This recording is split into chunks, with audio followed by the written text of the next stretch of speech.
This reading by Gord and Mackenzie. Walden by Henry David Thoreau. Chapter 1. Economy. When I wrote the following pages, or rather the bulk of them, I lived alone, in the woods, a mile from any neighbor, in a house which I had built myself, on the shore of Walden Pond, in Concord, Massachusetts, and earned my living by the labor of my hands only. I lived there 2 years and 2 months. At present, I am a sojourner in civilized life again. I should not obtrude my affairs so much on the notice of my readers, if very particular inquiries had not been made by my townsmen concerning my mode of life, which some would call impertinent, though they do not appear to me at all impertinent, but, considering the circumstances, very natural and pertinent. Some have asked what I got to eat, if I did not feel lonesome, if I was not afraid, and the like. Others have been curious to learn what portion of my income I devoted to charitable purposes, and some, who have large families, how many poor children I maintained. I will therefore ask those of my readers who feel no particular interest in me to pardon me if I undertake to answer some of these questions in this book. In most books, the I, or first person, is omitted. In this it will be retained. That, in respect to egotism, is the main difference. We commonly do not remember that it is, after all, always the first person that is speaking. I should not talk so much about myself if there were anybody else whom I knew as well. Unfortunately, I am confined to this theme by the narrowness of my experience. Moreover, I, on my side, require of every writer, first or last, a simple and sincere account of his own life, and not merely what he has heard of other men's lives. Some such account as he would send to his kindred from a distant land. For if he has lived sincerely, it must have been in a distant land to me. Perhaps these pages are more particularly addressed to poor students. As for the rest of my readers, they will accept such portions as apply to them. I trust that none will stretch the seams in putting on the coat, for it may do good service to him whom it fits. I would fain say something, not so much concerning the Chinese and Sandwich Islanders as you who read these pages, who are said to live in New England, something about your condition, especially your outward condition or circumstances in this world, in this town, what it is, whether it is necessary that it be as bad as it is, whether it cannot be improved as well as not. I have traveled a good deal in Concord, and everywhere, in shops and offices and fields, the inhabitants have appeared to me to be doing penance in 1,000 remarkable ways. What I have heard of Brahmins sitting exposed to 4 fires and looking in the face of the sun, or hanging suspended with their heads downward over flames, or looking at the heavens over their shoulders until it becomes impossible for them to resume their natural position, while from the twist of the neck nothing but liquids can pass into their stomach, or dwelling, chained for life, at the foot of a tree, or measuring with their bodies like caterpillars the breadth of vast empires, or standing on one leg on the top of pillars. Even these forms of conscious penance are hardly more incredible and astonishing than the scenes which I daily witness. The 12 labors of Hercules were trifling in comparison with those which my neighbors have undertaken, for they were only 12, and had an end. But I could never see that these men slew or captured any monster, or finished any labor. They had no friend Iolaus to burn with a hot iron the root of the Hydra's head, but as soon as one head is crushed, 2 spring up. I see young men, my townsmen, whose misfortune it is to have inherited farms, houses, barns, cattle, and farming tools, for these are more easily acquired than got rid of, Better if they had been born in the open pasture and suckled by a wolf, that they might have seen with clearer eyes what field they were called to labor in. Who made them serfs of the soil? Why should they eat their 60 acres, when man is condemned to eat only his peck of dirt? Why should they begin digging their graves as soon as they are born? They have got to live a man's life, pushing all these things before them, and get on as well as they can. How many a poor, immortal soul have I met well nigh crushed and smothered under its load, creeping down the road of life, pushing before it a barn 75 feet by 40, its Augean stables never cleansed, and 100 acres of land, tillage, mowing, pasture, and woodlot. The portionless, who struggle with no such unnecessary inherited encumbrances, find it labor enough to subdue and cultivate a few cubic feet of flesh. But men labor under a mistake. The better part of the man is soon plowed into the soil for compost. By a seeming fate, commonly called necessity, they are employed, as it says in an old book, laying up treasures which moth and rust will corrupt and thieves break through and steal. It is a fool's life, as they will find when they get to the end of it, if not before. It is said that Deucalion and Pyrrha created men by throwing stones over their heads behind them. Inde genus durum sumus experiensque laborum, e documenta damus quasimus origine nati. Or, as Raleigh rhymes it in his sonorous way, from thence our kind hard-hearted is, enduring pain and care, approving that our bodies of a stony nature are. So much for a blind obedience to a blundering oracle, throwing the stones over their heads behind them, and not seeing where they fell. Most men, even in this comparatively free country, through mere ignorance and mistake, are so occupied with the factitious cares and superfluously coarse labors of life that its finer fruits cannot be plucked by them. Their fingers, from excessive toil, are too clumsy and tremble too much for that. Actually, the laboring man has not leisure for a true integrity day by day. He cannot afford to sustain the manliest relations to men. His labor would be depreciated in the market. He has no time to be anything but a machine. How can he remember well his ignorance, which his growth requires, who has so often to use his knowledge? We should feed and clothe him gratuitously sometimes, and recruit him with our cordials, before we judge of him. The finest qualities of our nature, like the bloom on fruits, can be preserved only by the most delicate handling. Yet we do not treat ourselves, nor one another, thus tenderly. Some of you, we all know, are poor, find it hard to live, are sometimes, as it were, gasping for breath. I have no doubt that some of you who read this book are unable to pay for all the dinners which you have actually eaten, or for the coats and shoes which are fast wearing or already worn out, and have come to this page to spend borrowed or stolen time, robbing your creditors of an hour. It is very evident what mean and sneaking lives many of you live, for my sight has been whetted by experience. Always on the limits, trying to get into business, trying to get out of debt, a very ancient slough, called by the Latins aes alienum, another's brass, for some of their coins were made of brass.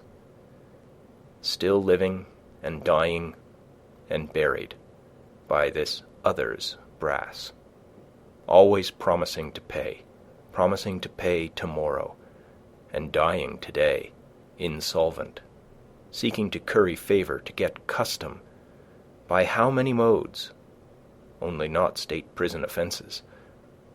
Lying, flattering, voting, contracting yourself into a nutshell of civility, or dilating into an atmosphere of thin and vaporous generosity, that you may persuade your neighbor to let you make his shoes, or his hat, or his coat, or his carriage, or import his groceries for him, making yourself sick, that you may lay up something against a sick day, something to be tucked away in an old chest, or in a stocking behind the plastering, or more safely in the brick bank. No matter where, no matter how much or how little. I sometimes wonder that we can be so frivolous, I may almost say, as to attend to the gross but somewhat foreign form of servitude called Negro slavery.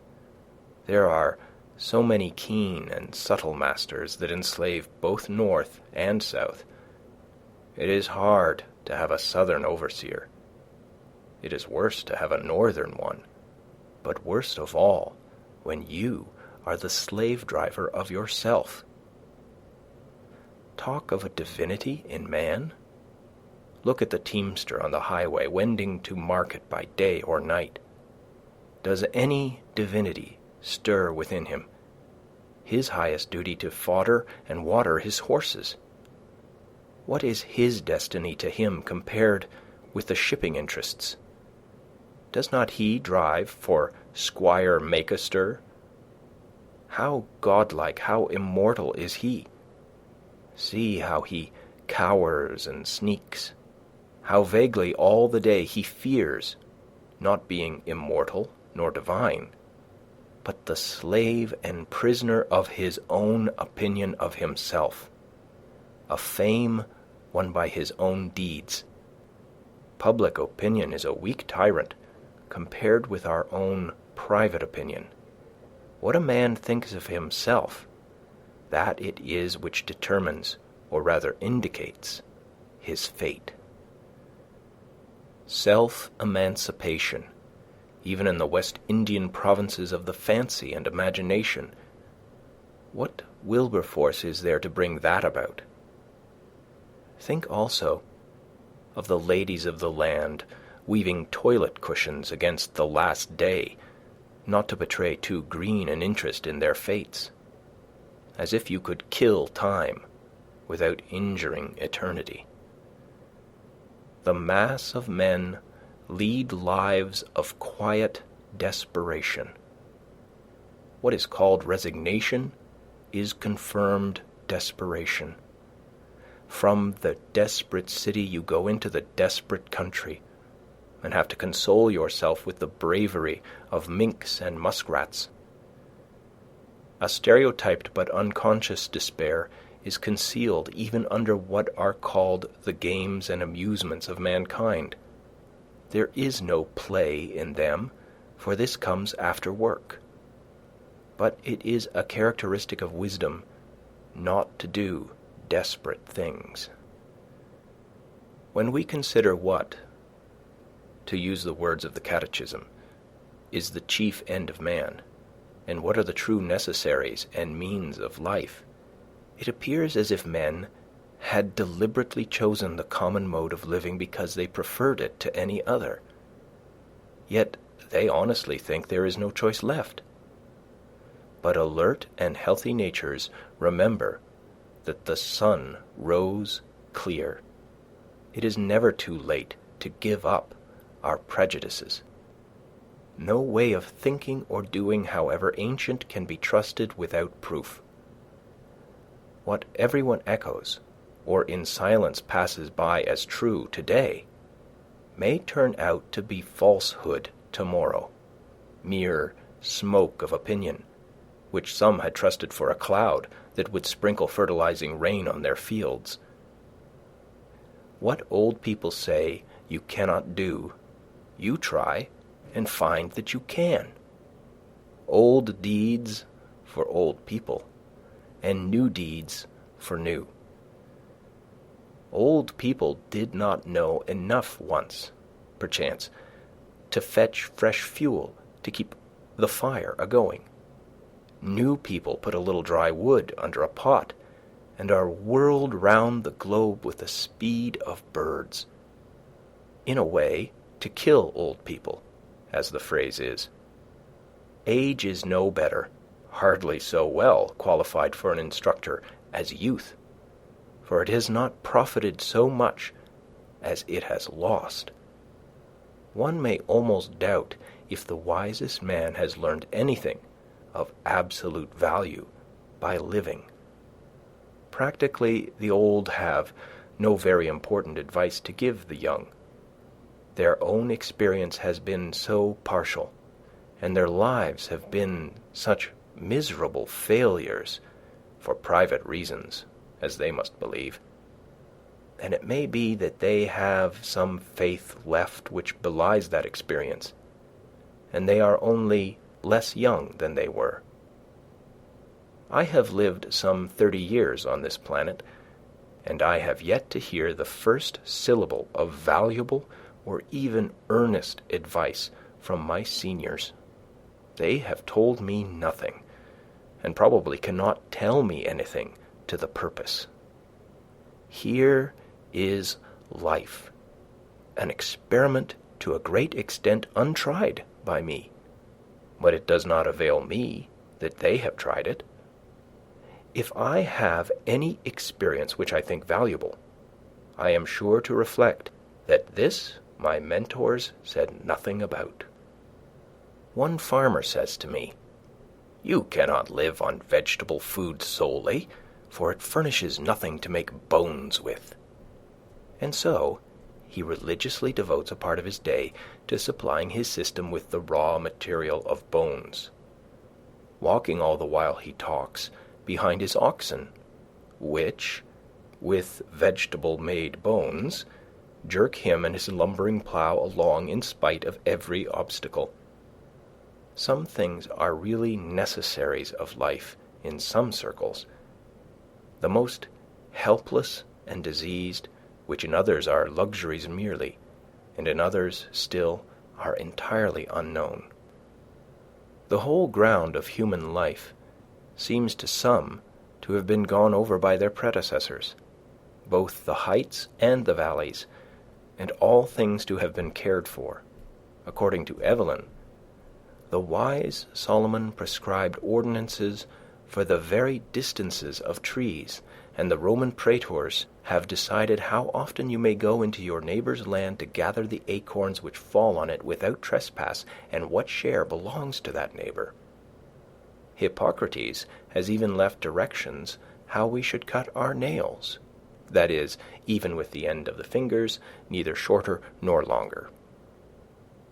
Undoubtedly, the very tedium and ennui which presume to have exhausted the variety and joys of life are as old as Adam. But man's capacities have never been measured, nor are we to judge of what he can do by any precedents. So little has been tried. Whatever have been thy failures hitherto, quote, "Be not afflicted, my child, for who shall assign to thee what thou hast left undone?" End quote.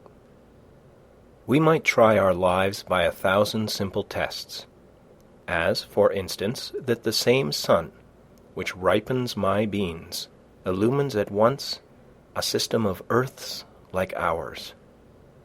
If I had remembered this, it would have prevented some mistakes. This was not the light in which I hoed them. The stars are the apexes of what wonderful triangles!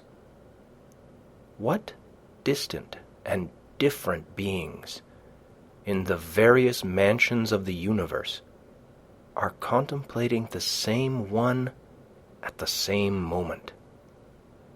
Nature and human life are as various as our several constitutions. Who shall say what prospect life offers to another? Could a greater miracle take place than for us to look through each other's eyes, for an instant.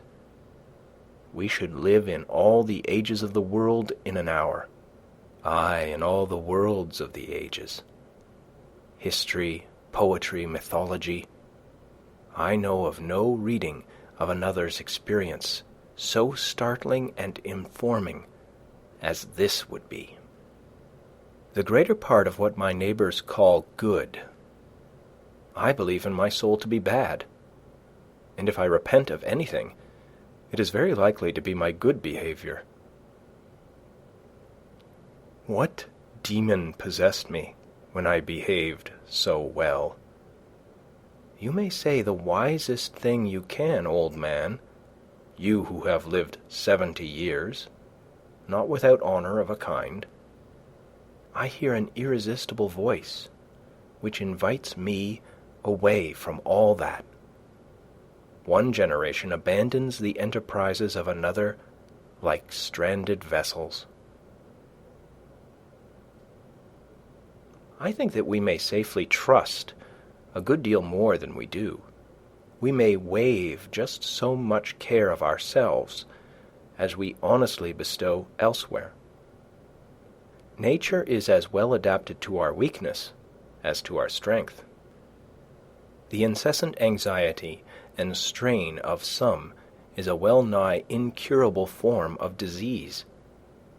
We are made to exaggerate the importance of what work we do, and yet how much is not done by us? Or what if we had been taken sick? How vigilant we are, determined not to live by faith if we can avoid it. All the day long on the alert, at night we unwittingly say our prayers and commit ourselves to uncertainties. So thoroughly and sincerely are we compelled to live, reverencing our life, denying the possibility of change. This is the only way, we say, but there are as many ways as there can be drawn radii from one center. All change is a miracle to contemplate, but it is a miracle which is taking place every instant. Confucius said, quote, "To know that we know what we know, and that we do not know what we do not know, that is true knowledge." End quote.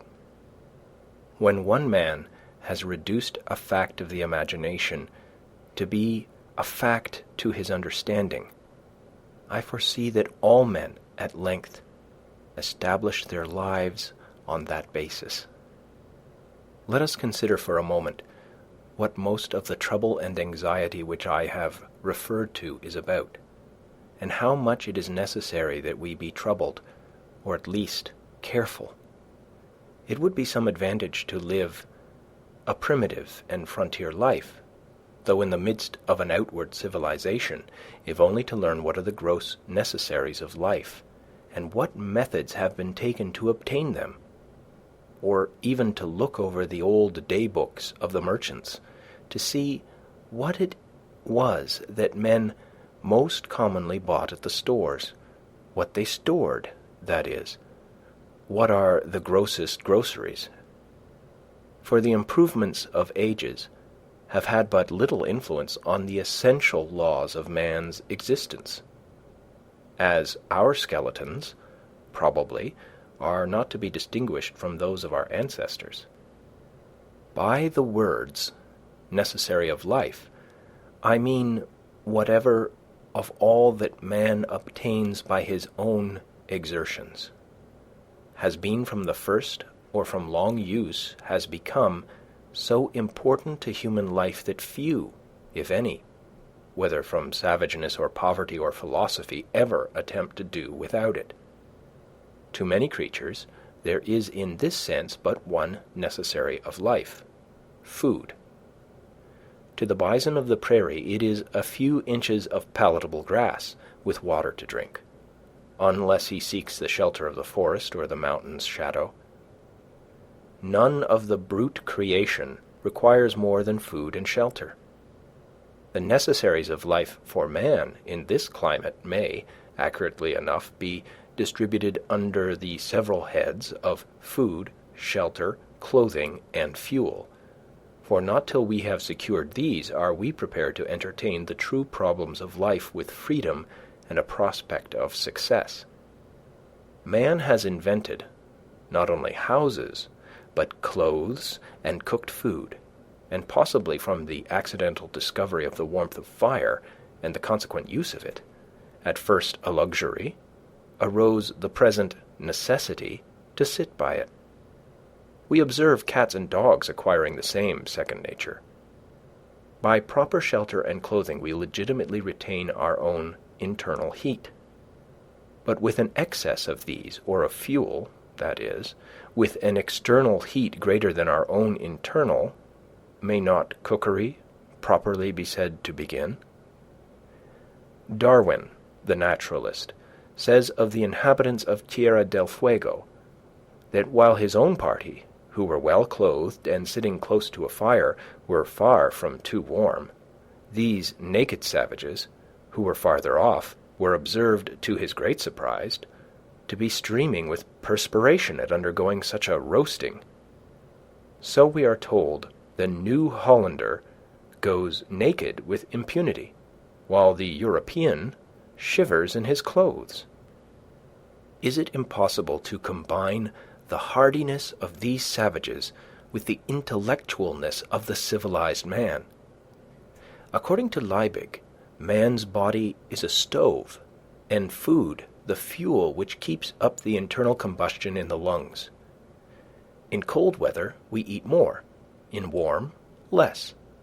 The animal heat is the result of a slow combustion, and disease and death take place when this is too rapid, or for want of fuel, or from some defect in the draught, the fire goes out.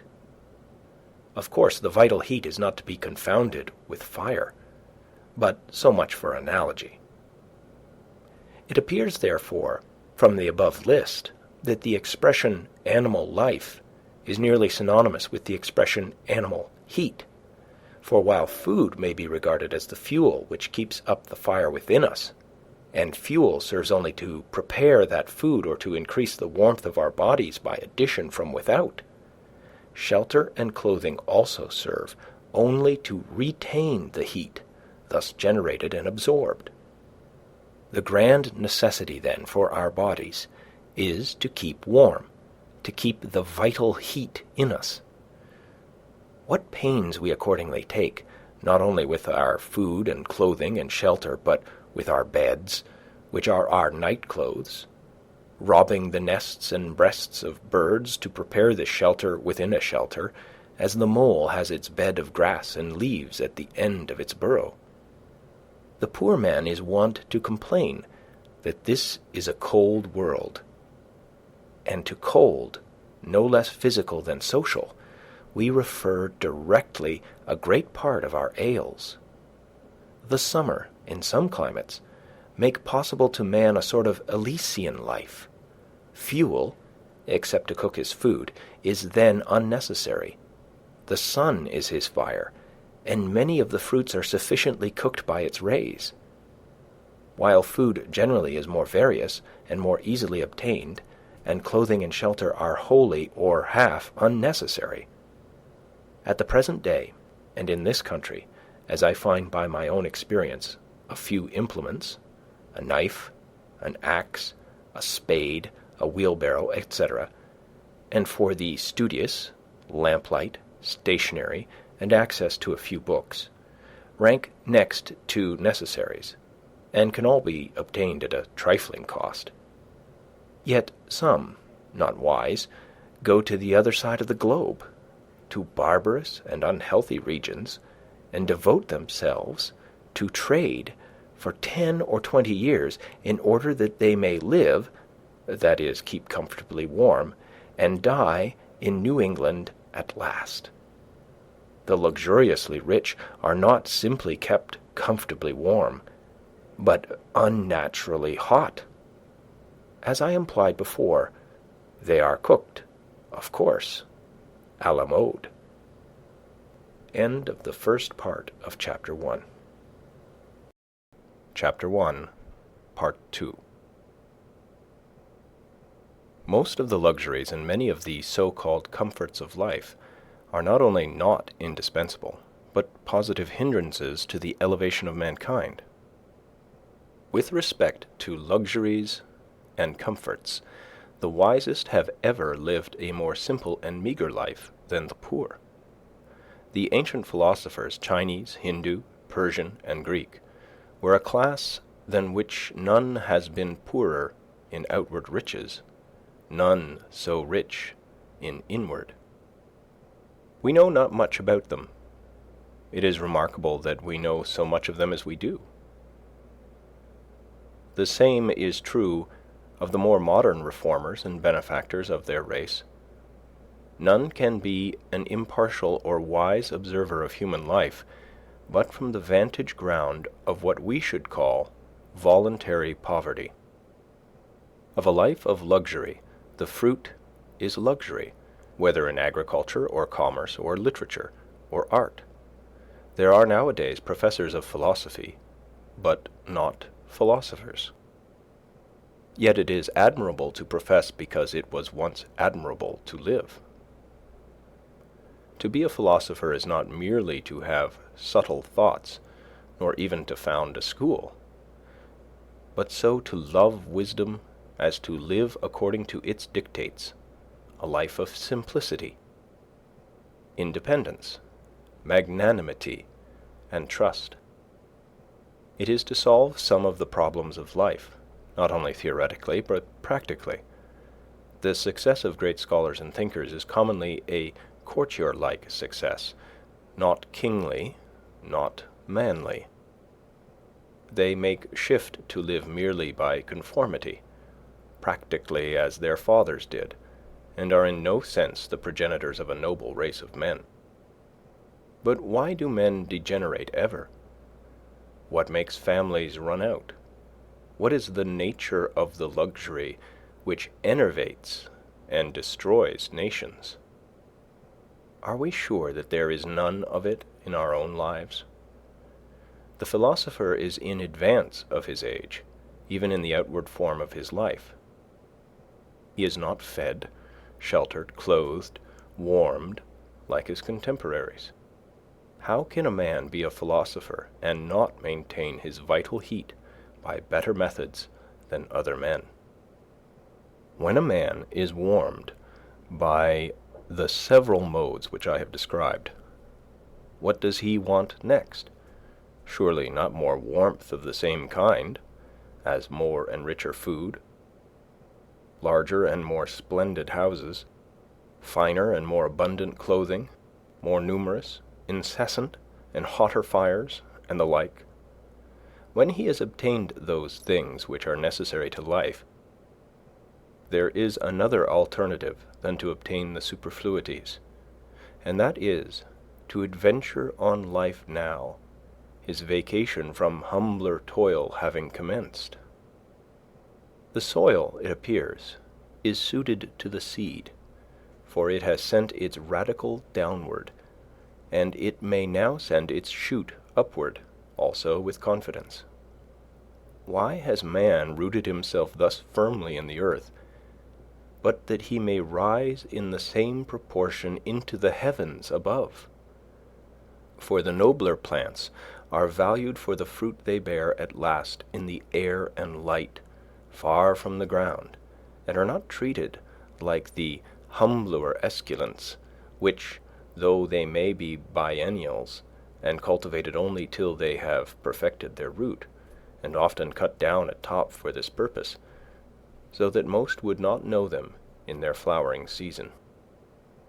I do not mean to prescribe rules to strong and valiant natures, who will mind their own affairs, whether in heaven or hell, and perchance build more magnificently and spend more lavishly than the richest, without ever impoverishing themselves, not knowing how they live, if indeed there are any such as has been dreamed, nor to those who find their encouragement and inspiration in precisely the present condition of things, and cherish it with the fondness and enthusiasm of lovers. And, to some extent, I reckon myself in this number. I do not speak to those who are well employed, in whatever circumstances, and they know whether they are well employed or not, but mainly to the mass of men who are discontented, and idly complaining of the hardness of their lot, or of the times, when they might improve them. There are some who complain most energetically and inconsolably of any, because they are, as they say, doing their duty.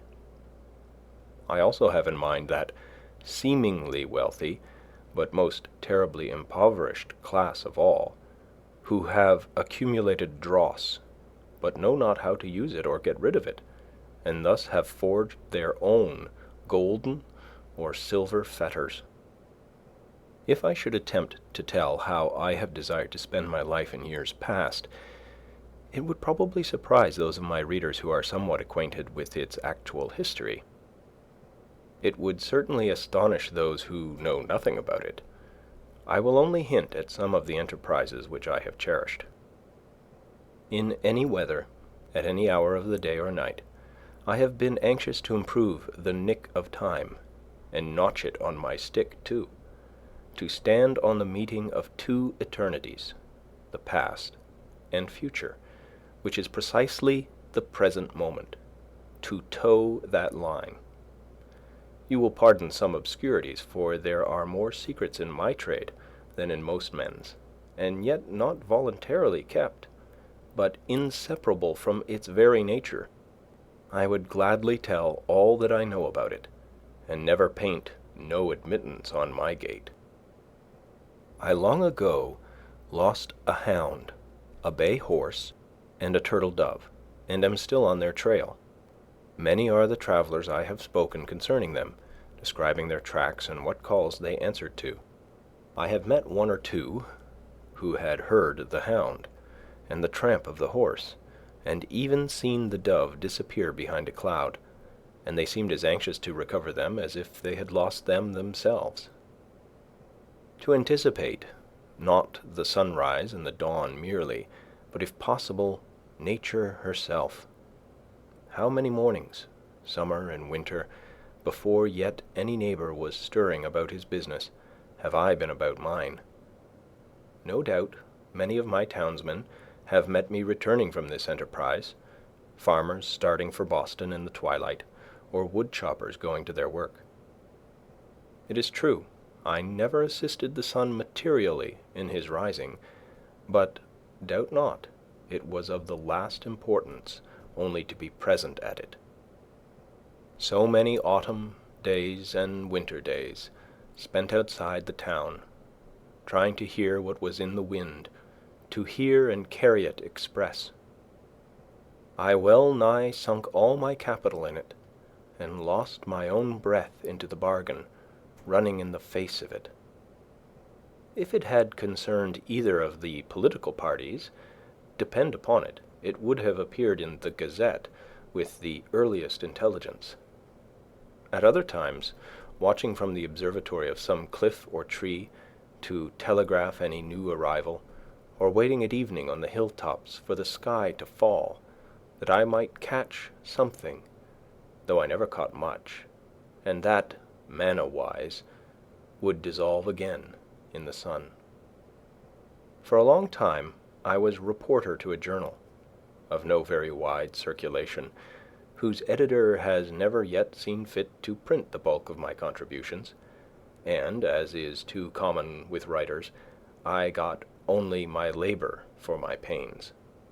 However, in this case my pains were their own reward. For many years I was self-appointed inspector of snowstorms and rainstorms, and did my duty faithfully, surveyor, if not of highways, then of forest paths, and all across lot routes, keeping them open, and ravines bridged and passable at all seasons, where the public heel had testified to their utility. I have looked after the wild stock of the town, which give a faithful herdsman a good deal of trouble by leaping fences, and I have had an eye to the unfrequented nooks and corners of the farm, though I did not always know whether Jonas or Solomon worked in a particular field today. That was none of my business. I have watered the red huckleberry, the sand cherry and the nettle tree, the red pine and the black ash, the white grape and the yellow violet, which might have withered else in dry seasons. In short, I went on thus for a long time, I may say it without boasting, faithfully minding my business, till it became more and more evident that my townsmen would not, after all, admit me into the list of town officers, nor make my place a sinecure with a moderate allowance. My accounts, which I can swear to have kept faithfully, I have indeed never got audited, still less accepted, still less paid and settled. However, I have not set my heart on that. Not long since, a strolling Indian went to sell baskets at the house of a well-known lawyer in my neighborhood. "Do you wish to buy any baskets?" he asked. "No, we do not want any," was the reply. "What?" exclaimed the Indian as he went out the gate. "Do you mean to starve us?" Having seen his industrious white neighbors so well off that the lawyer had only to weave arguments, and by some magic wealth and standing followed, he had said to himself, "I will go into business. I will weave baskets. It is a thing which I can do," thinking that when he had made the baskets, he would have done his part, and then it would be the white man's to buy them. He had not discovered that it was necessary for him to make it worth the other's while to buy them, or at least make him think that it was so, or to make something else which it would be worth his while to buy. I, too, had woven a kind of basket of a delicate texture, but I had not made it worth anyone's while to buy them. Yet not the less in my case did I think it worth my while to weave them. And instead of studying how to make it worth men's while to buy my baskets, I studied rather how to avoid the necessity of selling them. The life which men praise and regard as successful is but one kind. Why should we exaggerate any one kind at the expense of the others? Finding that my fellow citizens were not likely to offer me any room in the courthouse, or any curacy or living anywhere else, but I must shift for myself, I turned my face more exclusively than ever to the woods, where I was better known.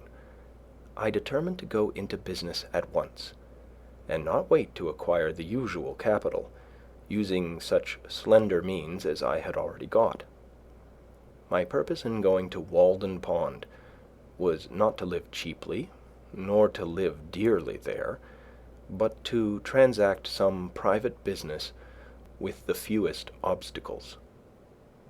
To be hindered from accomplishing which for want of a little common sense, a little enterprise and business talent, appeared not so sad as foolish.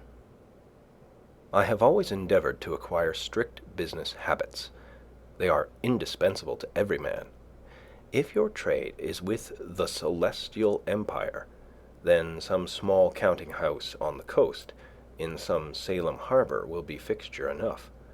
You will export such articles as the country affords, purely native products, much ice and pine timber and a little granite, always in native bottoms. These will be good ventures.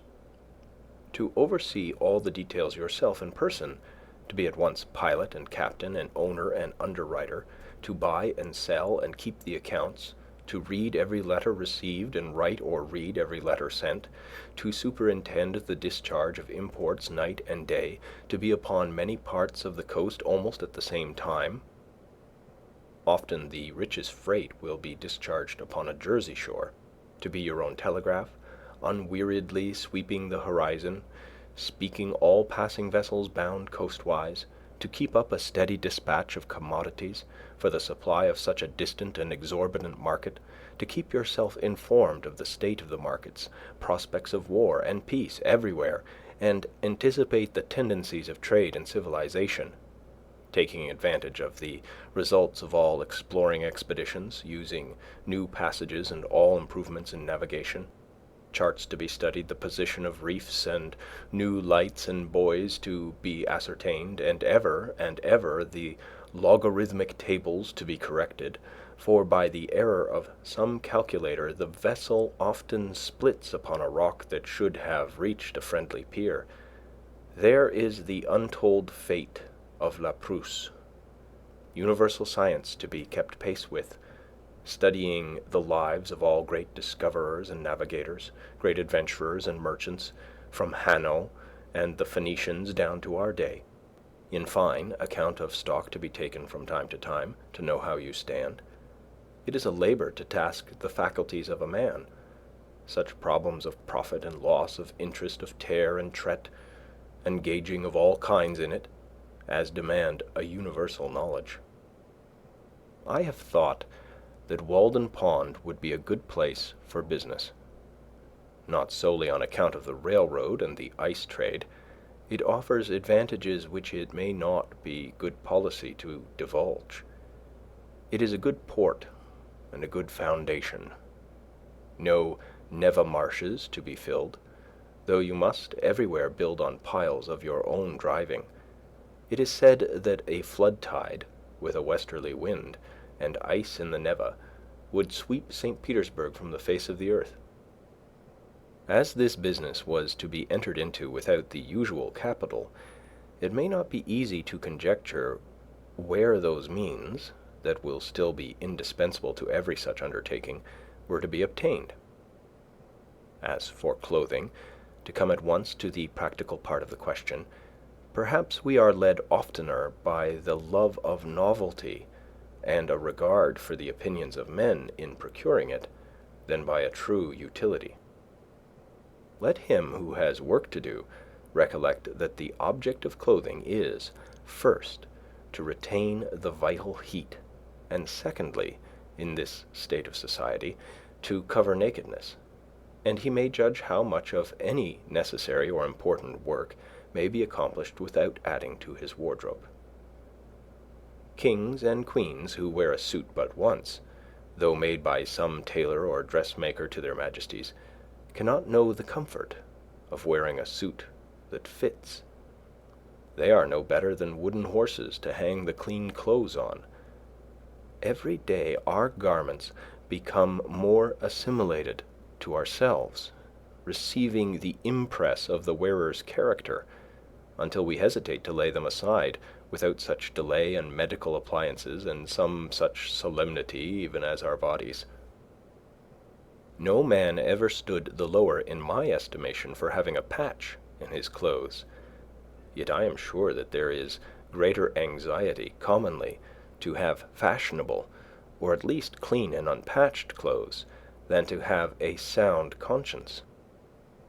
But even if the rent is not mended, perhaps the worst vice betrayed is improvidence.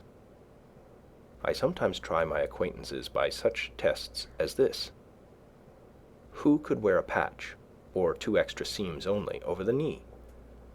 Most behave as if they believed that their prospects for life would be ruined if they should do it.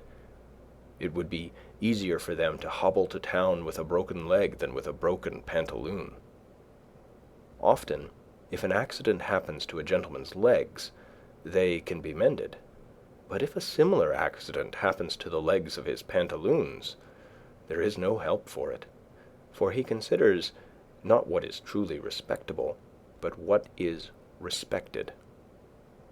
We know but few men, a great many coats and breeches. Dress a scarecrow in your latest shift, you standing shiftless by, who would not soonest salute the scarecrow? Passing a cornfield the other day, close by a hat and coat on a stake, I recognized the owner of the farm. He was only a little more weather-beaten than when I saw him last.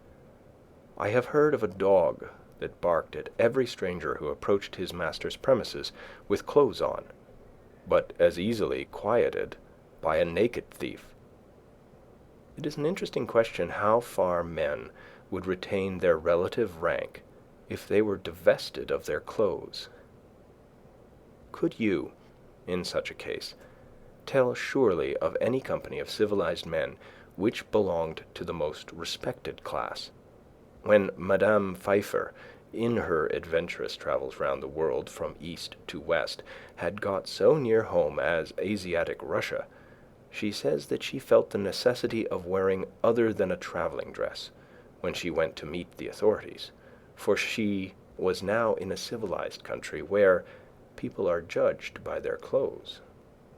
Even in our democratic New England towns, the accidental possession of wealth, and its manifestation in dress and equipage alone, obtain for the possessor almost universal respect. But they yield such respect, numerous as they are so far heathen, and need to have a missionary sent to them. Besides, clothes introduced sewing, a kind of work which you may call endless. A woman's dress, at least, is never done.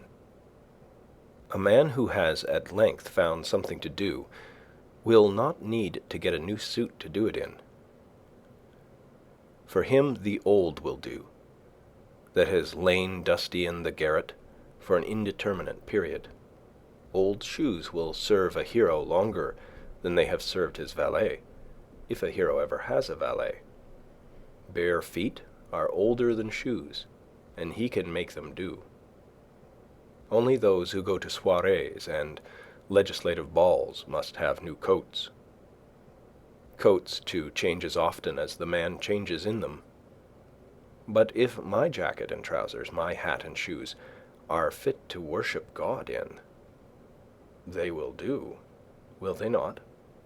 Whoever saw his old clothes, his old coat, actually worn out, resolved into its primitive elements, so that it was not a deed of charity to bestow it on some poor boy, by him perchance to be bestowed on some poorer still, or shall we say richer, who could do with less? I say, beware of all enterprises that require new clothes, and not rather a new wearer of clothes. If there is not a new man, how can the new clothes be made to fit? If you have any enterprise before you, try it in your old clothes. All men want, not something to do with, but something to do, or rather something to be. Perhaps we should never procure a new suit, however ragged or dirty the old, until we have so conducted, so enterprised, or sailed in some way, that we feel like new men in the old, and that to retain it would be like keeping new wine in old bottles. Our molting season, like that of the fowls, must be a crisis in our lives. The loon retires to solitary ponds to spend it. Thus also the snake casts its slough, and the caterpillar its wormy coat, by an internal industry and expansion. For clothes are but our outmost cuticle and mortal coil. Otherwise we shall be found sailing under false colors, and be inevitably cashiered at last by our own opinion, as well as that of mankind. We don garment after garment, as if we grew like exogenous plants by addition without.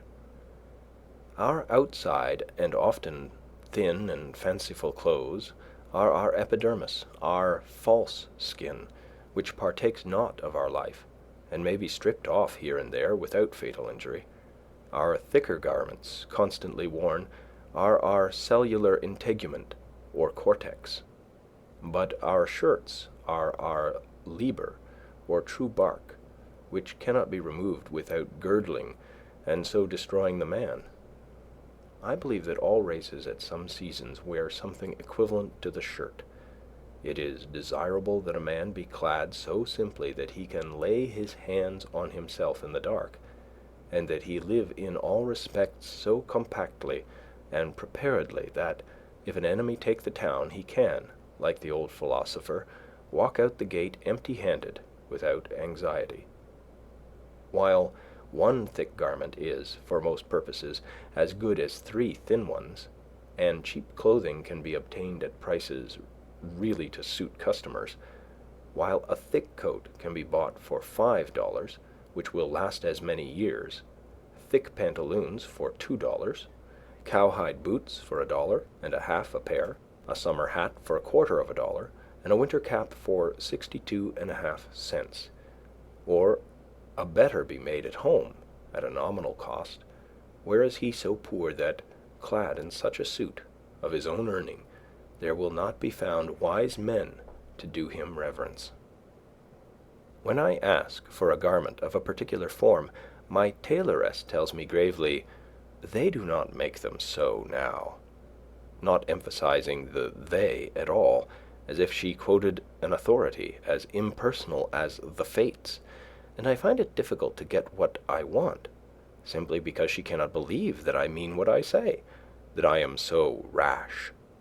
When I hear this oracular sentence, I am for a moment absorbed in thought, emphasizing to myself each word separately that I may come at the meaning of it, that I may find out by what degree of consanguinity they are related to me, and what authority they may have in an affair which affects me so nearly.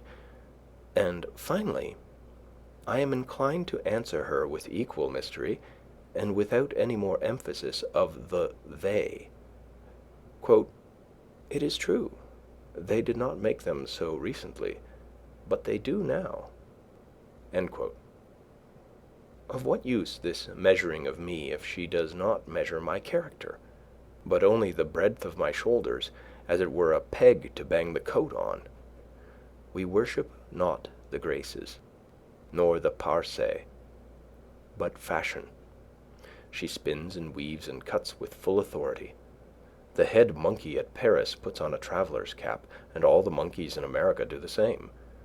I sometimes despair of getting anything quite simple and honest done in this world by the help of men.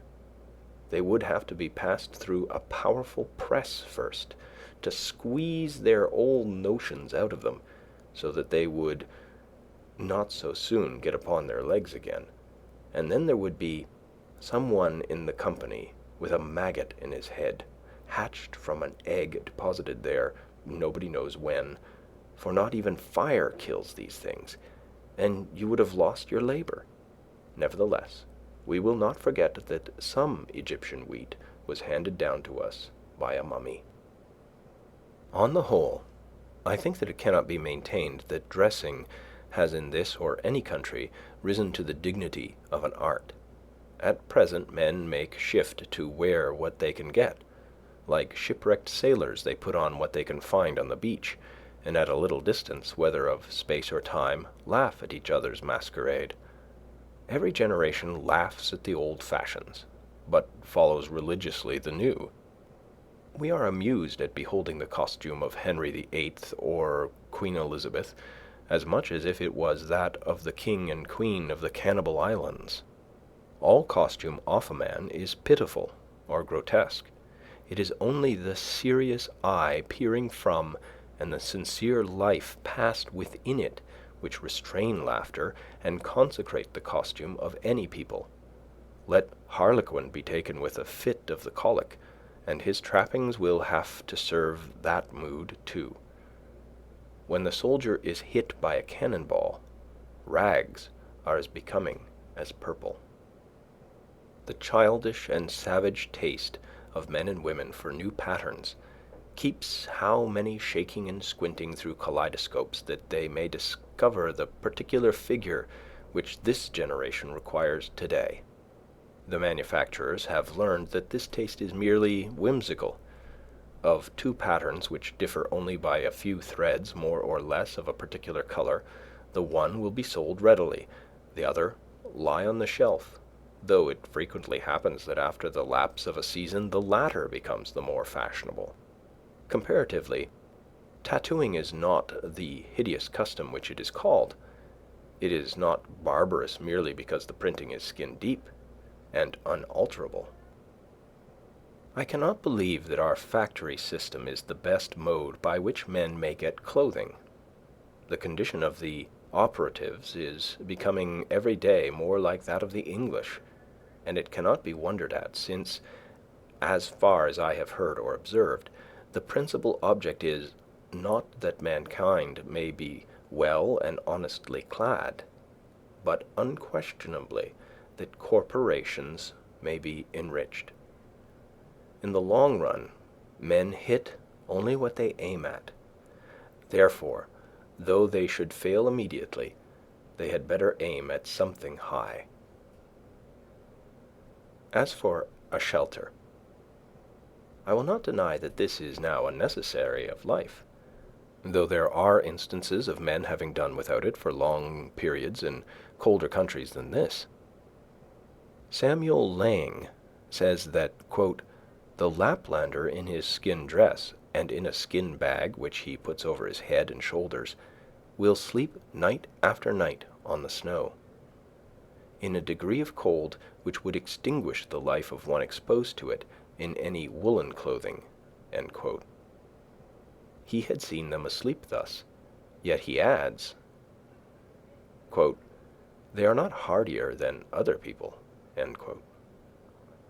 But probably the man did not live long on the earth without discovering the convenience which there is in a house, the domestic comforts, which phrase may have originally signified the satisfactions of the house more than of the family, though these must be extremely partial and occasional in those climates where the house is associated in our thoughts with winter, or the rainy season chiefly, and 2/3 of the year, except for a parasol, is unnecessary.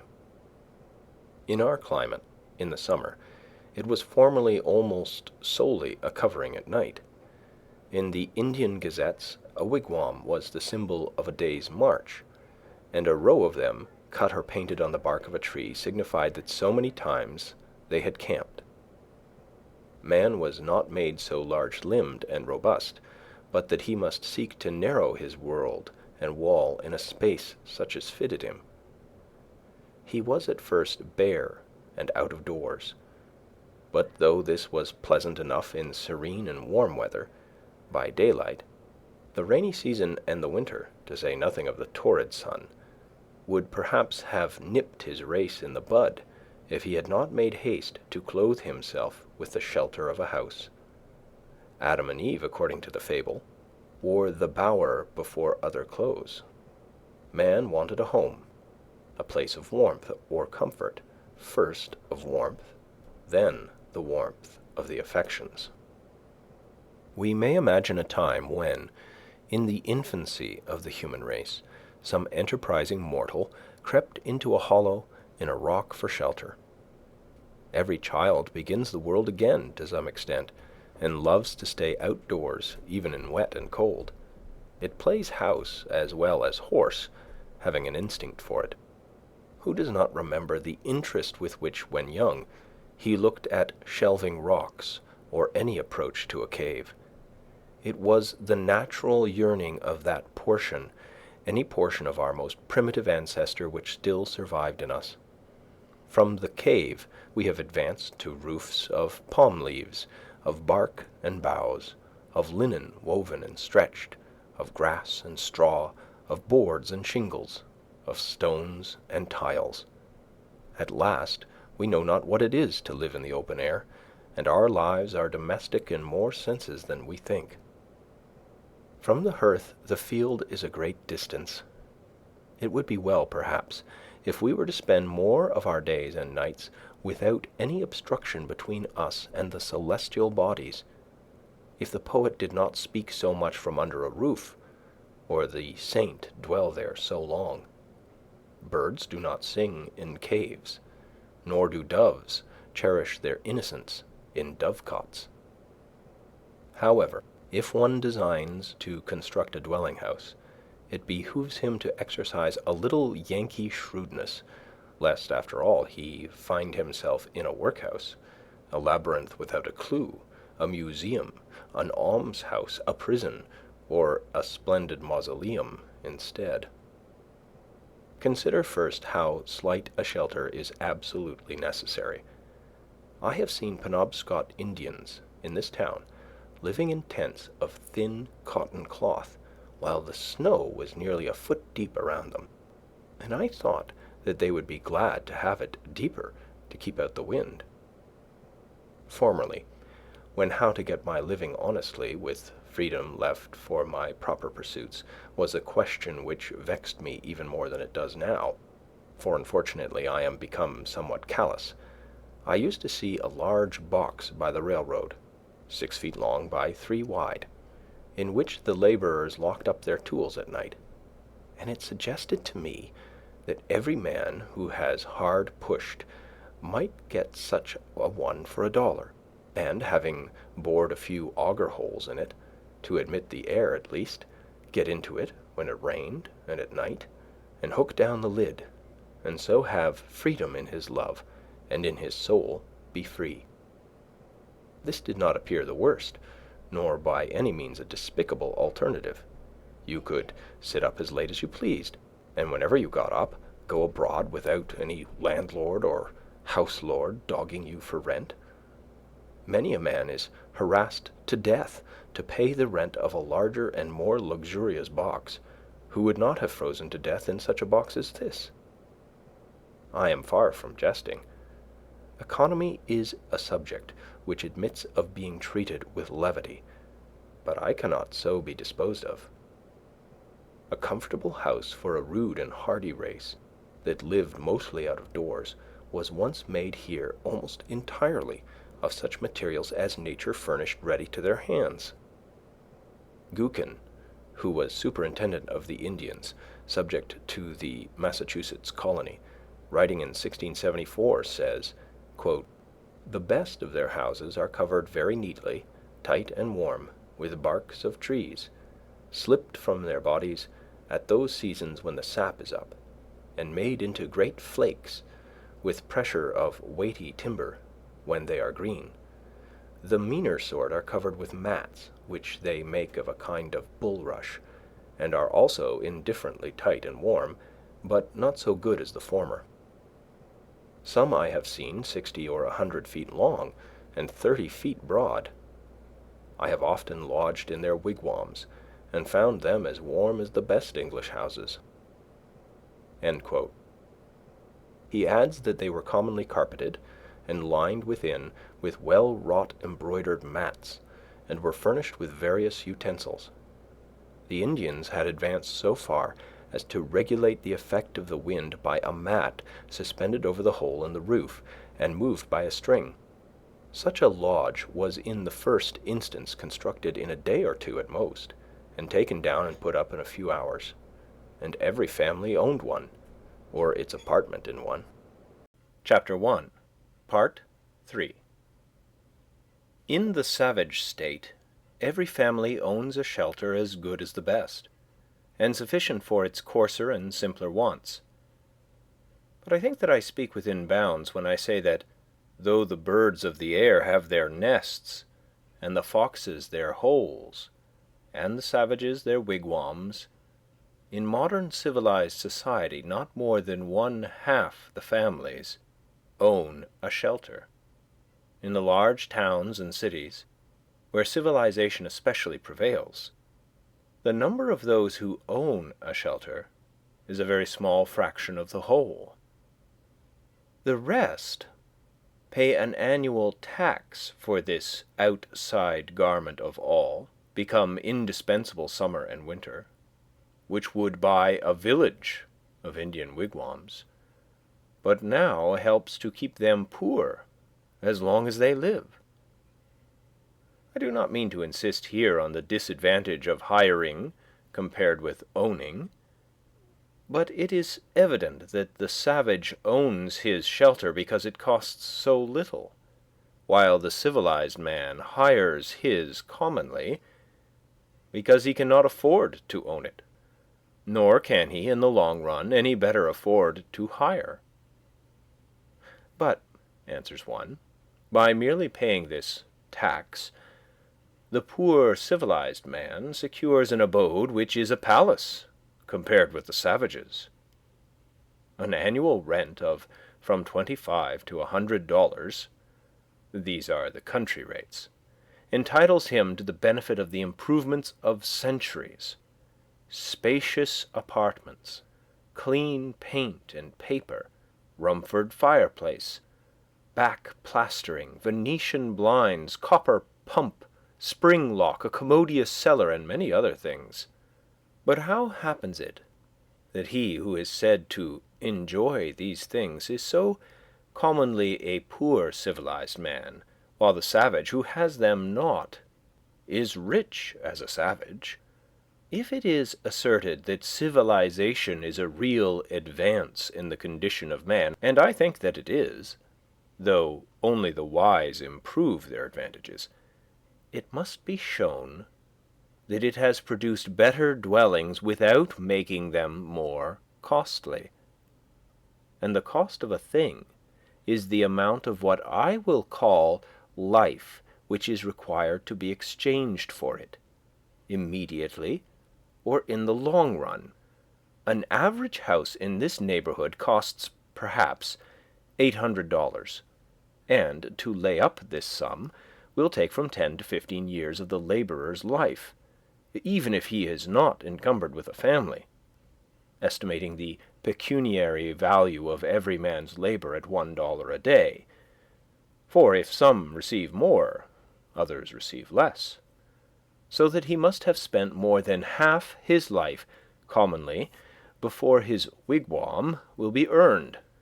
If we suppose him to pay a rent instead, this is but a doubtful choice of evils.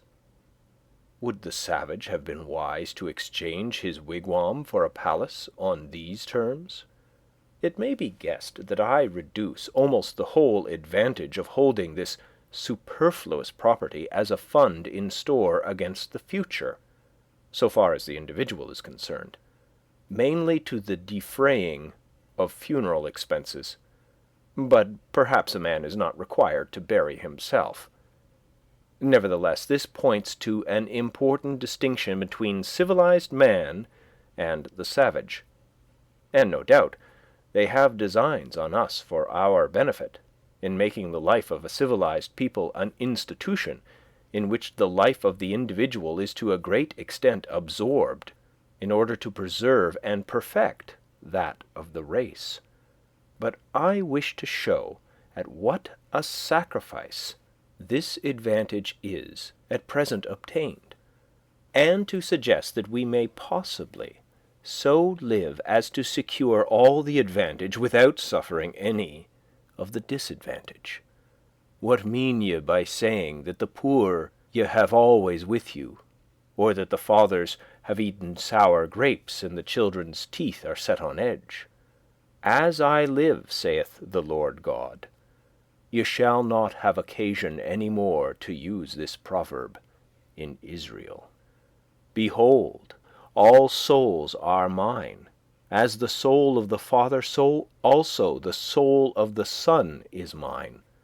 The soul that sinneth, it shall die.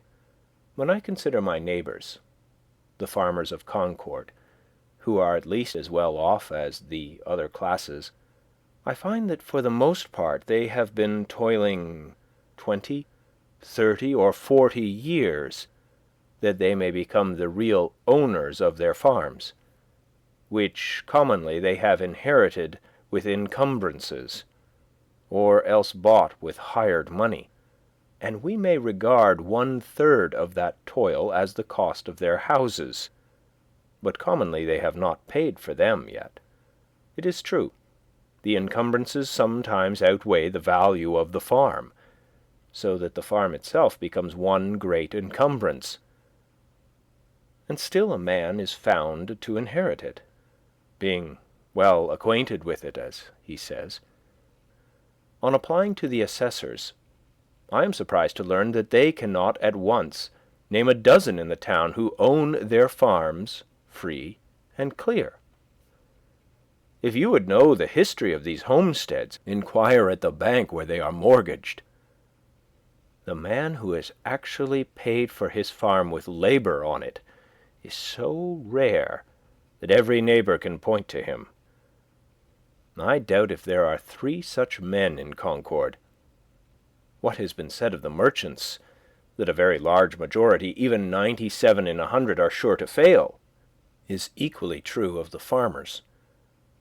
With regard to the merchants, however, one of them says pertinently that a great part of their failures are not genuine pecuniary failures, but merely failures to fulfill their engagements, because it is inconvenient.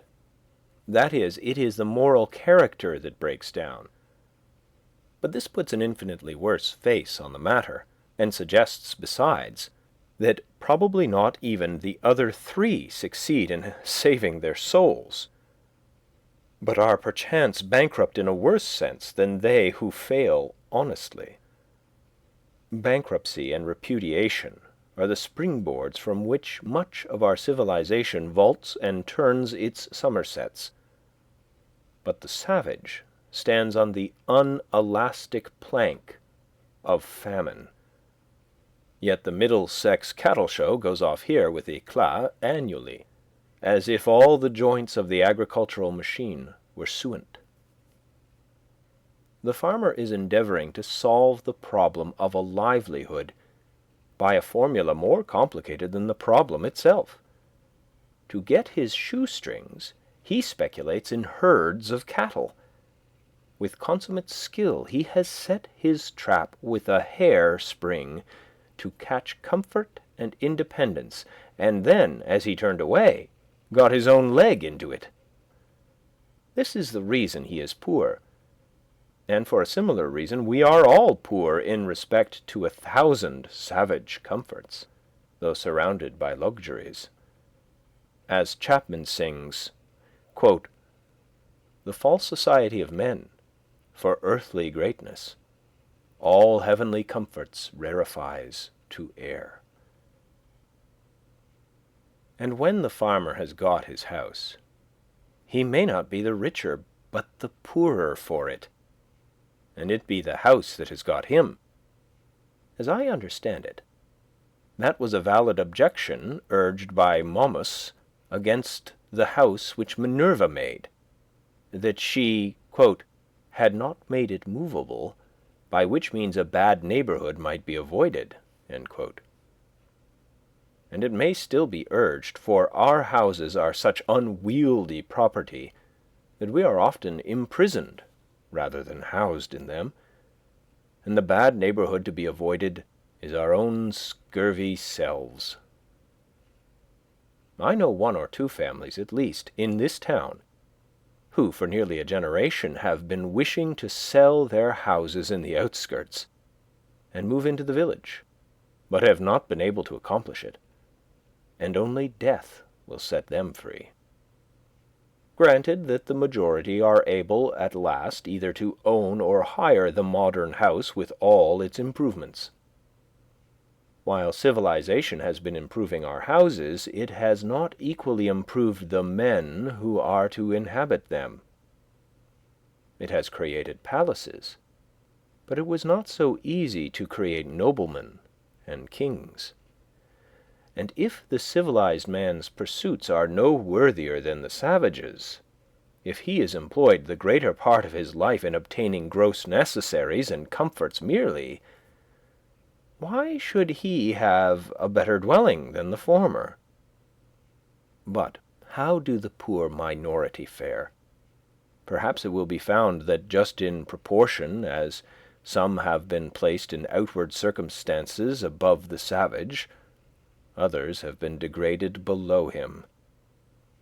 The luxury of one class is counterbalanced by the indigence of another. On the one side is the palace, on the other are the almshouse and silent poor. The myriads who built the pyramids to be the tombs of the pharaohs were fed on garlic, and it may be were not decently buried themselves. The mason who finishes the cornice of the palace returns at night perchance to a hut not so good as a wigwam. It is a mistake to suppose that in a country where the usual evidences of civilization exist, the condition of a very large body of the inhabitants may not be as degraded as that of savages. I refer to the degraded poor, not now to the degraded rich. To know this, I should not need to look farther than to the shanties, which everywhere border our railroads, that last improvement in civilization, where I see in my daily walks human beings living in sties, and all winter with an open door, for the sake of light, without any visible, often imaginable, wood-pile, and the forms of both old and young are permanently contracted by the long habit of shrinking from cold and misery, and the development of all their limbs and faculties is checked. It certainly is fair to look at that class by whose labor the works which distinguish this generation are accomplished. Such, too, to a greater or less extent, is the condition of the operatives of every denomination in England, which is the great workhouse of the world.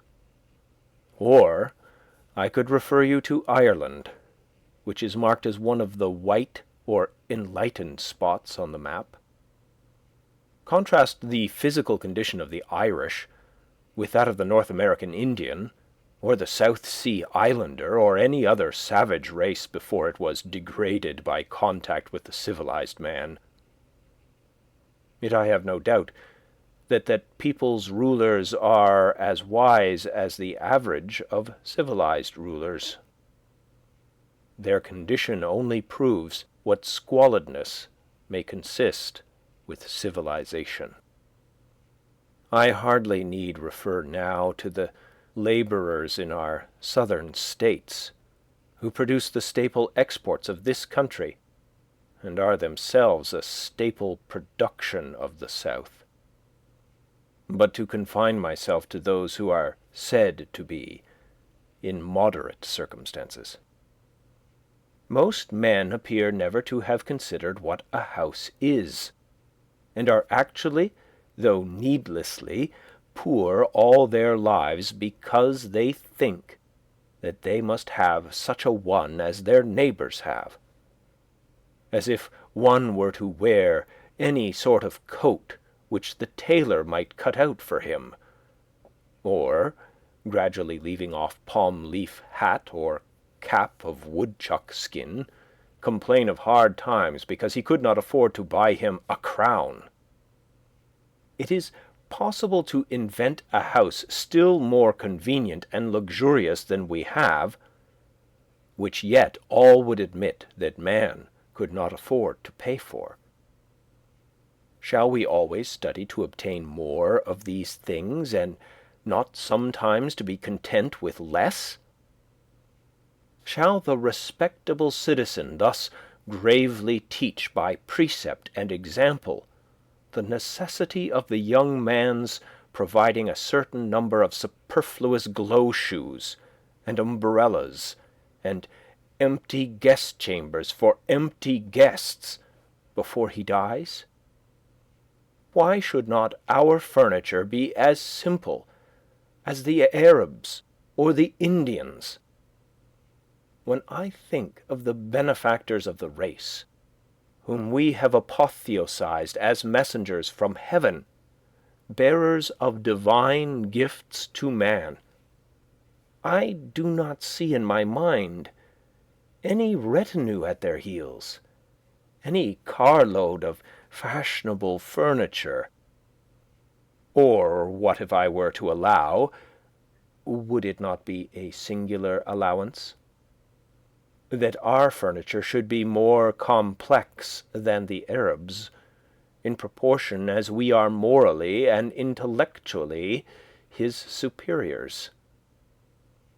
At present our houses are cluttered and defiled with it, and a good housewife would sweep out the greater part into the dust-hole, and not leave her morning's work undone.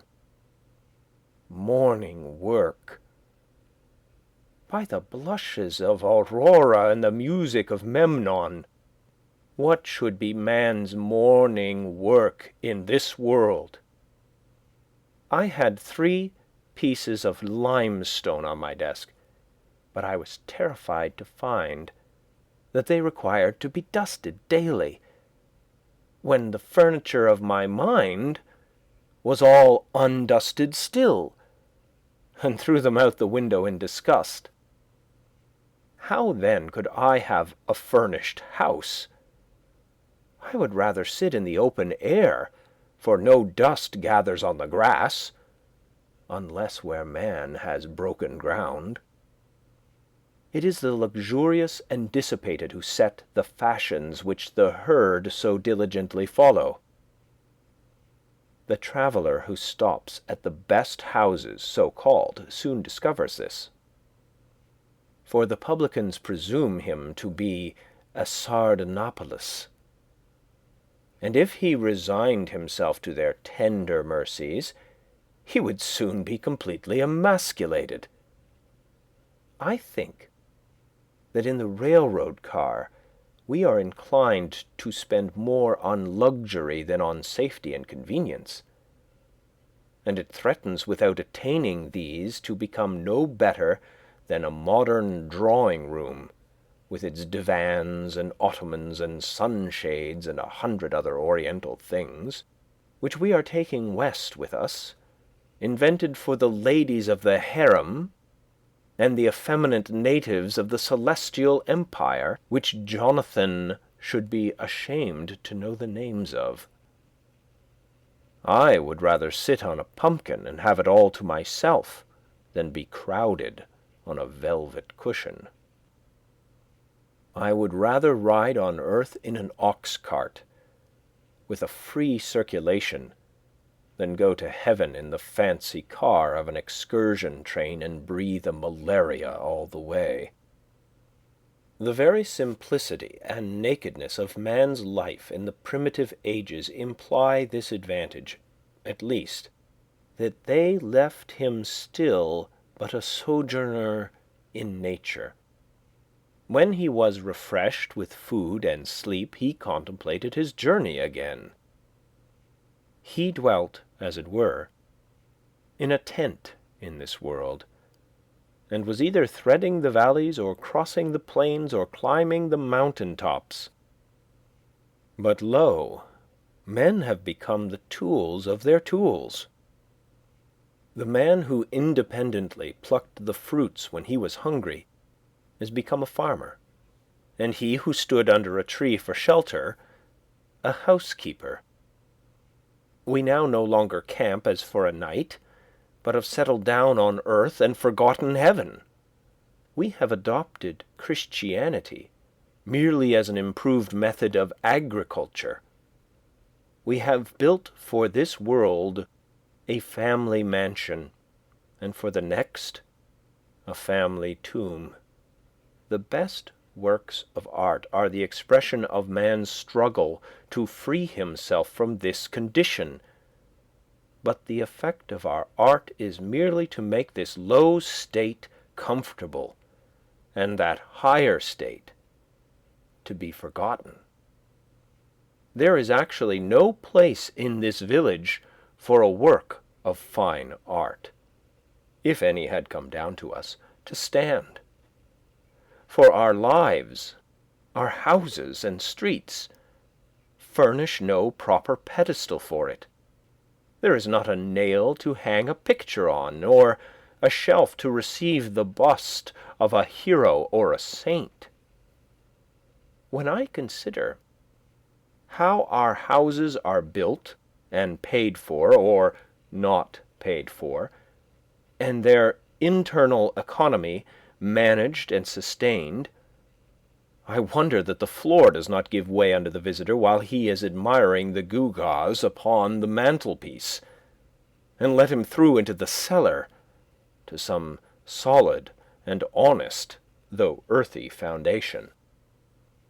I cannot but perceive that this so-called rich and refined life is a thing jumped at, and I do not get on in the enjoyment of the fine arts which adorn it, my attention being wholly occupied with the jump.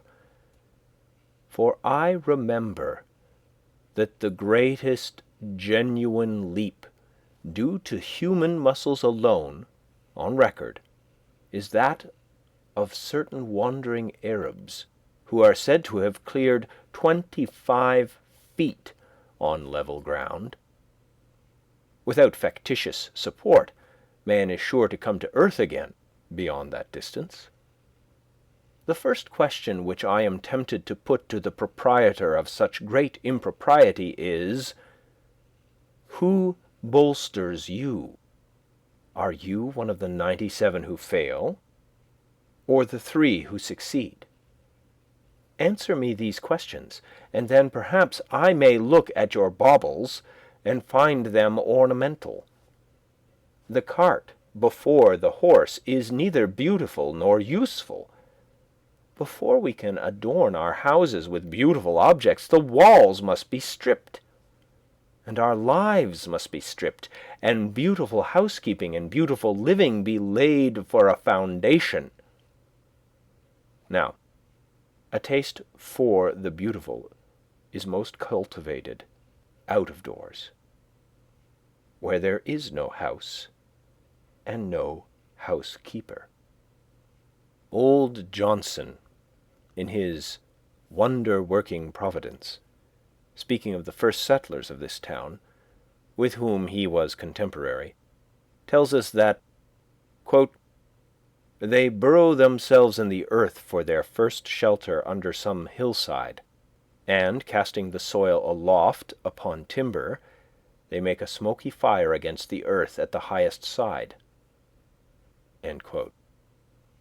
They did not, quote, provide them houses, end quote, says he, quote, till the earth by the Lord's blessing brought forth bread to feed them, end quote. And the first year's crop was so light that, quote, they were forced to cut their bread very thin for a long season, end quote. The secretary of the province of New Netherland, writing in Dutch in 1650, for the information of those who wished to take up land there, states more particularly that, quote, those in New Netherland, and especially in New England, who have no means to build farmhouses, at first, according to their wishes, dig a square pit in the ground, cellar fashion, 6 or 7 feet deep, as long and as broad as they think proper, case the earth inside with wood all around the wall, and line the wood with the bark of trees or something else to prevent the caving in of the earth, floor this cellar with plank, and wainscot it overhead for a ceiling, raise a roof of spars clear up, and cover the spars with bark or green sods, so that they can live dry and warm in these houses with their entire families for 2, 3, and 4 years, it being understood that partitions are run through these cellars which are adapted to the size of the family. The wealthy and principal men in New England, in the beginning of the colonies, commenced their first dwelling-houses in this fashion for 2 reasons. Firstly, in order not to waste time in building, and not to want food the next season. Secondly, in order not to discourage poor laboring people, whom they brought over in numbers from fatherland. In the course of 3 or 4 years, when the country became adapted to agriculture, they built themselves handsome houses, spending on them several thousands. End quote. In this course which our ancestors took, there was a show of prudence, at least, as if their principle were to satisfy the more pressing wants first. But are the more pressing wants satisfied now? When I think of acquiring for myself one of our luxurious dwellings, I am deterred, for, so to speak, the country is not yet adapted to human culture. and we are still forced to cut our spiritual bread far thinner than our forefathers did their wheaten. Not that all architectural ornament is to be neglected, even in the rudest periods, but let our houses first be lined with beauty, where they come in contact with our lives, like the tenement of the shellfish, and not overlaid with it. But, alas, I have been inside one or two of them, and know what they are lined with. Though we are not so degenerate but that we might possibly live in a cave or a wigwam or wear skins today, it certainly is better to accept the advantages, though so dearly bought, which the invention and industry of mankind offer. In such a neighborhood as this, boards and shingles, lime and bricks are cheaper and more easily obtained than suitable caves, or whole logs, or bark in sufficient quantities, or even well-tempered clay or flat stones. I speak understandingly on this subject, for I have made myself acquainted with it both theoretically and practically. With a little more wit we might use these materials so as to become richer than the richest now are, and make our civilization a blessing. The civilized man is a more experienced and wiser savage. But to make haste to my own experiment. Near the end of March 1845, I borrowed an axe, and went down to the woods by Walden Pond, nearest to where I intended to build my house, and began to cut down some tall, arrowy white pines, still in their youth, for timber. It is difficult to begin without borrowing, but perhaps it is the most generous course thus to permit your fellow man to have an interest in your enterprise. The owner of the axe, as he released his hold on it, said that it was the apple of his eye, but I returned it sharper than I received it. It was a pleasant hillside where I worked, covered with pine woods, through which I looked out on the pond, and a small open field in the woods where pines and hickories were springing up. The ice in the pond was not yet dissolved, though there were some open spaces, and it was all dark-colored and saturated with water. There were some slight flurries of snow during the days that I worked there, but for the most part when I came out on to the railroad on my way home, its yellow sand-heap stretched away gleaming in the hazy atmosphere, and the rails shone in the spring sun, and I heard the lark and pewee and other birds already come to commence another year with us. They were pleasant spring days, in which the winter of man's discontent was thawing as well as the earth, and the life that had lain torpid began to stretch itself. One day, when my axe had come off and I had cut a green hickory for a wedge, driving it with a stone, and had placed the hole to soak in a pond hole in order to swell the wood, I saw a striped snake run into the water, and he lay on the bottom, apparently without inconvenience, as long as I stayed there, or more than a quarter of an hour, perhaps because he had not yet fairly come out of the torpid state. It appeared to me that for a likely reason men remain in their present low and primitive condition. But if they should feel the influence of the spring of springs arousing them, they would of necessity rise to a higher and more ethereal life.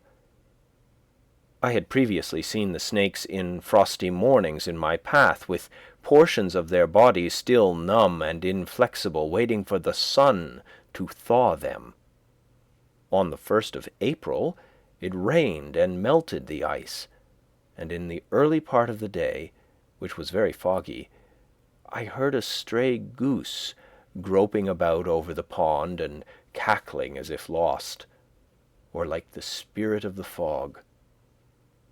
So I went on for some days, cutting and hewing timber, and also studs and rafters, all with my narrow axe, not having many communicable or scholar-like thoughts, singing to myself, "Men say they know many things, but lo, they have taken wings, the arts and sciences, and 1,000 appliances, the wind that blows is all that any body knows."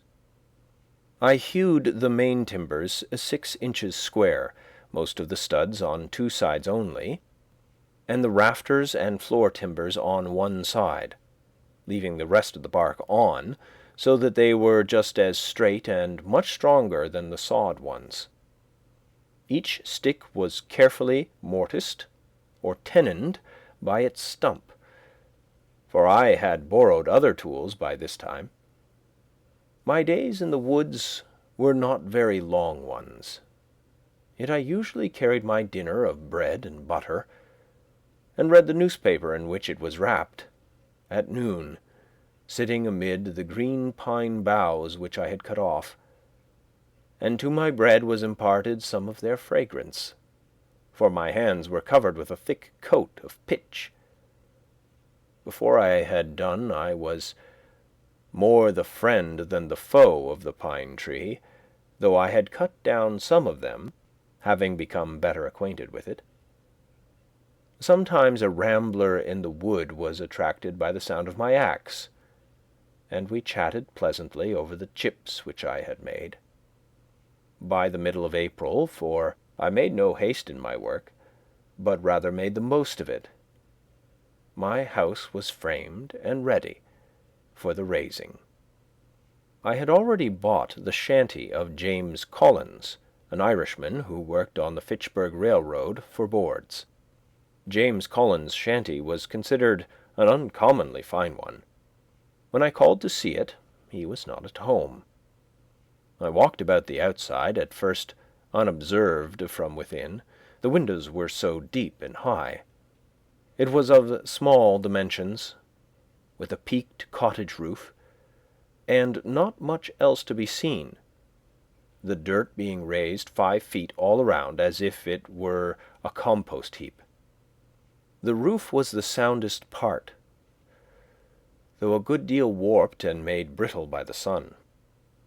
Door-sill there was none, but a perennial passage for the hens under the door-board. Mrs. C. came to the door and asked me to view it from the inside. The hens were driven in by my approach. It was dark, and had a dirt floor for the most part, dank, clammy, and aguish, only here a board and there a board which would not bear removal. She lighted a lamp to show me the inside of the roof and the walls, and also that the board floor extended under the bed, warning me not to step into the cellar, a sort of dust-hole 2 feet deep. In her own words, they were good boards overhead, good boards all around, and a good window. Of 2 whole squares originally, only the cat had passed out that way lately. There was a stove, a bed, and a place to sit. An infant in the house where it was born. A silk parasol, gilt-framed looking-glass, and a patent new coffee-mill nailed to an oak sapling, all told. The bargain was soon concluded, for James had in the meantime returned. I to pay $4.25 tonight, he to vacate at 5 tomorrow morning, selling to nobody else meanwhile. I to take possession at 6. It were well, he said, to be there early and anticipate certain indistinct but wholly unjust claims on the score of ground rent and fuel. This, he assured me, was the only encumbrance. At 6 I passed him and his family on the road. One large bundle held their all: bed, coffee-mill, looking-glass, hens. All but the cat. She took to the woods and became a wild cat. And, as I learned afterward, trod in a trap set for woodchucks, and so became a dead cat at last. I took down this dwelling the same morning, drawing the nails, and removed it to the pond side by small cartloads, spreading the boards on the grass there to bleach and warp back again in the sun. One early thrush gave me a note or two as I drove along the woodland path. I was informed treacherously by a young Patrick that neighbour Seeley, an Irishman, in the intervals of the carting, transferred the still tolerable, straight and drivable nails, staples, and spikes to his pocket, and then stood when I came back to pass the time of day and look freshly up, unconcerned with spring thoughts at the devastation, there being a dearth of work, as he said. He was there to represent spectatordom, and help make this seemingly insignificant event one with the removal of the gods of Troy. I dug my cellar in the side of a hill sloping to the south, where a woodchuck had formerly dug his burrow, down through sumac and blackberry roots, and the lowest stain of vegetation, 6 feet square by 7 deep, to a fine sand where potatoes would not freeze in any winter. The sides were left shelving and not stoned, but the sun having never shone on them, the sand still keeps its place. It was but 2 hours' work. I took particular pleasure in this breaking of ground, for in almost all latitudes men dig into the earth for an equable temperature. Under the most splendid house in the city is still to be found the cellar, where they store their roots as of old, and long after the superstructure has disappeared, posterity remark its dent in the earth. The house is still but a sort of porch at the entrance of a burrow. At length, in the beginning of May, with the help of some of my acquaintances, rather to improve so good an occasion for neighbourliness than from any necessity, I set up the frame of my house. No man was ever more honoured in the character of his raisers than I. They are destined, I trust, to assist at the raising of loftier structures one day. I began to occupy my house on the 4th of July, as soon as it was boarded and roofed, for the boards were carefully feather-edged and lapped, so that it was perfectly impervious to rain. But before boarding I laid the foundation of a chimney at one end, bringing 2 cartloads of stones up the hill from the pond in my arms.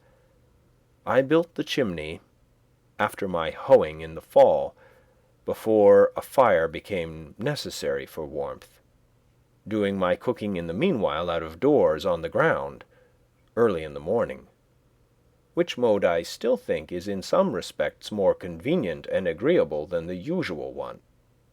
When it stormed before my bread was baked, I fixed a few boards over the fire and sat under them to watch my loaf, and passed some pleasant hours in that way. In those days when my hands were much employed, I read but little, but the least scraps of paper which lay on the ground, my holder or tablecloth, afforded me as much entertainment, in fact, answered the same purpose as the Iliad. It would be worth the while to build still more deliberately than I did, considering, for instance, what foundation a door, a window, a cellar, a garret, have in the nature of man, and perchance never raising any superstructure until we found a better reason for it than our temporal necessities even. There is some of the same fitness in a man's building his own house that there is in a bird's building its own nest. Who knows But if men constructed their dwellings with their own hands, and provided food for themselves and families simply and honestly enough, the poetic faculty would be universally developed, as birds universally sing when they are so engaged. But alas, we do like cowbirds and cuckoos, which lay their eggs in nests which other birds have built, and cheer no traveller with their chattering and unmusical notes. Shall we for ever resign the pleasure of construction to the carpenter? What does architecture amount to in the experience of the mass of men? I never in all my walks came across a man engaged in so simple and natural an occupation as building his house. We belong to the community. It is not the tailor alone who is the ninth part of a man. It is as much the preacher and the merchant and the farmer. Where is this division of labor to end? And what object does it finally serve? No doubt another may also think for me, but it is not therefore desirable that he should do so to the exclusion of my thinking for myself. True, there are architects so called in this country, and I have heard of one at least possessed with the idea of making architectural ornaments have a core of truth, a necessity, and hence a beauty, as if it were a revelation to him. All very well, perhaps, from his point of view, but only a little better than the common dilettantism. A sentimental reformer in architecture, he began at the cornice, not at the foundation. It was only how to put a core of truth within the ornaments, that every sugar plum, in fact, might have an almond or caraway seed in it, though I hold that almonds are most wholesome without the sugar, and not how the inhabitant, the indweller, might build truly within and without, and let the ornaments take care of themselves.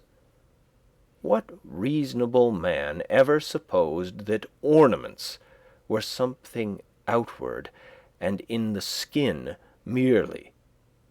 That the tortoise got his spotted shell, or the shellfish its mother-o'-pearl tints, by such a contract as the inhabitants of Broadway their Trinity Church. But a man has no more to do with the style of architecture of his house than a tortoise with that of its shell. Nor need the soldier be so idle as to try to paint the precise color of his virtue on his standard. The enemy will find it out. He may turn pale when the trial comes. This man seemed to me to lean over the cornice and timidly whisper his half-truth to the rude occupants, who really knew it better than he. What of architectural beauty I now see, I know has gradually grown from within outward, out of the necessities and character of the indweller, who is the only builder, out of some unconscious truthfulness and nobleness, without ever a thought for the appearance, and what additional beauty of this kind is destined to be produced will be preceded by a like unconscious beauty of life. The most interesting dwellings in this country, as the painter knows, are the most unpretending, humble log huts and cottages of the poor commonly. It is the life of the inhabitants whose shells they are, and not any peculiarity in their surfaces merely which make them picturesque.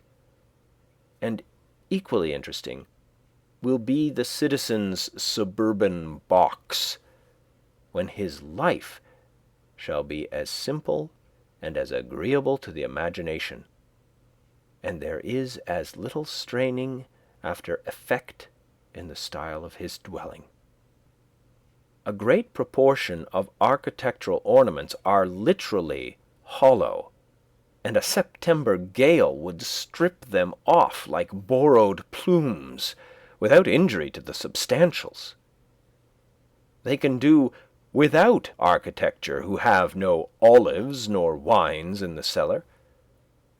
What if an equal ado were made about the ornaments of style in literature, and the architects of our Bibles spent as much time about their cornices as the architects of our churches do?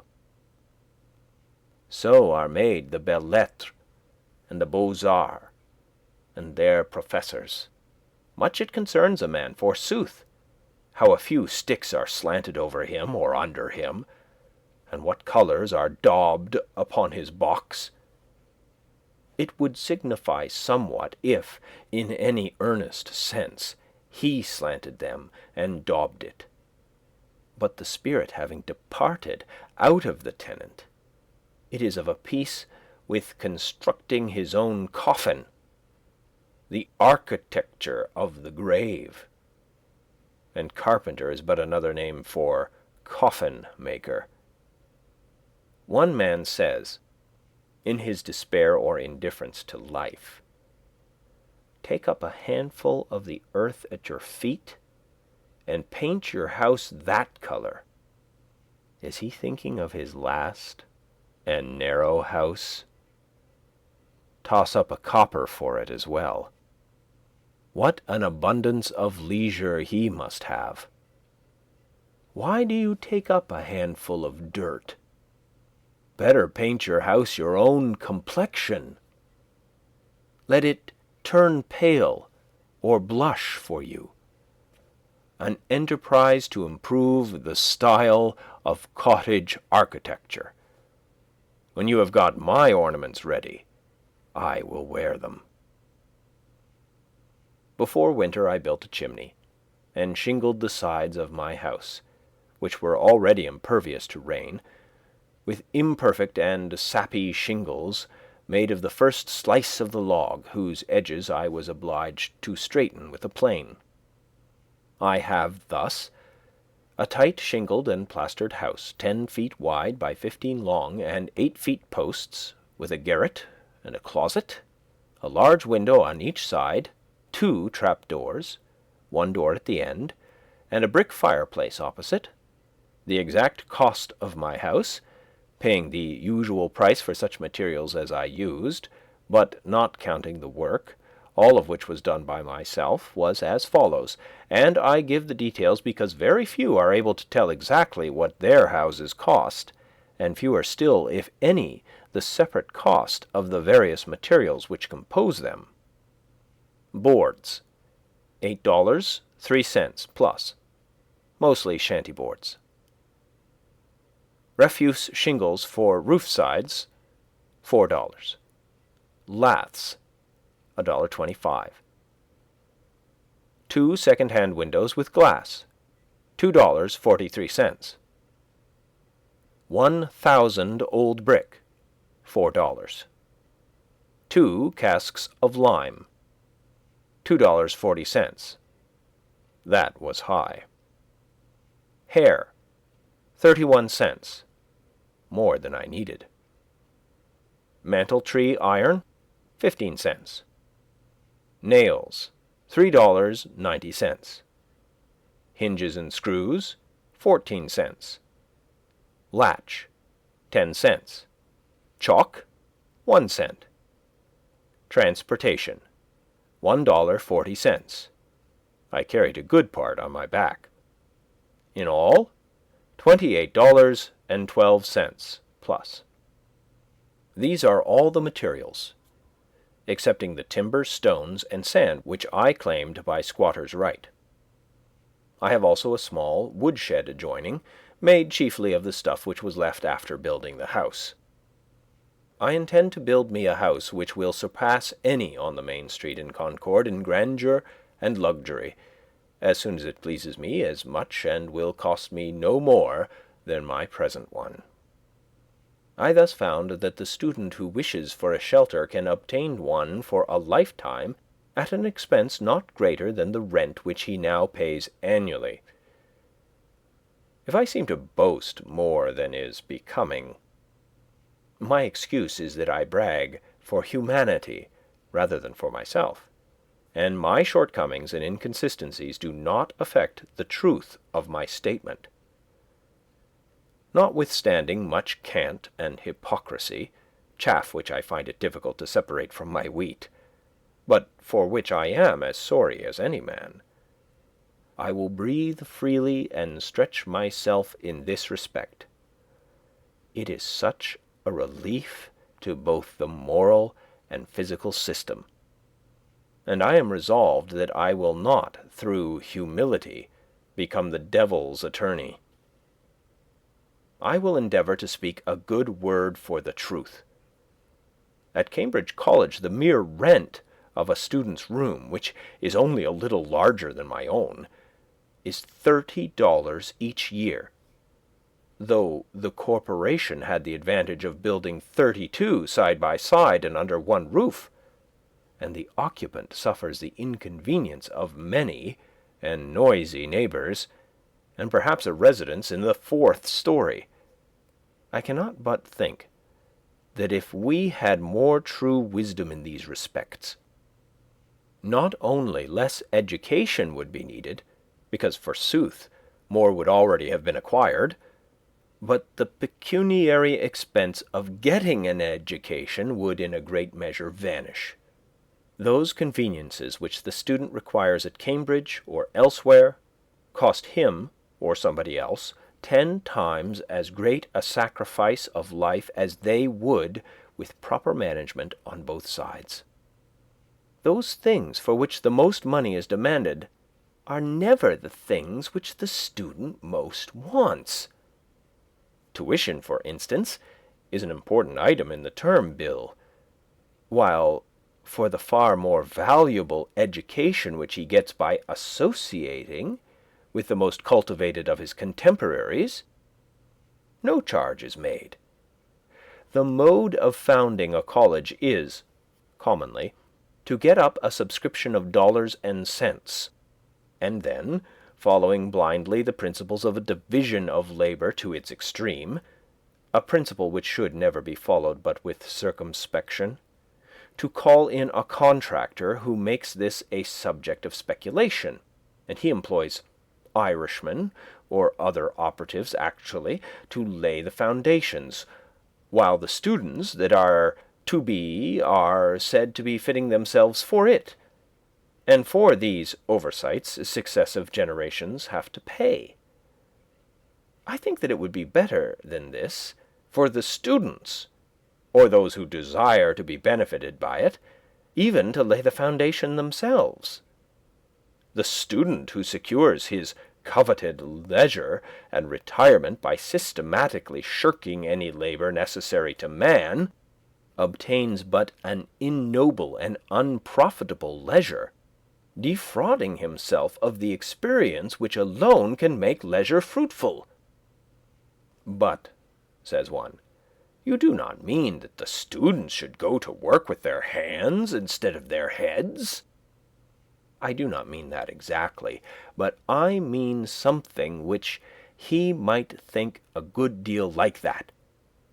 I mean that they should not play life, or study it merely, while the community supports them at this expensive game, but earnestly live it from beginning to end.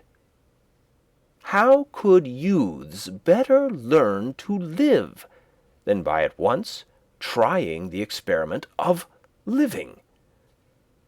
Methinks this would exercise their minds as much as mathematics. If I wished a boy to know something about the arts and sciences, for instance, I would not pursue the common course, which is merely to send him into the neighbourhood of some professor, where anything is professed and practised but the art of life.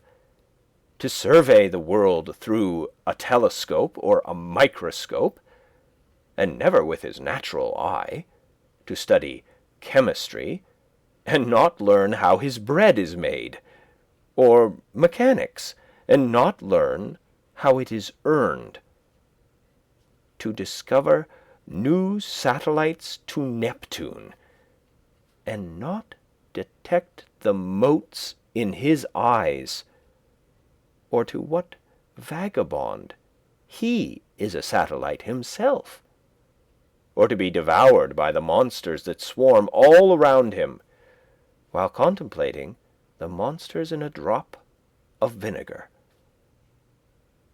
Which would have advanced the most at the end of a month? The boy who had made his own jackknife from the ore which he had dug and smelted, reading as much as would be necessary for this, or the boy who had attended the lectures on metallurgy at the Institute in the meanwhile, and had received a Rogers penknife from his father? Which would be most likely to cut his fingers? To my astonishment, I was informed on leaving college that I had studied navigation. Why, if I had taken one turn down the harbour, I should have known more about it. Even the poor student studies and is taught only political economy, while that economy of living, which is synonymous with philosophy, is not even sincerely professed in our colleges. The consequence is that while he is reading Adam Smith, Ricardo, and Say, he runs his father in debt irretrievably. Chapter 1, Part 4. As with our colleges, so with 100 modern improvements. There is an illusion about them. There is not always a positive advance.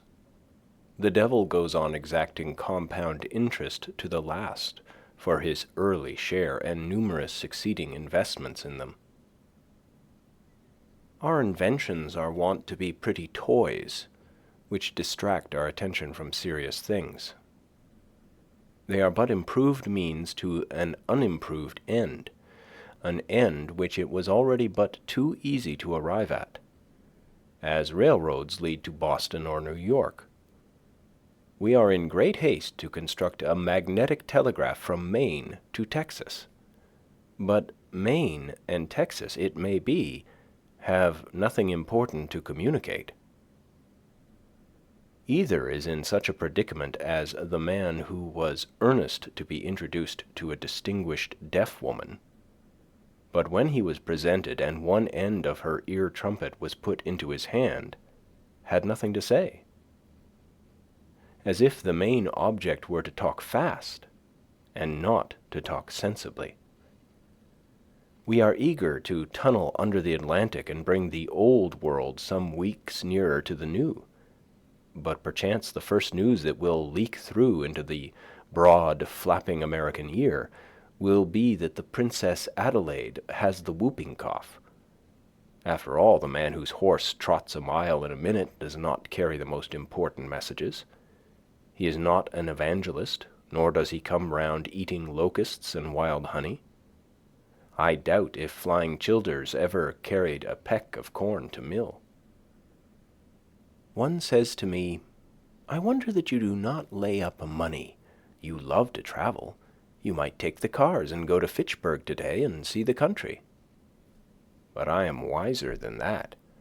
I have learned that the swiftest traveler is he that goes afoot. I say to my friend, suppose we try who will get there first. The distance is 30 miles, the fare 90 cents. That is almost a day's wages. I remember when wages were 60 cents a day for laborers on this very road. Well, I start now on foot and get there before night. I have traveled at that rate by the week together. You will in the meanwhile have earned your fare and arrive there sometime tomorrow, or possibly this evening if you are lucky enough to get a job in season. Instead of going to Fitchburg, you will be working here the greater part of the day. And so, if the railroad reached round the world, I think that I should keep ahead of you. And as for seeing the country and getting experience of that kind, I should have to cut your acquaintance altogether. Such is the universal law which no man can ever outwit. And with regard to the railroad, even we may say it is as broad as it is long. To make a railroad round the world available to all mankind is equivalent to grading the whole surface of the planet. Men have an indistinct notion that if they keep up this activity of joint stocks and spades long enough, all will at length ride somewhere in next to no time and for nothing. But though a crowd rushes to the depot and the conductor shouts, "All aboard!" when the smoke is blown away and the vapor condensed, it will be perceived that a few are riding, but the rest are run over, and it will be called, and will be, a melancholy accident. No doubt they can ride at last who shall have earned their fare, that is, if they survive so long, but they will probably have lost their elasticity and desire to travel by that time. This spending of the best part of one's life earning money in order to enjoy a questionable liberty during the least valuable part of it reminds me of the Englishman who went to India to make a fortune first, in order that he might return to England and live the life of a poet. He should have gone up garret at once. "What?" exclaim a million Irishmen, starting up from all the shanties in the land. "Is not this railroad which we have built a good thing?" "Yes," I answer, "comparatively good. That is, you might have done worse. But I wish, as you are brothers of mine, that you could have spent your time better than digging in this dirt." Before I finish my house, wishing to earn $10 or $12 by some honest and agreeable method, in order to meet my unusual expenses, I planted about 2 acres and a half of light and sandy soil near it, chiefly with beans, but also a small part with potatoes, corn, peas, and turnips. The whole lot contains 11 acres, mostly growing up to pines and hickories, and was sold the preceding season for $8.08 an acre. One farmer said that it was, quote, "good for nothing but to raise cheeping squirrels on," end quote. I put no manure whatever on this land, not being the owner, but merely a squatter, and not expecting to cultivate so much again, and I did not quite hoe it all at once. I got out several cords of stumps in plowing, which supplied me with fuel for a long time, and left small circles of virgin mold, easily distinguishable, through the summer by the greater luxuriance of the beans there. The dead, and for the most part unmerchantable wood behind my house, and the driftwood from the pond, have supplied the remainder of my fuel. I was obliged to hire a team and a man for the plowing, though I held the plow myself. My farm outgoes for the first season were, for implements, seed, work, etc., $14.72 plus. The seed corn was given me. This never costs anything to speak of, unless you plant more than enough. I got 12 bushels of beans and 18 bushels of potatoes, besides some peas and sweet corn. The yellow corn and turnips were too late to come to anything. The whole income from the farm was $23.44. Deducting the outgoes, $14.72 plus, there are left $8.71 plus. Beside produce consumed and on hand at the time, this estimate was made of the value of $4.50, the amount on hand much more than balancing a little grass which I did not raise. All things considered, that is, considering the importance of a man's soul and of today, notwithstanding the short time occupied by my experiment, nay, partly even because of its transient character, I believe that was doing better than any farmer in Concord did that year.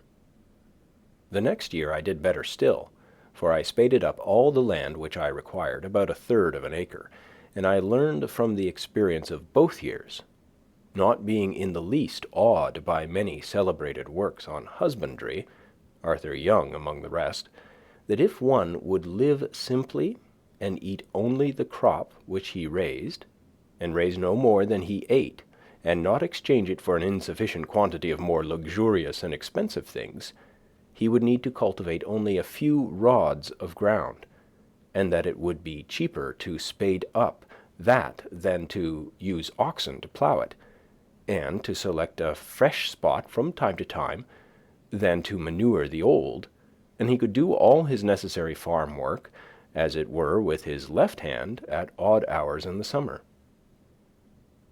And thus he would not be tied to an ox, or horse, or cow, or pig, as at present. I desire to speak impartially on this point, and as one not interested in the success or failure of the present economical and social arrangements. I was more independent than any farmer in Concord, for I was not anchored to a house or farm, but could follow the bent of my genius, which is a very crooked one, every moment.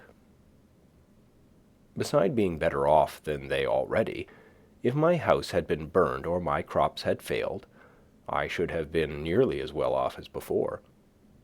I am wont to think that men are not so much the keepers of herds as herds are the keepers of men. The former are so much the freer. Men and oxen exchange work. But if we consider necessary work only, the oxen will be seen to have greatly the advantage. Their farm is so much the larger. Man does some of his part of the exchange work in his 6 weeks of haying, and it is no boy's play. Certainly no nation that lived simply in all respects, that is, no nation of philosophers, would commit so great a blunder as to use the labor of animals. True, there never was and is not likely soon to be a nation of philosophers, nor am I certain it is desirable that there should be. However, I should never have broken a horse or bull and taken him to board for any work he might do for me, for fear I should become a horseman or herdsman merely. And if society seems to be the gainer by so doing, are we certain that what is one man's gain is not another's loss, and that the stable boy has equal cause with his master to be satisfied? Granted that some public works would not have been constructed without this aid, and let man share the glory of such with the ox and horse, does it follow that he could not have accomplished works yet more worthy of himself in that case? When men begin to do not merely unnecessary or artistic, but luxurious and idle work with their assistance, it is inevitable that a few do all the exchange work with the oxen, or, in other words, become the slaves of the strongest. Man thus not only works for the animal within him, but, for a symbol of this, he works for the animal without him.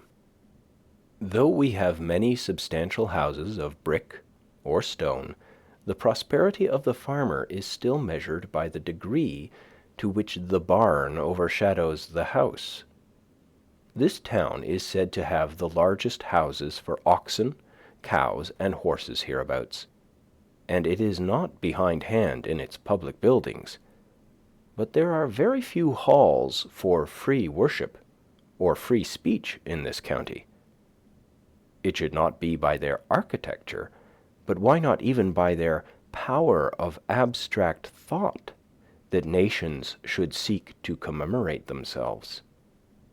How much more admirable the Bhagavad Gita than all the ruins of the East, towers and temples are the luxury of princes. A simple and independent mind does not toil at the bidding of any prince. Genius is not a retainer to any emperor, nor is its material silver or gold or marble, except to a trifling extent. To what end, pray, is so much stone hammered? In Arcadia, when I was there, I did not see any hammering stone. Nations are possessed with an insane ambition to perpetuate the memory of themselves by the amount of hammered stone they leave. What if equal pains were taken to smooth and polish their manners? One piece of good sense would be more memorable than a monument as high as the moon. I love better to see stones in place. The grandeur of Thebes was a vulgar grandeur. More sensible is a rod of stone wall that bounds an honest man's field than 100 gated Thebes that has wandered farther from the true end of life. The religion and civilization which are barbaric and heathenish build splendid temples, but what you might call Christianity does not. Most of the stone a nation hammers goes towards its tomb only. It buries itself alive. As for the pyramids, there is nothing to wonder at in them, so much as the fact that so many men could be found degraded enough to spend their lives constructing a tomb for some ambitious booby whom it would have been wiser and manlier to have drowned in the Nile and then given his body to the dogs. I might possibly invent some excuse for them and him, but I have no time for it. As for the religion and love of art of the builders, it is much the same all the world over, whether the building be an Egyptian temple or the United States Bank. It costs more than it comes to. The mainspring is vanity, assisted by the love of garlic and bread and butter. Mr. Balcom, a promising young architect, designs it on the back of his Vitruvius, with hard pencil and ruler, and the job is let out to Dobson and Sons, stone-cutters. When the 30 centuries begin to look down on it, mankind begin to look up at it. As for your high towers and monuments, there was a crazy fellow once in this town who undertook to dig through to China, and he got so far that, as he said, he heard the Chinese pots and kettles rattle. But I think that I shall not go out of my way to admire the hole which he made. Many are concerned about the monuments of the West and the East, to know who built them. For my part, I should like to know who in those days did not build them, who were above such trifling. But to proceed with my statistics. By surveying, carpentry, and day labor of various other kinds in the village in the meanwhile, for I have as many trades as fingers, I had earned $13.34. The expense of food for 8 months, namely from July 4th to March 1st, the time when these estimates were made, though I lived there more than 2 years,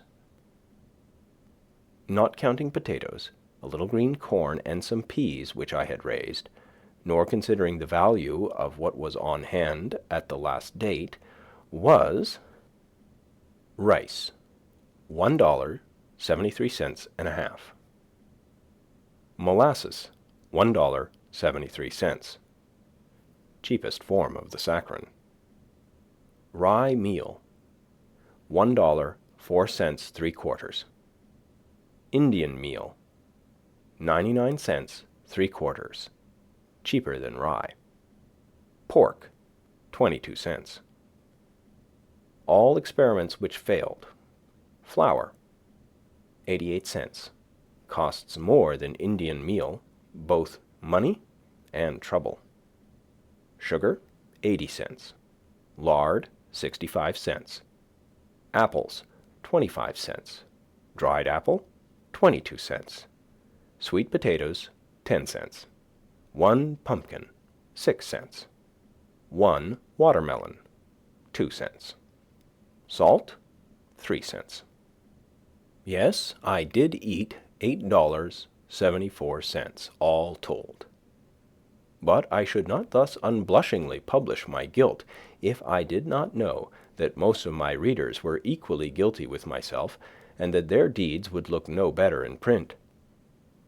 The next year I sometimes caught a mess of fish for my dinner, and once I went so far as to slaughter a woodchuck which ravaged my bean field, effect his transmigration, as a Tartar would say, and devour him, partly for experiment's sake.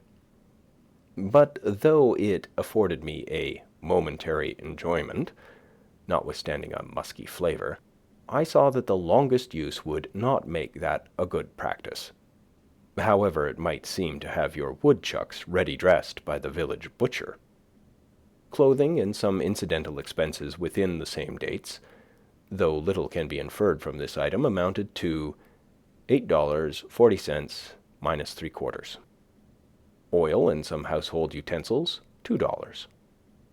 So that all the pecuniary outgoes, excepting for washing and mending, which for the most part were done out of the house, and their bills have not yet been received, and these are all and more than all the ways by which money necessarily goes out in this part of the world, were house, $28.12 plus.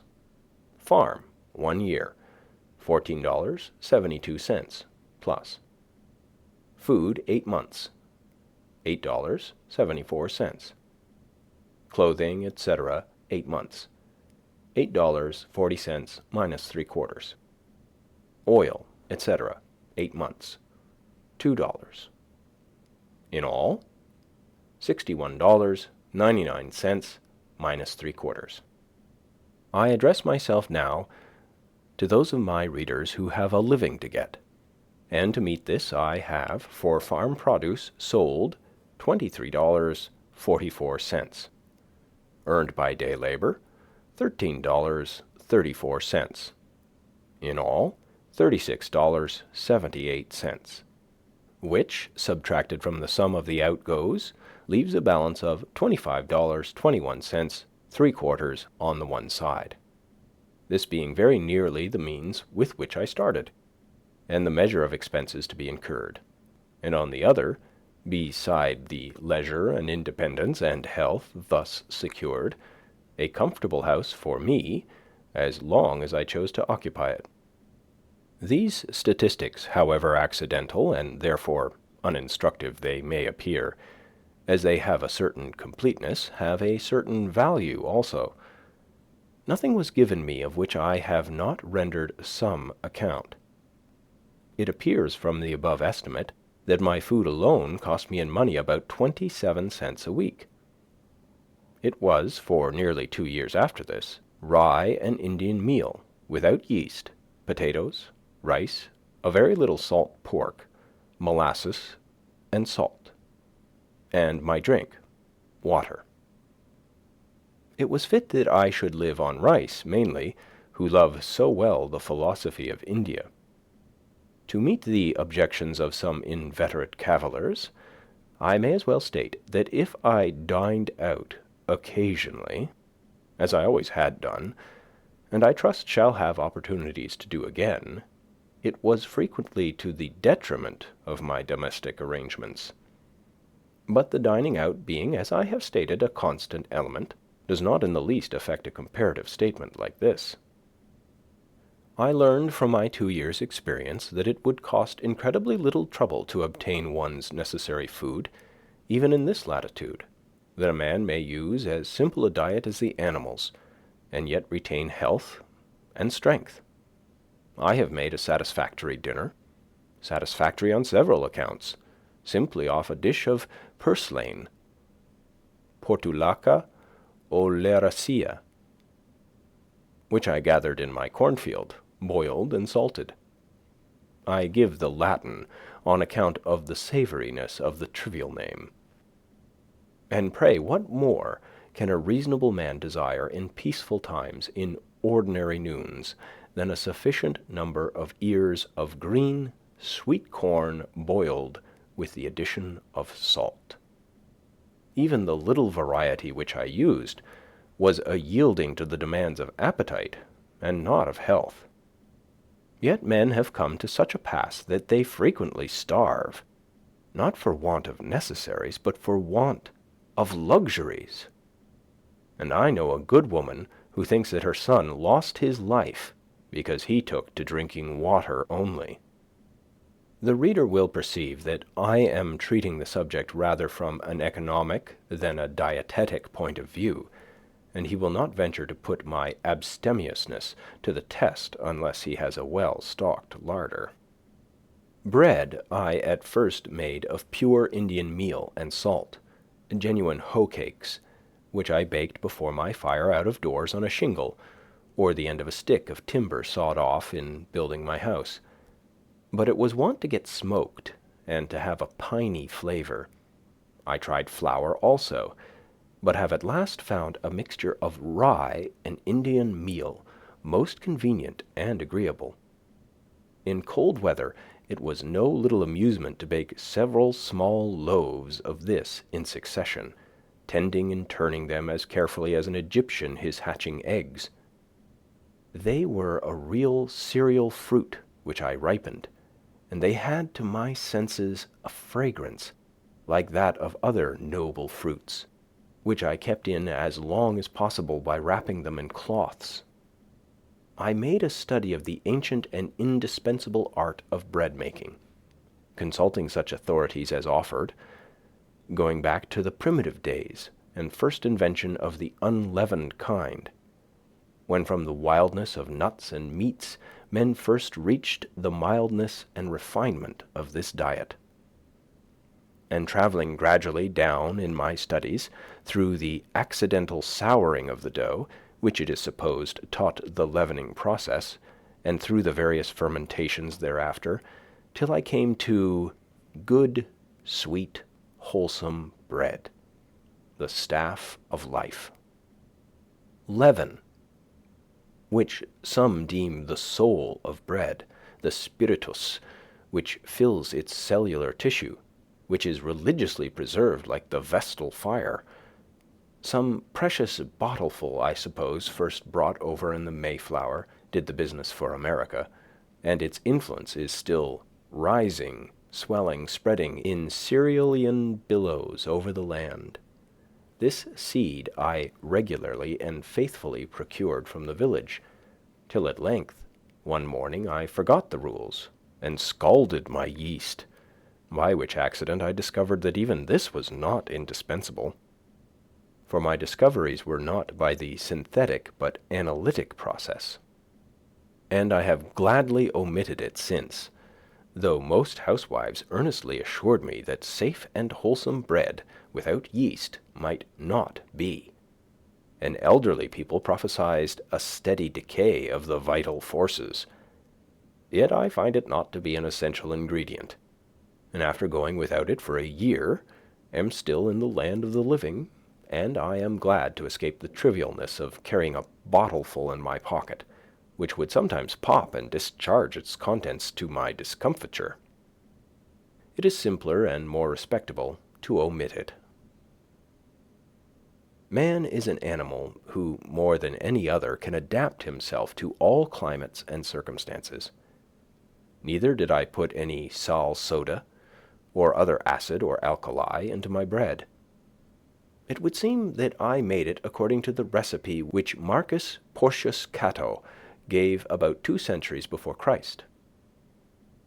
Panem depsticium sic facito, manus mortariumque bene lavato, farinam in mortarium indito, aquae palatim addito, subigitoc pulchre, ubi bene subigeris defingito, coquitoc sub testu, which I take to mean, quote, make kneaded bread thus.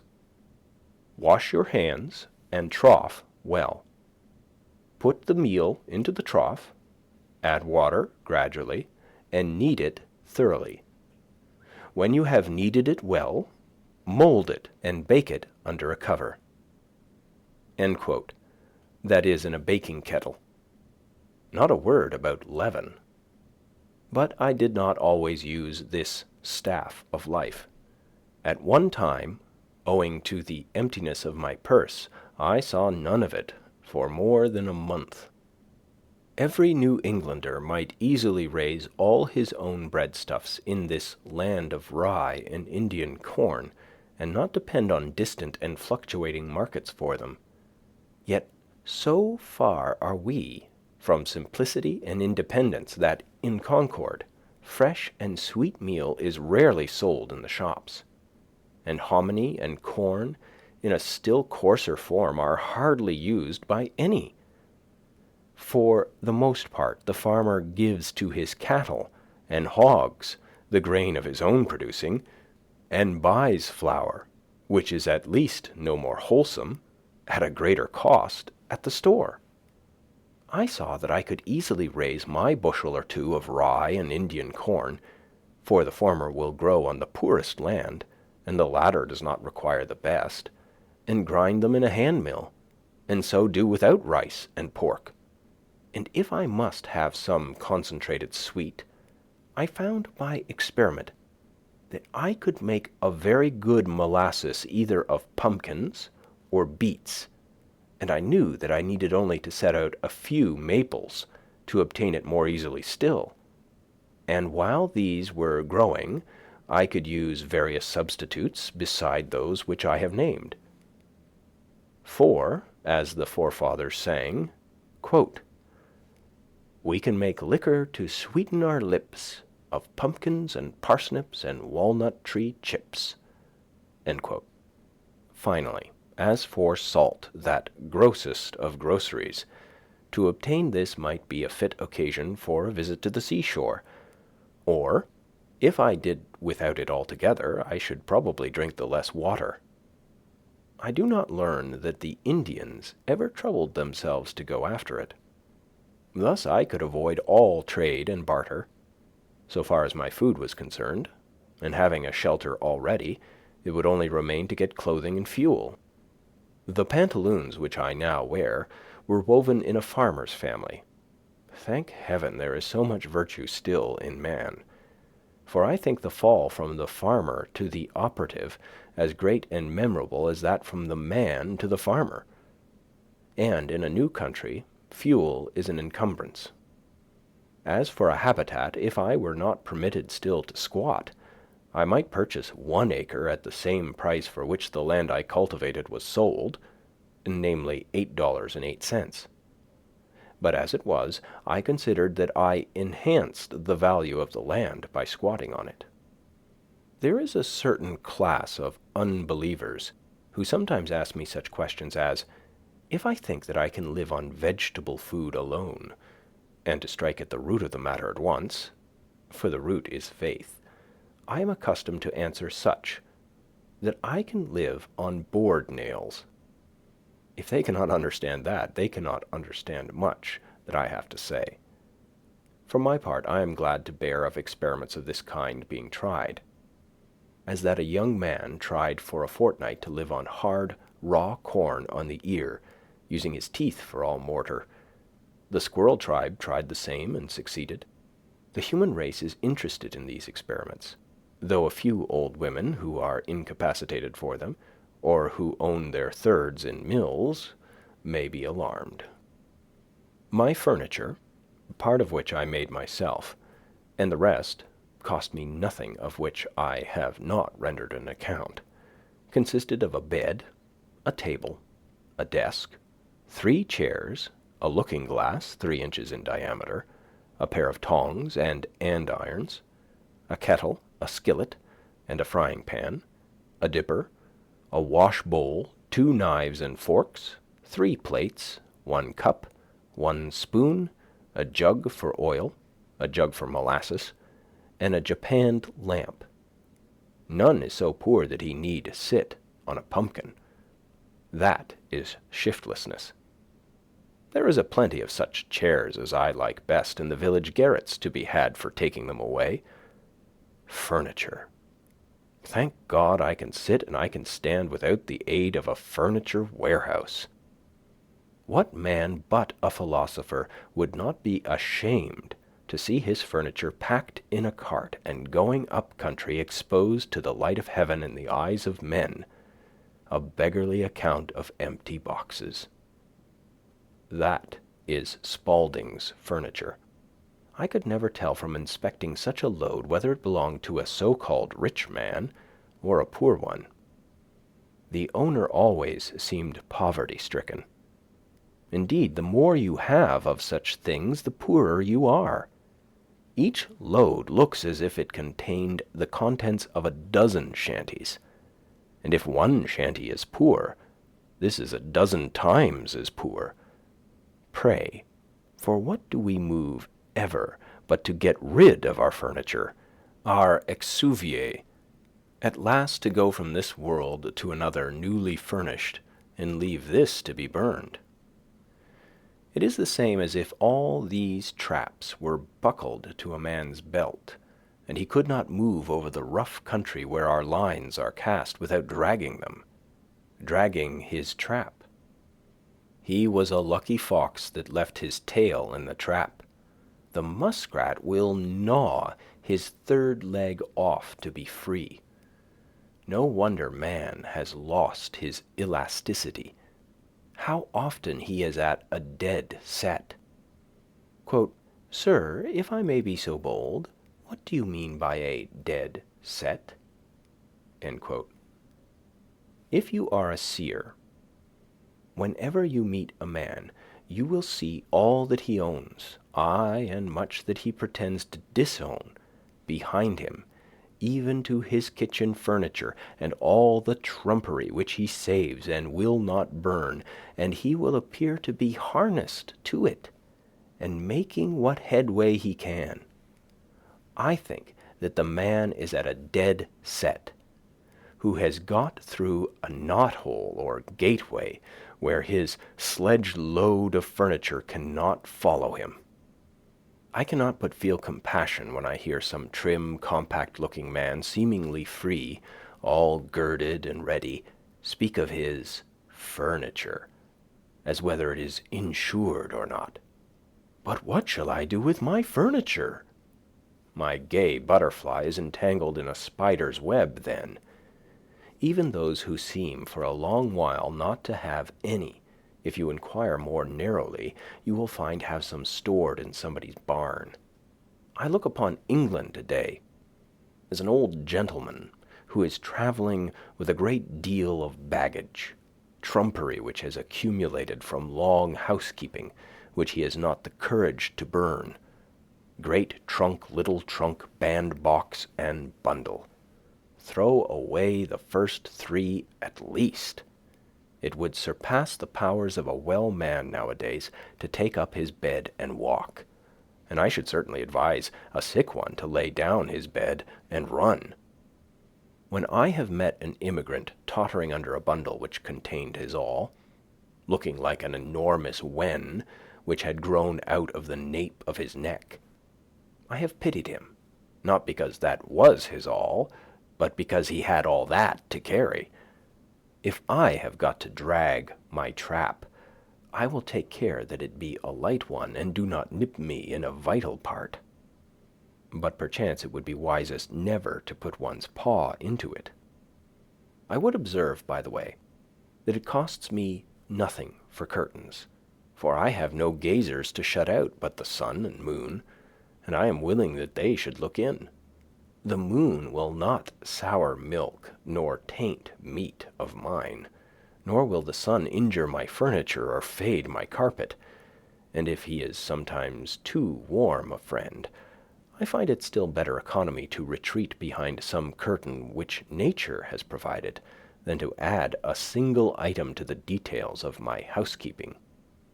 A lady once offered me a mat, but as I had no room to spare within the house, nor time to spare within or without to shake it, I declined it, preferring to wipe my feet on the sod before my door. It is best to avoid the beginnings of evil. Not long since I was present at the auction of a deacon's effects, for his life had not been ineffectual. Quote, "The evil that men do lives after them." End quote. As usual, a great proportion was trumpery which had begun to accumulate in his father's day. Among the rest was a dried tapeworm.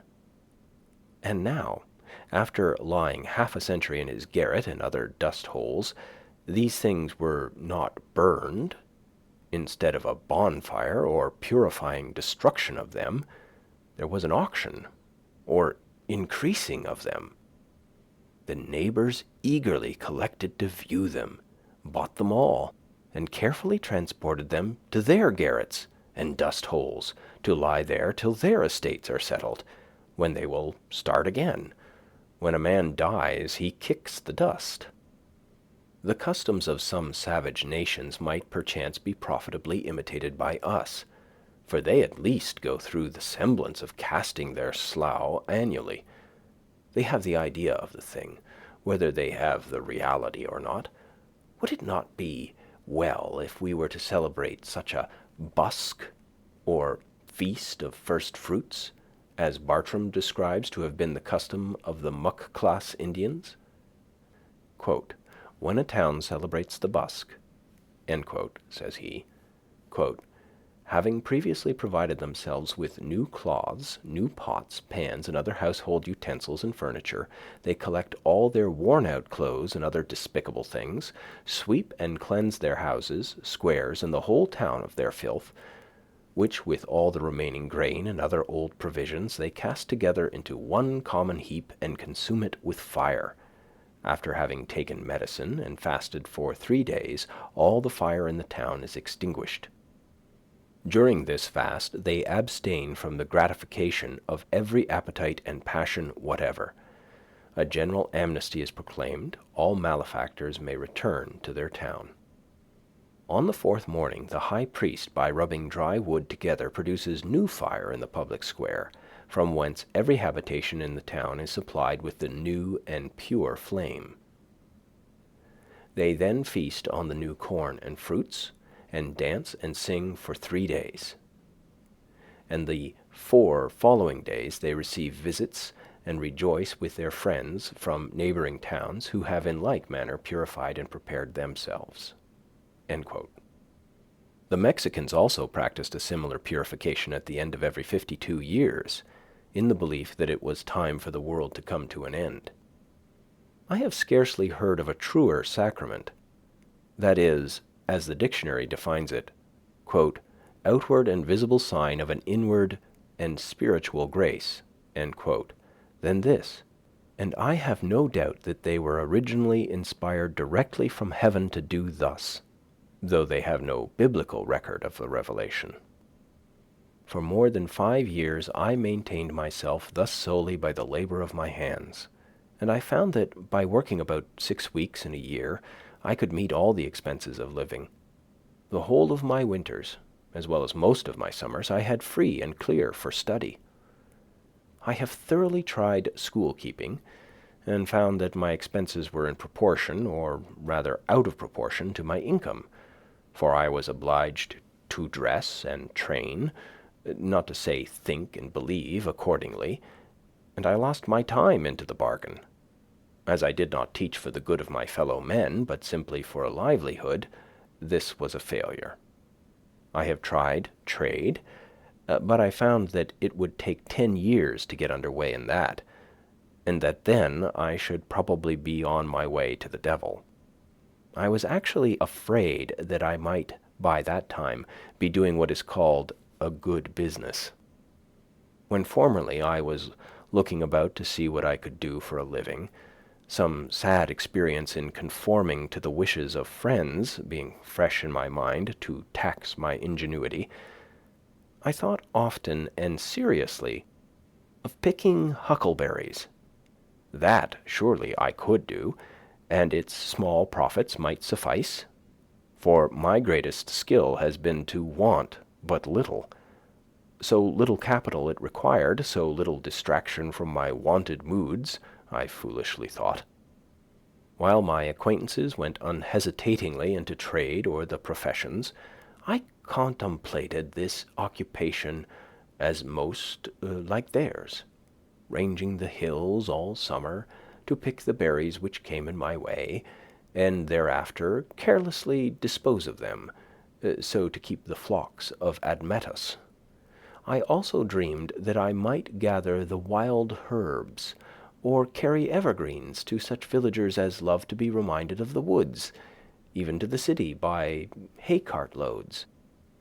But I have since learned that trade curses everything it handles, and though you trade in messages from heaven, the whole curse of trade attaches to the business.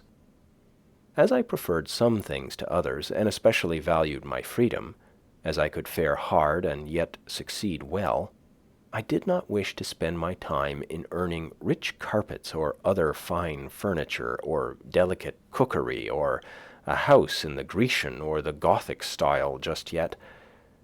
If there are any to whom it is no interruption to acquire these things and who know how to use them when acquired, I relinquish to them the pursuit.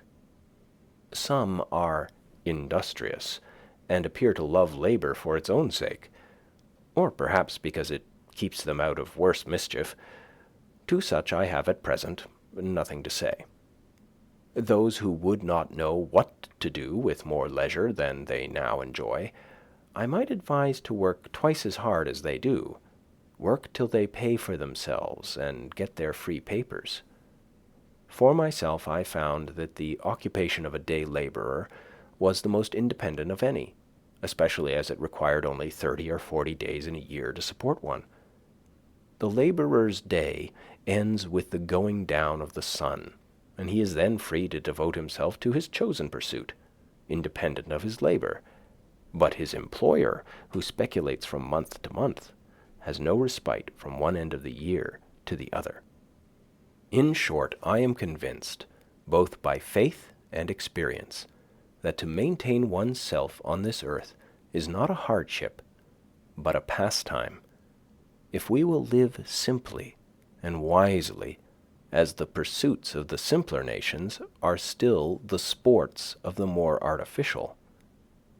It is not necessary that a man should earn his living by the sweat of his brow, unless he sweats easier than I do. Chapter 1, Economy, Part 5. One young man of my acquaintance, who has inherited some acres, told me that he thought he should live as I did, if he had the means. I would not have anyone adopt my mode of living on any account. For, beside that before he has fairly learned it, I may have found out another for myself, I desire that there may be as many different persons in the world as possible. But I would have each one be very careful to find out and pursue his own way, and not his father's or his mother's or his neighbor's instead. The youth may build or plant or sail. Only let him not be hindered from doing that which he tells me he would like to do. It is by a mathematical point only that we are wise, as the sailor or the fugitive slave keeps the pole star in his eye, but that is sufficient guidance for all our life. We may not arrive at our port within a calculable period, but we would preserve the true course. Undoubtedly, in this case, what is true for one is truer still for 1,000, as a large house is not proportionally more expensive than a small one, since one roof may cover, one cellar underlie, and one wall separate several apartments. But for my part, I preferred the solitary dwelling. Moreover, it will commonly be cheaper to build the whole yourself than to convince another of the advantage of the common wall. And when you have done this, the common partition, to be much cheaper, must be a thin one, and that other may prove a bad neighbor, and also not keep his side in repair. The only cooperation which is commonly possible is exceedingly partial and superficial, and what little true cooperation there is as if it were not, being a harmony inaudible to men. If a man has faith, he will cooperate with equal faith everywhere. If he has not faith, he will continue to live like the rest of the world, whatever company he is joined to. To cooperate in the highest as well as the lowest sense means to get our living together. I heard it proposed lately that 2 young men should travel together over the world, the one without money, earning his means as he went, before the mast and behind the plough, the other carrying a bill of exchange in his pocket. It was easy to see that they could not long be companions or cooperate, since one would not operate at all. They would part at the first interesting crisis in their adventures. Above all, as I have implied, the man who goes alone can start today, but he who travels with another must wait till that other is ready, and it may be a long time before they get off. But all this is very selfish, I have heard some of my townsmen say. I confess that I have hitherto indulged very little in philanthropic enterprises. I have made some sacrifices to a sense of duty, and among others have sacrificed this pleasure also.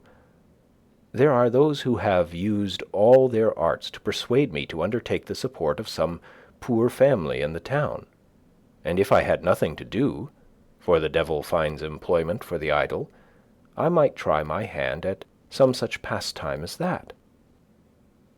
However, when I have thought to indulge myself in this respect, and lay their heaven under an obligation by maintaining certain poor persons in all respects as comfortably as I maintain myself, and have even ventured so far as to make them the offer, they have one and all unhesitatingly preferred to remain poor. While my town's men and women are devoted in so many ways to the good of their fellows, I trust that one at least may be spared to other and less humane pursuits. You must have a genius for charity, as well as for anything else. As for doing good, that is one of the professions which are full.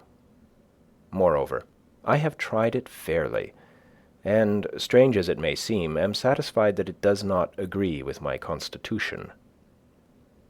Probably I should not consciously and deliberately forsake my particular calling to do the good which society demands of me, to save the universe from annihilation. And I believe that a like but infinitely greater steadfastness elsewhere is all that now preserves it. But I would not stand between any man and his genius, and to him who does this work, which I decline, with his whole heart and soul and life, I would say persevere, even if the world call it doing evil, as it is most likely they will. I am far from supposing that my case is a peculiar one. No doubt many of my readers would make a similar defense. At doing something, I will not engage that my neighbors shall pronounce it good, I do not hesitate to say that I should be a capital fellow to hire. But what that is, it is for my employer to find out. What good I do, in the common sense of that word, must be aside from my main path, and for the most part wholly unintended. Men say, practically, begin where you are and such as you are, without aiming mainly to become of more worth, and with kindness aforethought go about doing good. If I were to preach at all in this strain, I should say rather set about being good. As if the sun should stop when he had kindled his fires up to the splendor of a moon or a star of the 6th magnitude, and go about like Robin Goodfellow, peeping in at every cottage window, inspiring lunatics and tainting meats and making darkness visible, instead of steadily increasing his genial heat and beneficence till he is of such brightness that no mortal can look him in the face. And then, and in the meanwhile too, going about the world in his own orbit, doing it good, or rather, as a truer philosopher has discovered, the world going about him getting good. When Phaeton, wishing to prove his heavenly birth by his beneficence, had the sun's chariot but one day, and drove out of the beaten track, he burned several blocks of houses in the lower streets of heaven, and scorched the surface of the earth, and dried up every spring, and made the great desert of Sahara, till at length Jupiter hurled him headlong to the earth with a thunderbolt, and the sun, through grief at his death, did not shine for a year. There is no odor so bad as that which arises from goodness tainted. It is human, it is divine carrion. If I knew for a certainty that a man was coming to my house with the conscious design of doing me good, I should run for my life, as from that dry and parching wind of the African deserts called the simoom, which fills the mouth and nose and ears and eyes with dust till you are suffocated, for fear that I should get some of his good done to me, some of its virus mingled with my blood. No, in this case I would rather suffer evil the natural way. A man is not a good man to me because he will feed me if I should be starving, or warm me if I should be freezing, or pull me out of a ditch if I should ever fall into one. I can find you a Newfoundland dog that will do as much. Philanthropy is not love for one's fellow man in the broadest sense. Howard was no doubt an exceedingly kind and worthy man in his way, and has his reward. But comparatively speaking, what are 100 Howards to us, if their philanthropy do not help us in our best estate, when we are most worthy to be helped? I never heard of a philanthropic meeting in which it was sincerely proposed to do any good to me, or the like of me. The Jesuits were quite balked by those Indians who, being burned at the stake, suggested new modes of torture to their tormentors. Being superior to physical suffering, it sometimes chanced that they were superior to any consolation which the missionaries could offer, and the law to do as you would be done by fell with less persuasiveness on the ears of those who, for their part, did not care how they were done by, who loved their enemies after a new fashion, and came very near freely forgiving them all they did. Be sure that you give the poor the aid they most need, though it be your example which leaves them far behind.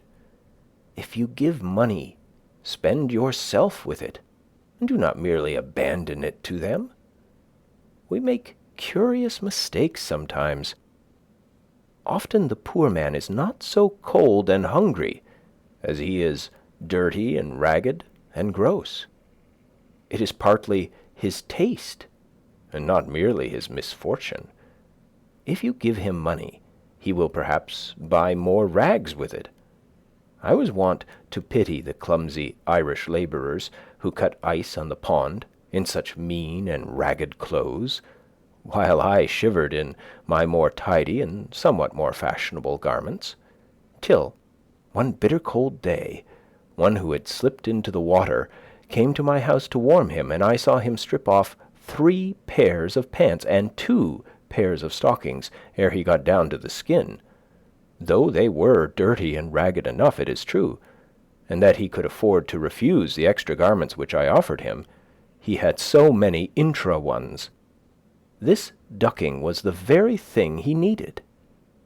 Then I began to pity myself, and I saw that it would be a greater charity to bestow on me a flannel shirt than a whole slop shop on him. There are 1,000 hacking at the branches of evil to one who is striking at the root, and it may be that he who bestows the largest amount of time and money on the needy is doing the most by his mode of life to produce that misery which he strives in vain to relieve. It is the pious slave breeder devoting the proceeds of every 10th slave to buy a Sunday's liberty for the rest. Some show their kindness to the poor by employing them in their kitchens. Would they not be kinder if they employed themselves there? You boast of spending a 10th part of your income in charity. Maybe you should spend the 9/10 so, and done with it. Society recovers only a 10th part of the property then. Is this owing to the generosity of him in whose possession it is found, or to the remissness of the officers of justice? Philanthropy is almost the only virtue which is sufficiently appreciated by mankind. Nay, it is greatly overrated. It is our selfishness which overrates it. A robust poor man, one sunny day here in Concord, praised a fellow townsman to me because, as he said, he was kind to the poor, meaning himself. The kind uncles and aunts of the race are more esteemed than its true spiritual fathers and mothers. I once heard a reverend lecturer on England, a man of learning and intelligence, after enumerating her scientific, literary, and political worthies, Shakespeare, Bacon, Cromwell, Milton, Newton, and others, speak next of her Christian heroes, whom, as if his profession required it of him, he elevated to a place far above all the rest, as the greatest of the great. They were Penn, Howard, and Mrs. Fry. Everyone must feel the falsehood and cant of this. The last were not England's best men and women, only, perhaps, her best philanthropists. I would not subtract anything from the praise that is due to philanthropy, but merely demand justice for all who by their lives and works are a blessing to mankind. I do not value chiefly a man's uprightness and benevolence, which are, as it were, his stem and leaves. Those plants of whose greenness withered we make herb tea for the sick serve but a humble use, and are most employed by quacks. I want the flower and fruit of a man, that some fragrance be wafted over from him to me, and some ripeness flavor our intercourse. His goodness must not be a partial and transitory act, but a constant superfluity, which costs him nothing and of which he is unconscious. This is a charity that hides a multitude of sins. The philanthropist, too, often surrounds mankind with the remembrance of his own cast-off griefs as an atmosphere, and calls it sympathy.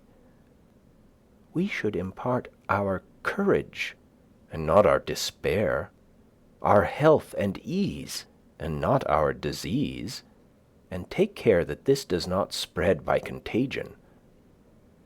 From what southern plains comes up the voice of wailing? Under what latitudes reside the heathen to whom we would send light?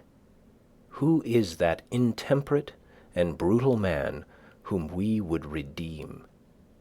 If anything ail a man, so that he does not perform his functions, if he have a pain in his bowels even, for that is the seat of sympathy, he forthwith sets about reforming the world. Being a microcosm himself, he discovers, and it is a true discovery, and he is the man to make it, that the world has been eating green apples. To his eyes, in fact, the globe itself is a great green apple, which there is a danger awful to think of, that the children of men will nibble before it is ripe. And straightway his drastic philanthropy seeks out the Eskimo and the Patagonian, and embraces the populous Indian and Chinese villages, and thus, by a few years of philanthropic activity, the powers in the meanwhile using him for their own ends, no doubt, he cures himself of his dyspepsia, the globe acquires a faint blush on one or both of its cheeks, as if it were beginning to be ripe, and life loses its crudity, and is once more sweet and wholesome to live. I never dreamed of an enormity greater than I have committed.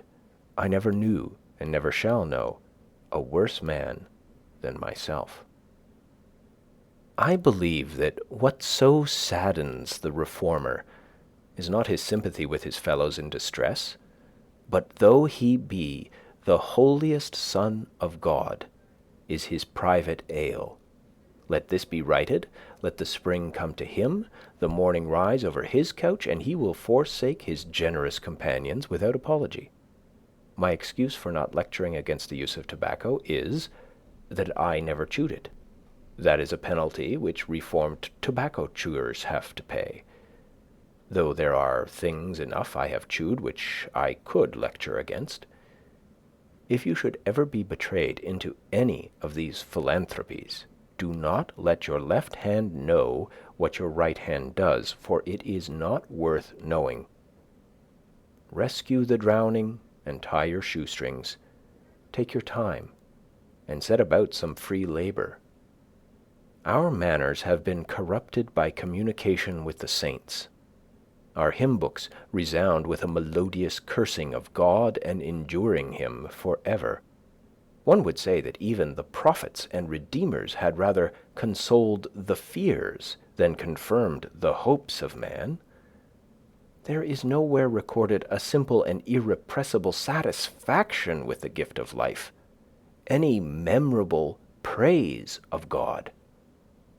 All health and success does me good, however far off and withdrawn it may appear. All disease and failure helps to make me sad and does me evil, however much sympathy it may have with me or I with it. If, then, we would indeed restore mankind by truly Indian, botanic, magnetic, or natural means, let us first be as simple and well as nature ourselves, dispel the clouds which hang over our own brows, and take up a little life into our pores. Do not stay to be an overseer of the poor, but endeavor to become one of the worthies of the world. I read in the Gulistan, or flower garden of Sheikh Sadi of Shiraz, that, quote, they asked a wise man, saying, of the many celebrated trees which the Most High God has created lofty and umbrageous, they call none azad, or free, excepting the cypress, which bears no fruit. What mystery is there in this? He replied. Each has its appropriate produce, and appointing season, during the continuance of which it is fresh and blooming, and during their absence dry and withered. To neither of which states is the cypress exposed, being always flourishing, and of this nature are the azads or religious independents. Fix not thy heart on that which is transitory, for the Dijla or Tigris will continue to flow through Baghdad after the race of caliphs is extinct. If thy hand has plenty, be liberal as the date tree, but if it affords nothing to give away, be an azad, or free man, like the cypress. End quote. Complemental verses. The pretensions of poverty. Quote, thou dost presume too much, poor needy wretch, to claim a station in the firmament, because thy humble cottage or thy tub nurses some lazy or pedantic virtue in the cheap sunshine or by shady springs, with roots and pot herbs, where thy right hand, tearing those humane passions from the mind, upon whose stalks fair blooming virtues flourish, degradeth nature and benumbeth sense, and Gorgon-like turns active men to stone. We not require the dull society of your necessitated temperance, or that unnatural stupidity that knows nor joy nor sorrow, nor your forced, falsely exalted passive fortitude above the active. This low abject brood, that fix their seats in mediocrity, become your servile minds. But we advance such virtues only as admit excess. Brave, bounteous acts, regal magnificence, all-seeing prudence, magnanimity that knows no bound, and that heroic virtue for which antiquity hath left no name, but patterns only, such as Hercules, Achilles, Theseus. Back to thy loathed cell, and when thou seest the new enlightened sphere, study to know but what those worthies were. End quote. T. Carew. End of Chapter 1, Economy. Chapter 2, Where I Lived and What I Lived For. At a certain season of our lives, we are accustomed to consider every spot as the possible site of a house. I have thus surveyed the country on every side within a dozen miles of where I live. In imagination I have bought all the farms in succession, for all were to be bought, and I knew their price. I walked over each farmer's premises, tasted his wild apples, discoursed on husbandry with him, took his farm at his price, at any price, mortgaging it to him in my mind, even put a higher price on it, took everything but a deed of it, took his word for his deed, for I dearly love to talk, cultivated it, and him too to some extent, I trust, and withdrew when I had enjoyed it long enough, leaving him to carry it on. This experience entitled me to be regarded as a sort of real estate broker by my friends. Wherever I sat, there I might live, and the landscape radiated from me accordingly. What is a house but a sedge, a seat? Better if a country seat. I discovered many a site for a house not likely to be soon improved, which some might have thought too far from the village, but to my eyes the village was too far from it. Well, there I might live, I said, and there I did live, for an hour, a summer, and a winter life, saw how I could let the years run off, buffet the winter through, and see the spring come in. The future inhabitants of this region, wherever they may place their houses, may be sure that they have been anticipated. An afternoon sufficed to lay out the land into orchard, woodlot, and pasture, and to decide what fine oaks or pines should be left to stand before the door, and whence each blasted tree could be seen to the best advantage. And then I let it lie, fallow, perchance, for a man is rich in proportion to the number of things which he can afford to let alone. My imagination carried me so far that I even had the refusal of several farms. The refusal was all I wanted. But I never got my fingers burned by actual possession. The nearest that I came to actual possession was when I bought the Hollowell place, and had begun to sort my seeds, and collected materials with which to make a wheelbarrow to carry it on or off with. But before the owner gave me a deed of it, his wife, every man has such a wife, changed her mind and wished to keep it, and he offered me $10 to release him.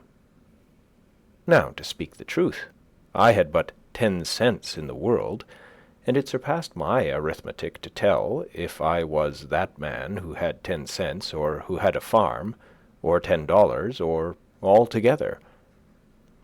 However, I let him keep the $10 and the farm too, for I had carried it far enough. Or rather, to be generous, I sold him the farm for just what I gave for it, and, as he was not a rich man, made him a present of $10, and still had my 10 cents, and seeds, and materials for a wheelbarrow left.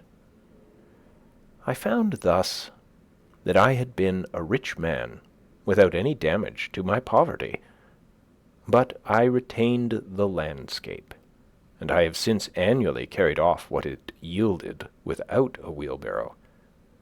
With respect to landscapes, quote, I am monarch of all I survey. My right there is none to dispute. End quote. I have frequently seen a poet withdraw, having enjoyed the most valuable part of a farm, while the crusty farmer supposed that he had got a few wild apples only. Why, the owner does not know it for many years, when a poet has put his farm in rhyme, the most admirable kind of invisible fence, has fairly impounded it, milked it, skimmed it, and got all the cream, and left the farmer only the skimmed milk. The real attractions of the Hollowell farm to me were its complete retirement, being about 2 miles from the village, half a mile from the nearest neighbor, and separated from the highway by a broad field. Its bounding on the river, which the owner said protected it by its fogs from frosts in the spring, though that was nothing to me. The grey colour and ruinous state of the house and barn, and the dilapidated fences, which put such an interval between me and the last occupant. The hollow and lichen-covered apple trees, gnawed by rabbits, showing what kind of neighbours I should have. But above all, the recollection I had of it from my earliest voyages up the river, when the house was concealed behind a dense grove of red maples, through which I heard the house-dog bark. I was in haste to buy it, before the proprietor finished getting out some rocks, cutting down the hollow apple trees, and grubbing up some young birches which had sprung up in the pasture, or, in short, had made any more of his improvements. To enjoy these advantages, I was ready to carry it on, like Atlas, to take the world on my shoulders. I never heard what compensation he received for that, and do all those things which had no other motive or excuse but that I might pay for it and be unmolested in my possession of it, for I knew all the while that it would yield the most abundant crop of the kind I wanted, if I could only afford to let it alone. But it turned out as I have said. All that I could say, then, with respect to farming on a large scale, I have always cultivated a garden, was that I had my seeds ready. Many think that seeds improve with age. I have no doubt that time discriminates between the good and the bad, and when at last I shall plant, I shall be less likely to be disappointed. But I would say to my fellows, once for all, as long as possible, live free and uncommitted. It makes but little difference whether you are committed to a farm or the county jail.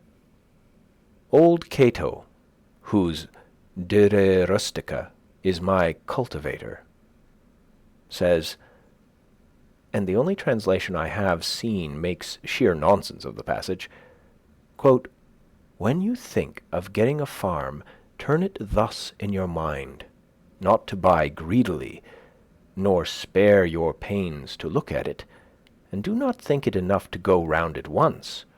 The oftener you go there, the more it will please you, if it is good.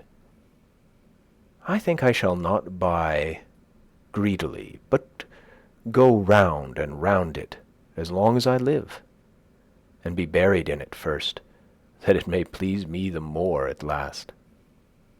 The present was my next experiment of this kind, which I purpose to describe more at length, for convenience putting the experience of 2 years into one. As I have said, I do not propose to write an ode to dejection, but to brag as lustily as Chanticleer in the morning, standing on his roost, if only to wake my neighbors up.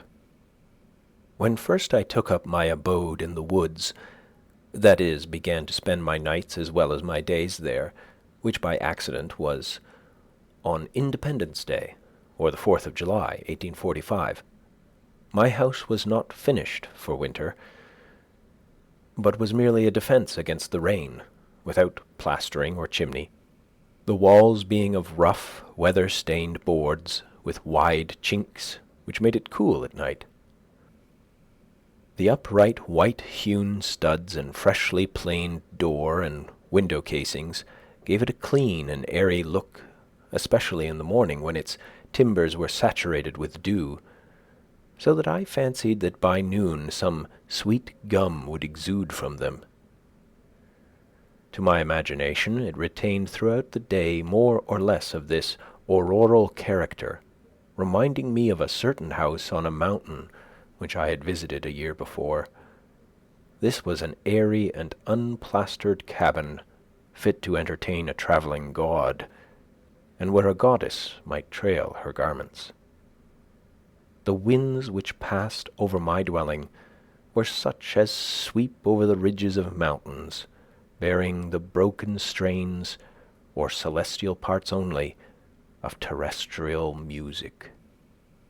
The morning wind forever blows. The poem of creation is uninterrupted, but few are the ears that hear it. Olympus is but the outside of the earth everywhere. The only house I had been the owner of before, if I except a boat, was a tent, which I used occasionally when making excursions in the summer, and this is still rolled up in my garret. But the boat, after passing from hand to hand, has gone down the stream of time. With this more substantial shelter about me, I had made some progress toward settling in the world. This frame, so slightly clad, was a sort of crystallization around me, and reacted on the builder. It was suggestive somewhat, as a picture in outlines. I did not need to go outdoors to take the air, for the atmosphere within had lost none of its freshness. It was not so much within doors as behind a door where I sat, even in the rainiest weather. The Haravansa says, quote, "An abode without birds is like a meat without seasoning," end quote. Such was not my abode, for I found myself suddenly neighbor to the birds, not by having imprisoned one, but having caged myself near them. I was not only nearer to some of those which commonly frequent the garden and the orchard, but to those smaller and more thrilling songsters of the forest, which never, or rarely, serenade a villager: the wood thrush, the veery, the scarlet tanager, the field sparrow, the whippoorwill, and many others. I was seated by the shore of a small pond, about 1.5 miles south of the village of Concord, and somewhat higher than it, in the midst of an extensive wood between that town and Lincoln, and about 2 miles south of that our only field known to fame, Concord Battleground. But I was so low in the woods that the opposite shore, 1/2 mile off, like the rest, covered with wood, was my most distant horizon. For the first week, whenever I looked out on the pond, it impressed me like a tarn high up on the side of a mountain, its bottom far above the surface of other lakes, and as the sun arose, I saw it throwing off its nightly clothing of mist, and here and there, by degrees, its soft ripples or its smooth reflecting surface was revealed, while the mists, like ghosts, were stealthily withdrawing in every direction into the woods, as at the breaking up of some nocturnal conventicle. The very dew seemed to hang upon the trees later into the day than usual, as on the sides of mountains. This small lake was of most value as a neighbor in the intervals of a gentle rainstorm in August, when, both air and water being perfectly still, but the sky overcast, mid-afternoon had all the serenity of evening, and the wood thrush sang around and was heard from shore to shore. A lake like this is never smoother than at such a time, and the clear portion of the air above it being shallow and darkened by clouds, the water, full of light and reflections, becomes a lower heaven itself, so much the more important. From a hilltop nearby, where the wood had been recently cut off, there was a pleasing vista southward across the pond, through a wide indentation in the hills which form the shore there, where their opposite sides, sloping toward each other, suggested a stream flowing out in that direction through a wooded valley, but stream there was none. That way I looked between and over the near green hills to some distant and higher ones in the horizon tinged with blue. Indeed, by standing on tiptoe, I could catch a glimpse of some of the peaks of the still bluer and more distant mountain ranges in the northwest, those true blue coins from heaven's own mint, and also of some portion of the village. But in other directions, even from this point, I could not see over or beyond the woods which surrounded me. It is well to have some water in your neighborhood, to give buoyancy to and float the earth. One value even of the smallest well is that when you look into it, you see that earth is not continent, but insular. This is as important as that it keeps butter cool. When I looked across the pond from this peak toward the Sudbury meadows, which in time of flood I distinguished elevated perhaps by a mirage in their seething valley, like a coin in a basin, all the earth beyond the pond appeared like a thin crust, insulated and floated even by this small sheet of interverting water, and I was reminded that this on which I dwelt was but dry land. Though the view from my door was still more contracted, I did not feel crowded or confined in the least. There was pasture enough for my imagination. The low shrub oak plateau to which the opposite shore arose stretched away toward the prairies of the west and the steppes of Tartary, affording ample room for all the roving families of men. Quote, "There are none happy in the world but beings who enjoy freely a vast horizon," end quote, said Damodara when his herds required new and larger pastures. Both place and time were changed, and I dwelt nearer to those parts of the universe and to those eras in history which had most attracted me.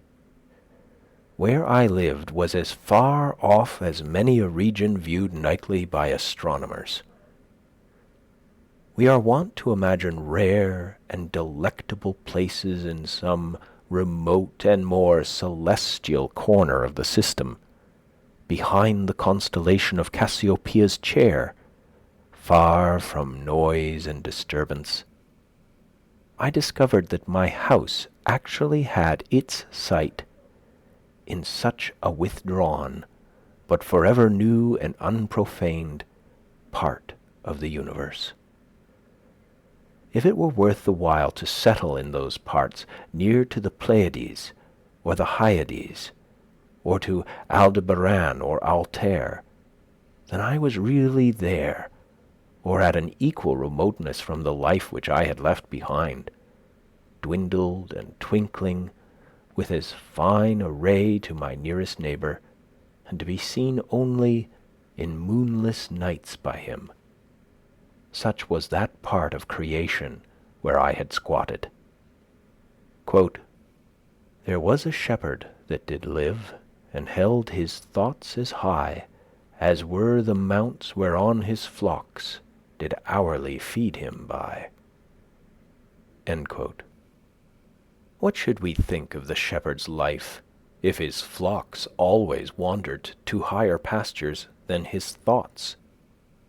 Every morning was a cheerful invitation to make my life of equal simplicity, and I may say innocence, with nature herself. I have been as sincere a worshipper of Aurora as the Greeks. I got up early and bathed in the pond. That was a religious exercise, and one of the best things which I did. They say that characters were engraven on the bathing tub of King Ching Thang, to this effect, quote, "Renew thyself completely each day. Do it again and again and forever again." End quote. I can understand that. Morning brings back the heroic ages. I was as much affected by the faint hum of a mosquito making its invisible and unimaginable tour through my apartment at early as dawn, when I was sitting with door and windows open, as I could be by any trumpet that ever sang of fame. It was Homer's Requiem, itself an Iliad and Odyssey in the air, singing its own wrath and wanderings. There was something cosmical about it, a standing advertisement, till forbidden, of the everlasting vigor and fertility of the world. The morning, which is the most memorable season of the day, is the awakening hour. Then there is least somnolence in us, and for an hour, at least, some part of us awakes which slumbers all the rest of the day and night. Little is to be expected of that day, if it can be called a day, to which we are not awakened by our genius, but by the mechanical nudgings of some servitor, are not awakened by our own newly acquired force and aspirations from within, accompanied by the undulations of celestial music instead of factory bells and a fragrance filling the air, to a higher life than we fell asleep from, and thus the darkness bear its fruit and prove itself to be good, no less than the light. That man who does not believe that each day contains an earlier, more sacred and auroral hour than he has yet profaned has despaired of life, and is pursuing a descending and darkening way. After a partial cessation of his sensuous life, the soul of man, or its organs rather, are reinvigorated each day, and his genius tries again what noble life it can make.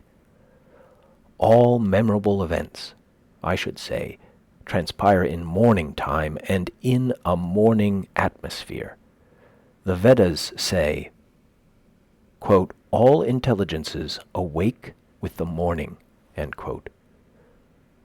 Poetry and art and the fairest and most memorable of the actions of men date from such an hour. All poets and heroes, like Memnon, are the children of Aurora and emit their music at sunrise. To him whose elastic and vigorous thought keeps pace with the sun, the day is a perpetual morning. It matters not what the clocks say or the attitudes and labors of men. Morning is when I am awake and there is a dawn in me. Moral reform is the effort to throw off sleep.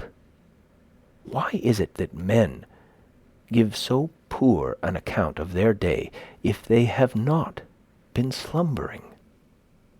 They are not such poor calculators. If they had not been overcome with drowsiness, they would have performed something. The millions are awake enough for physical labor, but only 1 in a million is awake enough for effective intellectual exertion. Only 1 in 100 millions to a poetic or divine life. To be awake is to be alive. I have never yet met a man who was quite awake. How could I have looked him in the face? We must learn to reawaken and keep ourselves awake, not by mechanical aids, but by an infinite expectation of the dawn, which does not forsake us in our soundest sleep.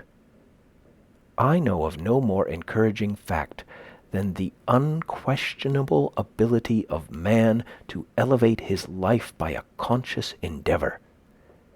It is something to be able to paint a particular picture or to carve a statue, and so to make a few objects beautiful. But it is far more glorious to carve and paint the very atmosphere and medium through which we look, which morally we can do.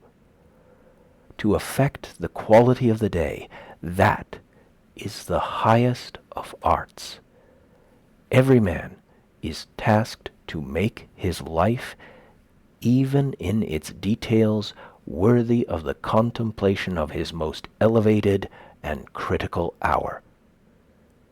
If we refused, or rather used up, such paltry information as we get, the oracles would distinctly inform us how this might be done. Chapter 2, Part 2. I went to the woods because I wished to live deliberately, to front only the essential facts of life, and see if I could not learn what it had to teach, and not, when I came to die, discover that I had not lived. I did not wish to live what was not life. Living is so dear, nor did I wish to practice resignation, unless it was quite necessary.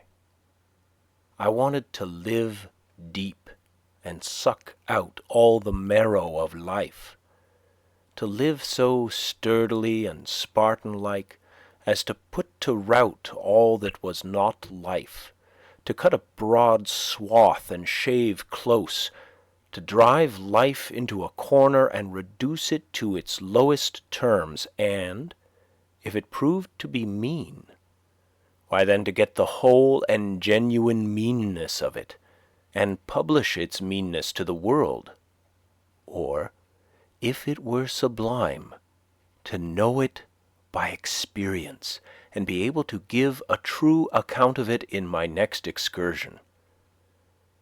For most men, it appears to me, are in a strange uncertainty about it, whether it is of the devil or of God, and have somewhat hastily concluded that it is the chief end of man here to, quote, glorify God and enjoy him forever, end quote.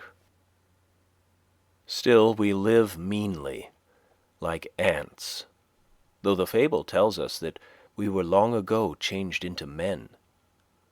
Like pygmies we fight with cranes, It is error upon error, and clout upon clout, and our best virtue has for its occasion a superfluous and evitable wretchedness. Our life is frittered away by detail. An honest man has hardly need to count more than his 10 fingers, or, in extreme cases, he may add his 10 toes, and lump the rest. Simplicity, simplicity, simplicity. I say, let your affairs be as 2 or 3, and not 100 or 1,000. Instead of 1,000,000, count half a dozen, and keep your accounts on your thumbnail. In the midst of this chopping sea of civilized life, such are the clouds and storms and quicksands and 1,001 items to be allowed for, that a man has to live, if he would not founder and go to the bottom and not make his port at all, by dead reckoning, and he must be a great calculator indeed who succeeds. Simplify, simplify. Instead of 3 meals a day, if it be necessary, eat but 1. Instead of 100 dishes, 5, and reduce other things in proportion. Our life is like a German confederacy, made up of petty states, with its boundary forever fluctuating, so that even a German cannot tell you how it is bounded at any moment.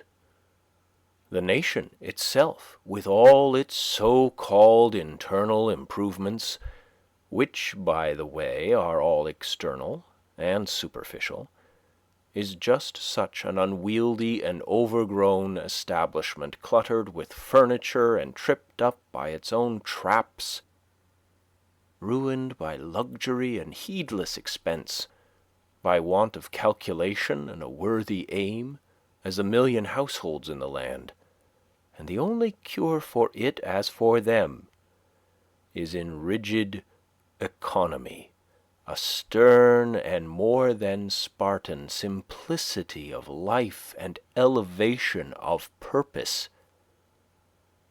It lives too fast. Men think that it is essential that the nation have commerce and export ice and talk through a telegraph and ride 30 miles an hour, without a doubt whether they do or not. But whether we should live like baboons or like men is a little uncertain. If we do not get out sleepers and forge rails and devote days and nights to the work, but go to tinkering upon our lives to improve them, who will build railroads? And if railroads are not built, how shall we get to heaven in season? But if we stay at home and mind our business, who will want railroads? We do not ride on the railroad, it rides upon us. Did you ever think what those sleepers are that underlie the railroad? Each one is a man, an Irishman or a Yankee man. The rails are laid on them, and they are covered with sand, and the cars run smoothly over them. They are sound sleepers, I assure you. And every few years a new lot is laid down and run over, so that if some have the pleasure of riding on a rail, others have the misfortune to be ridden upon. And when they run over a man that is walking in his sleep, a supernumerary sleeper in the wrong position, and wake him up, they suddenly stop the cars and make a hue and cry about it, as if this were an exception. I am glad to know that it takes a gang of men for every 5 miles to keep the sleepers down and level in their beds, as it is, for this is a sign that they may sometime get up again. Why should we live with such hurry and waste of life? We are determined to be starved before we are hungry. Men say that a stitch in time saves 9, and so they take 1,000 stitches today to save 9 tomorrow. As for work, we haven't any of any consequence. We have the St. Vitus dance, and cannot possibly keep our heads still. If I should only give a few pulls at the parish bell-rope, as for a fire, that is, without setting the bell, there is hardly a man on his farm in the outskirts of Concord, notwithstanding that press of engagements which was his excuse so many times this morning, nor a boy nor a woman, I might almost say, but would forsake all and follow that sound, not mainly to save property from the flames, but, if we will confess the truth, much more to see it burn, since burn it must. And we, be it known, did not set it on fire, or to see it put out, and have a hand in it, if that is done as handsomely. Yes, even if it were the parish church itself. Hardly a man takes a half-hour's nap after dinner, but when he wakes he holds up his head and asks, "What's the news?" as if the rest of mankind had stood his sentinels. Some give directions to be waked every half-hour, doubtless for no other purpose, and then to pay for it they tell what they have dreamed. After a night's sleep the news is as indispensable as the breakfast. "Pray tell me anything new that has happened to a man anywhere on this globe." And he reads it over his coffee and rolls, that a man has had his eyes gouged out this morning on the Wachito River, never dreaming the while that he lives in the dark, unfathomed mammoth cave of this world, and has but the rudiment of an eye himself. For my part, I could easily do without the post office. I think that there are very few important communications made through it. To speak critically, I never received more than 1 or 2 letters in my life, I wrote this some years ago, that were worth the postage. The penny post is, commonly, an institution through which you seriously offer a man that penny for his thoughts which is so often safely offered in jest. And I am sure that I never read any memorable news in a newspaper. If we read of one man robbed, or murdered, or killed by accident, or one house burned, or one vessel wrecked, or one steamboat blown up, or one cow run over on the Western Railroad, or one mad dog killed, or one lot of grasshoppers in the winter, we never need read of another. One is enough. If you are acquainted with the principle, what do you care for a myriad instances and applications? To a philosopher all news, as it is called, is gossip, and they who edit and read it are old women over their tea. Yet not a few are greedy after this gossip. There was such a rush, as I hear, the other day, at one of the offices to learn the foreign news by the last arrival, that several large squares of plate glass belonging to the establishment were broken by the pressure. News which I seriously think a ready wit might write a 12-month or 12 years beforehand with sufficient accuracy. As for Spain, for instance, if you know how to throw in Don Carlos and the Infanta, and Don Pedro and Seville and Granada from time to time in the right proportions, they may have changed the names a little since I saw the papers, and serve up a bullfight when other entertainments fail, it will be true to the letter, and give us as good an idea of the exact state or ruin of things in Spain as the most succinct and lucid reports under this head in the newspapers. And as for England, Almost the last significant scrap of news from that quarter was the Revolution of 1649, and if you have learned the history of her crops for an average year, you never need attend to that thing again, unless your speculations are of a merely pecuniary character. If one may judge who rarely looks into the newspapers, nothing new does ever happen in foreign parts, a French Revolution not excepted. What news? How much more important to know what that is which was never old. Quote, Keiyu Hiyu, great dignitary of the state of Wei, sent a man to Gong Tsiu to know his news. Gong Tsiu caused the messenger to be seated near him, and questioned him in these terms. "What is your master doing?" The messenger answered with respect. "My master desires to diminish the number of his faults, but he cannot come to the end of them."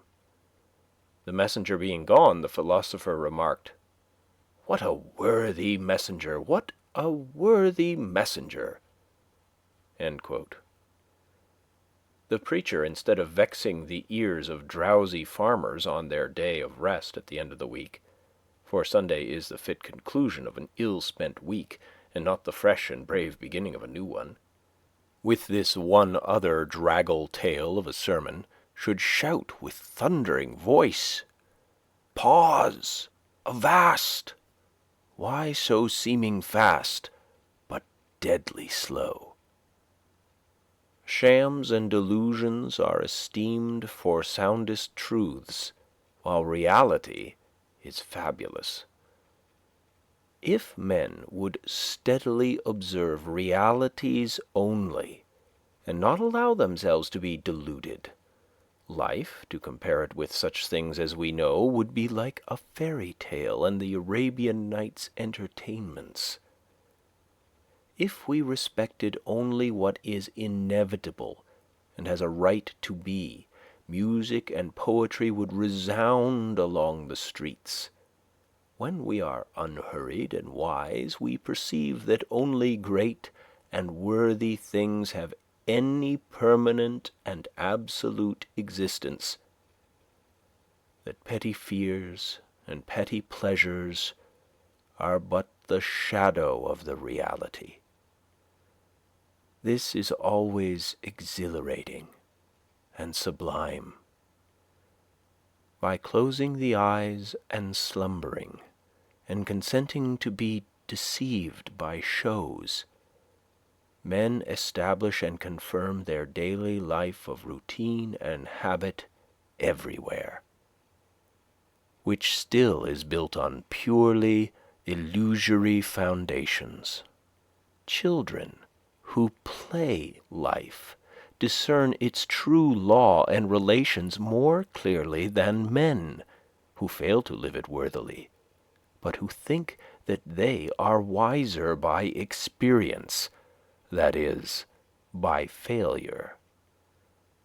I have read in a Hindu book that, quote, there was a king's son who, being expelled in infancy from his native city, was brought up by a forester, and growing up to maturity in that state, imagined himself to belong to the barbarous race with which he lived. One of his father's ministers, having discovered him, revealed to him what he was, and the misconception of his character was removed, and he knew himself to be a prince. So soul, end quote, continues the Hindu philosopher, quote, from the circumstances in which it is placed, mistakes its own character until the truth is revealed to it by some holy teacher, and then it knows itself to be Brahman. End quote. I perceive that we inhabitants of New England live this mean life that we do because our vision does not penetrate the surface of things. We think that that is which appears to be. If a man should walk through this town and see only the reality, where, think you, would the mill dam go to?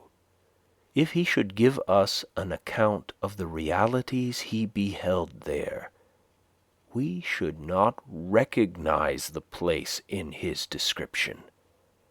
Look at a meeting house, or a courthouse, or a jail, or a shop, or a dwelling house, and say what that thing really is before a true gaze, and they would all go to pieces in your account of them. Men esteem truth remote, in the outskirts of the system, behind the farthest star, before Adam, and after the last man. In eternity there is indeed something true and sublime. But all these times and places and occasions are now and here. God himself culminates in the present moment, and will never be more divine in the lapse of all the ages. And we are enabled to apprehend at all what is sublime and noble only by the perpetual instilling and wrenching of the reality that surrounds us. The universe constantly and obediently answers to our conceptions. Whether we travel fast or slow, the track is laid for us. Let us spend our lives in conceiving then.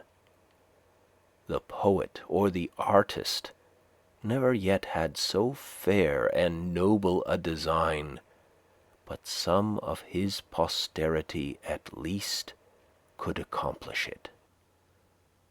Let us spend one day as deliberately as nature, and not be thrown off the track by every nutshell and mosquito's wing that falls on the rails.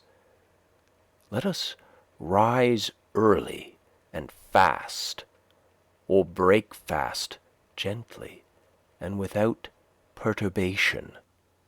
Let company come and let company go. Let the bells ring and the children cry, determined to make a day of it. Why should we knock under and go with the stream? Let us not be upset and overwhelmed in that terrible rapid and whirlpool called a dinner, situated in the meridian shallows. Weather this danger and you are safe, for the rest of the way is downhill. With unrelaxed nerves, with morning vigor, sail by it, looking another way, tied to the mast like Ulysses. If the engine whistles, let it whistle till it is hoarse for its pains. If the bell rings, why should we run? We will consider what kind of music they are like. Let us settle ourselves and work and wedge our feet downward through the mud and slush of opinion and prejudice and tradition and delusion and appearance, that alluvion which covers the globe through Paris and London, through New York and Boston and Concord, through church and state, through poetry and philosophy and religion, till we come to a hard bottom and rocks in place, which we can call reality, and say, this is, and no mistake.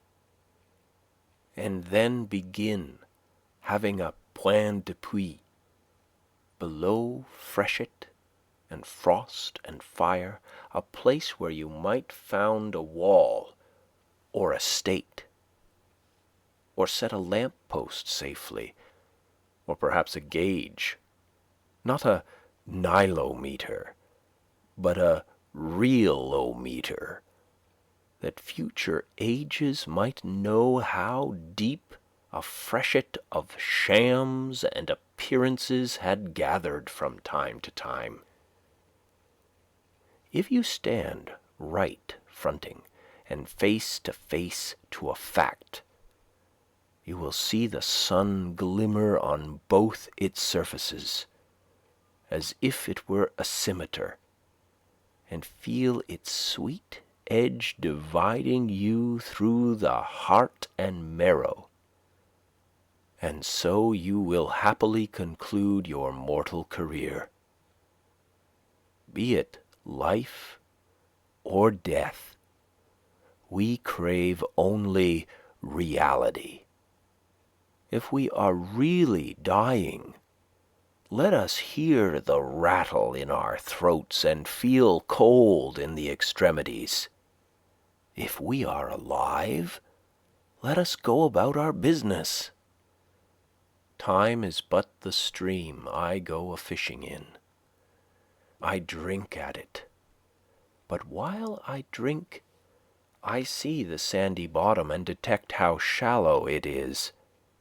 Its thin current slides away, but eternity remains. I would drink deeper, fish in the sky whose bottom is pebbly with stars. I cannot count one.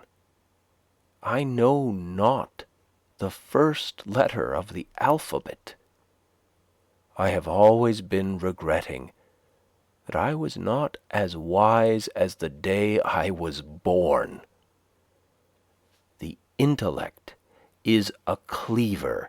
It discerns and rifts its way into the secret of things. I do not wish to be any more busy with my hands than is necessary. My head is hands and feet. I feel all my best faculties concentrated in it. My instinct tells me that my head is an organ for burrowing, as some creatures use their snout and forepaws, and with it I would mine and burrow my way through these hills. I think that the richest vein is somewhere hereabouts. So by the divining rod and thin rising vapors I judge, and here I will begin to mine. Chapter 3. Reading. With a little more deliberation in the choice of their pursuits, all men would perhaps become essentially students and observers. For certainly their nature and destiny are interesting to all alike. In accumulating property for ourselves or our posterity, in founding a family or a state, or acquiring fame even, we are mortal. But in dealing with truth, we are immortal, and need fear no change nor accident. The oldest Egyptian or Hindu philosopher raised a corner of the veil from the statue of the divinity, and still the trembling robe remains raised, and I gaze upon as fresh a glory as he did, since it was I in him that was then so bold, and it is he in me that now reviews the vision. No dust has settled on that robe, no time has elapsed since that divinity was revealed. That time which we really improve, or which is improvable, is neither past, present nor future. My residence was more favorable not only to thought, but to serious reading than a university. And though I was beyond the range of the ordinary circulating library, I had more than ever come within the influence of those books which circulate round the world, whose sentences were first written on bark and are now merely copied from time to time onto linen paper. Says the poet Mr. Udd, "Being seated to run through the region of the spiritual world, I have had this advantage in books. To be intoxicated by a single glass of wine, I have experienced this pleasure when I have drunk the liquor of the esoteric doctrines." I kept Homer's Iliad on my table through the summer, though I looked at his page only now and then. Incessant labor with my hands, at first, for I had my house to finish and my beans to hoe at the same time, made more study impossible. Yet I sustained myself by the prospect of such reading in future. I read one or two shallow books of travel in the intervals of my work, till that employment made me ashamed of myself, and I asked where it was then that I lived. The student may read Homer or Aeschylus in the Greek without danger of dissipation or luxuriousness, for it implies that he in some measure emulate their heroes, and consecrate morning hours to their pages. The heroic books, even if printed in the character of our mother tongue, will always be in a language dead to degenerate times, and we must laboriously seek the meaning of each word and line, conjecturing a larger sense than common use permits out of what wisdom and valor and generosity we have. The modern, cheap, and fertile press, with all its translations, has done little to bring us nearer to the heroic writers of antiquity. They seem as solitary, and the letter in which they are printed as rare and curious as ever. It is worth the expense of youthful days and costly hours, if you learn only some words of an ancient language, which are raised out of the trivialness of the street to be perpetual suggestions and provocations. It is not in vain that the farmer remembers and repeats the few Latin words which he has heard. Men sometimes speak as if the study of the classics would at length make way for more modern and practical studies. But the adventurous student will always study classics, in whatever language they may be written and however ancient they may be. For what are the classics but the noblest recorded thoughts of man? They are the only oracles which are not decayed, and there are such answers to the most modern inquiry in them as Delphi and Dodona never gave. We might as well omit to study nature because she is old. To read well, that is, to read true books in a true spirit, is a noble exercise, and one that will task the reader more than any exercise which the customs of the day esteem. It requires a training such as the athletes underwent, the steady intention almost of the whole life to this object. Books must be read as deliberately and reservedly as they were written. It is not enough to be able to speak the language of that nation by which they are written, For there is a memorable interval between the spoken and the written language, the language heard and the language read.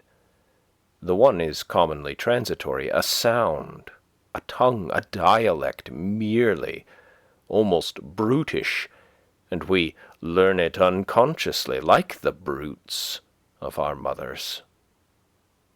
The other is the maturity and experience of that. If that is our mother tongue, this is our father tongue, a reserved and select expression, too significant to be heard by the ear, which we must be born again in order to speak.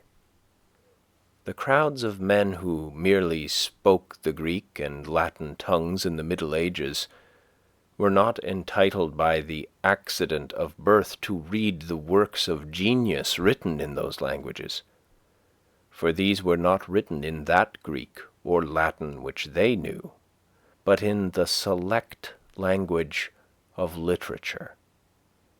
They had not learned the nobler dialects of Greece and Rome, but the very materials on which they were written were waste paper to them, and they prized instead a cheap contemporary literature. But when the several nations of Europe had acquired distinct, though rude, written languages of their own, sufficient for the purposes of their rising literatures, then first learning revived, and scholars were enabled to discern from that remoteness the treasures of antiquity, what the Roman and Grecian multitude could not hear. After the lapse of ages, a few scholars read, and a few scholars only are still reading it. However much we may admire the orator's occasional bursts of eloquence, the noblest written words are commonly as far behind or above the fleeting spoken language as the firmament with its stars is behind the clouds. There are the stars, and they who may read them. The astronomers forever comment on and observe them. They are not exhalations like our daily colloquies and vaporous breath. What is called eloquence in the forum is commonly found to be rhetoric in the study. The orator yields to the inspiration of a transient occasion and speaks to the mob before him, to those who can hear him. But the writer, whose more equable life is his occasion, and who would be distracted by the event and the crowd of which inspire the orator, speaks to the intellect and health of mankind, to all in any age who can understand him. No wonder that Alexander carried the Iliad with him on his expeditions in a precious casket. A written word is the choicest of relics. It is something at once more intimate with us and more universal than any other work of art. It is the work of art nearest to life itself. It may be translated into every language, and not only be read, but actually breathed from all human lips. Not be represented on canvas or in marble only, but be carved out of the breath of life itself. The symbol of an ancient man's thought becomes a modern man's speech.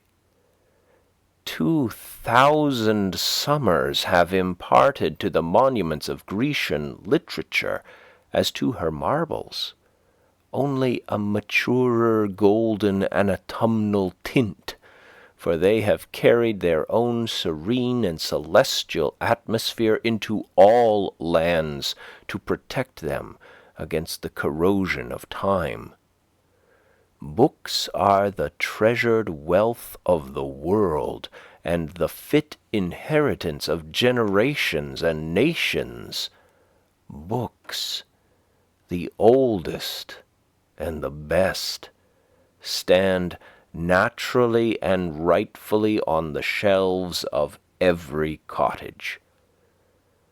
They have no cause of their own to plead, but while they enlighten and sustain the reader, his common sense will not refuse them. Their authors are a natural and irresistible aristocracy in every society, and more than kings or emperors, exert an influence on mankind. When the illiterate and perhaps scornful trader has earned by enterprise and industry his coveted leisure and independence, and is admitted to the circles of wealth and fashion, he turns inevitably at last to those still higher but yet inaccessible circles of intellect and genius, and is sensible only of the imperfection of his culture and the vanity and insufficiency of all his riches, and further proves his good sense by the pains which be taken to secure for his children that intellectual culture whose want he so keenly feels. And thus it is that he becomes the founder of a family. Those who have not learned to read the ancient classics in the language in which they were written must have a very imperfect knowledge of the history of the human race. For it is remarkable that no transcript of them has ever been made into any modern tongue, unless our civilization itself may be regarded as such a transcript. Homer has never yet been printed in English, nor Aeschylus, nor Virgil even, works as refined, as solidly done, and as beautiful almost as the morning itself. For later writers, say what we will of their genius, have rarely, if ever, equaled the elaborate beauty and finish and the lifelong and heroic literary labors of the ancients. They only talk of forgetting them who never knew them. It will be soon enough to forget them when we have the learning and the genius which will enable us to attend to and appreciate them. That age will be rich indeed, when those relics which we call classics, and the still older and more than classic but even less known scriptures of the nations, shall have still further accumulated, when the Vaticans shall be filled with Vedas and Zendavestas and Bibles, with Homers and Dantes and Shakespeares, and all the centuries to come shall have successively deposited their trophies in the forum of the world. By such a pile we may hope to scale heaven at last. The works of the great poets have never yet been read by mankind, for only great poets can read them. They have only been read as the multitude read the stars, at most astrologically, not astronomically. Most men have learned to read to serve a paltry convenience, as they have learned to cipher in order to keep accounts and not be cheated in trade. But of reading as a noble intellectual exercise they know little or nothing. Yet this only is reading, in a high sense, not that which lulls us as a luxury and suffers the nobler faculties to sleep the while, but what we have to stand on tiptoe to read and devote our most alert and wakeful hours to. I think that having learned our letters, we should read the best that is in literature, and not be forever repeating our ABs and words of one syllable in the fourth or fifth classes, sitting on the lowest and foremost form all our lives.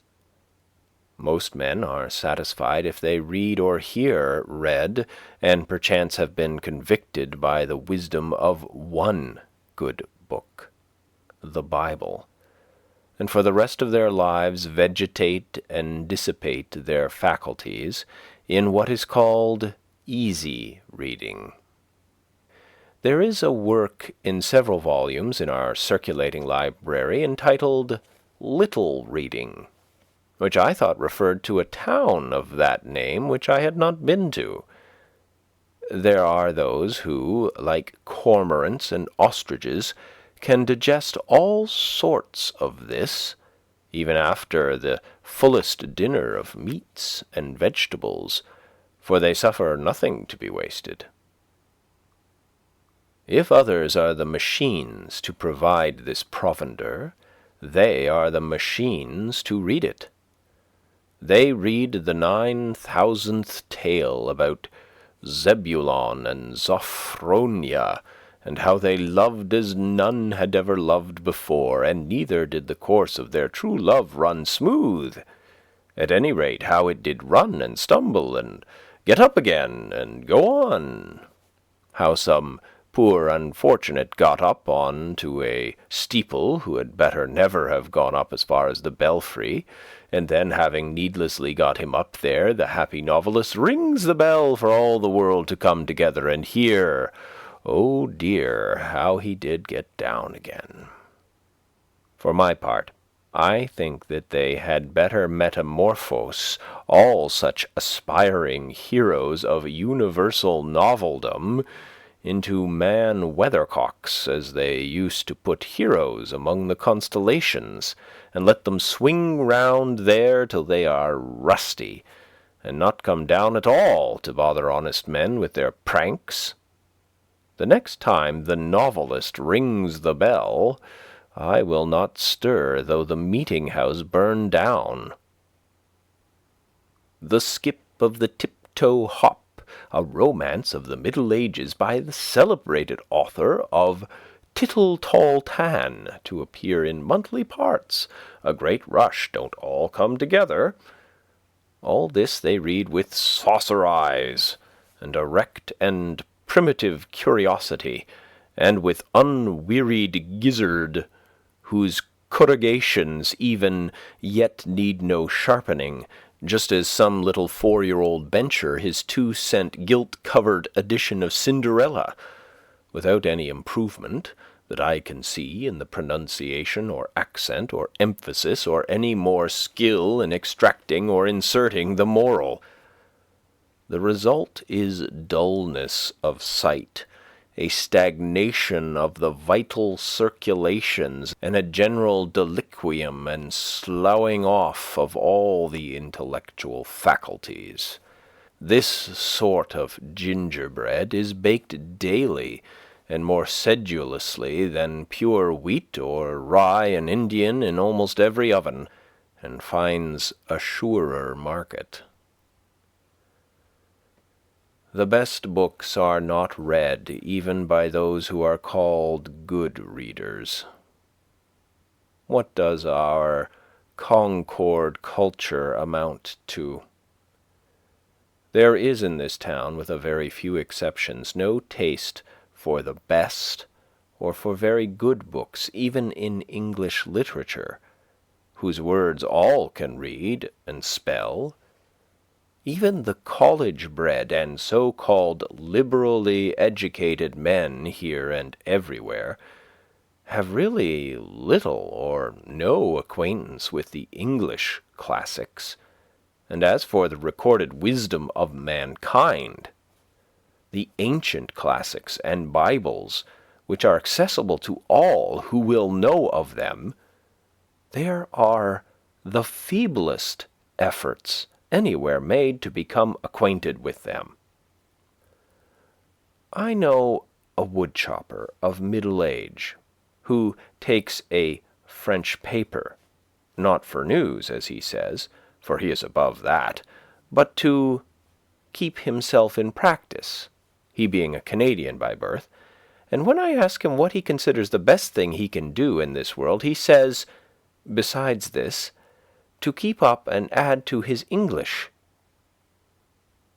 This is about as much as the college-bred generally do or aspire to do, and they take an English paper for the purpose.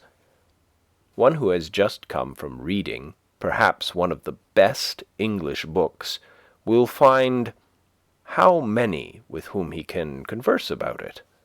Or suppose he comes from reading a Greek or Latin classic in the original, whose praises are familiar even to the so-called illiterate, he will find nobody at all to speak to, but must keep silence about it. Indeed, there is hardly the professor in our colleges who, if he has mastered the difficulties of the language, has proportionally mastered the difficulties of the wit and poetry of a Greek poet, and has any sympathy to impart to the alert and heroic reader. And as for the sacred scriptures or Bibles of mankind, who in this town can tell me even their titles? Most men do not know that any nation but the Hebrews have had a scripture. A man, any man, will go considerably out of his way to pick up a silver dollar. But here are golden words which the wisest men of antiquity have uttered, and whose words the wise of every succeeding age have assured us of. And yet we learn to read only as far as easy reading, the primers and class books, and when we leave school, the little reading and story books, which are for boys and beginners. And our reading, our conversation and thinking are all on a very low level, worthy only of pygmies and mannikins. I aspire to be acquainted with wiser men than this our Concord soil has produced, whose names are hardly known here. Or shall I hear the name of Plato and never read his book? As if Plato were my townsman, and I never saw him, my next neighbor, and I never heard him speak or attended to the wisdom of his words. But how actually is it? His dialogues, which contain what was immortal in him, lie on the next shelf, and yet I never read them. We are underbred and low-lived and illiterate, and in this respect I confess I do not make any very broad distinction between the illiterateness of my townsman who cannot read at all, and the illiterateness of him who has learned to read only what is for children and feeble intellects. We should be as good as the worthies of antiquity, but partly by first knowing how good they were. We are a race of tit-men, and soar but little higher in our intellectual flights than the columns of the daily paper. It is not all books that are as dull as their readers. There are probably words addressed to our condition exactly, which, if we could really hear and understand would be more salutary than the morning or the spring to our lives, and possibly put a new aspect on the face of things for us. How many a man has dated a new era in his life from the reading of a book? The book exists for us, perchance, which will explain our miracles and reveal new ones. The at present unutterable things we may find somewhere uttered. These same questions that disturb and puzzle and confound us have in their turn occurred to all the wise men. Not one has been omitted, and each has answered them according to his ability, by his words and his life. Moreover, with wisdom we shall learn liberality.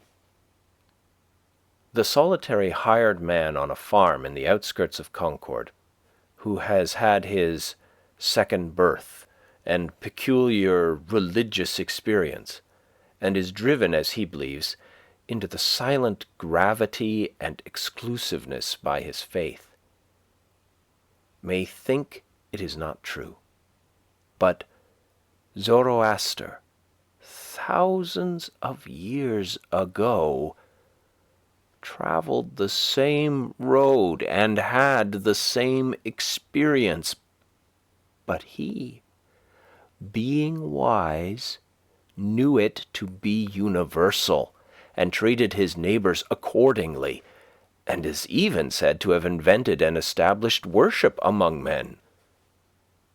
Let him humbly commune with Zoroaster, then, and through the liberalizing influence of all the worthies, with Jesus Christ himself, and let our church go by the board. We boast that we belong to the 19th century and are making the most rapid strides of any nation. But consider how little this village does for its own culture. I do not wish to flatter my townsmen, nor to be flattered by them, for that will not advance either of us. We need to be provoked, goaded like oxen, as we are, into a trot. We have a comparatively decent system of common schools, schools for infants only, but excepting the half-starved lyceum in the winter, and laterally the puny beginning of a library suggested by the state, no school for ourselves.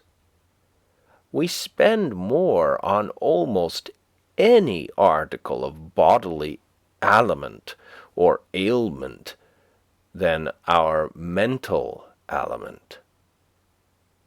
It is time that we had uncommon schools, that we did not leave off our education when we begin to be men and women.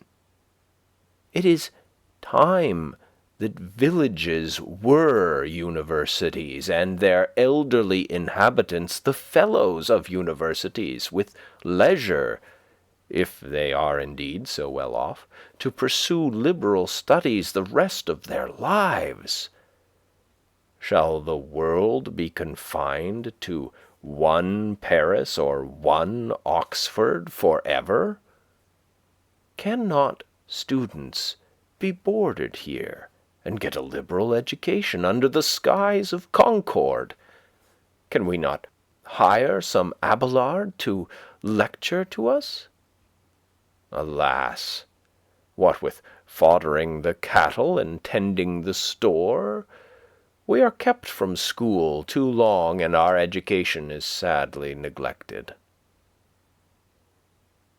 In this country, the village should, in some respects, take the place of the nobleman of Europe.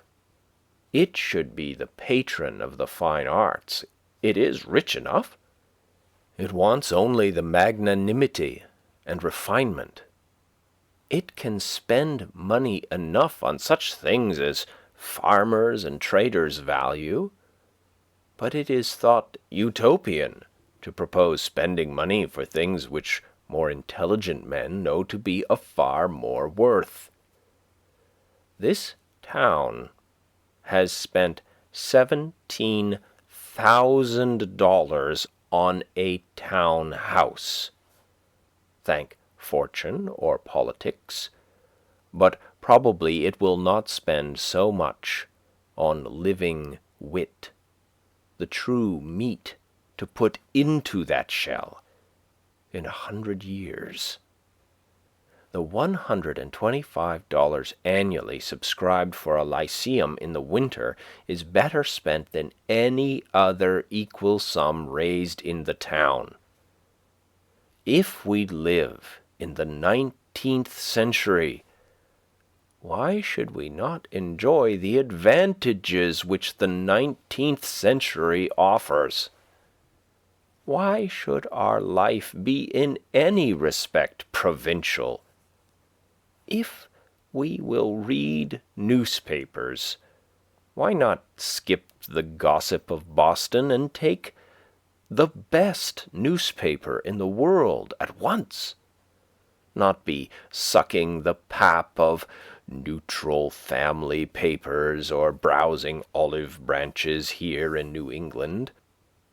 Let the reports of all the learned societies come to us, and we will see if they know anything.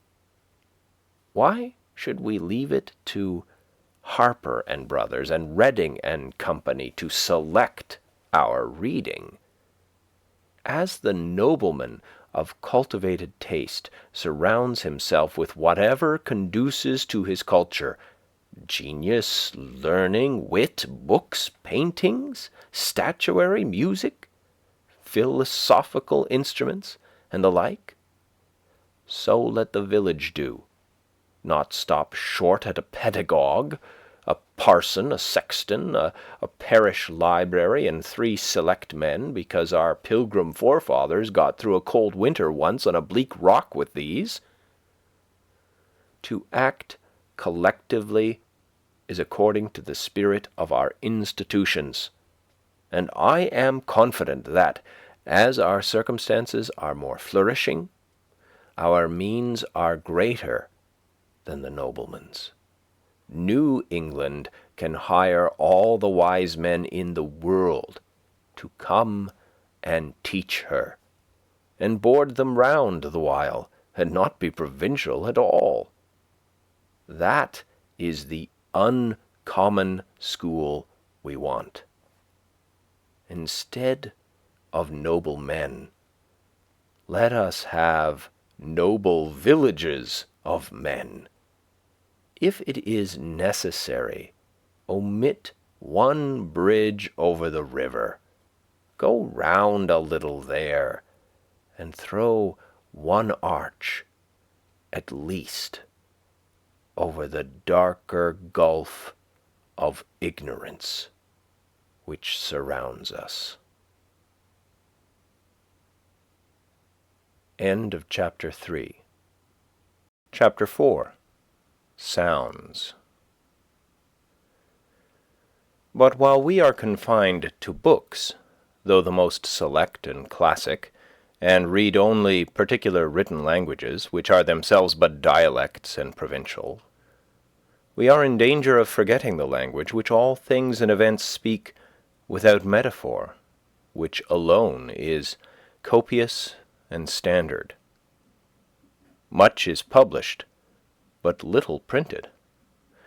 The rays which stream through the shutter will be no longer remembered when the shutter is wholly removed. No method nor discipline can supersede the necessity of being forever on the alert.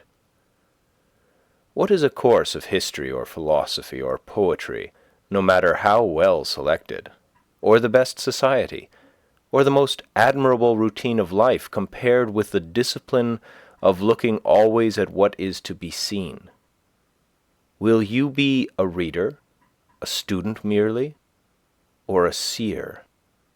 Read your fate, see what is before you, and walk on into futurity. I did not read books the first summer. I hoed beans.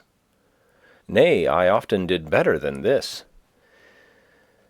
There were times when I could not afford to sacrifice the bloom of the present moment to any work, whether of the head or hands.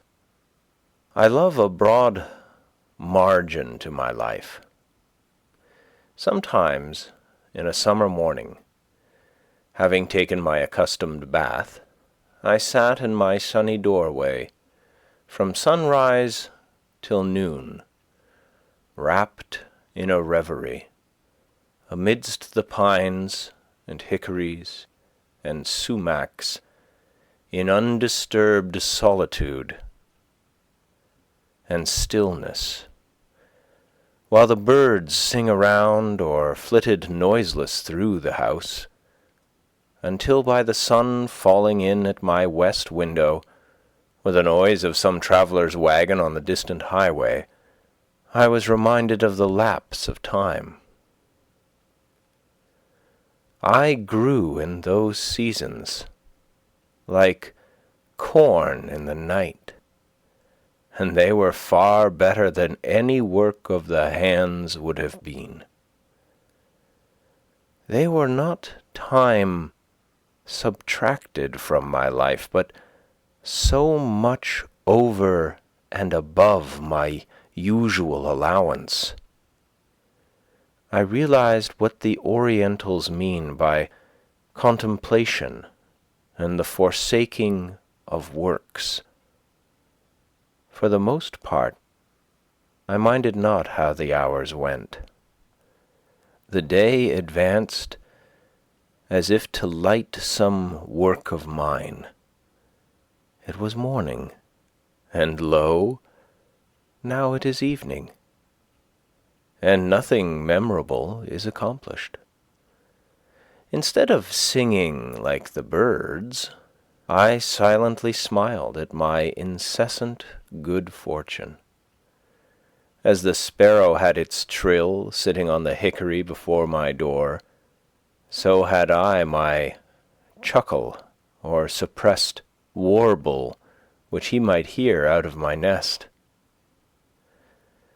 My days were not days of the week, bearing the stamp of any heathen deity, nor were they minced into hours and fretted by the ticking of a clock. For I lived like the Puri Indians, of whom it is said that for yesterday, today, and tomorrow they have only one word, and they express the variety of meaning by pointing backward for yesterday, forward for tomorrow, and overhead for the passing day. This was sheer idleness to my fellow townsmen, no doubt. But if the birds and flowers had tried me by their standard, I should not have been found wanting. A man must find his occasions in himself, it is true. The natural day is very calm, and will hardly reprove his indolence. I had this advantage at least in my mode of life over those who were obliged to look abroad for amusement, to society and the theatre, that my life itself was become my amusement, and never ceased to be novel. It was a drama of many scenes, and without an end. If we were always, indeed, getting our living and regulating our lives according to the last and best mode we had learned, we should never be troubled with ennui. Follow your genius closely enough, and it will not fail to show you a fresh prospect every hour. Housework was a pleasant pastime, When my floor was dirty, I rose early and, setting all of my furniture out of doors on the grass, bed and bedstead making but one budget, dashed water on the floor and sprinkled white sand from the pond on it, and then with a broom scrubbed it clean and white.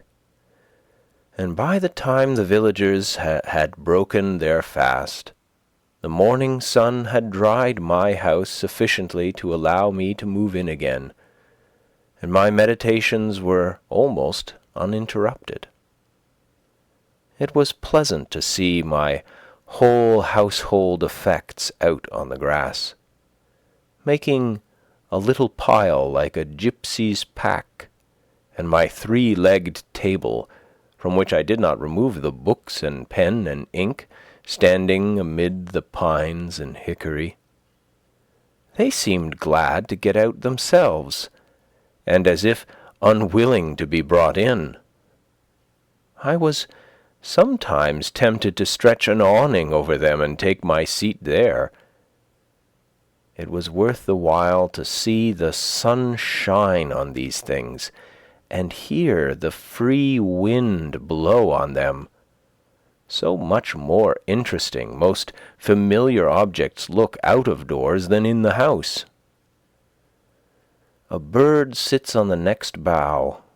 Life everlasting grows under the table, and blackberry vines run round its legs. Pine cones, chestnut burrs, and strawberry leaves are strewn about. It looks as if this was the way these forms came to be transferred to our furniture, to tables, chairs, and bedsteads, because they once stood in their midst. My house was on the side of a hill, immediately on the edge of the larger wood, in the midst of a young forest of pitch pines and hickories, and half a dozen rods from the pond, to which a narrow footpath led down the hill. In my front yard grew the strawberry, blackberry, and life everlasting, johnswort, and goldenrod, shrub oaks and sand cherry, blueberry and ground nut. Near the end of May, the sand cherry, Cerasus pumila, adorned the sides of the path with its delicate flowers arranged in umbels cylindrically about its short stems, which last in the fall, weighed down with good-sized and handsome cherries, fell over in wreaths like rays on every side. I tasted them out of compliment to nature, though they were scarcely palatable. The sumac, Rus glabra, grew luxuriantly about the house, pushing up through the embankment which I had made, and growing 5 or 6 feet the first season. Its broad, pinnate, tropical leaf was pleasant, though strange to look on. The large buds, suddenly pushing out late in the spring from dry sticks which had seemed to be dead, developed themselves as by magic into graceful green and tender boughs, an inch in diameter. And sometimes, as I sat at my window, so heedlessly did they grow and tax their weak joints, I heard a fresh and tender bough suddenly fall like a fan to the ground, when there was not a breath of air stirring, broken off by its own weight. In August, the large masses of berries which, when in flower, had attracted many wild bees, gradually assumed their bright, velvety crimson hue, and by their weight again bent down and broke the tender limbs. As I sit at my window this summer afternoon, hawks are circling about my clearing.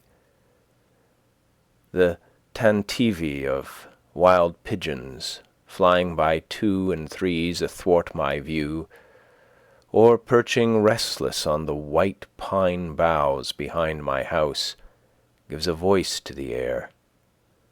A fish-hawk dimples the glassy surface of the pond and brings up a fish. A mink steals out of the marsh before my door and seizes a frog by the shore. The sedge is bending under the weight of the reed birds flitting hither and thither, and for the last half hour I have heard the rattle of railroad cars, now dying away and then reviving like the beat of a partridge, conveying travellers from Boston to the country. For I did not live so out of the world as that boy who, as I hear, was put out to a farmer in the east part of the town, but ere long ran away and came home again, quite down at the heel and homesick. He had never seen such a dull and out-of-the-way place. The folks were all gone off. Why, you couldn't even hear the whistle. I doubt if there is such a place in Massachusetts now. In truth, our village has become a butt for one of those fleet railroad shafts, and o'er our peaceful plain its soothing sound is Concord. The Fitchburg Railroad touches the pond about 100 rods south of where I dwell. I usually go to the village along its causeway, and am, as it were, related to society by this link. The men on the freight trains, who go over the whole length of the road, bow to me as to an old acquaintance. They pass me so often, and apparently they take me for an employee. And so I am. I, too, would fain be a track repairer somewhere in the orbit of the earth. The whistle of the locomotive penetrates my woods summer and winter, sounding like the scream of a hawk sailing over some farmer's yard, informing me that many restless city merchants are arriving within the circle of the town, or adventurous country traders from the other side. As they come under one horizon, they shout their warning to get off the track to the other, heard sometimes through the circles of two towns. Here come your groceries, country, your rations, countrymen. Nor is there any man so independent on his farm that he can say them nay. And here's your pay for them, screams the countryman's whistle. Timber like long battering rams going 20 miles an hour against the city's walls, and chairs enough to seat all the weary and heavy-laden that dwell within them. With such huge and lumbering civility the country hands a chair to the city. All the Indian huckleberry hills are stripped, all the cranberry meadows are raked into the city. Up comes the cotton, down goes the woven cloth, up comes the silk, down goes the woolen, up comes the books, but down goes the wit that writes them. When I meet the engine with its train of cars moving off with planetary motion, or rather like a comet, for the beholder knows not if with that velocity and with that direction it will ever revisit this system, since its orbit does not look like a returning curve. With its steam cloud like a banner streaming behind it in golden and silver wreaths, like many a downy cloud which I have seen high in the heavens, unfolding its masses to the light, as if this travelling demigod, this cloud compeller, would ere long take the sunset sky for the livery of his train. When I hear the iron horse make the hills echo with his snort like thunder, shaking the earth with his feet and breathing fire and smoke from his nostrils, what kind of winged horse or fiery dragon they will put into the new mythology I don't know. It seems as if the earth had got a race now worthy to inhabit it. If all were as it seems, and men made the elements their servants for noble ends. If the cloud that hangs over the engine were the perspiration of heroic deeds, or as beneficent as that which floats over the farmer's fields, then the elements and nature herself would cheerfully accompany men on their errands and be their escort. I watched the passage of the morning cars with the same feeling that I do the rising of the sun, which is hardly more regular. Their train of clouds stretching far behind and rising higher and higher, going to heaven while the cars are going to Boston, conceals the sun for a minute and casts my distant field into the shade. A celestial train beside which the petty train of cars which hugs the earth is but the barb of the spear. The stabler of the iron horse was up early this winter morning by the light of the stars amid the mountains to fodder and harness his steed.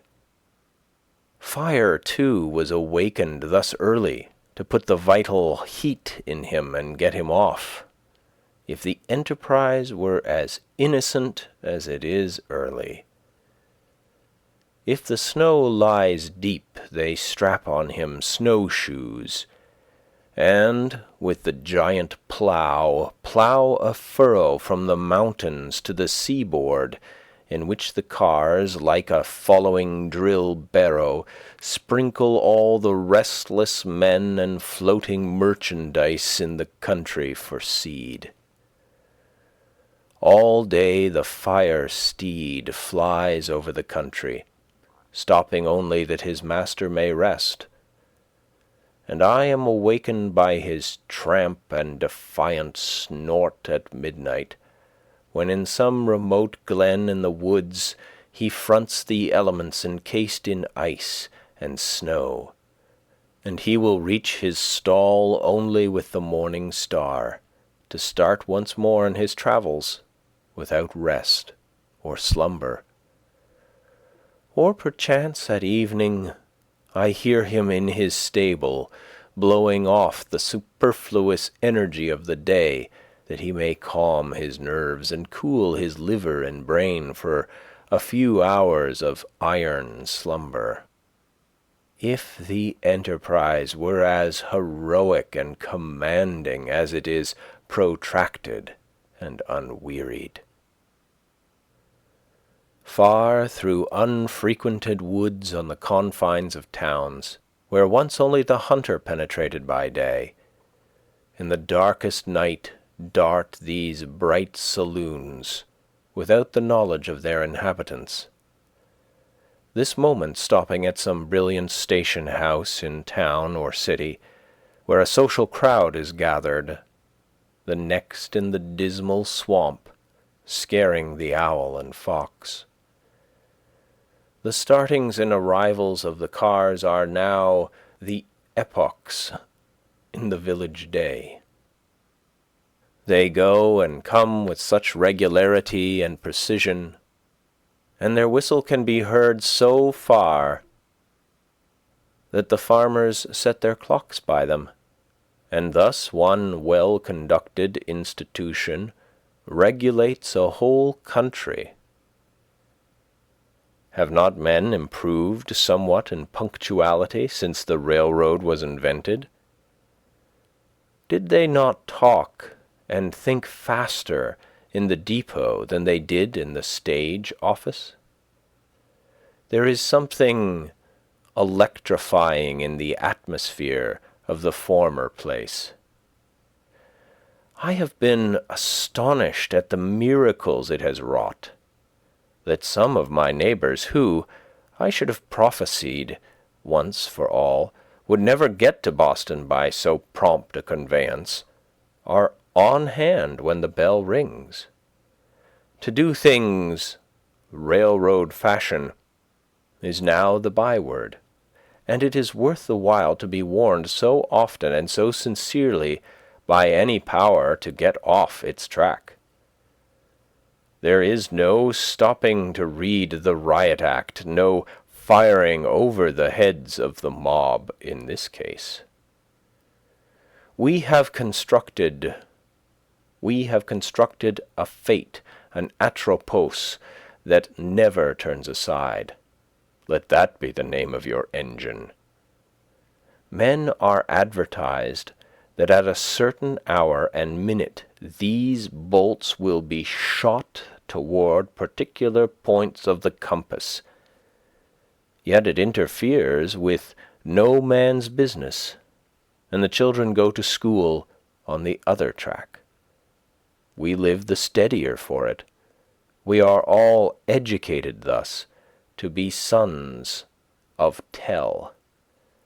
The air is full of invisible bolts. Every path but your own is the path of fate. Keep on your own track, then. What recommends commerce to me is its enterprise and bravery. It does not clasp its hands and pray to Jupiter. I see these men every day go about their business with more or less courage and content, doing more even than they suspect, and perchance better employed than they could have consciously devised. I am less affected by their heroism, who stood up for half an hour in the front line at Buena Vista, than by the steady and cheerful valor of the men who inhabit the snow-plough for their winter quarters, who have not merely the 3 o'clock in the morning courage, which Bonaparte thought was the rarest, but whose courage does not go to rest so early, who go to sleep only when the storm sleeps or the sinews of their iron steed are frozen. On this morning of the great snow, perchance, which is still raging and chilling men's blood, I bear the muffled tone of their engine bell from out the fog bank of their chilled breath, which announces that the cars are coming, without long delay, notwithstanding the veto of a New England northeast snowstorm, and I behold the ploughmen, covered with snow and rime, their heads peering above the mould board which is turning down other than daisies and the nests of field mice, like boulders of the Sierra Nevada that occupy an outside place in the universe. Commerce is unexpectedly confident and serene, alert, adventurous, and unwearied. It is very natural in its methods withal, far more so than many fantastic enterprises and sentimental experiments, and hence its singular success. I am refreshed and expanded when the freight train rattles past me, and I smell the stores which go dispensing their odors all the way from Long Wharf to Lake Champlain, reminding me of foreign parts, of coral reefs and Indian oceans and tropical climes and the extent of the globe. I feel more like a citizen of the world at the sight of the palm leaf which will cover so many flaxen New England heads the next summer, the Manila hemp and coconut husks, the old junk, gunny bags, scrap iron, and rusty nails. This carload of torn sails is more legible and interesting now than if they should be wrought into paper and printed books.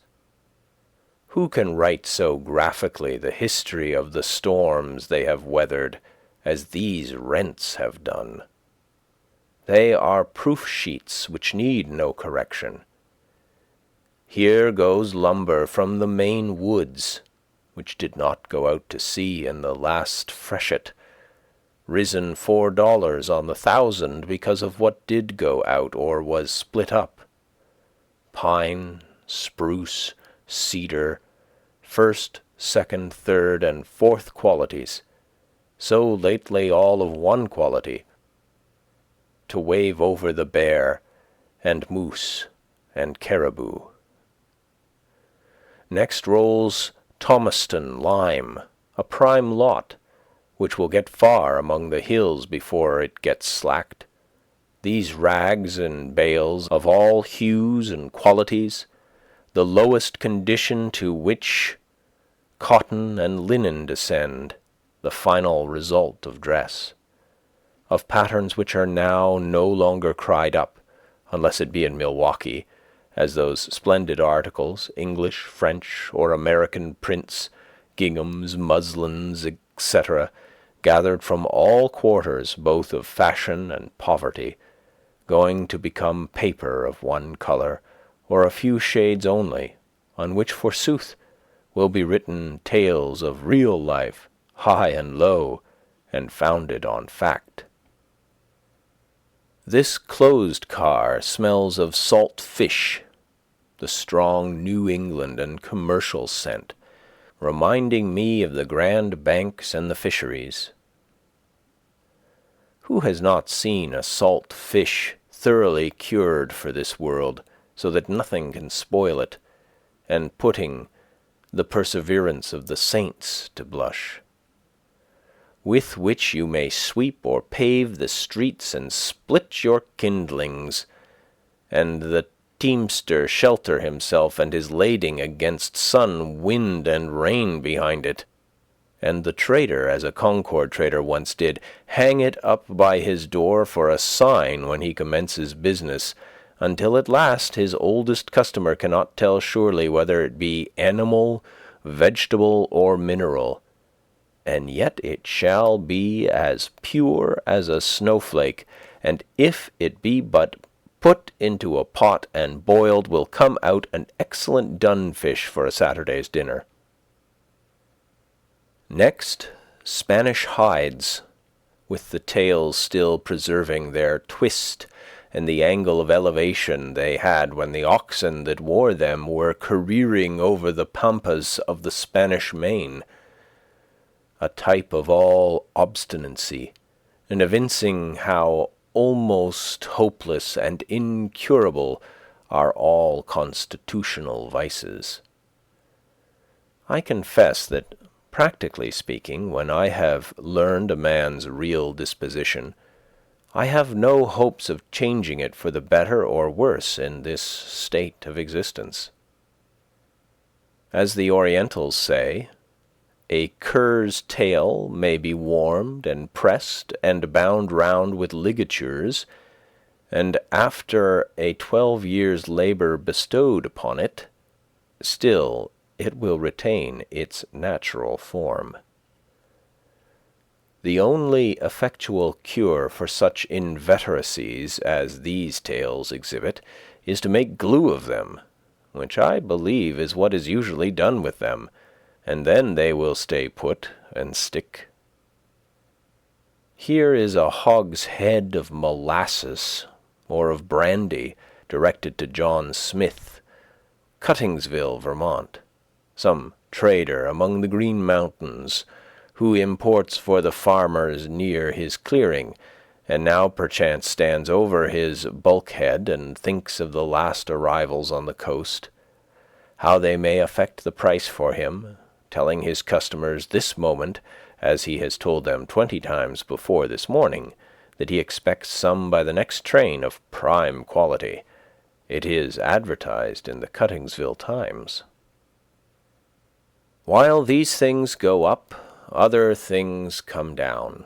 Warned by the whizzing sound, I look up from my book and see some tall pine, hewn on far northern hills, which has winged its way over the Green Mountains and the Connecticut, shot like an arrow through the township within 10 minutes, and scarce another eye beholds it, going to be the mast of some great admiral. And hark! Here comes the cattle train, bearing the cattle of 1,000 hills, sheep-cots, stables, and cow-yards in the air, drovers with their sticks and shepherd-boys in the midst of their flocks, all but the mountain pastures, whirled along like leaves blown from the mountains by the September gale. The air is filled with the bleating of calves and sheep and the hustling of oxen, as if a pastoral valley were going by. When the old bell-wether at the head rattles his bell, the mountains do indeed skip like rams, and the little hills like lambs. A carload of drovers, too, in the midst, on a level with their droves now, their vocation gone, but still clinging to their useless sticks as their badge of office. But their dogs, where are they? It is a stampede to them. They are quite thrown out. They have lost the scent. Methinks I hear them barking behind the Peterborough hills, or panting up the western slope of the Green Mountains. They will not be in at the death. Their vocation, too, is gone. Their fidelity and sagacity are below par now. They will slink back to their kennels in disgrace, or perchance run wild and strike a league with the wolf and the fox. So is your pastoral life whirled past and away. But the bell rings, and I must get off the track and let the cars go by. What's the railroad to me? I never go to see where it ends. It fills a few hollows and makes banks for the swallows. It sets the sand a-blowing and the blackberries a-growing. But I cross it like a cart path in the woods. I will not have my eyes put out and my ears spoiled by its smoke and steam and hissing.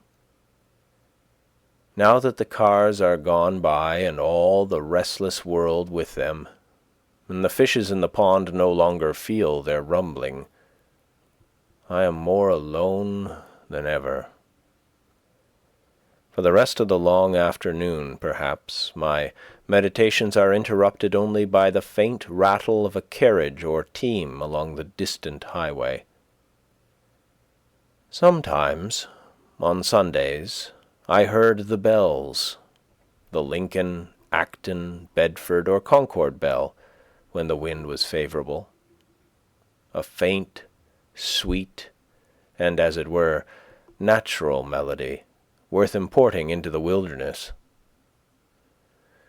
At a sufficient distance over the woods, this sound acquires a certain vibratory hum, as if the pine needles in the horizon were the strings of a harp which it swept. All sound heard at the greatest possible distance produces one and the same effect, a vibration of the universal lyre, just as the intervening atmosphere makes a distant ridge of earth interesting to our eyes by the azure tint it imparts to it. There came to me in this case a melody which the air had strained, and which had conversed with every leaf and needle of the wood, that portion of the sound which the elements had taken up and modulated and echoed from vale to vale. The echo is, to some extent, an original sound, and therein is the magic and charm of it. It is not merely a repetition of what was worth repeating in the bell, but partly the voice of the wood, the same trivial words and notes sung by a wood-nymph. At evening, the distant lowing of some cow in the horizon beyond the woods sounded sweet and melodious, and at first I would mistake it for the voices of certain minstrels, by whom I was sometimes serenaded, who might be straying over hill and dale, but soon I was not unpleasantly disappointed when it was prolonged into the cheap and natural music of the cow. I do not mean to be satirical, but to express my appreciation of those youths singing when I state that I perceived clearly that it was akin to the music of the cow, and they were at length one articulation of nature. Regularly at 7:30 in one part of the summer, after the evening train had gone by, the whippoorwills chanted their vespers for half an hour, sitting on a stump by my door, or upon the ridge-pole of the house. They would begin to sing almost with as much precision as a clock. Within 5 minutes of a particular time, referred to the setting of the sun, every evening. I had a rare opportunity to become acquainted with their habits. Sometimes I heard 4 or 5 at once in different parts of the wood, by accident one a bar behind another, and so near me that I distinguished not only the cluck after each note, but often that singular buzzing sound like a fly in a spider's web, only proportionally louder. Sometimes one would circle round and round me in the woods, a few feet distant, as if tethered by a string, when probably I was near its eggs. They sang at intervals throughout the night, and were again as musical as ever, just before and about the dawn. When other birds are still, the screech-owls take up the strain, like mourning women with their ancient ululu. Their dismal scream is truly Ben Jonsonian, wise midnight hags. It is no honest and blunt to-wit-to-woo of the poets, but, without jesting, a most solemn graveyard ditty, the mutual consolations of suicide lovers, remembering the pangs and the delights of supernal love in the infernal groves. Yet I love to hear their wailing, their doleful responses trilled along the woodside, reminding me sometimes of music and singing birds, as if it were the dark and tearful side of music, the regrets and sighs that would fain be sung. They are the spirits, the low spirits and melancholy forebodings of fallen souls that once in human shape night-walked the earth and did the deeds of darkness, now expiating their sins with their wailing hymns or threnodies in the scenery of their transgressions. They give me a new sense of the variety and capacity of that nature which is our common dwelling. Oh, that I never had been born, sighs one on this side of the pond, and circles with the restlessness of despair to some new perch on the grey oaks. Then, that I had never been born, echoes another on the farther side with tremulous sincerity, and born comes faintly from far in the Lincoln woods. I was also serenaded by a hooting owl. Near at hand you could fancy it the most melancholy sound in nature, as if she meant by this to stereotype and make permanent in her choir the dying moans of a human being, some poor, weak relic of mortality who has left hope behind and howls like an animal, yet with human sobs on entering the dark valley, made more awful by a certain gurgling melodiousness. I find myself beginning with the letters G-L when I try to imitate it, expressive of a mind which has reached the gelatinous, mildewy stage in the mortification of all healthy and courageous thought. It reminded me of ghouls and idiots and insane howlings. But now one answers from far woods in a strain made really melodious by distance. Hoo, hoo, hoo, hoo, hoo. And indeed, for the most part of it, suggested only by pleasing associations, whether heard by day or night, summer or winter. I rejoice that there are owls. Let them do the idiotic and maniacal hooting for men. It is a sound admirably suited to swamps and twilight woods which no day illustrates, suggesting a vast and undeveloped nature which men have not recognized. They represent the stark twilight and unsatisfied thoughts which all have.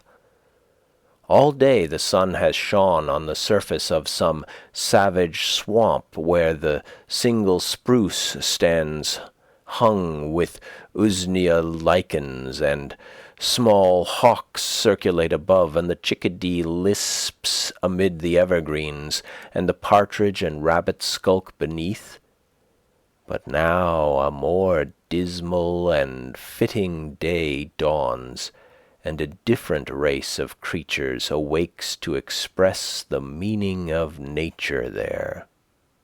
Late in the evening I heard the distant rumbling of wagons over bridges, a sound heard farther than almost any other at night, the baying of dogs, and sometimes again the lowing of some disconsolate cow in a distant barnyard. In the meanwhile all the shore rang with the trump of bullfrogs, the sturdy spirits of ancient wine-bibbers and wassailers, still unrepentant, trying to sing a catch in their Stygian lake. If the Walden nymphs will pardon the comparison, for though there are almost no weeds, there are frogs there, who would fain keep up the hilarious rules of their old festal tables, though their voices have waxed hoarse and solemnly grave, mocking at mirth, and the wine has lost its flavour, and become only liquor to distend their paunches, and sweet intoxication never comes to drown the memory of the past, but mere saturation and water-loggedness and distension.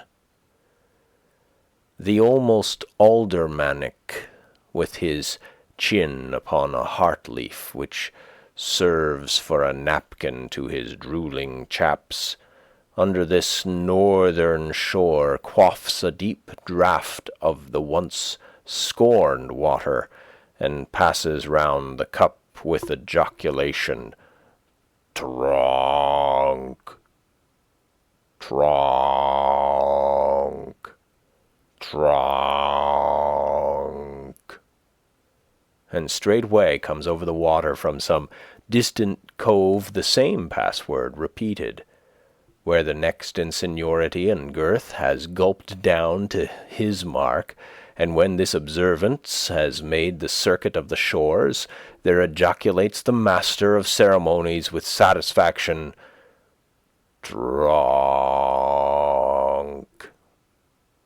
and each in his turn repeats the same down to the least distended, leakiest, and flabbiest paunched, that there be no mistake, and then the howl goes round again and again, until the sun disperses the morning mist, and only the patriarch is not under the pond, but vainly bellowing "Tronk" from time to time, and pausing for a reply. I am not sure that I ever heard the sound of cock crowing from my clearing, and I thought that it might be worth a while to keep a cockerel for his music merely as a singing bird. The note of this once wild Indian pheasant is certainly the most remarkable of any birds, and if they could be naturalized without being domesticated, it would soon become the most famous sound in our woods, surpassing the clangor of the goose and the hooting of the owl. And then imagine the cackling of the hens to fill the pauses when their lords' clarions rested. No wonder that man added this bird to his tame stock, to say nothing of the eggs and drumsticks. To walk in a winter morning in a wood where these birds abounded, their native woods, and hear the wild cockerels crow on the trees, clear and shrill for miles over the resounding earth, drowning the feebler notes of other birds. Think of it. It would put nations on the alert. Who would not be early to rise, and rise earlier and earlier every successive day of his life, till he became unspeakably healthy, wealthy, and wise? This foreign bird's note is celebrated by the poets of all countries, along with the notes of their native songsters. All climates agree with brave Chanticleer. He is more indigenous even than the natives. His health is ever good, his lungs are sound, his spirits never flag. Even the sailor on the Atlantic and Pacific is awakened by his voice, but its shrill sound never roused me from my slumbers. I kept neither dog, cat, cow, pig, nor hens, so that you would have said there was a deficiency of domestic sounds. Neither the churn, nor the spinning wheel, nor even the singing of the kettle, nor the hissing of the urn, nor children crying to comfort one. An old-fashioned man would have lost his senses and died of ennui before this. Not even rats in the wall, for they were starved out, or rather were never baited in. Only squirrels on the roof and under the floor, a whippoorwill on the ridgepole, a blue jay screaming beneath the window, a hare or woodchuck under the house, a screech owl or a cat owl behind it, a flock of wild geese or a laughing loon on the pond, and a fox to bark in the night. Not even a lark or an oriole, those mild plantation birds, ever visited my clearing. No cockerels to crow, nor hens to cackle in the yard. No yard, but unfenced nature reaching up to your very sills. A young forest growing up under your meadows, and wild sumacs and blackberry vines breaking through into your cellar. Sturdy pitch pines rubbing and creaking against the shingles for want of room, their roots reaching quite under the house. Instead of a scuttle or a blind blown off in the gale, a pine tree snapped off or torn up by the roots behind your house for fuel. Instead of no path to the front yard gate in the great snow, no gate, no front yard, and no path to the civilized world. End of chapter 4. Chapter 5. Solitude. This is a delicious evening when the whole body is one sense and imbibes delight through every pore. I go and come with a strange liberty in nature, a part of herself. As I walk along the stony shore of the pond in my shirt sleeves, though it is cool as well as cloudy and windy, and I see nothing special to attract me, all the elements are unusually congenial to me. The bullfrogs trump to usher in the night, and the note of the whippoorwill is borne on the rippling wind from over the water. Sympathy with the fluttering alder and poplar leaves almost takes away my breath. Yet, like the lake, my serenity is rippled, but not ruffled. These small waves, raised by the evening wind, are as remote from storm as the smooth reflecting surface. Though it is now dark, the wind still blows and roars in the wood. The waves still dash, and some creatures lull the rest with their notes. The repose is never complete. The wildest animals do not repose, but seek their prey now. The fox and skunk and rabbit now roam the fields and woods without fear. They are nature's watchmen, links which connect the days of animated life. When I return to my house, I find that visitors have been there and left their cards, either a bunch of flowers or a wreath of evergreen, or a name in pencil on a yellow walnut leaf or a chip. They who come rarely to the woods take some little piece of the forest into their hands to play with by the way, which they leave, either intentionally or accidentally. One has peeled a willow wand, woven it into a ring, and dropped it on my table.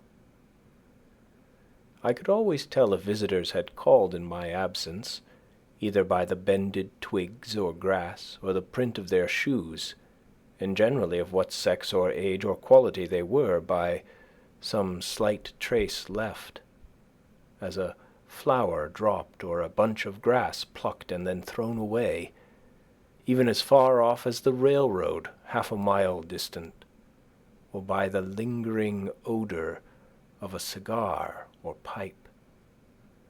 Nay, I was frequently notified of the passage of a traveller along the highway 60 rods off by the scent of his pipe. There is commonly sufficient space about us. Our horizon is never quite at our elbows. The thick wood is not just at our door, nor the pond, but somewhat is always clearing, familiar and worn by us, appropriated and fenced in some way and reclaimed from nature. For what reason have I this vast range and circuit, some square miles of unfrequented forest for my privacy, abandoned to me by men? My nearest neighbor is a mile distant, and no house is visible from any place but the hilltops within half a mile of my own. I have my horizon bounded by woods all to myself, a distant view of the railroad where it touches the pond on the one hand, and of the fence which skirts the woodland road on the other. But for the most part, it is as solitary where I live as on the prairies. It is as much Asia or Africa as New England. I have, as it were, my own sun and moon and stars, and a little world all to myself.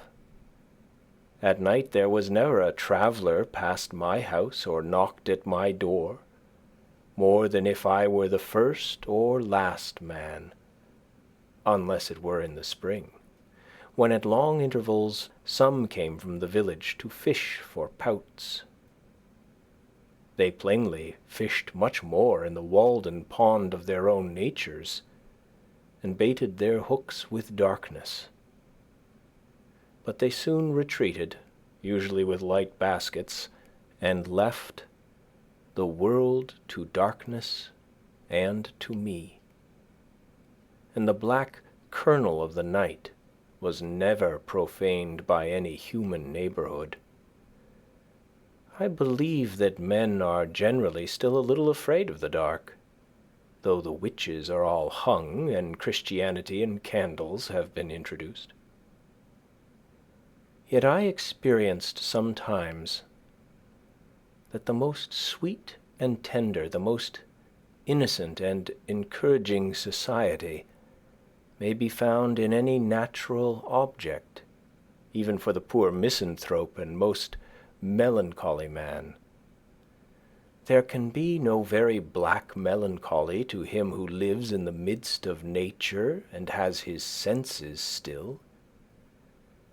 There was never yet such a storm, but it was Aeolian music to a healthy and innocent ear. Nothing can rightly compel a simple and brave man to a vulgar sadness. While I enjoy the friendship of the seasons, I trust that nothing can make life a burden to me. The gentle rain, which waters my beans and keeps me in the house today, is not drear and melancholy, but good for me too. Though it prevents me hoeing them, it is of far more worth than my hoeing. If it should continue so long as to cause the seeds to rot in the ground and destroy the potatoes in the low lands, it would still be good for the grass on the uplands, and being good for the grass, it would be good for me. Sometimes, when I compare myself with other men, it seems as if I were more favored by the gods than they, beyond any deserts that I am conscious of, as if I had a warrant and surety at their hands, which my fellows have not, and were especially guided and guarded. I do not flatter myself, but if it be possible, they flatter me. I have never felt lonesome, or in the least oppressed by a sense of solitude, but once, and that was a few weeks after I came to the woods, when, for an hour, I doubted if the near neighborhood of man was not essential to a serene and healthy life. To be alone was something unpleasant, but I was at the same time conscious of a slight insanity in my mood, and seemed to foresee my recovery. In the midst of a gentle rain, while these thoughts prevailed, I was suddenly sensible of such sweet and beneficent society in nature, in the very pattering of the drops, and in every sound and sight around my house, an infinite and unaccountable friendliness, all at once like an atmosphere sustaining me, as made the fancied advantages of human neighborhood insufficient. And I have never thought of them since. Every little pine needle expanded and swelled with sympathy and befriended me. I was so distinctly made aware of the presence of something kindred to me, even in scenes which we are accustomed to call wild and dreary, and also that the nearest of blood to me and humanest was not a person nor a villager, that I thought no place could ever be strange to me again. Mourning untimely consumes the sad. Few are their days in the land of the living, beautiful daughter of Toscar. Some of my pleasantest hours were during the long rainstorms in the spring or fall, which confined me to the house for the afternoon as well as the forenoon, soothed by their ceaseless roar and pelting, when an early twilight ushered in a long evening in which many thoughts had time to take root and unfold themselves. In those driving northeast rains, which tried the village houses so, when the maids stood ready with mop and pail in front entries to keep the deluge out, I sat behind my door in my little house, which was all entry, and thoroughly enjoyed its protection. In one heavy thunder shower, the lightning struck a large pitch pine across the pond, making a very conspicuous and perfectly regular spiral groove from top to bottom, an inch or more deep, and 4 or 5 inches wide, as you would groove a walking stick. I passed it again the other day and was struck with awe on looking up and beholding that mark, now more distinct than ever, where a terrific and resistless bolt came down out of the harmless sky 8 years ago. Men frequently say to me, "I should think you would feel lonesome down there and want to be nearer to folks, rainy and sunny days and nights especially." I am tempted to reply to such, this whole earth which we inhabit is but a point in space. How far apart, think you, dwell the two most distant inhabitants of yonder star, the breadth of whose disk cannot be appreciated by our instruments? Why should I feel lonely? Is not our planet in the Milky Way? This which you put seems to me not to be the most important question. What sort of space is that which separates a man from his fellows and makes him solitary? I have found that no exertion of the legs can bring two minds much nearer to one another. What do we want most to dwell near to? Not to many men, surely. The depot, the post office, the bar room, the meeting house, the schoolhouse, the grocery, Beacon Hill, or the 5 Points, where men most congregate, but to the perennial source of our life, whence in all our experience we have found that to issue, as the willow stands near the water and sends out its roots in that direction. This will vary with different natures, but this is the place where a wise man will dig his cellar. I one evening overtook one of my townsmen who has accumulated what is called a handsome property, though I never got a fair view of it, on the Walden road, driving a pair of cattle to market, who inquired of me how I could bring my mind to give up so many of the comforts of life. I answered that I was very sure I liked it passably well. I was not joking, and so I went home to my bed and left him to pick his way through the darkness and the mud to Brighton, or Bright Town, which place he would reach some time in the morning. Any prospect of awakening or coming to life to a dead man makes indifferent all times and places. The place where that may occur is always the same, and indescribably pleasant to all our senses. For the most part we allow only outlying and transient circumstances to make our occasions. They are, in fact, the cause of our distraction. Nearest to all things is that power which fashions their being, Next to us, the grandest laws are continually being executed.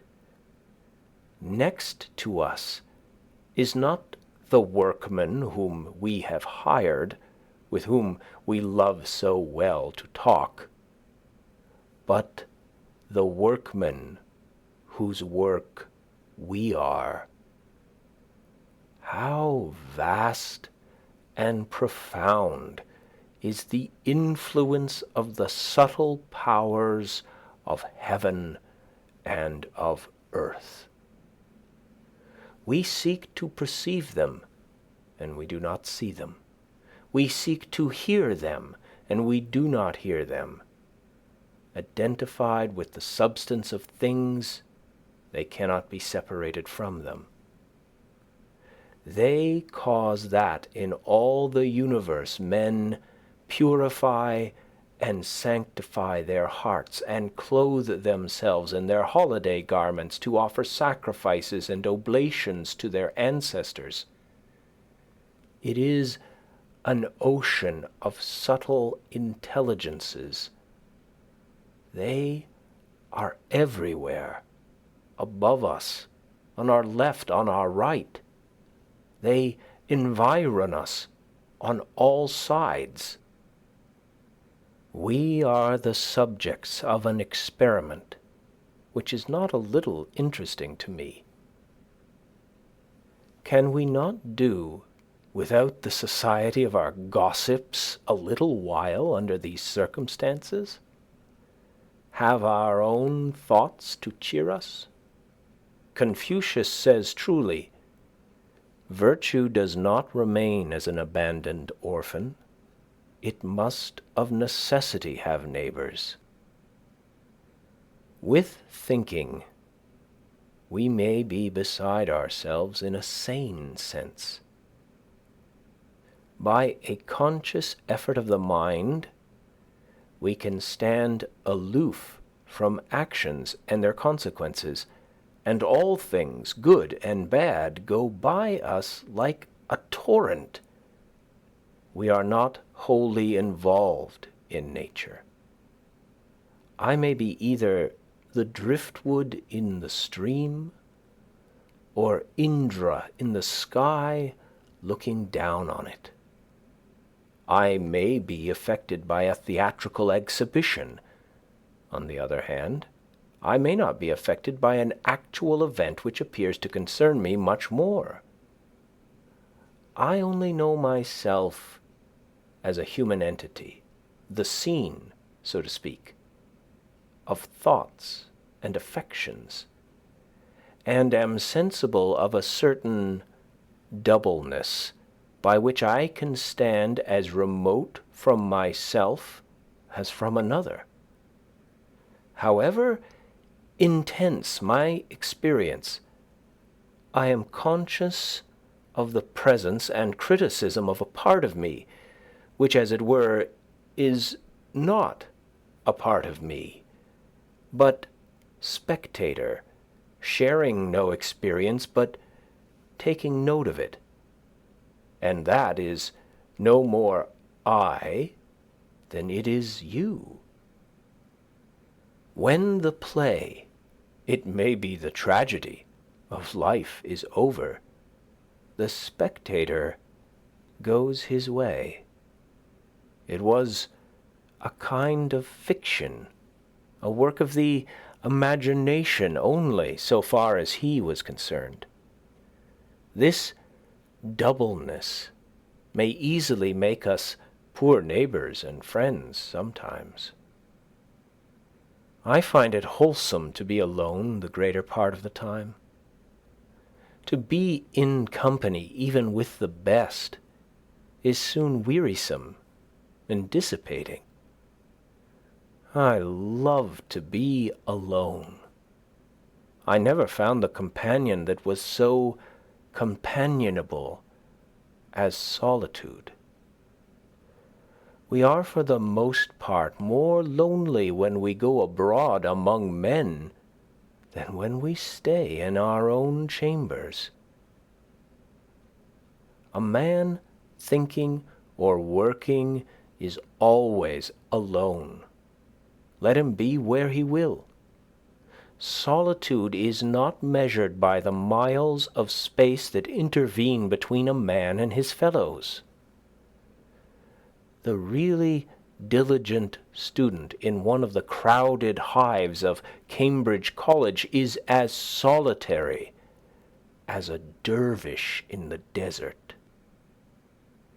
The farmer can work alone in the field or the woods all day, hoeing or chopping, and not feel lonesome because he is employed.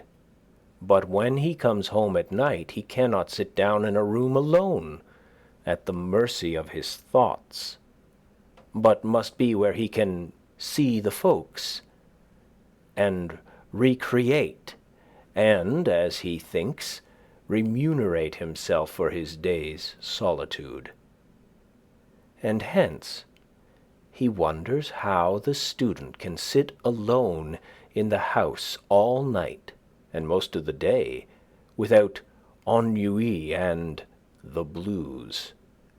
But he does not realize that the student, though in the house, is still at work in his field and chopping in his woods as the farmer in his, and in turn seeks the same recreation and society that the latter does, though it may be a more condensed form of it. Society is commonly too cheap. We meet at very short intervals, not having had time to acquire any new value for each other. We meet at meals 3 times a day and give each other a new taste of that old musty cheese that we are. We have had to agree on a certain set of rules, called etiquette and politeness, to make this frequent meeting tolerable, and that we need not come to open war. We meet at the post office, and at the sociable, and about the fireside every night. We live thick, and are in each other's way, and stumble over one another, and I think that we thus lose some respect for one another. Certainly less frequency would suffice for all important and hearty communications. Consider the girls in a factory, never alone, hardly in their dreams. It would be better if they were but one inhabitant to a square mile, as where I live. The value of a man is not in his skin, that we should touch him. I have heard of a man lost in the woods and dying of famine and exhaustion at the foot of a tree, whose loneliness was relieved by the grotesque visions with which, owing to bodily weakness, his diseased imagination surrounded him, and which he believed to be real. So also, owing to bodily and mental health and strength, we may be continually cheered by a like but more normal and natural society, and come to know that we are never alone. I have a great deal of company in my house, especially in the morning, when nobody calls. Let me suggest a few comparisons, that someone may convey an idea of my situation. I am no more lonely than the loon in the pond that laughs so loud, or than Walden Pond itself. What company has that lonely lake, I pray? And yet it has not the blue devils, but the blue angels in it, in the azure tint of its waters. The sun is alone, except in thick weather, when there sometimes appear to be 2, but one is a mock sun. God is alone, but the devil, he is far from being alone. He sees a great deal of company. He is legion. I am no more lonely than a single mullen or dandelion in a pasture, or a bean leaf, or a sorrel, or a horsefly, or a bumblebee. I am no more lonely than the mill brook, or a weathercock, or the north star, or the south wind, or an April shower, or a January thaw, or the first spider in a new house. I have occasional visits in the long winter evenings, when the snow falls fast and the wind howls in the wood, from an old settler and original proprietor who is reported to have dug Walden Pond and stoned it and fringed it with pine woods, who tells me stories of old time and new eternity, and between us we manage to pass a cheerful evening with social mirth and pleasant views of things, even without apples or cider. A most wise and humorous friend, whom I love much, who keeps himself more secret than ever did Gough or Whaley, and though he is thought to be dead, none can show where he is buried. An elderly dame, too, dwells in my neighborhood, invisible to most persons, in whose odorous herb garden I love to stroll sometimes, gathering simples and listening to her fables, for she has a genius of unequaled fertility, and her memory runs back farther than mythology, and she can tell me the original of every fable, and on what fact every one is founded, for the incidents occurred when she was young, a ruddy and lusty old dame, who delights in all weathers and seasons, and is likely to outlive all her children yet.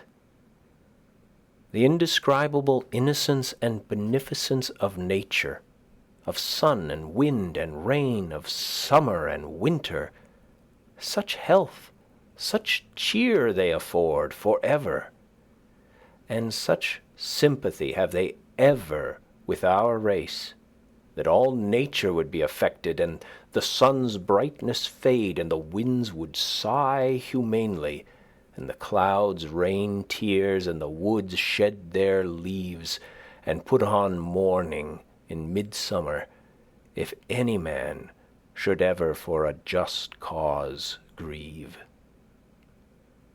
Shall I not have intelligence with the earth? Am I not partly leaves and vegetable mold myself? What is the pill which keeps us well, serene, contented? Not my or thy great-grandfathers, but our great-grandmother Nature's universal, vegetable, botanic medicines, by which she has kept herself young always, outlived so many old pars in her day, and fed her health with their decaying fatness. For my panacea, instead of one of those quack vials of a mixture dipped from Acheron and the Dead Sea, which come out of those long, shallow, black schooner-looking wagons which we sometimes see made to carry bottles, let me have a draught of undiluted morning air. Morning air! If men will not drink of this at the fountainhead of the day, why then we must even bottle up some and sell it in the shops, for the benefit of those who have lost their subscription ticket to morning time in this world. But remember, it will not keep quite till noonday, even in the coolest cellar, but drive out the stopples long ere that, and follow westward the steps of Aurora. I am no worshipper of Hygeia, who was the daughter of that old herb doctor Aesculapius, and who is represented on monuments holding a serpent in one hand, and in the other a cup, out of which the serpent sometimes drinks, but rather of Hebe, cup-bearer to Jupiter, who was the daughter of Juno and wild Lettuce, and who had the power of restoring gods and men to the vigor of youth. She was probably the only thoroughly sound-conditioned, healthy, and robust young lady that ever walked the globe, and wherever she came, it was spring.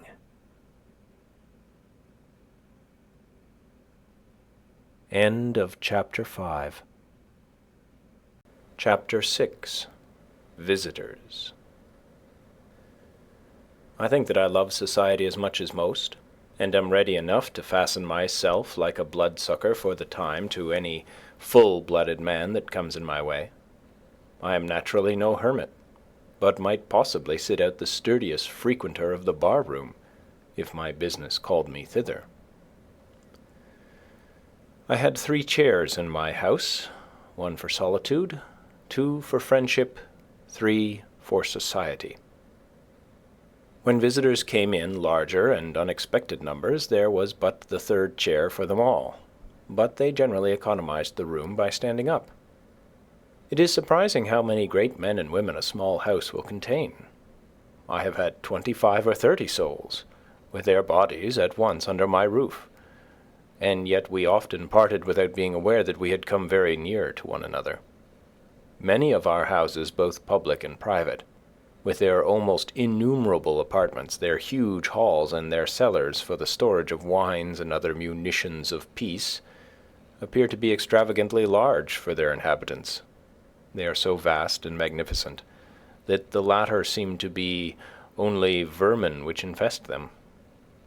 I am surprised when the herald blows his summons before some Tremont or Astor or Middlesex house, to see come creeping out over the piazza, for all inhabitants a ridiculous mouse, which soon again slinks into some hole in the pavement. One inconvenience I sometimes experienced in so small a house, the difficulty of getting to a sufficient distance from my guest when we began to utter the big thoughts in big words. You want room for your thoughts to get into sailing trim and run a course or 2 before they make their port. The bullet of your thought must have overcome its lateral and ricochet motion and fallen into its last and steady course before it reaches the ear of the hearer, else it may plow out again through the side of his head. Also, our sentences wanted room to unfold and form their columns in the interval. Individuals, like nations, must have suitable broad and natural boundaries, even a considerable neutral ground between them. I have found it a singular luxury to talk across the pond to a companion on the opposite side. In my house we were so near that we could not begin to hear. We could not speak low enough to be heard, as when you throw 2 stones into calm water so near that they break each other's undulations. If we are merely loquacious and loud talkers, then we can afford to stand very near together, cheek by jowl, and feel each other's breath. But if we speak reservedly and thoughtfully, we must be farther apart, that all animal heat and moisture may have a chance to evaporate. If we would enjoy the most intimate society with that in each of us which is without, or above, being spoken to, we must not only be silent, but commonly so far apart bodily that we cannot possibly hear each other's voice in any case. Referred to this standard, speech is for the convenience of those who are hard of hearing, but there are many fine things which we cannot say if we have to shout. As the conversation began to assume a loftier and grander tone, we gradually shoved our chairs farther apart till they touched the wall in opposite corners, and then commonly there was not room enough. My best room, however, my withdrawing room, always ready for company, on whose carpet the sun rarely fell, was the pine wood behind my house. Thither in summer days, when distinguished guests came, I took them, and a priceless domestic swept the floor and dusted the furniture and kept the things in order. If one guest came, he sometimes partook of my frugal meal, and it was no interruption to conversation to be stirring a hasty pudding or watching the rising and maturing of a loaf of bread in the ashes in the meanwhile. But if 20 came and sat in my house, there was nothing said about dinner, though there might be bread enough for 2, more than if eating were a forsaken habit. But we naturally practiced abstinence, and this was never felt to be an offense against hospitality, but the most proper and considerate course.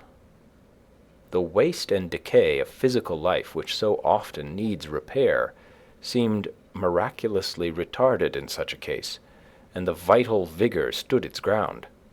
I could entertain thus 1,000 as well as 20, and if any ever went away disappointed or hungry from my house when they found me at home, they may depend upon it that I sympathized with them at least.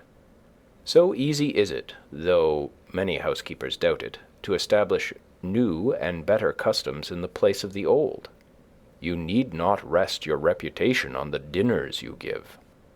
For my own part, I was never so effectually deterred from frequenting a man's house by any kind of Cerberus whatever as by the parade one made about dining me, which I took to be a very polite and roundabout hint never to trouble him so again. I think I shall never revisit those scenes. I should be proud to have, for the motto of my cabin, those lines of Spenser, which one of my visitors inscribed on a yellow walnut leaf for a card. Arrived there, the little house they fill, ne look for entertainment where none was. Rest is their feast, and all things at their will. The noblest mind the best contentment has.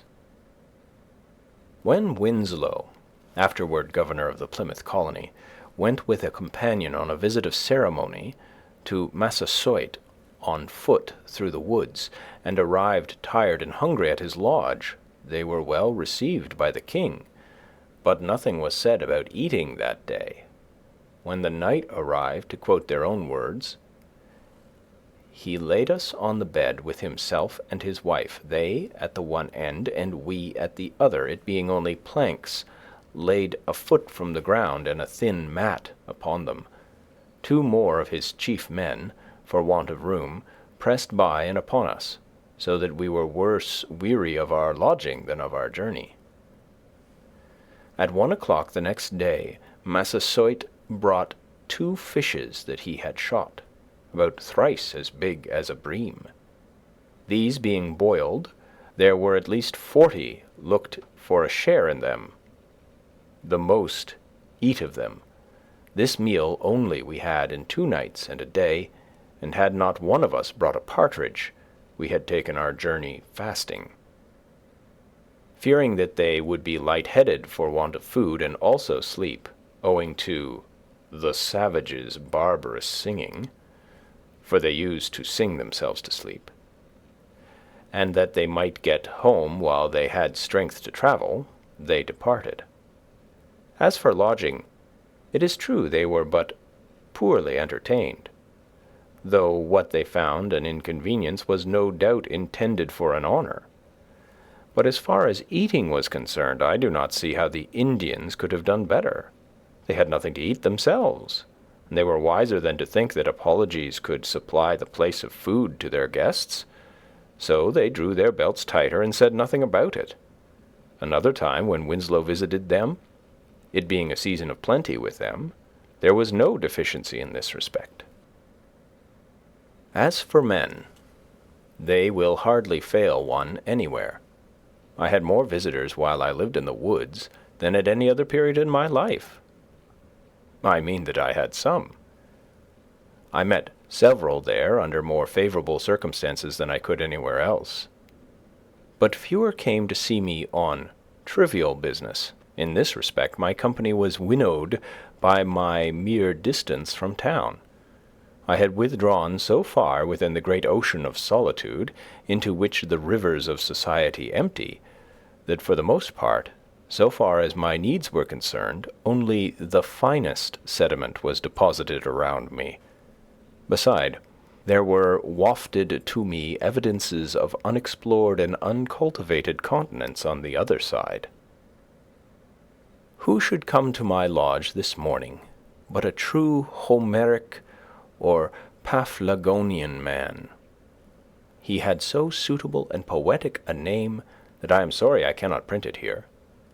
A Canadian, a woodchopper and post-maker, who can hole 50 posts in a day, who made his last supper on a woodchuck which his dog caught. He too has heard of Homer, and, if it were not for books, would not know what to do rainy days, though perhaps he has not read one wholly through for many rainy seasons. Some priest who could pronounce the Greek itself taught him to read his verse in the Testament in his native parish far away, and now I must translate to him while he holds the book, Achilles' reproof to Patroclus, for his sad countenance. Why are you in tears, Patroclus, like a young girl? Or have you alone heard some news from Pythia? They say that Minucius lives yet, son of Actor, and Peleus lives, son of Acus, among the Myrmidons, either of whom, having died, we should greatly grieve. He says, that's good. He has a great bundle of white oak bark under his arm for a sick man gathered this Sunday morning. I suppose there's no harm in going after such a thing today, says he. To him Homer was a great writer, though what his writing was about he did not know. A more simple and natural man it would be hard to find. Vice and disease, which cast such a sombre moral hue over the world, seemed to have hardly any existence for him. He was about 28 years old and had left Canada and his father's house a dozen years before to work in the States, and earn money to buy a farm with that last, perhaps in his native country. He was cast in the coarsest mould, a stout but sluggish body, yet gracefully carried, with a thick sunburnt neck, dark bushy hair, and dull, sleepy blue eyes, which were occasionally lit up with expression. He wore a flat grey cloth cap, a dingy wool-coloured greatcoat, and cowhide boots. He was a great consumer of meat, usually carrying his dinner to his work a couple of miles past my house, for he chopped all summer, in a tin pail, cold meats, often cold woodchucks, and coffee in a stone bottle which dangled by a string from his belt. And sometimes he offered me a drink. He came along early, crossing my bean field, though without anxiety or haste to get to his work, such as Yankees exhibit. He wasn't a-going to hurt himself. He didn't care if he only earned his board. Frequently he would leave his dinner in the bushes when his dog had caught a woodchuck by the way, and go back 1.5 miles to dress it and leave it in the cellar of the house where he boarded, after deliberating first for half an hour whether he could not sink it in the pond safely till nightfall. Loving to dwell long upon these themes, he would say as he went by in the morning, "How thick the pigeons are! If working every day were not my trade, I could get all the meat I should want by hunting pigeons, woodchucks, rabbits, partridges. By gosh, I could get all I should want for a week in one day."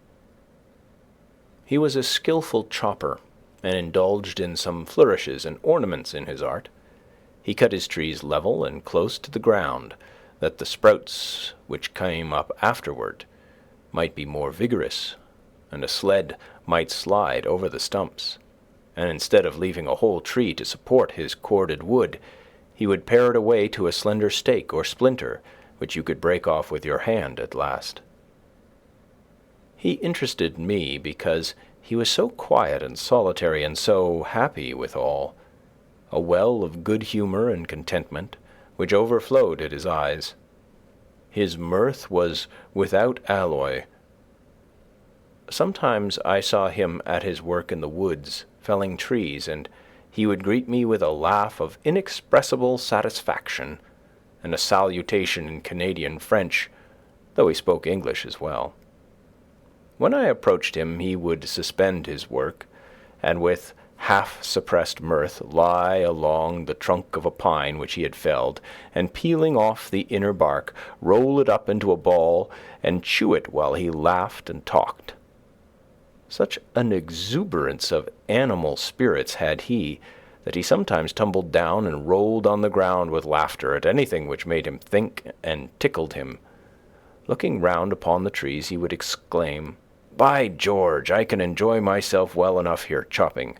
I want no better sport." Sometimes, when at leisure, he amused himself all day in the woods with a pocket pistol, firing salutes to himself at regular intervals as he walked.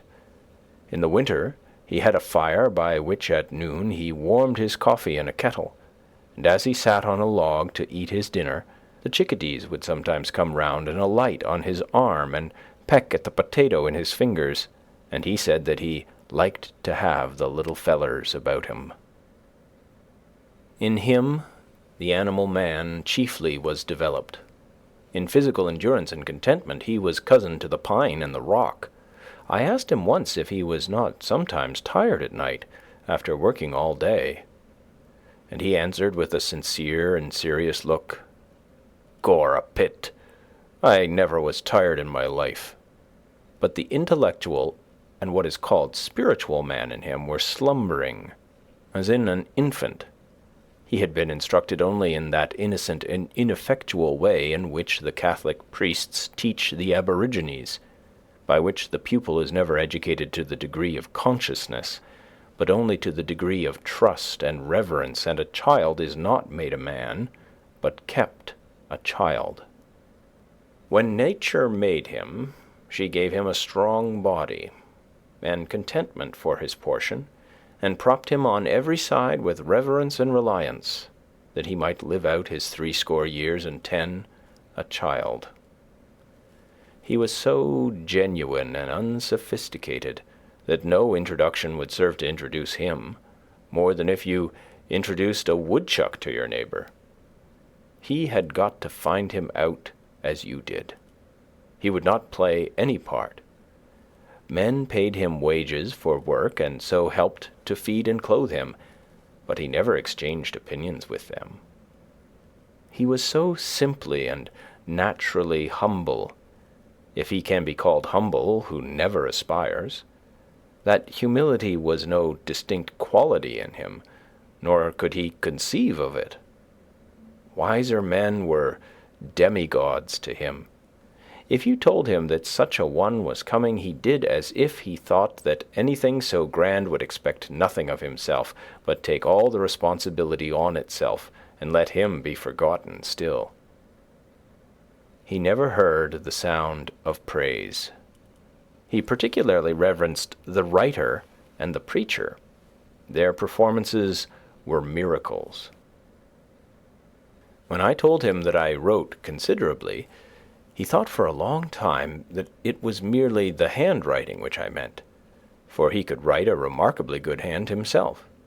I sometimes found the name of his native parish handsomely written in the snow by the highway, with the proper French accent, and knew that he had passed. I asked him if he ever wished to write his thoughts. He said that he had read and written letters for those who could not, but he never tried to write thoughts. No, he could not. He could not tell what to put first. It would kill him, and then there was spelling to be attended to at the same time.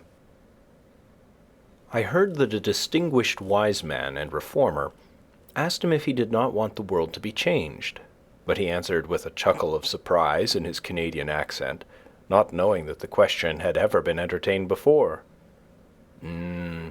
No, I like it well enough." It would have suggested many things to a philosopher to have dealings with him.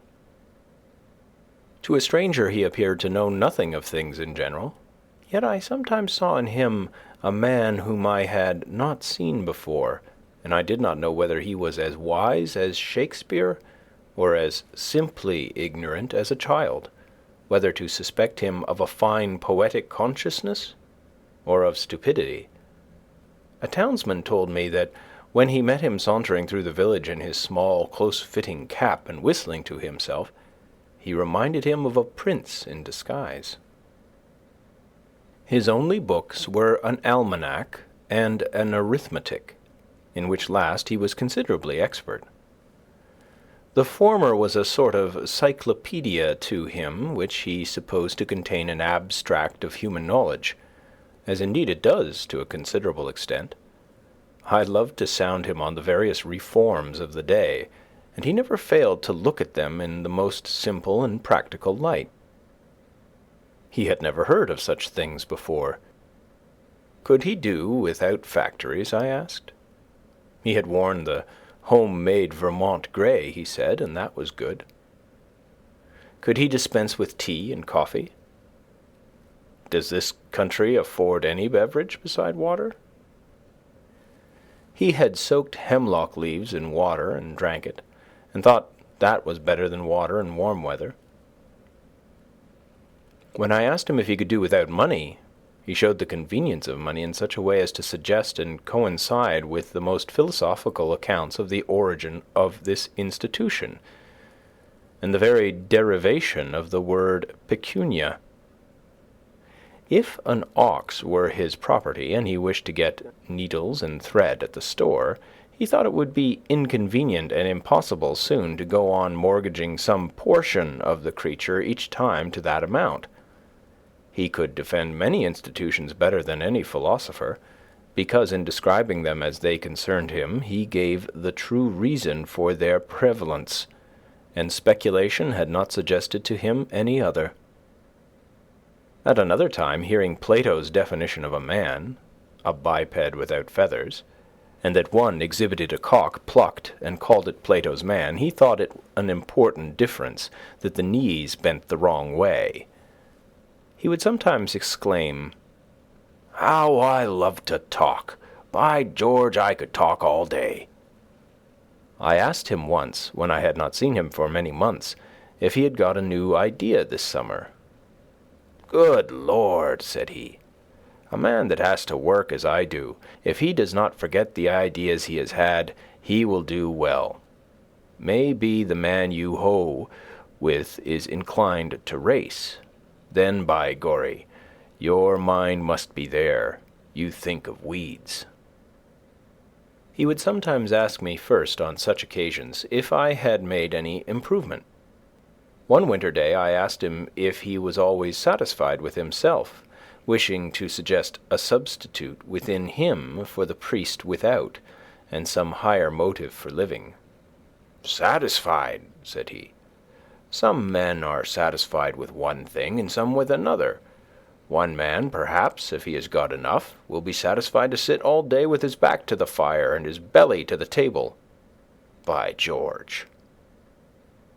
Yet I never, by any maneuvering, could get him to take the spiritual view of things. The highest that he appeared to conceive of was a simple expediency, such as you might expect an animal to appreciate. And this practically is true of most men. If I suggested any improvement in his mode of life, he merely answered, without expressing any regret, that it was too late. Yet he thoroughly believed in honesty and the like virtues. There was a certain positive originality, however slight, to be detected in him, and I occasionally observed that he was thinking for himself and expressing his own opinion, a phenomenon so rare that I would any day walk 10 miles to observe it, and it amounted to the re-origination of many of the institutions of society. Though he hesitated and perhaps failed to express himself distinctly, he always had a presentable thought behind. Yet his thinking was so primitive and immersed in his animal life that, though more promising than a merely learned man's, it rarely ripened to anything which can be reported. He suggested that there might be men of genius in the lowest grades of life, however permanently humble and illiterate, who take their own view always, or do not pretend to see at all, who are as bottomless even as Walden Pond was thought to be, though they may be dark and muddy. Many a traveller came out of his way to see me and the inside of my house, and as an excuse for calling asked for a glass of water. I told them that I drank at the pond, and pointed thither, offering to lend them a dipper. Far off as I lived, I was not exempted from the annual visitation which occurs, methinks, about the 1st of April, when everybody is on the move, and I had my share of good luck, though there were some curious specimens among my visitors. Half-witted men from the almshouse and elsewhere came to see me, but I endeavoured to make them exercise all the wit they had, and make their confessions to me, in such case making wit the theme of our conversation, and so was compensated. Indeed, I found some of them to be wiser than the so-called overseers of the poor and select men of the town, and thought it was time that the tables were turned.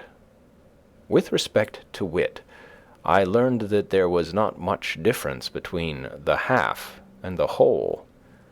One day in particular, an inoffensive, simple-minded pauper, whom with others I had often seen used as fencing stuff, standing or sitting on a bushel in the fields to keep cattle and himself from straying, visited me and expressed a wish to live as I did. He told me, with the utmost simplicity and truth, quite superior, or rather inferior, to anything that is called humility, that he was deficient in intellect. These were his words. The Lord had made him so, yet he supposed the Lord cared as much for him as for another.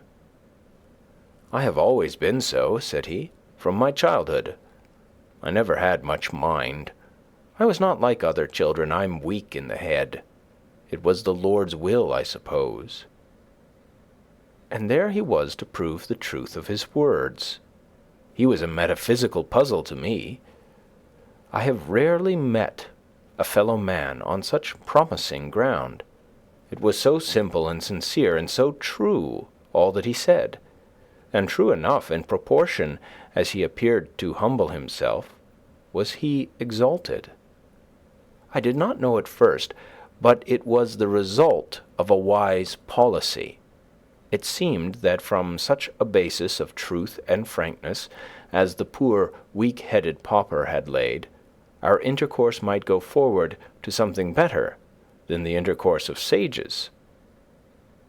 I had some guests from those not reckoned commonly among the town's poor, but who should be, who are among the world's poor. At any rate, guests who appeal not to your hospitality, but to your hospitalality, who earnestly wish to be helped, and preface their appeal with the information that they are resolved, for one thing, never to help themselves.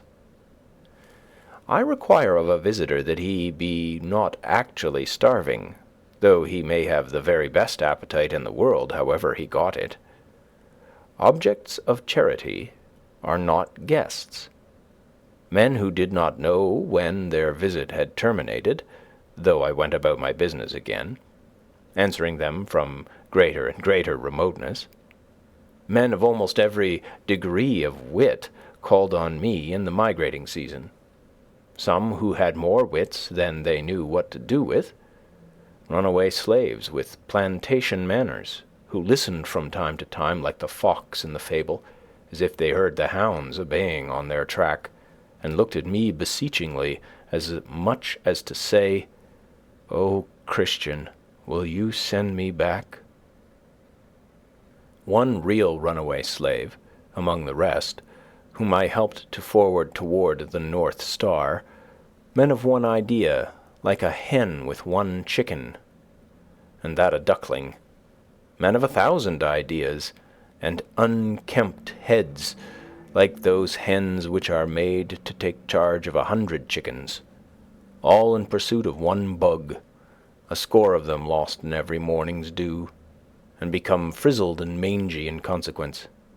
Men of ideas instead of legs, a sort of intellectual centipede that made you crawl all over.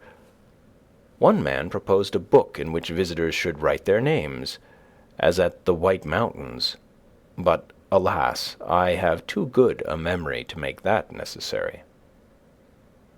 I could not but notice some of the peculiarities of my visitors. Girls and boys and young women generally seemed glad to be in the woods. They looked in the pond and at the flowers and improved their time. Men of business, even farmers, thought only of solitude and employment, and of great distance at which I dwelt from something or other, and though they said that they loved a ramble in the woods occasionally, it was obvious that they did not. Restless, committed men whose time was taken up in getting a living or keeping it. Ministers who spoke of God as if they enjoyed a monopoly of the subject, who could not bear all kinds of opinions. Doctors, lawyers, uneasy housekeepers who pried into my cupboard and bed when I was out. How came Mrs. to know that my sheets were not as clean as hers? Young men who had ceased to be young, and had concluded that it was safest to follow the beaten track of the professions. All these generally said that it was not possible to do so much good in my position. Aye, there was the rub. The old and infirm and the timid, of whatever age or sex, thought most of sickness, and sudden accident and death. To them life seemed full of danger. What danger is there if you don't think of any? And they thought that a prudent man would carefully select the safest position, where Dr. B might be on hand at a moment's warning. To them, the village was literally a community, a league for mutual defense, and you would suppose that they would not go a huckleberrying without a medicine chest. The amount of it is, if a man is alive, there is always danger that he may die, though the danger must be allowed to be less in proportion as he is dead and alive to begin with. A man sits as many risks as he runs. Finally, there were the self-styled reformers, the greatest bores of all, who thought that I was forever singing, "This is the house that I built. This is the man that lives in the house that I built." But they did not know that the third line was, "These are the folks that worry the man that lives in the house that I built." I did not fear the hen harriers, for I kept no chickens, but I feared the men harriers rather. I had more cheering visitors than the last. Children come a-berrying, railroad men taking a Sunday morning walk in clean shirts, fishermen and hunters, poets and philosophers, in short, all honest pilgrims who came out to the woods for freedom's sake, and really left the village behind, I was ready to greet with, "Welcome, Englishmen, welcome, Englishmen," for I had had communication with that race. End of Chapter 6. Chapter 7. The Bean Field. Meanwhile my beans, the length of whose rows added together was 7 miles already planted, were impatient to be hoed, for the earliest had grown considerably before the latest were in the ground. Indeed, they were not easily to be put off. What was the meaning of this so steady and self-respecting, this small Herculean labor, I knew not. I came to love my rows, my beans, though so many more than I wanted. They attached me to the earth, and so I got strength, like Antaeus. But why should I raise them? Only heaven knows. This was my curious labor all summer, to make this portion of the earth's surface, which had yielded only cinquefoil, blackberries, johnswort, and the like before. Sweet wild fruits and pleasant flowers produce instead this pulse. What shall I learn of beans, or beans of me? I cherish them, I hoe them, early and late I have an eye to them, and this is my day's work. It is a fine broad leaf to look on. My auxiliaries are the dews and rains which water this dry soil. And what fertility is in the soil itself, which for the most part is lean and effete. My enemies are worms, cool days, and most of all, woodchucks. The last have nibbled for me 1/4 of an acre clean.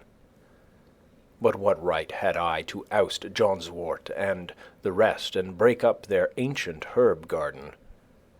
Soon, however, the remaining beans will be too tough for them, and go forward to meet new foes. When I was 4 years old, as I well remember, I was brought from Boston to this my native town, through these very woods and this field, to the pond. It is one of the oldest scenes stamped on my memory. And now, tonight, my flute has waked the echoes over that very water. The pines still stand here, older than I, or if some have fallen, I have cooked my supper with their stumps. And a new growth is rising all around, preparing another aspect for new infant eyes. Almost the same johnswort springs from the same perennial root in this pasture, and even I have at length helped to clothe that fabulous landscape of my infant dreams. And one of the results of my presence and influence is seen in these bean leaves, corn blades, and potato vines. I planted about 2 acres and a half of upland, and as it was only about 15 years since the land was cleared, and I myself had got out 2 or 3 cords of stumps, I did not give it any manure. But in the course of the summer it appeared by the arrowheads which I turned up in the hoeing, that an extinct nation had anciently dwelled here and planted corn and beans ere white men came to clear the land, and so to some extent had exhausted the soil for this very crop. Before yet any woodchuck or squirrel had run across the road or the sun had got above the shrub oaks, while all the dew was on, though the farmers warned me against it, I would advise you to do all your work, if possible, while the dew is on. I began to level the ranks of haughty weeds in my bean field and throw dust upon their heads. Early in the morning I worked barefooted, dabbling like a plastic artist in the dewy and crumbling sand. But later in the day the sun blistered my feet. There the sun lighted me to hoe beans, pacing slowly backward and forward over that yellow, gravelly upland between the long green rows, 15 rods, the one end terminating in a shrub oak copse where I could rest in the shade, the other in a blackberry field where the green berries deepened their tints by the time I had made another bout, removing the weeds, putting fresh soil about the bean stems, and encouraging this weed which I had sown, making the yellow soil express its summer thought in bean leaves and blossoms rather than in wormwood and piper and millet grass, making the earth say beans instead of grass. This was my daily work. As I had little aid from horses or cattle or hired men or boys or improved implements of husbandry, I was much slower, and became much more intimate with my beans than usual. But labor of the hands, even when pursued to the verge of drudgery, is perhaps never the worst form of idleness. It has a constant and imperishable moral, and to the scholar it yields a classic result. A very agricola laboriosus was I to travellers bound westward through Lincoln and Wayland to nobody knows where. they sitting at their ease in gigs with elbows on knees and reins loosely hanging in festoons, I the home-staying, laborious native of the soil. But soon my homestead was out of their sight and thought. It was the only open and cultivated field for a great distance on either side of the road. So they made the most of it. And sometimes the man in the field heard more of travelers' gossip and comment than was meant for his ear. Beans so late? Peas so late? For I continued to plant when others had begun to hoe. The ministerial husbandman had not suspected it. Corn, my boy, for fodder, corn for fodder. Does he live there? Asks the black bonnet of the grey coat, and the hard-featured farmer reins up his grateful Dobbin to inquire what you are doing where he sees no manure in the furrow, and recommends a little chip dirt, or any little waste stuff, or it may be ashes or plaster. But here were 2 acres and a half of furrows, and only a hoe for cart and 2 hands to draw it, there being an aversion to other carts and horses, and chip dirt far away. Fellow travelers, as they rattled by, compared it aloud with the fields which they had passed, so that I came to know how I stood in the agricultural world. This was one field not in Mr. Coleman's report. And by the way, who estimates the value of the crop which nature yields in the still wilder fields unimproved by man? The crop of English hay is carefully weighed, the moisture calculated, the silicates and the potash, but in all dells and pond-holes in the woods and pastures and swamps grows a rich and various crop only unreaped by man. Mine was, as it were, the connecting link between wild and cultivated fields. As some states are civilized and others half-civilized and others savage or barbarous, so my field was, though not in a bad sense, a half-cultivated field. They were beans, cheerfully returning to their wild and primitive state that I cultivated, and my hoe played the ranz de vache for them. Near at hand, upon the topmost spray of a birch, sings the brown thrasher, or red mavis, as some love to call him, all the morning glad of your society, that would find out another farmer's field if yours were not here. While you are planting the seed, he cries, drop it, cover it up, pull it up, pull it up, pull it up. But this was not corn, and so it was safe from such enemies as he. You may wonder what his rigmarole, his amateur Paganini performances on 1 string or on 20, have to do with your planting, and yet prefer it to leached ashes or plaster. It was a cheap sort of top-dressing in which I had entire faith. As I drew a still fresher soil about the rows with my hoe, I disturbed the ashes of unchronicled nations who in primeval years lived under these heavens, and their small implements of war and hunting were brought to the light of this modern day. They lay mingled with other natural stones, some of which bore the marks of having been burned by Indian fires, and some by the sun, and also bits of pottery and glass brought hither by the recent cultivators of the soil. When my hoe tinkled against the stones, that music echoed to the woods and the sky, and was an accompaniment to my labor, which yielded an instant and immeasurable crop. It was no longer beans that I hoed, nor I that hoed beans, and I remembered with as much pity as pride, if I remembered at all, my acquaintances who had gone to the city to attend the oratorios.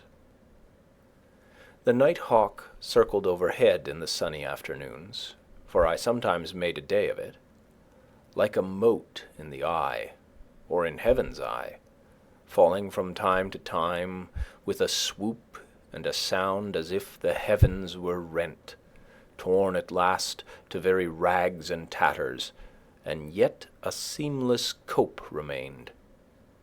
Small imps that fill the air and lay their eggs on the ground, on bare sand or rocks on the tops of hills, where few have found them, graceful and slender like ripples caught up from the pond, as leaves are raised by the wind to float in the heavens. Such kindredship is in nature. The hawk is aerial brother of the wave which he sails over and surveys. Those his perfect air-inflated wings answering to the elemental unfledged pinions of the sea.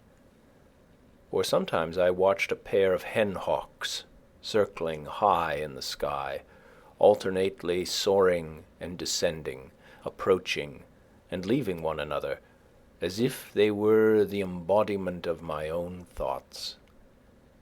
Or I was attracted by the passage of wild pigeons from this wood to that, with a slight quivering winnowing sound and carrier haste, or from under a rotten stump my hoe turned up a sluggish, portentous, and outlandish spotted salamander, a trace of Egypt in the Nile, yet our contemporary. When I paused to lean on my hoe, these sounds and sights I heard and saw anywhere in the row, a part of the inexhaustible entertainment which the country offers. On gala days, the town fires its great guns, which echo like pop guns to these woods, and some waifs of martial music occasionally penetrate thus far. To me, away there in my bean field at the other end of the town, the big guns sounded as if a puff-ball had burst, and when there was a military turnout of which I was ignorant, I have sometimes had a vague sense all the day of some sort of itching and disease in the horizon, as if some eruption would break out there soon, either scarlatina or canker rash, until at length some more favourable puff of wind, making haste over the fields and up the Wayland road, brought me information of these trainers. It seemed by the distant hum as if somebody's bees had swarmed, and that the neighbours, according to Virgil's advice, by a faint tintinnabulum upon the most sonorous of their domestic utensils, were endeavouring to call them down into the hive again. And when the sound died quite away, and the hum had ceased, and the most favourable breezes told no tale, I knew that they had got the last drone of them all safely into the Middlesex hive, and that now their minds were bent on the honey with which it was smeared. I felt proud to know that the liberties of Massachusetts and of our fatherland were in such safe keeping, and as I turned to my hoeing again, I was filled with an inexpressible confidence, and pursued my labour cheerfully with a calm trust in the future. When there were several bands of musicians, it sounded as if all the village was a vast bellows, and all the buildings expanded and collapsed alternately with a din. But sometimes it was a really noble and inspiring strain that reached these woods, and the trumpet that sings of fame, and I felt as if I could spit a Mexican with a good relish, for why should we always stand for trifles? And looked round for a woodchuck or a skunk to exercise my chivalry upon. These martial strains seemed as far away as Palestine, and reminded me of a march of crusaders in the horizon, with a slight tantivy and tremulous motion of the elm tree tops which overhang the village. This was one of the great days, though the sky had from my clearing only the same everlastingly great look that it wears daily, and I saw no difference in it. It was a singular experience, that long acquaintance which I cultivated with beans, what with planting and hoeing and harvesting and threshing and picking over and selling them, the last was the hardest of all. I might add eating, for I did taste. I was determined to know beans. When they were growing, I used to hoe from 5 o'clock in the morning till noon, and commonly spent the rest of the day about other affairs. Consider the intimate and curious acquaintance one makes with various kinds of weeds. It will bear some iteration in the account, for there was no little iteration in the labor, disturbing their delicate organization so ruthlessly, and making such invidious distinctions with his hoe, leveling whole ranks of one species, and sedulously cultivating another. That's Roman wormwood, that's pigweed, that's sorrel, that's piper grass. Have at him. Chop him up, turn his roots upward to the sun, don't let him have a fibre in the shade. If you do, he'll turn himself to other side up, and be as green as a leek in 2 days. A long war, not with cranes, but with weeds, those Trojans who had sun and rain and dews on their side. Daily the beans saw me come to their rescue, armed with a hoe, and thin the ranks of their enemies, filled up the trenches with weedy dead. Many a lusty crest, waving Hector, that towered a whole foot above his crowding comrades, fell before my weapon and rolled in the dust. Those summer days, which some of my contemporaries devoted to the fine arts in Boston or Rome, and others to contemplation in India, and others to trade in London or New York, I thus, with the other farmers of New England, devoted to husbandry. Not that I wanted beans to eat, for I am by nature a Pythagorean, so far as beans are concerned, whether they mean porridge or voting, and exchange them for rice. But perchance, as some must work in fields, if only for the sake of tropes and expression, to serve a parable maker one day. It was on the whole a rare amusement, which, continued too long, might have become a dissipation. Though I gave them no manure, and did not hoe them all at once, I hoed them unusually well as far as I went, and was paid for it in the end. There being, in truth, as Evelyn says, no compost or laitation whatsoever comparable to this continual motion, repastination, and turning of the mould with the spade. The earth, he adds elsewhere, especially if fresh, has a certain magnetism in it, by which it attracts the salt, power, or virtue, call it either, which gives it life, and is the logic of all the labour and stir we keep about it to sustain us. All the dungings and other sordid temperings being but the vicars succedaneous to this improvement. Moreover, this being one of those worn-out and exhausted lay fields which enjoy their Sabbath, had perchance, as Sir Kenelm Digby thinks likely, attracted vital spirits from the air. I harvested 12 bushels of beans. But to be more particular, for it is complained that Mr. Coleman has reported chiefly the expensive experiments of gentlemen farmers, my outgoes were, for a hoe, 54 cents. Ploughing, harrowing, and furrowing, $7.50. Too much. Beans for seed, $3.12 plus. Potatoes for seed, $1.33. Peas for seed, 40 cents. Turnip seed, 6 cents. White line for crow fence, 2 cents. Horse, cultivator, and boy, 3 hours, $1. Horse and cart to get crop, 75 cents. In all, $14.72 plus. My income was patrem familias vendessum non emassum es apportet, from 9 bushels and 12 quarts of beans sold, $16.94. 5 bushels large potatoes, $2.50. 9 bushels small potatoes, $2.25. Grass, $1. Stalks, 75 cents. In all, $23.44, leaving a pecuniary profit, as I have elsewhere said, of $8.71 plus. This is the result of my experience in raising beans.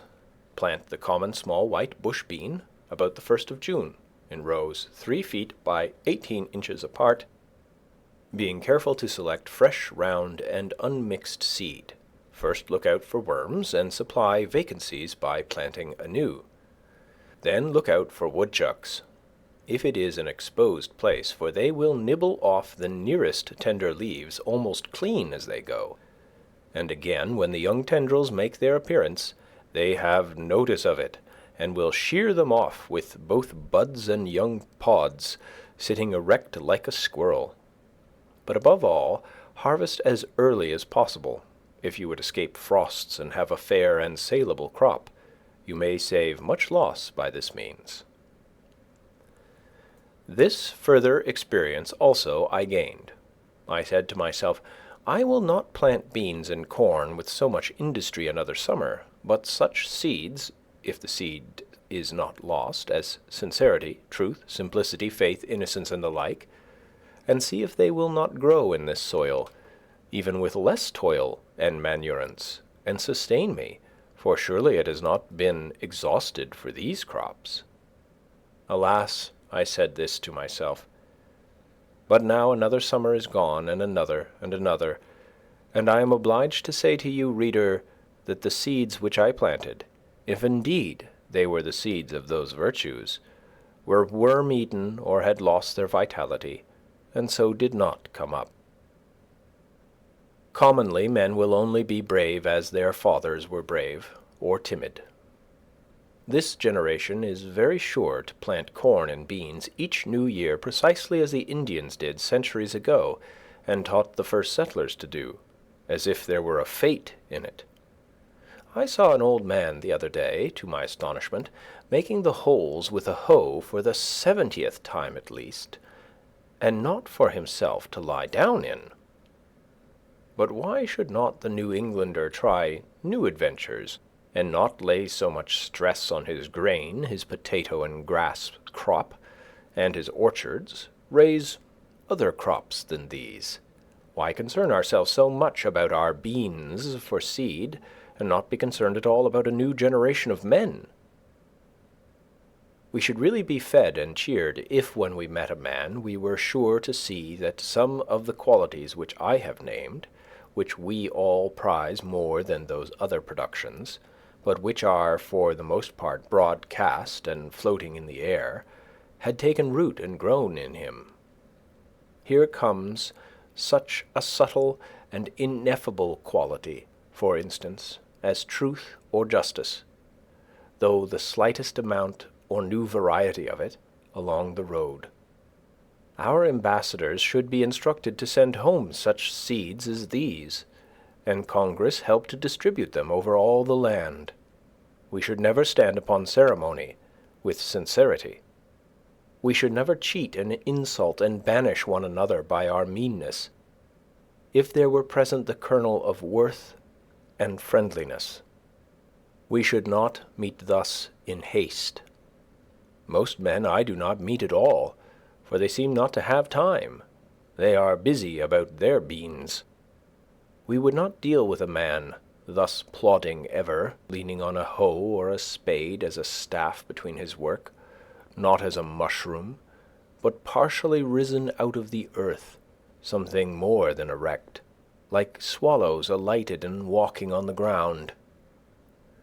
And as he spake, his wings would now and then spread, as he meant to fly, then close again, so that we should suspect that we might be conversing with an angel. Bread may not always nourish us, but it always does us good.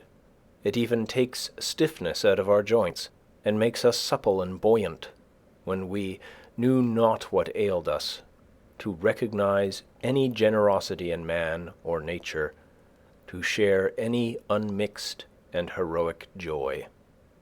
Ancient poetry and mythology suggest at least that husbandry was once a sacred art, but it is pursued with irreverent haste and heedlessness by us, our object being to have large farms and large crops merely.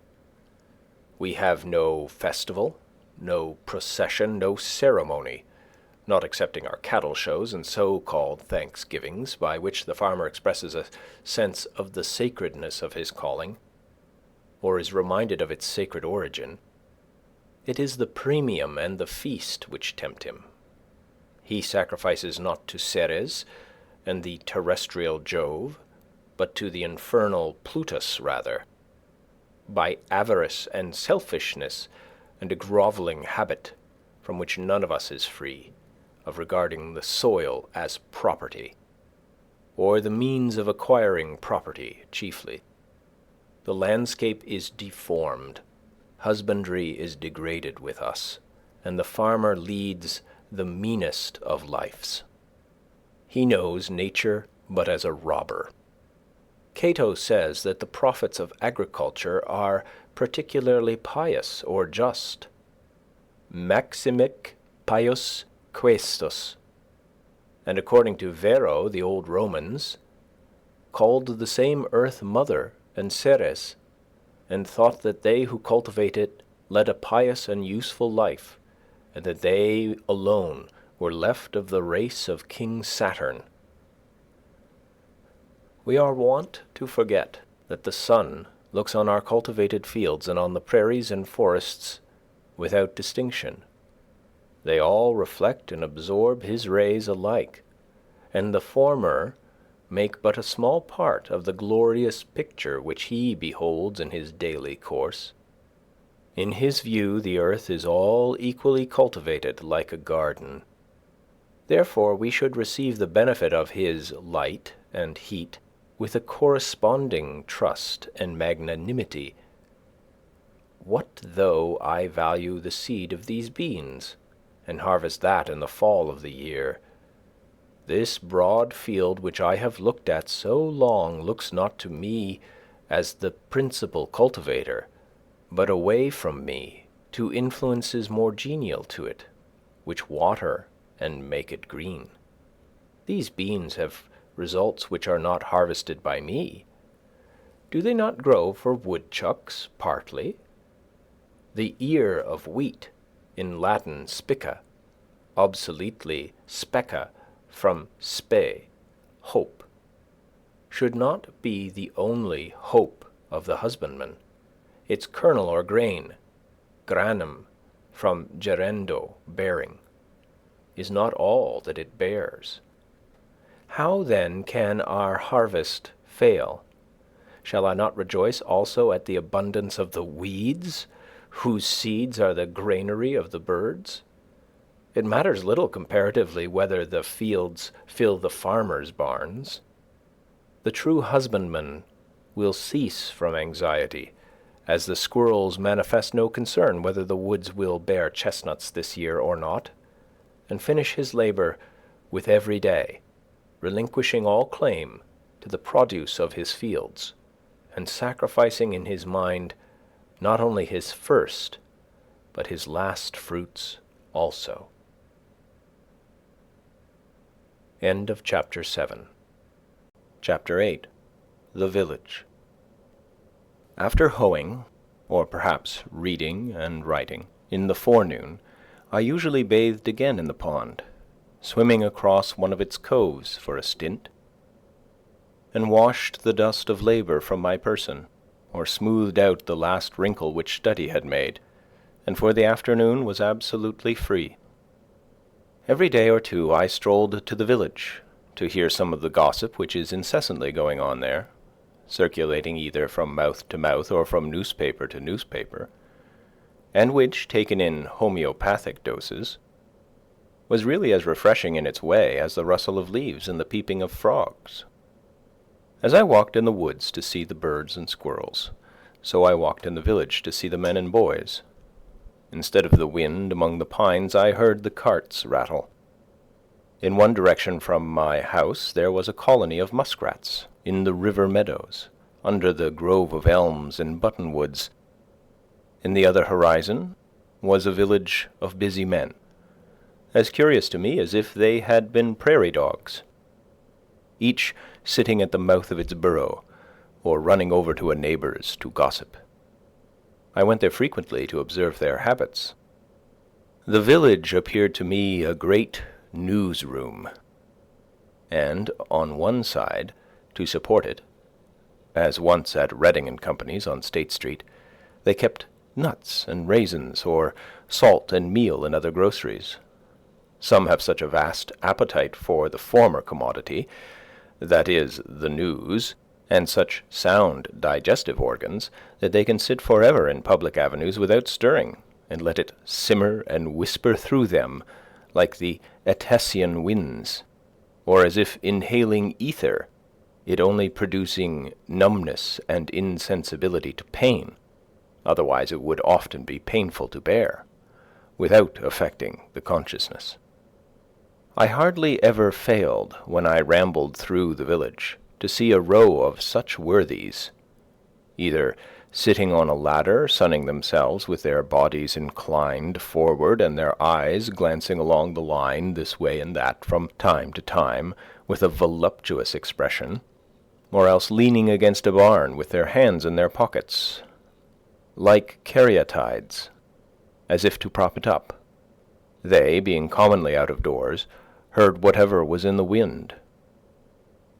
These are the coarsest mills, in which all gossip is first rudely digested or cracked up before it is emptied into finer and more delicate hoppers within doors. I observed that the vitals of the village were the grocery, the bar-room, the post office, and the bank. And, as a necessary part of the machinery, they kept a bell, a big gun, and a fire engine at convenient places, and the houses were so arranged as to make the most of mankind, in lanes and fronting one another, so that every traveller had to run the gauntlet, and every man, woman, and child might get a lick at him. Of course, those who were stationed nearest to the head of the line, where they could most see and be seen, and have the first blow at him, paid the highest prices for their places, and the few straggling inhabitants in the outskirts, where long gaps in the line began to occur, and the traveller could get over walls or turn aside into cow-paths and so escape, paid a very slight ground or window tax. Signs were hung out on all sides to allure him, some to catch him by the appetite, as the tavern and victualling cellar, some by the fancy, as the dry goods store and the jeweller's, and others by the hair or the feet or the skirts, as the barber, the shoemaker, or the tailor. Besides, there was a still more terrible standing invitation to call at every one of these houses, and company expected about these times. For the most part I escaped wonderfully from these dangers, either by proceeding at once boldly and without deliberation to the goal, as is recommended to those who run the gauntlet, or by keeping my thoughts on high things, like Orpheus, who, loudly singing the praises of the gods to his lyre, drowned the voices of the sirens, and kept out of danger. Sometimes I bolted suddenly, and nobody could tell my whereabouts, for I did not stand much about gracefulness, and never hesitated at a gap in a fence. I was even accustomed to make an irruption into some houses, where I was well entertained, and after learning the kernels and very last sieveful of news, what had subsided, the prospects of war and peace, and whether the world was likely to hold together much longer, I was let out through the rear avenues, and so escaped to the woods again.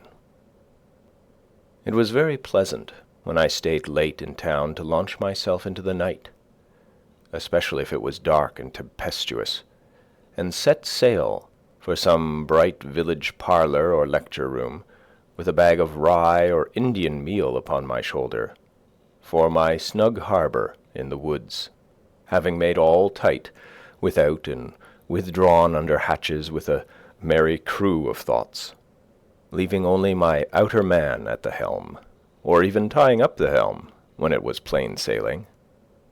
I had many a genial thought by the cabin fire as I sailed.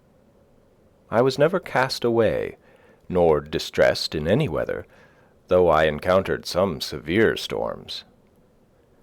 It is darker in the woods, even in common nights, than most suppose. I frequently had to look up at the opening between the trees above the path in order to learn my route, and, where there was no cart path, to feel with my feet the faint track which I had worn, or steer by the known relation of particular trees, which I felt with my hands, passing between two pines, for instance, not more than 18 inches apart, in the midst of the woods, invariably in the darkest night.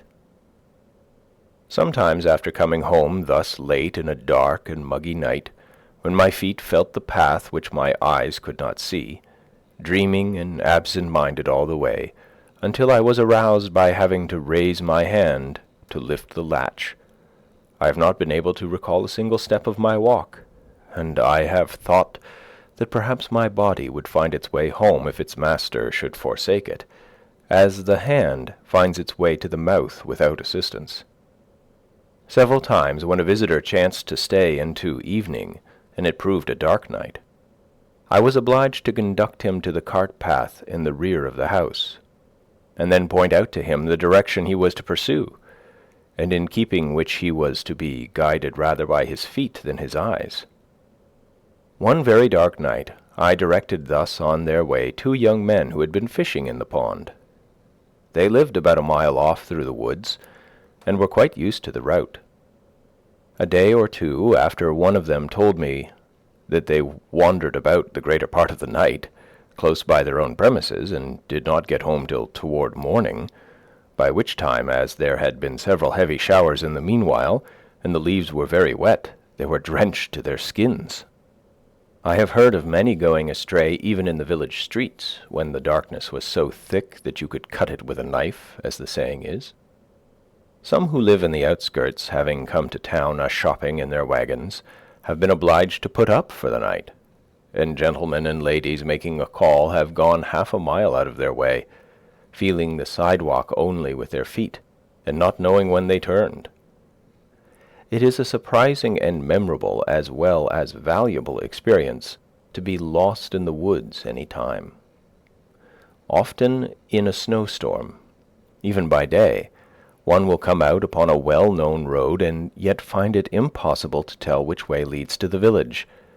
Though he knows that he has traveled it 1,000 times, he cannot recognize a feature in it, but it is as strange to him as if it were a road in Siberia.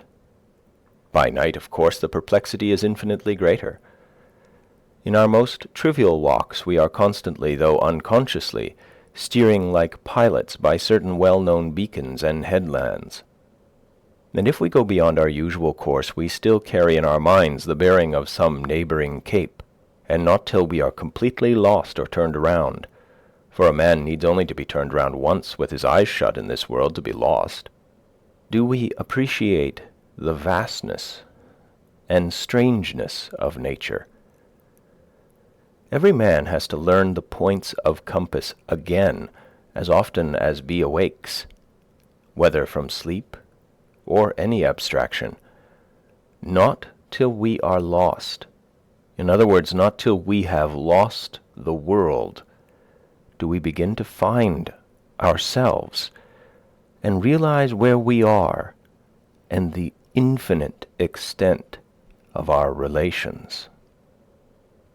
One afternoon near the end of the first summer, when I went to the village to get a shoe from the cobbler's, I was seized and put into jail, because, as I have elsewhere related, I did not pay a tax to, or recognize the authority of, the state which buys and sells men, women, and children like cattle at the door of its senate house. I had gone down to the woods for other purposes.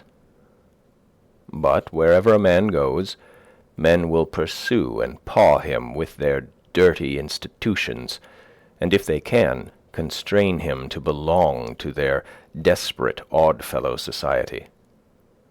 It is true, I might have resisted forcibly with more or less effect, might have run amok against society, but I preferred that society should run amok against me, it being the desperate party. However, I was released the next day, obtained my mended shoe, and returned to the woods, in season to get my dinner of huckleberries on Fairhaven Hill. I was never molested by any person but those who represented the state. I had no lock nor bolt but for the desk which held my papers, not even a nail to put over my latch or windows. I never fastened my door night or day, though I was to be absent several days, not even when the next fall I spent a fortnight in the woods of Maine. And yet my house was more respected than if it had been surrounded by a file of soldiers. The tired rambler could rest and warm himself by my fire. The literary amuse himself with a few books on my table, or the curious, by opening my closet door, see what was left of my dinner and what prospect I had of supper. Yet, though many people of every class came this way to the pond, I suffered no serious inconvenience from these sources, and I never missed anything but one small book, a volume of Homer, which perhaps was improperly gilded, and this I trust a soldier of our camp has found by this time. I am convinced that if all men were to live as simply as I then did, thieving and robbery would be unknown. These take place only in communities where some have got more than is sufficient, while others have not enough. The Pope's Homers would soon get properly distributed. Nec bella ferunt faginus astabat dum scyphus ante dapes. Nor wars did men molest, when only beechen bulls were in request. You who govern public affairs, what need have you to employ punishments? Love virtue, and the people will be virtuous. The virtues of a superior man are like the wind. The virtues of a common man are like the grass. Aye, the grass, when the wind passes over it, bends. End of chapter 8. Chapter 9. The Ponds. Sometimes, having a surfeit of human society and gossip, and worn out all my village friends, I rambled still farther westward than I habitually dwell, into yet more unfrequented parts of the town, to fresh woods and pastures new, or while the sun was setting made my supper of huckleberries and blueberries on Fairhaven Hill, and laid up a store for several days. The fruits do not yield their true flavor to the purchaser of them, nor to him who raises them for the market. There is but one way to obtain it, yet few take that way. If you would know the flavor of huckleberries, ask the cowboy or the partridge. It is a vulgar error to suppose that you have tasted huckleberries who never plucked them. A huckleberry never reaches Boston. They have not been known there since they grew on her 3 hills. The ambrosial and essential part of the fruit is lost, with the bloom which is rubbed off in the market cart, or they become mere provender.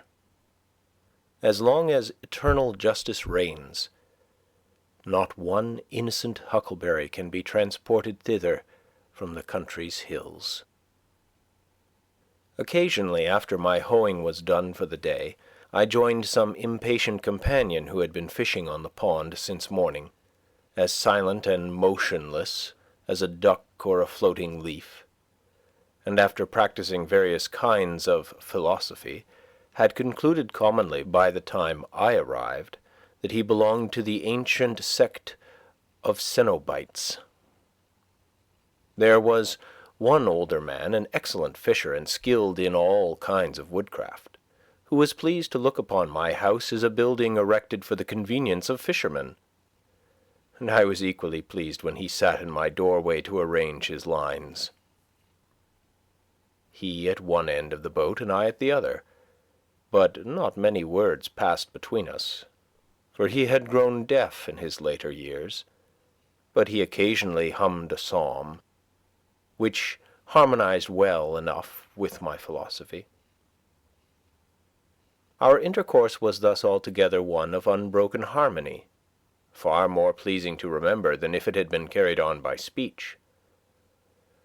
When, as was commonly the case, I had none to commune with, I used to raise the echoes by striking with a paddle on the side of my boat, filling the surrounding woods with circling and dilating sounds, stirring them up as the keeper of a menagerie his wild beasts, until I elicited a growl from every wooded vale and hillside. In warm evenings I frequently sat in the boat playing the flute, and saw the perch, which I seemed to have charmed, hovering around me, and the moon travelling over the ribbed bottom, which was strewed with the wrecks of the forest. Formerly I had come to this pond adventurously from time to time, in dark summer nights, with a companion, and making a fire close to the water's edge, which we thought attracted the fishes, we caught pouts with a bunch of worms strung on a thread, and when we had done far in the night, threw the burning brands high into the air like sky-rockets, which, coming down into the pond, were quenched with a loud hissing, and we were suddenly groping in total darkness. Through this, whistling a tune, we took our way to the haunts of men again, but now I had made my home by the shore. Sometimes, after staying in a village parlour till the family had all retired, I have returned to the woods, and partly with a view to the next day's dinner, spent the hours of midnight fishing from a boat by moonlight, serenaded by owls and foxes, and hearing from time to time the creaking note of some unknown bird close at hand. These experiences were very memorable and valuable to me.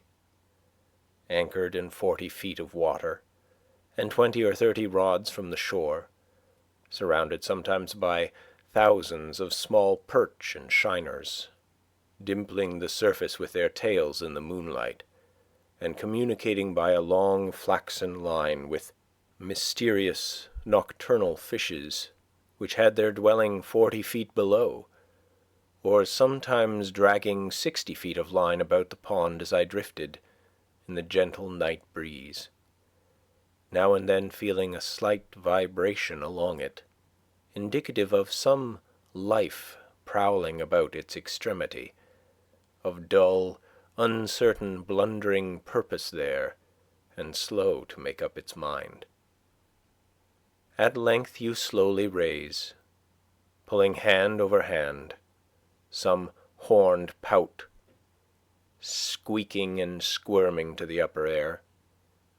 It was very queer, especially in dark nights, when your thoughts had wandered to vast and cosmogonal themes in other spheres, to feel this faint jerk which came to interrupt your dreams and link you to nature again. It seemed as if I might next cast my line upward into the air, as well as downward into this element, which was scarcely more dense. Thus I caught 2 fishes, as it were, with one hook. The scenery of Walden is on a humble scale, and, though very beautiful, does not approach to grandeur, nor can it much concern one who has not long frequented it, or lived by its shore. Yet this pond is so remarkable for its depth and purity as to merit a particular description. It is a clear and deep green well, 1/2 mile long and 1.75 miles in circumference, and contains about 61½ acres. A perennial spring in the midst of pine and oak woods, without any visible inlet or outlet except by the clouds and evaporation. The surrounding hills rise abruptly from the water to the height of 40 to 80 feet, though on the southeast and east they attain to about 100 and 150 feet respectively, within 1/4 and 1/3 of a mile. They are exclusively woodland. All our Concord waters have 2 colors at least, one when viewed at a distance, and another more proper close at hand. The first depends more on the light, and follows the sky. In clear weather in summer, they appear blue at a little distance, especially if agitated, and at a great distance all appear alike. In stormy weather they are sometimes a dark slate color. The sea, however, is said to be blue one day and green another without any perceptible change in the atmosphere. I have seen our river when, the landscape being covered with snow, both water and ice were almost as green as grass. Some consider blue to be the color of pure water, whether liquid or solid. But looking directly down into our waters from a boat, they are seen to be of very different colors.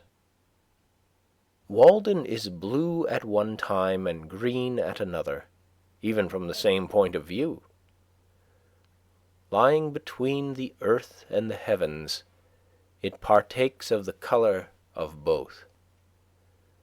Viewed from a hilltop, it reflects the color of the sky, but near at hand it is of a yellowish tint next the shore where you can see the sand, then a light green, which gradually deepens to a uniform dark green in the body of the pond.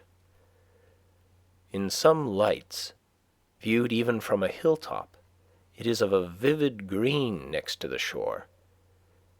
Some have referred this to the reflection of the verdure, but it is equally green there against the railroad sandbank, and in the spring before the leaves are expanded, and it may be simply the result of the prevailing blue mixed with the yellow of the sand. Such is the color of its iris. This is that portion also where in the spring the ice being warmed by the heat of the sun, reflected from the bottom, and also transmitted through the earth, melts first and forms a narrow canal about the still frozen middle. Like the rest of our waters, when much agitated, in clear weather, so that the surface of the waves may reflect the sky at the right angle, or because there is more light mixed with it, it appears at a little distance of a darker blue than the sky itself. And at such a time, being on its surface, and looking with divided vision, so as to see the reflection, I have discerned a matchless and indescribable light blue, such as watered or changeable silks and sword blades suggest, more cerulean than the sky itself, alternating with the original dark green on the opposite sides of the waves, which last appeared but muddy in comparison. It is a vitreous greenish blue, as I remember it, like those patches of the winter sky seen through cloud vistas in the west before sundown. Yet a single glass of its water held up to the light is as colorless as an equal quantity of air. It is well known that a large plate of glass will have a green tint, owing, as the makers say, to its body, but a small piece of the same will be colorless. How large a body of Walden water would be required to reflect a green tint, I have never proved. The water of our river is black, or a very dark brown to one looking directly down on it, and like that of most ponds, imparts to the body of one bathing in it a yellowish tinge. But this water is of such crystalline purity that the body of the bather appears of an alabaster whiteness, still more unnatural, which, as the limbs are magnified and distorted withal, produces a monstrous effect, making fit studies for a Michelangelo. The water is so transparent that the bottom can easily be discerned at the depth of 25 or 30 feet. Paddling over it, you may see, many feet beneath the surface, the schools of perch and shiners, perhaps only an inch long, yet the former easily distinguished by their transverse bars, and you think that they must be ascetic fish that find a subsistence there. Once in the winter, many years ago, when I had been cutting holes through the ice in order to catch pickerel, as I stepped ashore I tossed my axe back onto the ice, but, as if some evil genius had directed it, it slid 4 or 5 rods directly into one of the holes, where the water was 25 feet deep. Out of curiosity I laid down on the ice and looked through the hole until I saw the axe a little on one side, standing on its head, with its helve erect and gently swaying to and fro with the pulse of the pond. And there it might have stood erect and swaying till in the course of time the handle rotted off, if I had not disturbed it. Making another hole directly over it, with an ice chisel which I had, and cutting down the longest birch which I could find in the neighbourhood with my knife, I made a slip noose which I attached to its end, and letting it down carefully, passed it over the knob of the handle and drew it by a line along the birch, and so pulled the axe out again. The shore is composed of a belt of smooth, rounded white stones, like paving stones, except 1 or 2 short sand beaches, and is so steep that in many places a single leap will carry you into water over your head. And were it not for its remarkable transparency, that would be the last to be seen of its bottom till it rose on the opposite side. Some think it is bottomless. It is nowhere muddy, and a casual observer would say that there were no weeds at all in it, and of noticeable plants, except in the little meadows recently overflowed, which do not properly belong to it. A closer scrutiny does not detect a flag, nor a bulrush, nor even a lily, yellow or white, but only a few small heart leaves and potamogetons, and perhaps a water target or 2, all which, however, a bather might not perceive, and these plants are clean and bright like the element they grow in. The stones extend a rod or 2 into the water, and then the bottom is pure sand, except in the deepest part, where there is usually a little sediment, probably from the decay of the leaves which have been wafted on to it so many successive falls, and a bright green weed is brought up on anchors even in midwinter. We have one other pond just like this, White Pond, in 9 Acre Corner, about 2.5 miles westerly. But, though I am acquainted with most of the ponds within a dozen miles of this centre, I do not know a third of this pure and well-like character. Successive nations perchance have drank at, admired, and fathomed it, and passed away, and still its water is green and pellucid as ever. Not an intermitting spring.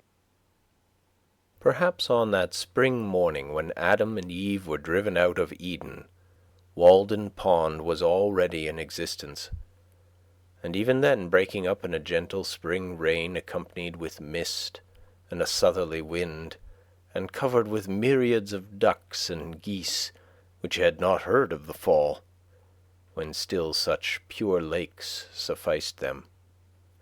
Even then it had commenced to rise and fall, and had clarified its waters and coloured them of the hue they now wear, and obtained a patent of heaven to be the only Walden Pond in the world and distiller of celestial dews. Who knows in how many unremembered nations' literatures this has been the Castalian fountain, or what nymphs presided over it in the Golden Age. It is a gem of the first water which Concord wears in her coronet. Yet, perchance, the first who came to this well have left some trace of their footsteps.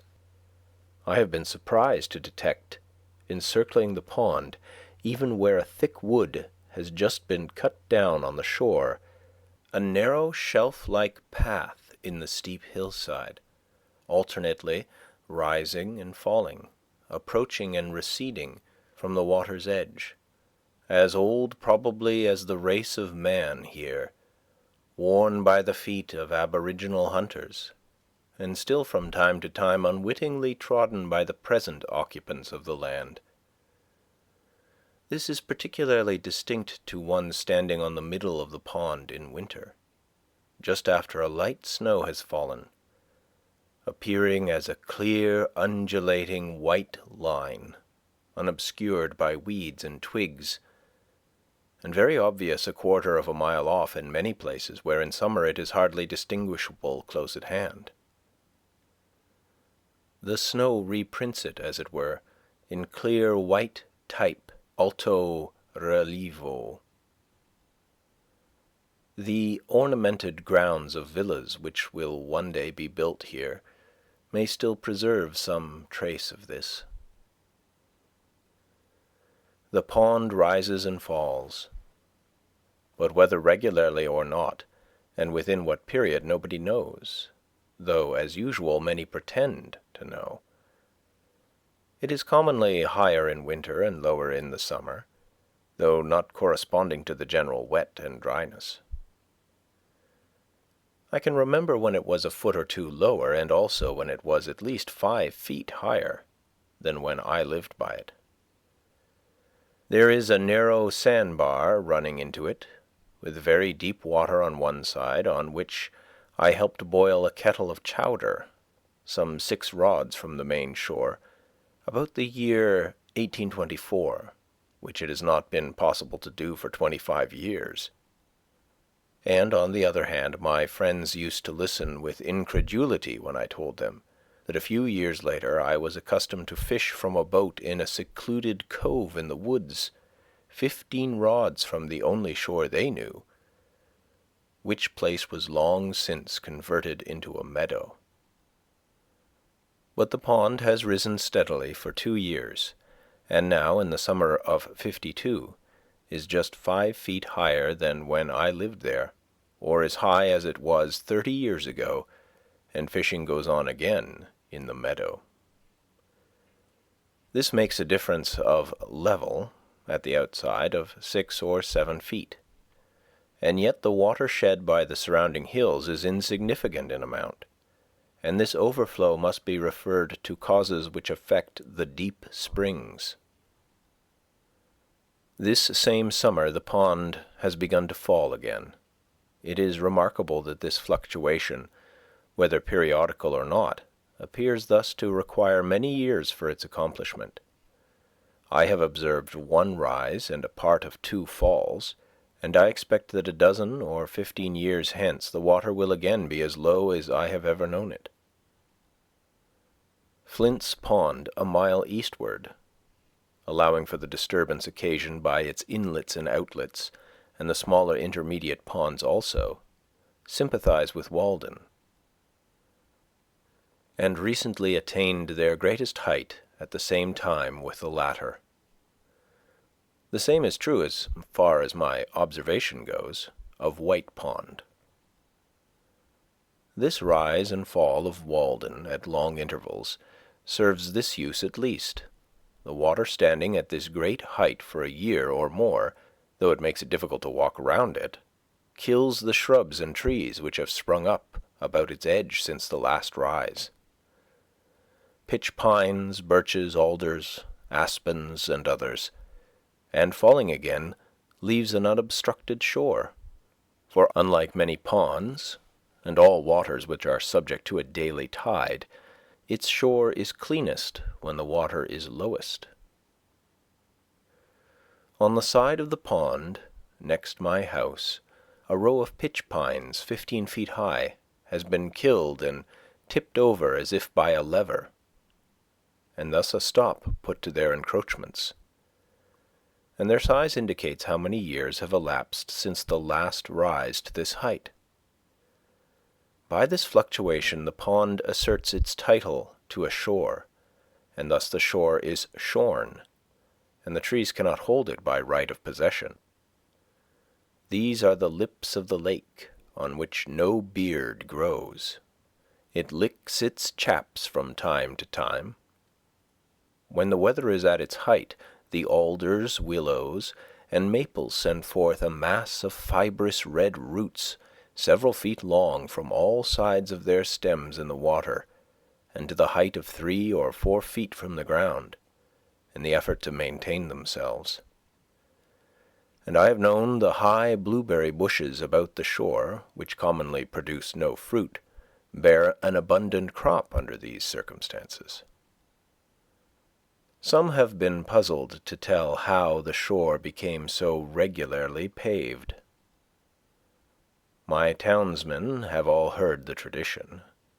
The oldest people tell me that they heard it in their youth, that anciently the Indians were holding a powwow upon a hill here, which rose as high into the heavens as the pond now sinks deep into the earth. And they used much profanity, as the story goes, though this vice is one of which the Indians were never guilty, and while they were thus engaged, the hill shook and suddenly sank, and only one old squaw, named Walden, escaped, and from her the pond was named. It has been conjectured that when the hill shook, these stones rolled down its side and became the present shore. It is very certain, at any rate, that once there was no pond here, and now there is one, and this Indian fable does not in any respect conflict with the account of the ancient settler whom I have mentioned, who remembers so well when he first came here with his divining rod, saw a thin vapor rising from the sward, and the hazel pointed steadily downward, and he concluded to dig a well here. As for the stones, many still think that they are hardly to be accounted for by the action of the waves on these hills. But I observe that the surrounding hills are remarkably full of the same kind of stones, so that they have been obliged to pile them up in walls on both sides of the railroad cut nearest the pond. And moreover, there are more stones where the shore is most abrupt, so that unfortunately it is no longer a mystery to me. I detect the paver. If the name was not derived from that of some English locality, Saffron Walden, for instance, one might suppose that it was called originally Walled-in Pond. The pond was my well, ready dug. For 4 months in the year, its water is as cold as it is pure at all times, and I think that it is then as good as any, if not the best, in the town.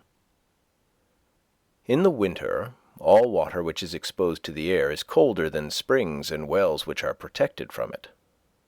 The temperature of the pond water, which had stood in the room where I sat from 5 o'clock in the afternoon till noon the next day, the 6th of March, 1846, the thermometer having been up to 65 or 70 degrees some of the time, owing partly to the sun on the roof, was 42 degrees, or 1 degree colder than the water of one of the coldest wells in the village just drawn.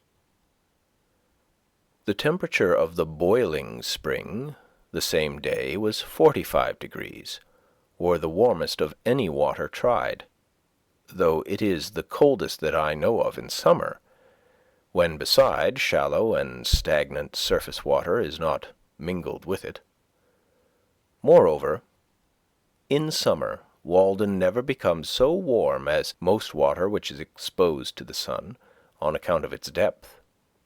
In the warmest weather I usually placed a pailful in my cellar, where it became cool in the night, and remained so during the day, though I also resorted to a spring in the neighborhood.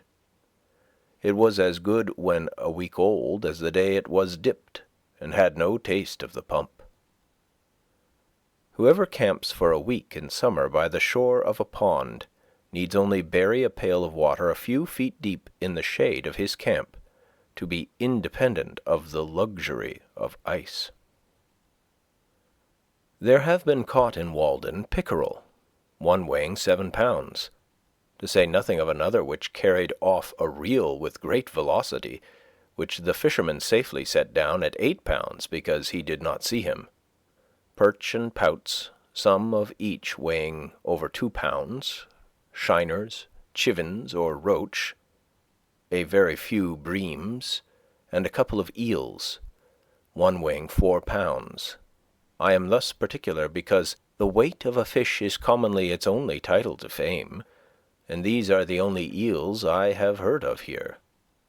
Also, I have a faint recollection of a little fish some 5 inches long, with silvery sides and a greenish back, somewhat dace-like in its character, which I mention here chiefly to link my facts to fable. Nevertheless, this pond is not very fertile in fish. Its pickerel, though not abundant, are its chief boast. I have seen at one time, lying on the ice, pickerel of at least 3 different kinds. A long and shallow one, steel-colored, most like those caught in the river. A bright golden kind, with greenish reflections and remarkably deep, which is the most common here. And another golden-colored, and shaped like the last, but peppered on the sides with small dark brown or black spots, intermixed with a few faint blood-red ones, very much like a trout. The specific name reticulatus would not apply to this. It should be guttitus rather. These are all very firm fish, and weigh more than their size promises. The shiners, pouts, and perch also, and indeed all the fishes which inhabit this pond, are much cleaner, handsomer, and firmer fleshed than those in the river, and most other ponds, as the water is purer, and they can easily be distinguished from them. Probably many ichthyologists would make new varieties of some of them.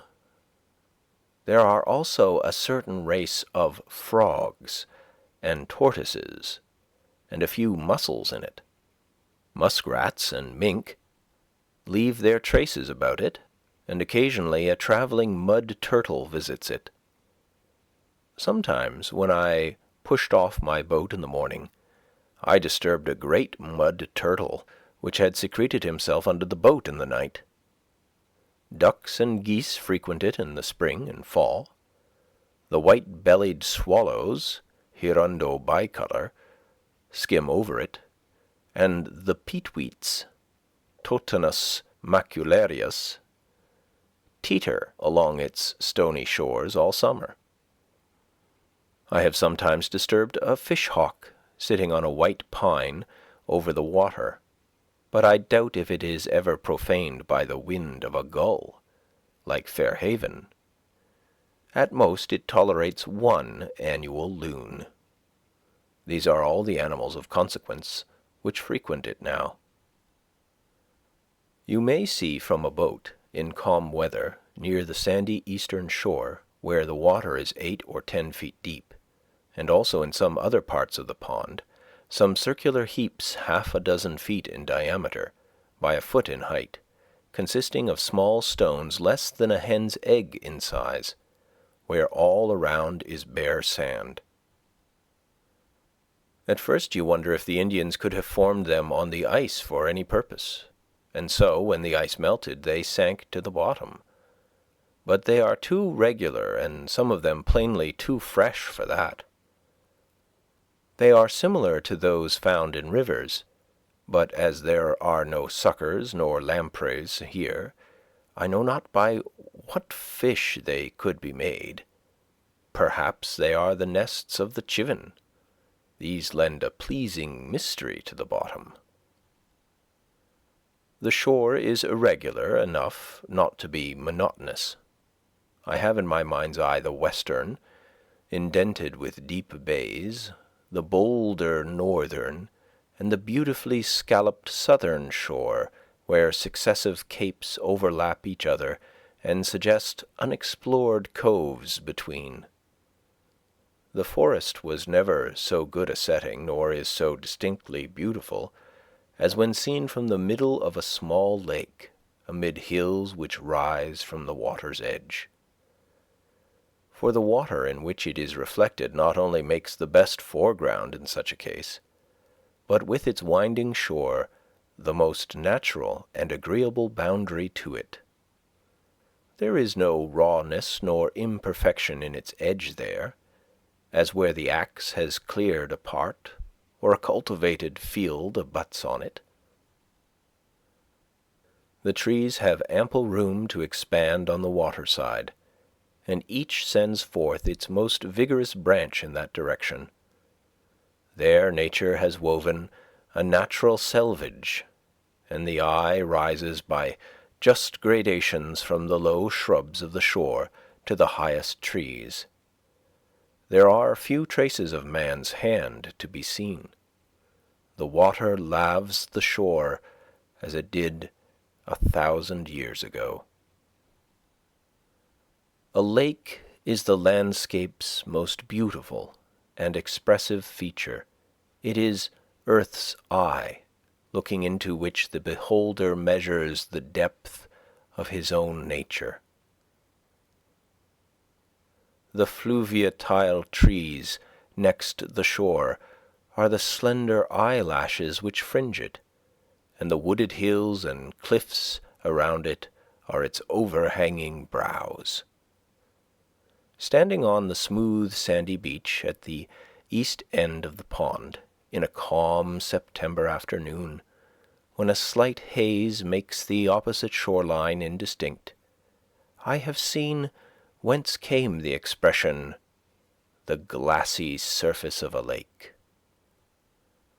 When you invert your head, it looks like a thread of finest gossamer stretched across the valley, and gleaming against the distant pine woods, separating one stratum of the atmosphere from another.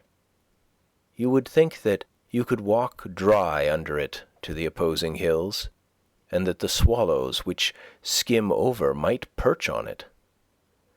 Indeed, they sometimes dive below this line as if it were by mistake, and are undeceived.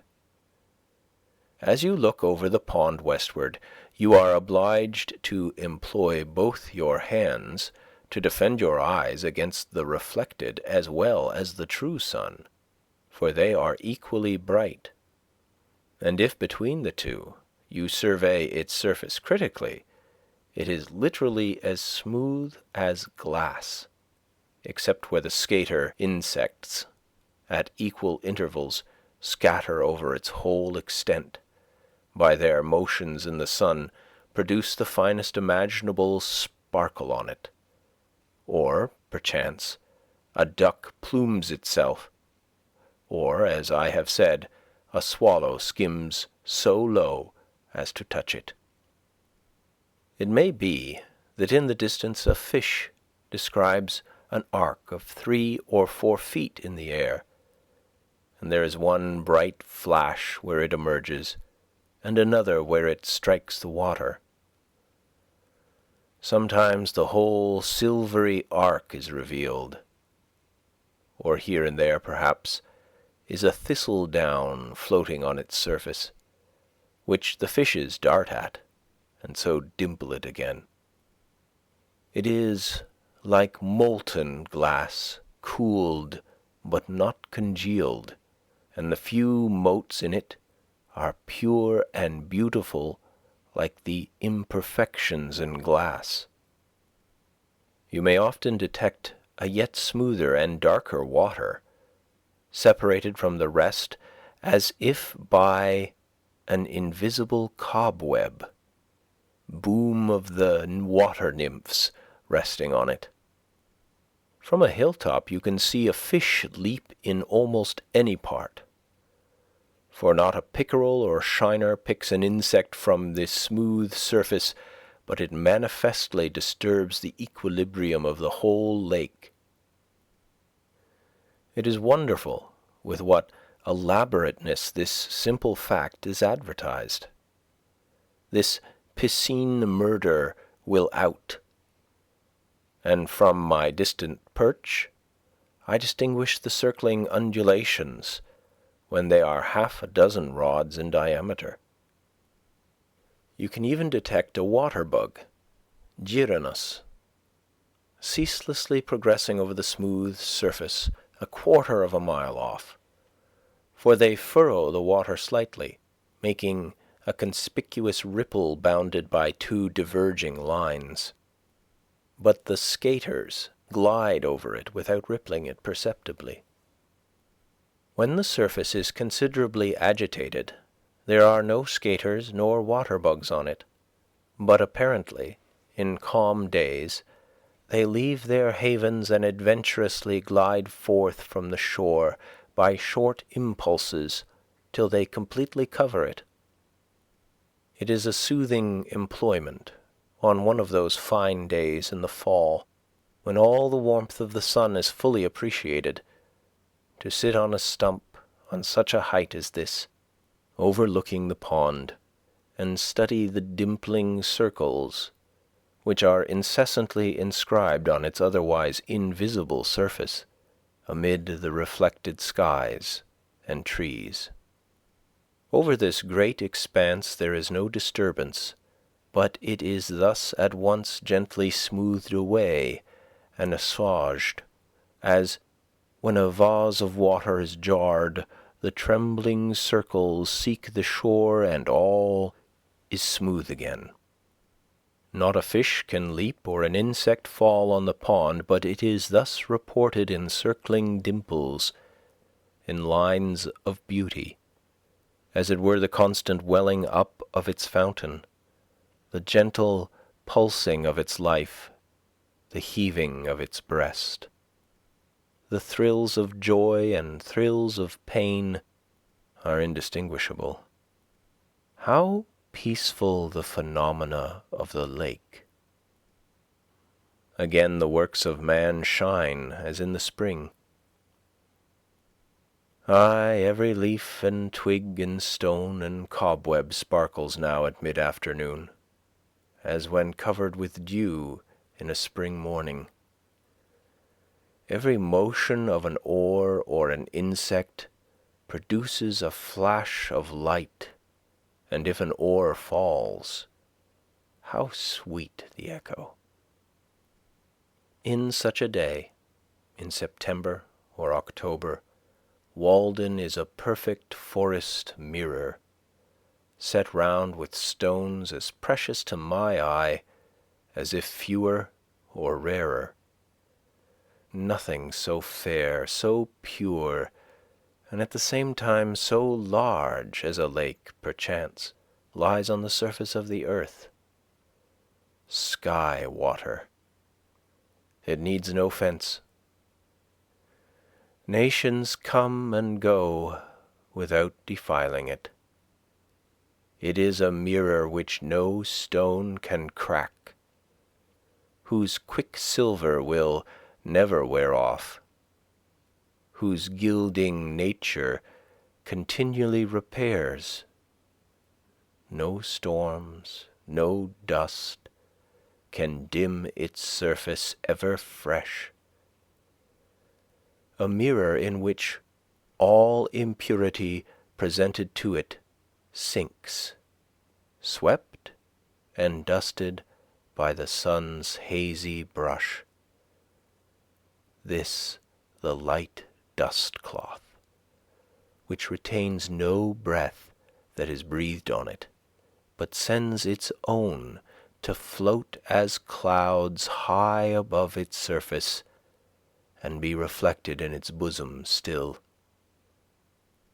A field of water betrays the spirit that is in the air. It is continually receiving new life and motion from above. It is intermediate in its nature between land and sky. On land only the grass and trees wave, but the water itself is rippled by the wind. I see where the breeze dashes across it by the streaks or flakes of light. It is remarkable that we can look down on its surface. We shall perhaps look down thus on the surface of air at length, and mark where a still subtler spirit sweeps over it. The skaters and water bugs finally disappear in the latter part of October, when the severe frosts have come. And then, and in November, usually in a calm day, there is absolutely nothing to ripple the surface. One November afternoon, in the calm at the end of a rainstorm of several days' duration, when the sky was still completely overcast and the air was full of mist, I observed that the pond was remarkably smooth, so that it was difficult to distinguish its surface, though it no longer reflected the bright tints of October, but the sombre November colors of the surrounding hills. Though I passed over it as gently as possible, the slight undulations produced by my boat extended almost as far as I could see, and gave a ribbed appearance to the reflections. But as I was looking over the surface, I saw here and there at a distance a faint glimmer, as if some skater insects which had escaped the frosts might be collected there, or, perchance, the surface, being so smoothed, betrayed where a spring welled up from the bottom. Paddling gently to one of these places, I was surprised to find myself surrounded by myriads of small perch, about 5 inches long, of a rich bronze color in the green water, sporting there and constantly rising to the surface and dimpling it, sometimes leaving bubbles on it. In such transparent and seemingly bottomless water, reflecting the clouds, I seemed to be floating through the air as in a balloon, and their swimming impressed me as a kind of flight, or hovering, as if they were a compact flock of birds passing just beneath my level on the right or left, their fins like sails set all around them. There were many such schools in the pond, apparently improving the short season before winter would draw an icy shutter over their broad skylight, sometimes giving to the surface an appearance as if a slight breeze struck it, or a few raindrops fell there. When I approached carelessly and alarmed them, they made a sudden splash and rippling with their tails, as if one had struck the water with a bushy bough, and instantly took refuge in the depths. At length the wind rose, the mist increased, and the waves began to run, and the perch leaped much higher than before, half out of water, 100 black points, 3 inches long, at once above the surface. Even as late as the 5th of December one year, I saw some dimples on the surface, and thinking it was going to rain hard immediately, the air being full of mist, I made haste to take my place at the oars and row homeward. Already the rain seemed rapidly increasing, though I felt none on my cheek, and I anticipated a thorough soaking. But suddenly the dimples ceased, for they were produced by the perch, which the noise of my oars had seared into the depths, and I saw their schools dimly disappearing. So I spent a dry afternoon after all. An old man who used to frequent this pond nearly 60 years ago, when it was dark with surrounding forests, tells me that in those days he sometimes saw it all alive with ducks and other waterfowl, and that there were many eagles about it. He came here a-fishing, and used an old log canoe which he found on the shore. It was made of 2 white pine logs dug out and pinned together, and was cut off square at the ends.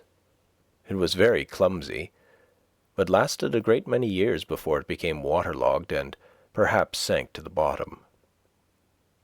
He did not know whose it was. It belonged to the pond. He used to make a cable for his anchor of strips of hickory bark tied together. An old man, a potter, who lived by the pond before the Revolution, told him once that there was an iron chest at the bottom, and that he had seen it. Sometimes it would come floating up to the shore, but when you went toward it, it would go back into the deep water and disappear.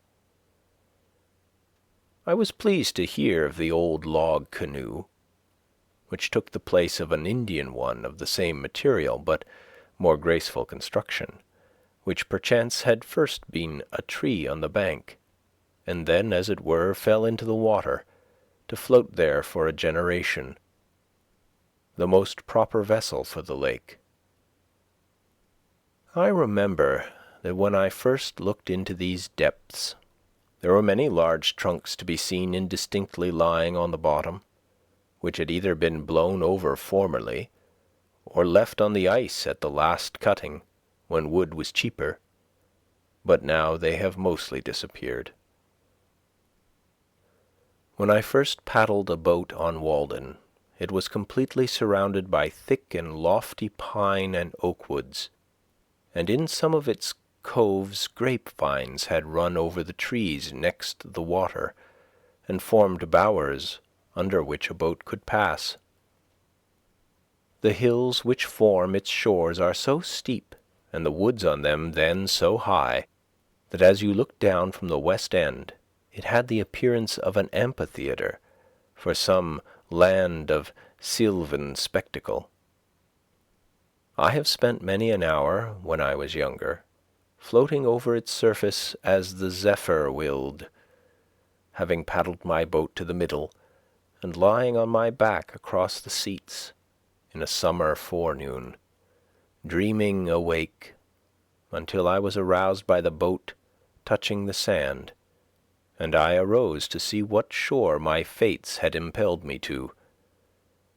Days when idleness was the most attractive and productive industry.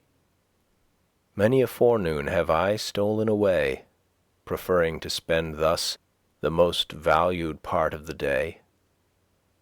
For I was rich, if not in money, in sunny hours and summer days, and spent them lavishly. Nor do I regret that I did not waste more of them in the workshop or the teacher's desk. But since I left those shores, the wood choppers have still further laid them waste, and now for many a year there will be no more rambling through the aisles of the wood, with occasional vistas through which you see the water. My muse may be excused if she is silent henceforth. How can you expect the birds to sing when their groves are cut down? Now the trunks of trees on the bottom, and the old log canoe, and the dark surrounding woods are gone, and the villagers, who scarcely know where it lies, instead of going to the pond to bathe or drink, are thinking to bring its water, which should be as sacred as the Ganges at least, to the village in a pipe, to wash their dishes with, to earn their Walden by the turning of a cock or the drawing of a plug.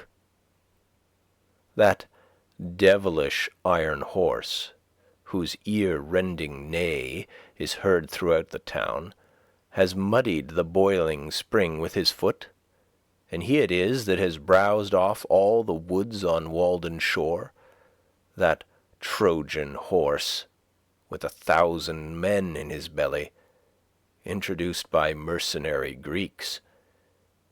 Where is the country's champion, the Moor of Moor Hill, to meet him at the deep cut and thrust an avenging lance between the ribs of the bloated pest?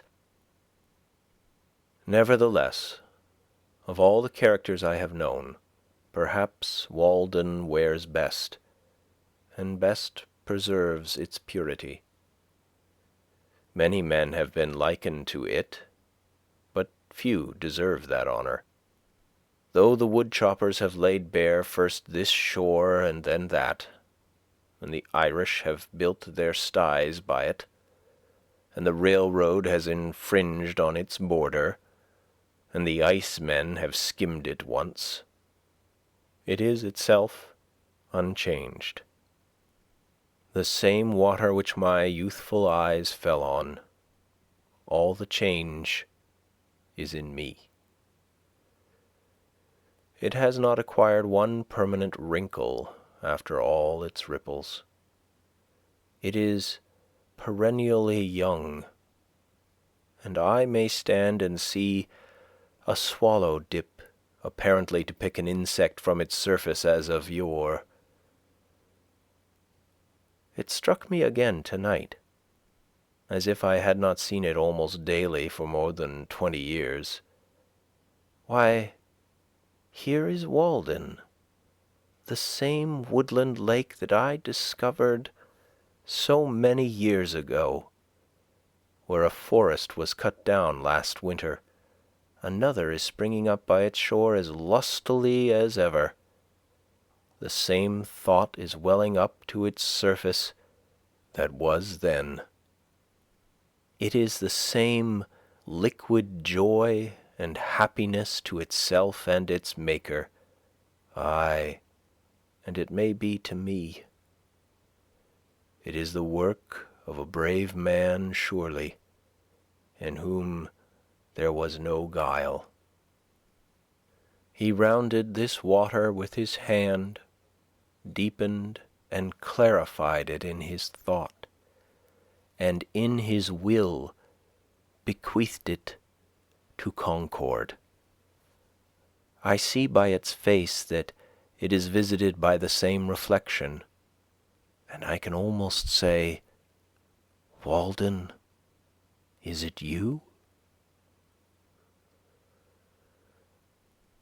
It is no dream of mine to ornament a line. I cannot come nearer to God and heaven than I live to Walden even. I am its stony shore, and the breeze that passes o'er, and the hollow of my hand are its water and its sand, and its deepest resort lies high in my thought. The cars never pause to look at it, yet I fancy that the engineers and firemen and brakemen and those passengers who have a season ticket and see it often are better men for the sight. The engineer does not forget at night, or his nature does not, that he has held this vision of serenity and purity once at least during the day. Though seen but once, it helps to wash out State Street and the engine's soot. One proposes that it be called God's drop. I have said that Walden has no visible inlet nor outlet. but it is on the one hand distantly and indirectly related to Flint's Pond, which is more elevated, by a chain of small ponds coming from that quarter, and on the other directly and manifestly to Concord River, which is lower, by a similar chain of ponds, through which in some other geological period it may have flowed, and by a little digging, which God forbid, it can be made to flow thither again. If by living thus reserved and austere, like a hermit in the woods, so long it has acquired such wonderful purity, who would not regret that the comparatively impure waters of Flint's Pond should be mingled with it, or itself should ever go to waste its sweetness in the ocean's wave? Flint's or Sandy Pond, in Lincoln, our greatest lake and inland sea, lies about a mile east of Walden. It is much larger, being said to contain 197 acres, and is more fertile in fish. But it is comparatively shallow and not remarkably pure. A walk through the woods thither was often my recreation. It was worth the while, if only to feel the wind blow on your cheeks freely, and see the waves run, and remember the life of mariners. I went a-chestnutting there in the fall on windy days, when the nuts were dropping into the water, and were washed to my feet. And one day, as I crept along its sedgy shore, the fresh spray blowing in my face, I came upon the mouldering wreck of a boat, the sides gone, and hardly more than the impression of its flat bottom left amid the rushes. Yet its model was sharply defined, as if it were a large decayed pad with its veins. It was as impressive a wreck as one could imagine on the seashore, and had as good a moral. It is by this time mere vegetable mould and undistinguishable pond shore, through which rushes and flags have pushed up. I used to admire the ripple marks on the sandy bottom at the north end of this pond, made firm and hard to the feet of the wader by the pressure of the water, and the rushes which grew in Indian file, in waving lines, corresponding to these marks, rank behind rank, as if the waves had planted them.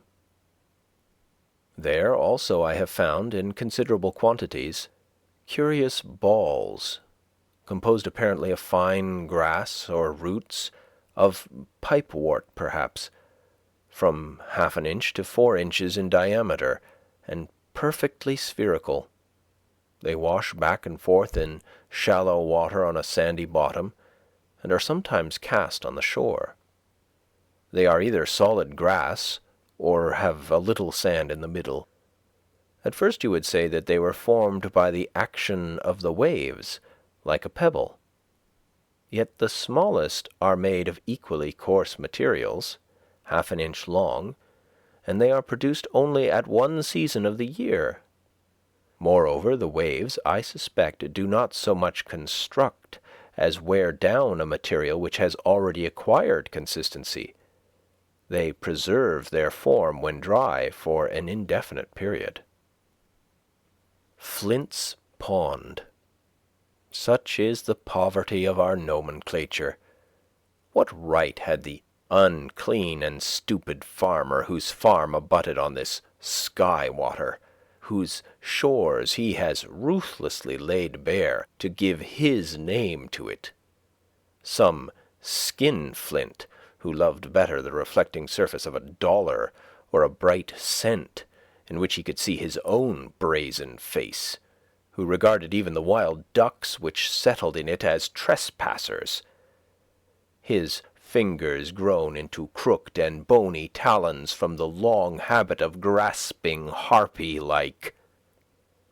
So it is not named for me. I go not there to see him, nor to hear of him, who never saw it, who never bathed in it, who never loved it, who never protected it. who never spoke a good word for it, nor thanked God that he had made it.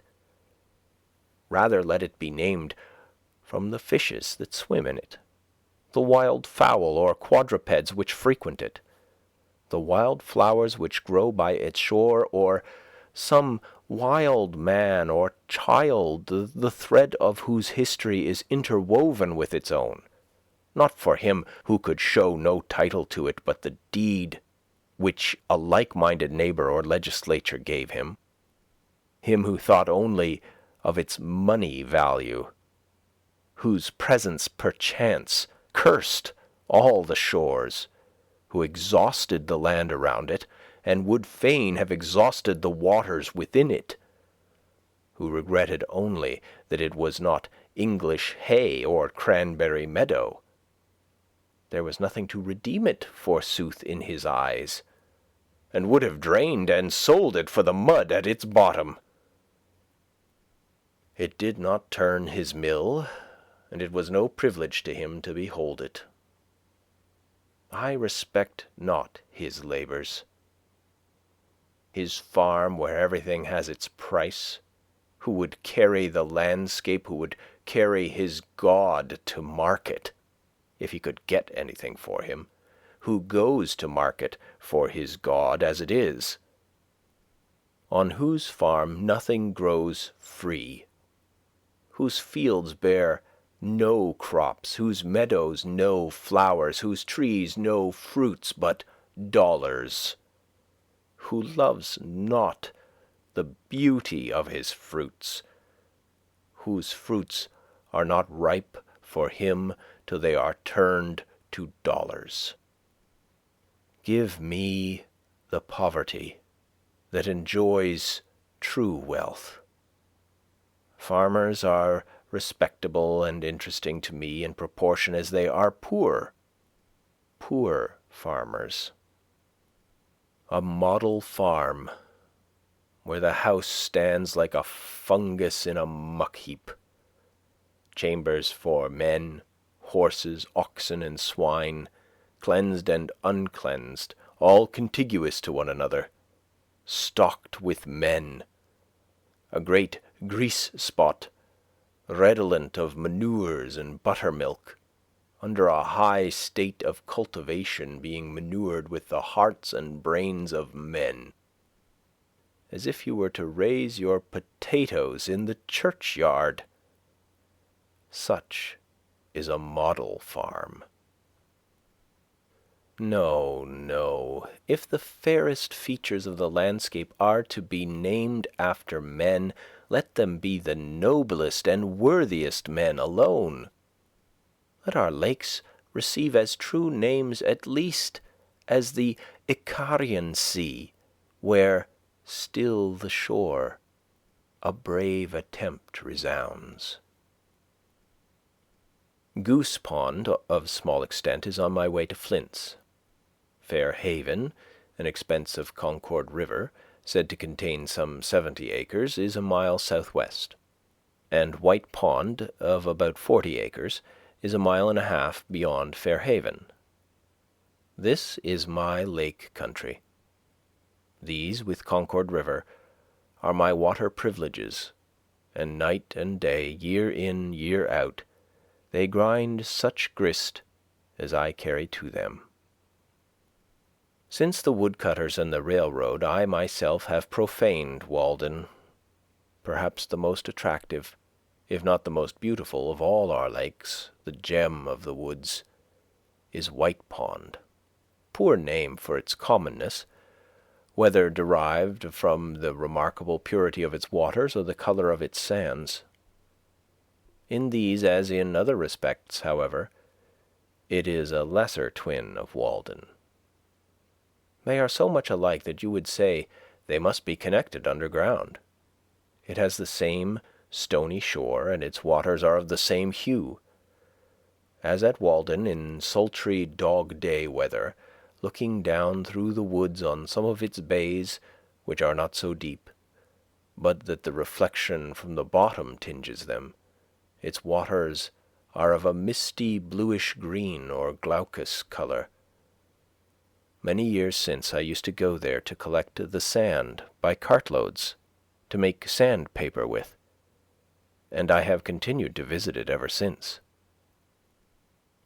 One who frequents it proposes to call it Virid Lake. Perhaps it might be called Yellow Pine Lake, from the following circumstance. About 15 years ago, you could see the top of a pitch pine, of the kind called yellow pine hereabouts, though it is not a distinct species, projecting above the surface in deep water, many rods from the shore. It was even supposed by some that the pond had sunk, and this was one of the primitive forest that formerly stood there. I find that even so long ago as 1792, in a topographical description of the town of Concord by one of its citizens, in the collections of the Massachusetts Historical Society, the author, after speaking of Walden and White Ponds, adds, "In the middle of the latter may be seen, when the water is very low, a tree, which appears as if it grew in the place where it now stands. Although the roots are 50 feet below the surface of the water, the top of this tree is broken off, and at the place measures 14 inches in diameter." In the spring of '49 I talked with the man who lives nearest the pond in Sudbury, who told me that it was he who got out this tree 10 or 15 years before. As near as he could remember, it stood 12 or 15 rods from the shore, where the water was 30 or 40 feet deep. It was in the winter, and he had been getting out ice in the forenoon, and had resolved that in the afternoon, with the aid of his neighbours, he would take out the old yellow pine. He sawed a channel in the ice toward the shore, and hauled it over and along and out onto the ice with oxen. But before he had gone far in his work, he was surprised to find that it was wrong end upward, with the stumps of the branches pointing down, and the small end firmly fastened in the sandy bottom. It was about a foot in diameter at the big end, and he had expected to get a good saw log, but it was so rotten as to be fit only for fuel, if for that. He had some of it in his shed then. There were marks of an axe and of woodpeckers on the butt.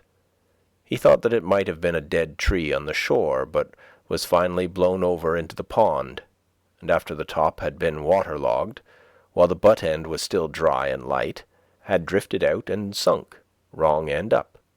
His father, 80 years old, could not remember when it was not there. Several pretty large logs may still be seen lying on the bottom, where, owing to the undulation of the surface, they look like huge water snakes in motion. This pond has rarely been profaned by a boat, for there is little in it to tempt a fisherman. Instead of the white lily, which requires mud, or the common sweet flag, the blue flag, Iris versicolor, grows thinly in the pure water, rising from the stony bottom all around the shore, where it is visited by hummingbirds in June, and the colour both of its bluish blades and its flowers, and especially their reflections, is in singular harmony with the glaucous water. White Pond and Walden are great crystals on the surface of the earth, lakes of light. If they were permanently congealed and small enough to be clutched, they would perchance be carried off by slaves, like precious stones, to adorn the heads of emperors. But, being liquid and ample, and secured to us and our successors for ever, we disregard them, and run after the diamond of Kohinoor. They are too pure to have a market value. They contain no muck. How much more beautiful than our lives! How much more transparent than our characters are they! We never learned meanness of them. How much fairer than the pool before the farmer's door in which his ducks swim. Hither the clean wild ducks come. Nature has no human inhabitant who appreciates her. The birds with their plumage and their notes are in harmony with the flowers. But what youth or maiden conspires with the wild luxuriant beauty of nature? She flourishes most alone, far from the towns where they reside. Talk of heaven, ye disgrace earth.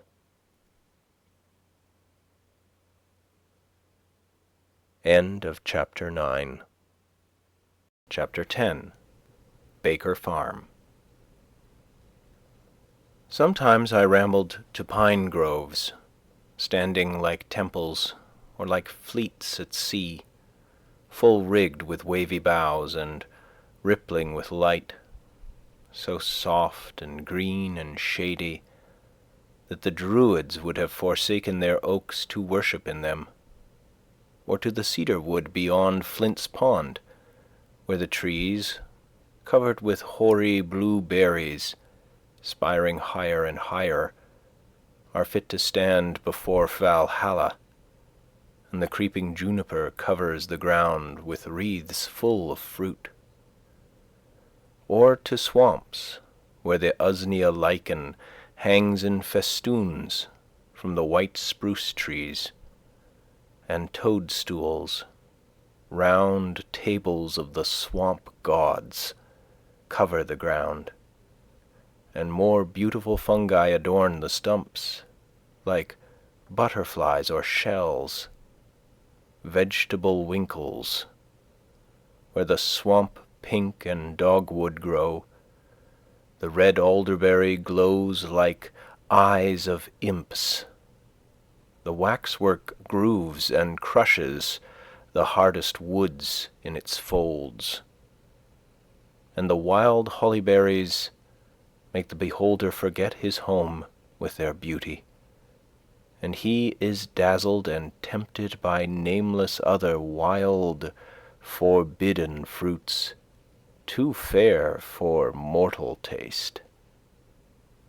Instead of calling on some scholar, I paid many a visit to particular trees, of kinds which are rare in this neighborhood, standing far away in the middle of some pasture, or in the depths of a wood or swamp, or on a hilltop, such as the black birch, of which we have some handsome specimens 2 feet in diameter, its cousin the yellow birch, with its loose golden vest, perfumed like the first, the beech, which has so neat a bole and beautifully lichen painted, perfect in all its details, of which, excepting scattered specimens, I know but one small grove of sizable trees left in the township, supposed by some to have been planted by the pigeons that were once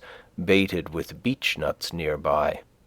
It is worth the while to see the silver grain sparkle when you split this wood. The bass, the hornbeam, the Celtis occidentalis, or false elm, of which we have but one well grown, some taller mast of a pine, a shingle tree, or a more perfect hemlock than usual, standing like a pagoda in the midst of the woods, and many others I could mention. These were the shrines I visited, both summer and winter. Once it chanced that I stood in the very abutment of a rainbow's arch, which filled the lower stratum of the atmosphere, tinging the grass and leaves around, and dazzling me as if I looked through colored crystal. It was a lake of rainbow light, in which, For a short while I lived like a dolphin. If it had lasted longer, it might have tinged my employments and life. As I walked on the railroad causeway, I used to wonder at the halo of light around my shadow, and would fain fancy myself one of the elect. One who visited me declared that the shadows of some Irishmen before him had no halo about them, that it was only natives that were so distinguished.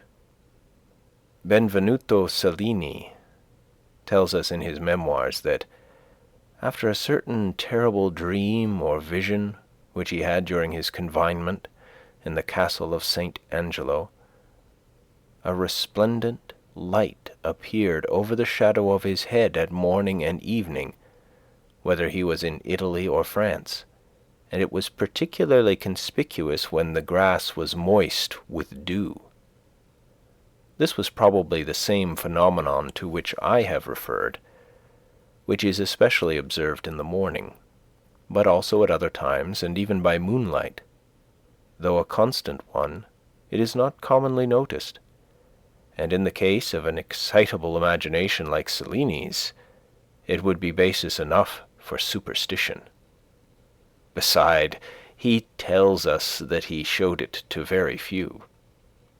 But are they not indeed distinguished who are conscious that they are regarded at all? I set out one afternoon to go a-fishing to Fair Haven, through the woods, to eke out my scanty fare of vegetables. My way led through Pleasant Meadow, an adjunct of the Baker farm, that retreat of which a poet has since sung, beginning, "Thy entry is a pleasant field, which some mossy fruit trees yield, partly to a ruddy brook, by gliding musquash undertook, and mercurial trout darting about." I thought of living there before I went to Walden.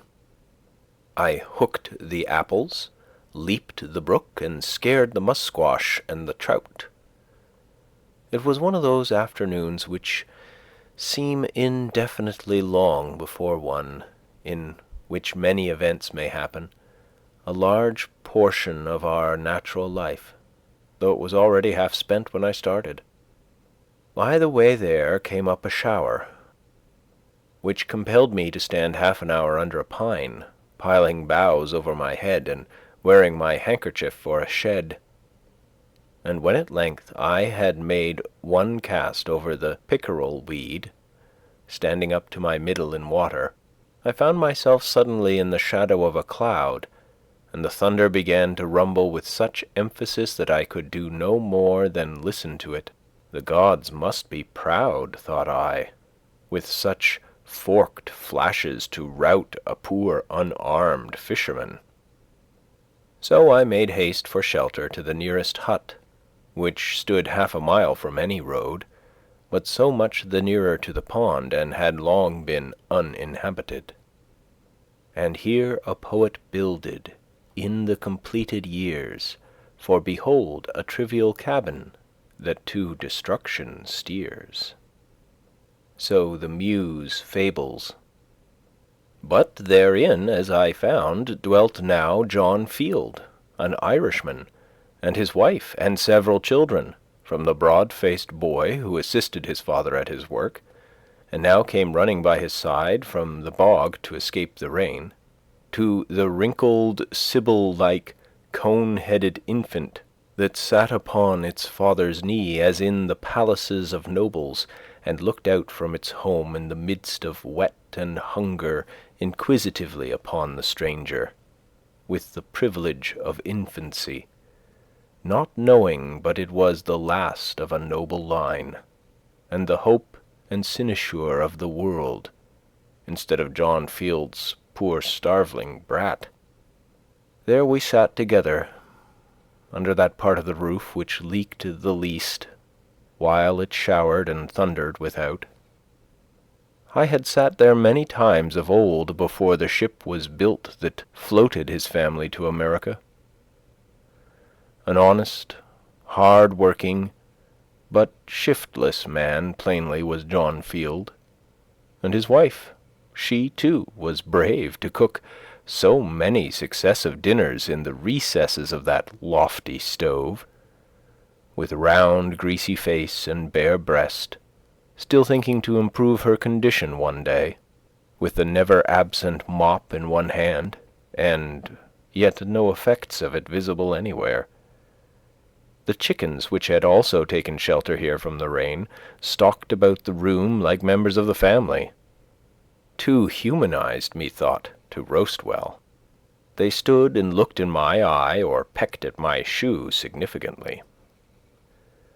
Meanwhile, my host told me his story, how hard he worked bogging for a neighbouring farmer, turning up a meadow with a spade or bog hoe at the rate of $10 an acre, and the use of the land with manure for 1 year, and his little broad-faced son worked cheerfully at his father's side the while, not knowing how poor a bargain the latter had made.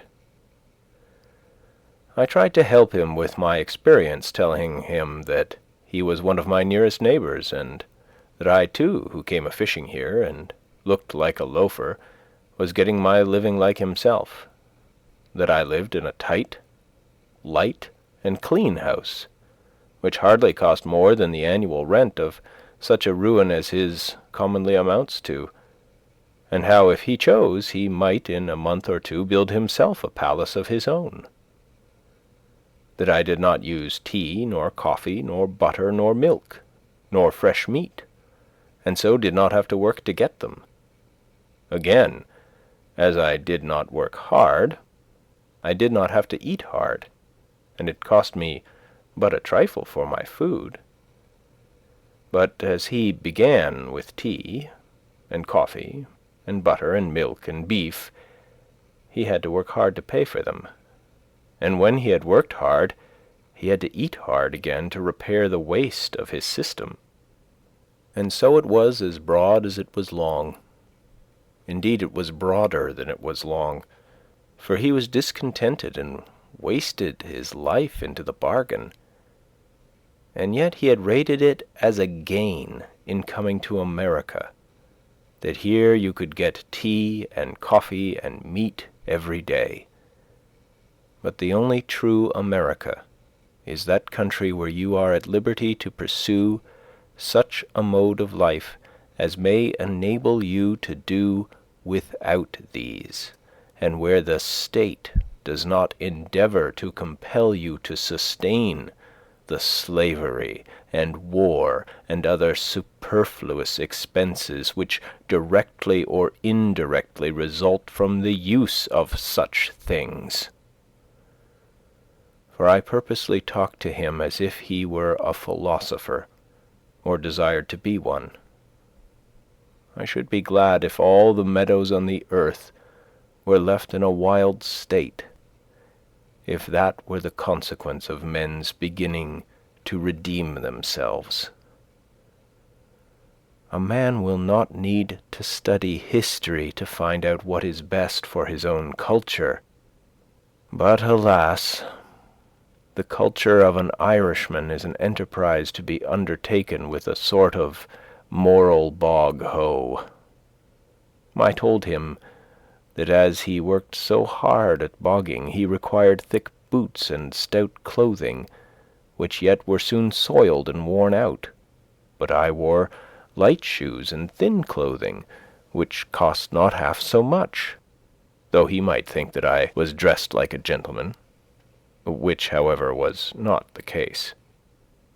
And in an hour or two, without labour, but as a recreation, I could, if I wished, catch as many fish as I should want for 2 days, or earn enough money to support me a week. If he and his family would live simply, they might all go a-huckleberrying in the summer for their amusement. John heaved a sigh at this, and his wife stared with arms akimbo, and both appeared to be wondering if they had capital enough to begin such a course with, or arithmetic enough to carry it through. It was sailing by dead reckoning to them, and they saw not clearly how to make their port so. Therefore, I suppose they still take life bravely, after their fashion, face to face, giving it tooth and nail, not having skill to split its massive columns with any fine entering wedge, and route it in detail, thinking to deal with it roughly, as one should handle a thistle. But they fight at an overwhelming disadvantage, living, John Field, alas, without arithmetic, and failing so. "Do you ever fish?" I asked. "Oh, yes, I catch a mess now and then when I'm lying by. Good perch I catch." "What's your bait?" "I catch shiners with fishworms, and bait the perch with them." "You'd better go now, John," said his wife, with glistening and hopeful face. But John demurred. The shower was now over, and a rainbow above the eastern woods promised a fair evening, so I took my departure. When I had got without, I asked for a drink, hoping to get a sight of the well bottom to complete my survey of the premises.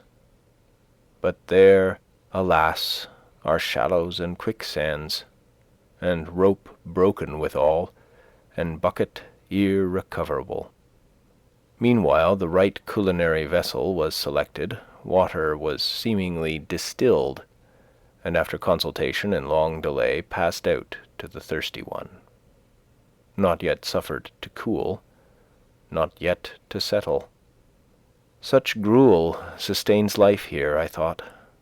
So, shutting my eyes, and excluding the motes by a skilfully directed undercurrent, I drank to genuine hospitality the heartiest draught I could. I am not squeamish in such cases when manners are concerned.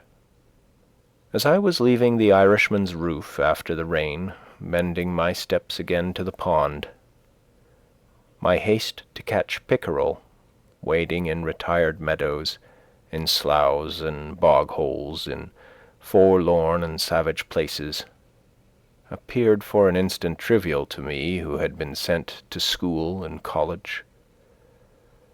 But as I ran down the hill toward the reddening west, with the rainbow over my shoulder, and some faint tinkling sounds borne to my ear through the cleansed air, from I know not what quarter, my good genius seemed to say, "Go fish and hunt far and wide, day by day, farther and wider, and rest thee by many brooks and hearth-sides without misgiving.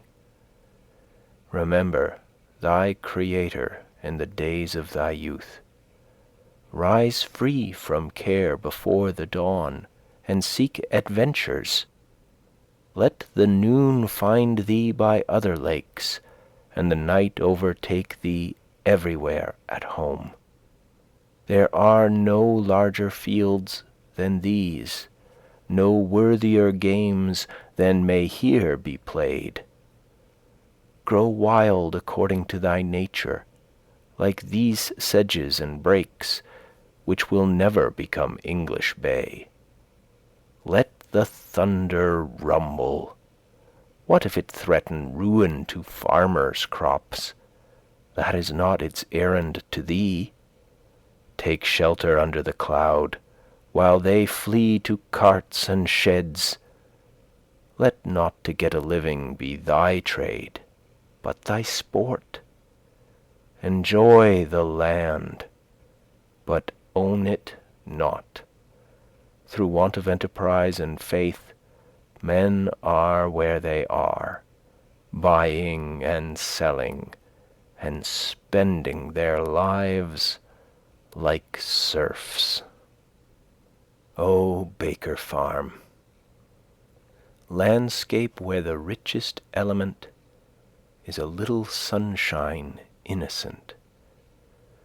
No one runs to revel on thy rail-fenced lea, debate with no man hast thou, with questions art never perplexed, as tame at the first sight as now, in thy plain russet gabardine dressed. Come ye who love, and ye who hate, children of the holy dove, and Guy Fow of the state, and hang conspiracies from the tough rafters of the trees.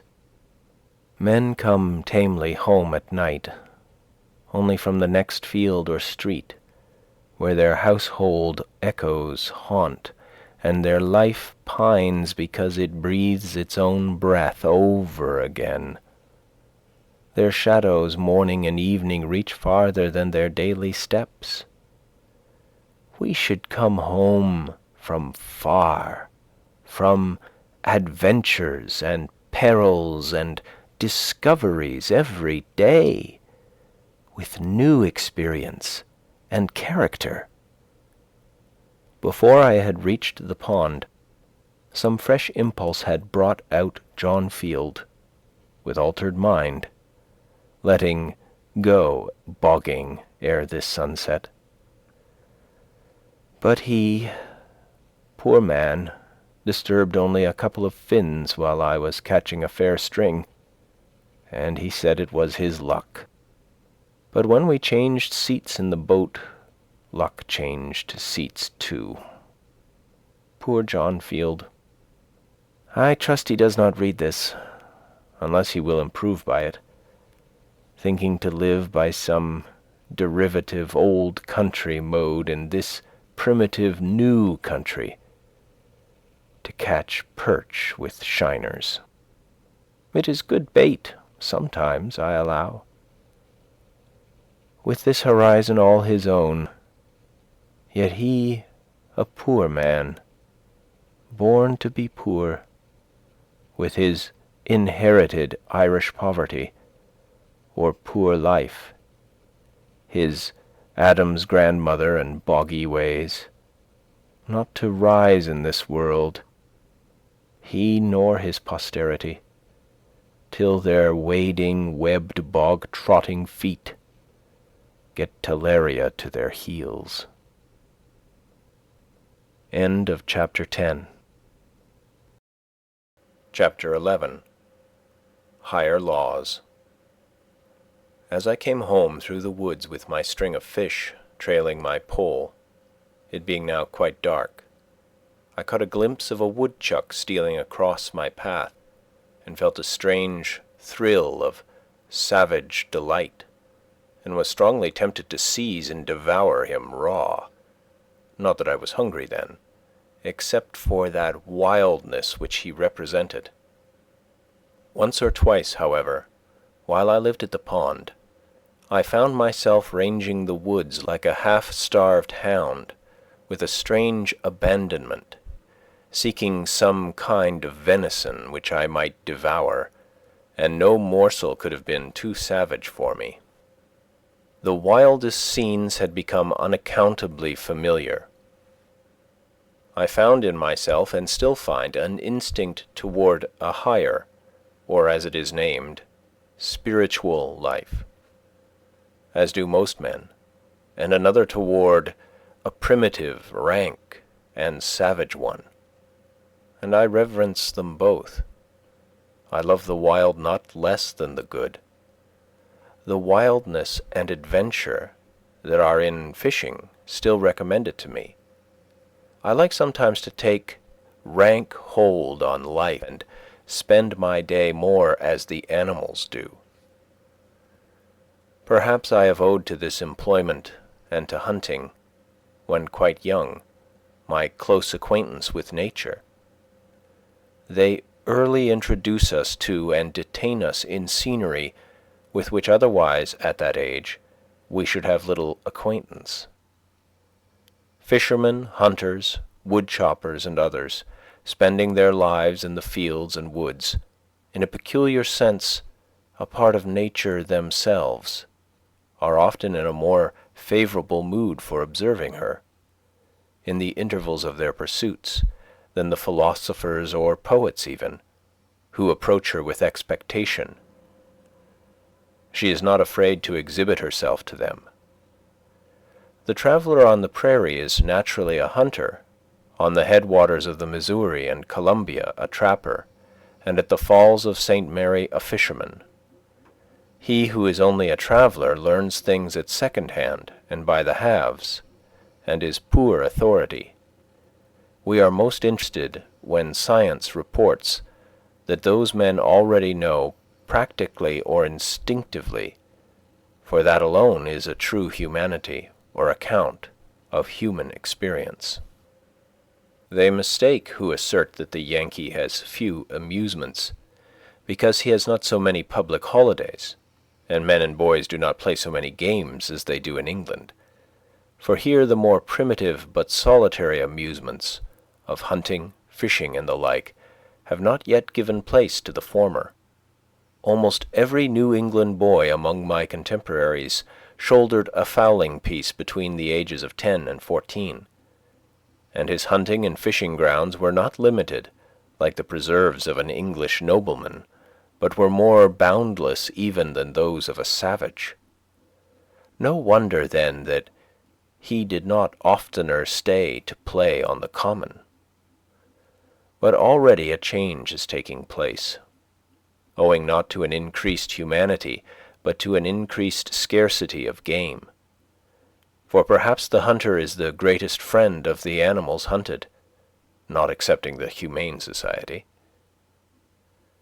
Moreover, when at the pond, I wished sometimes to add fish to my fare for variety. I have actually fished for the same kind of necessity that the first fishers did. Whatever humanity I might conjure up against it was all factitious, and concerned my philosophy more than my feelings. I speak of fishing only now, for I had long felt differently about fowling, and sold my gun before I went to the woods. Not that I am less humane than others, but I did not perceive that my feelings were much affected. I did not pity the fishes nor the worms. This was habit. As for fowling, during the last years that I carried a gun, my excuse was that I was studying ornithology, and sought only new or rare birds. But I confess that I am now inclined to think that there is a finer way of studying ornithology than this. It requires so much closer attention to the habits of the birds, that, if for that reason only, I have been willing to omit the gun.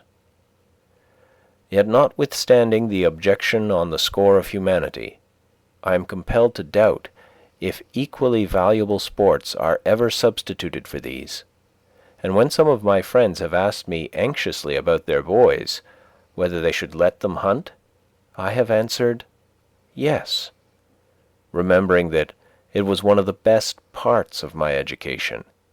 Make them hunters, though sportsmen only at first, if possible, mighty hunters at last, so that they shall not find game large enough for them in this or any vegetable wilderness.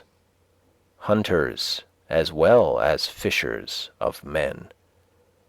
Thus far, I am of the opinion of Chaucer's nun, who "yave not of the text a pulled hen, that saith that hunters ben not holy men." There is a period in the history of the individual as of the race when the hunters are the best men, as the Algonquins called them. We cannot but pity the boy who has never fired a gun. He is no more humane, while his education has been sadly neglected. This was my answer with respect to those youths who were bent on this pursuit, trusting that they would soon outgrow it. No humane being, past the thoughtless age of boyhood, will wantonly murder any creature which holds its life by the same tenure that he does. The hare, in its extremity, cries like a child. I warn you, mothers, that my sympathies do not always make the usual philanthropic distinctions. Such is oftenest the young man's introduction to the forest, and the most original part of himself. He goes thither at first as a hunter and fisher, until at last, if he has the seeds of a better life in him, he distinguishes his proper objects as a poet or naturalist, it may be, and leaves the gun and fish-pole behind. The mass of men are still and always young in this respect. In some countries, a hunting parson is no uncommon sight. Such a one might make a good shepherd's dog, but is far from being the good shepherd. I have been surprised to consider that the only obvious employment, except wood chopping, ice cutting, or the like business, which ever to my knowledge detained at Walden Pond for a whole half-day any of my fellow citizens, whether fathers or children of the town, with just one exception, was fishing. Commonly they did not think that they were lucky or well paid for their time unless they got a long string of fish, though they had the opportunity of seeing the pond all the while. They might go there 1,000 times before the sediment of fishing would sink to the bottom and leave their purpose pure. But no doubt such a clarifying process would be going on all the while. The governor and his council faintly remember the pond, for they went a-fishing there when they were boys. But now they are too old and dignified to go a-fishing, and so they know it no more forever. Yet even they expect to go to heaven at last. If the legislature regards it, it is chiefly to regulate the number of hooks to be used there, but they know nothing about the hook of hooks with which to angle for the pond itself, impaling the legislature for a bait. Thus, even in civilized communities, the embryo man passes through the hunter stage of development. I have found repeatedly of late years that I cannot fish without falling a little in self-respect. I have tried it again and again. I have skill at it, and, like many of my fellows, a certain instinct for it, which revives from time to time.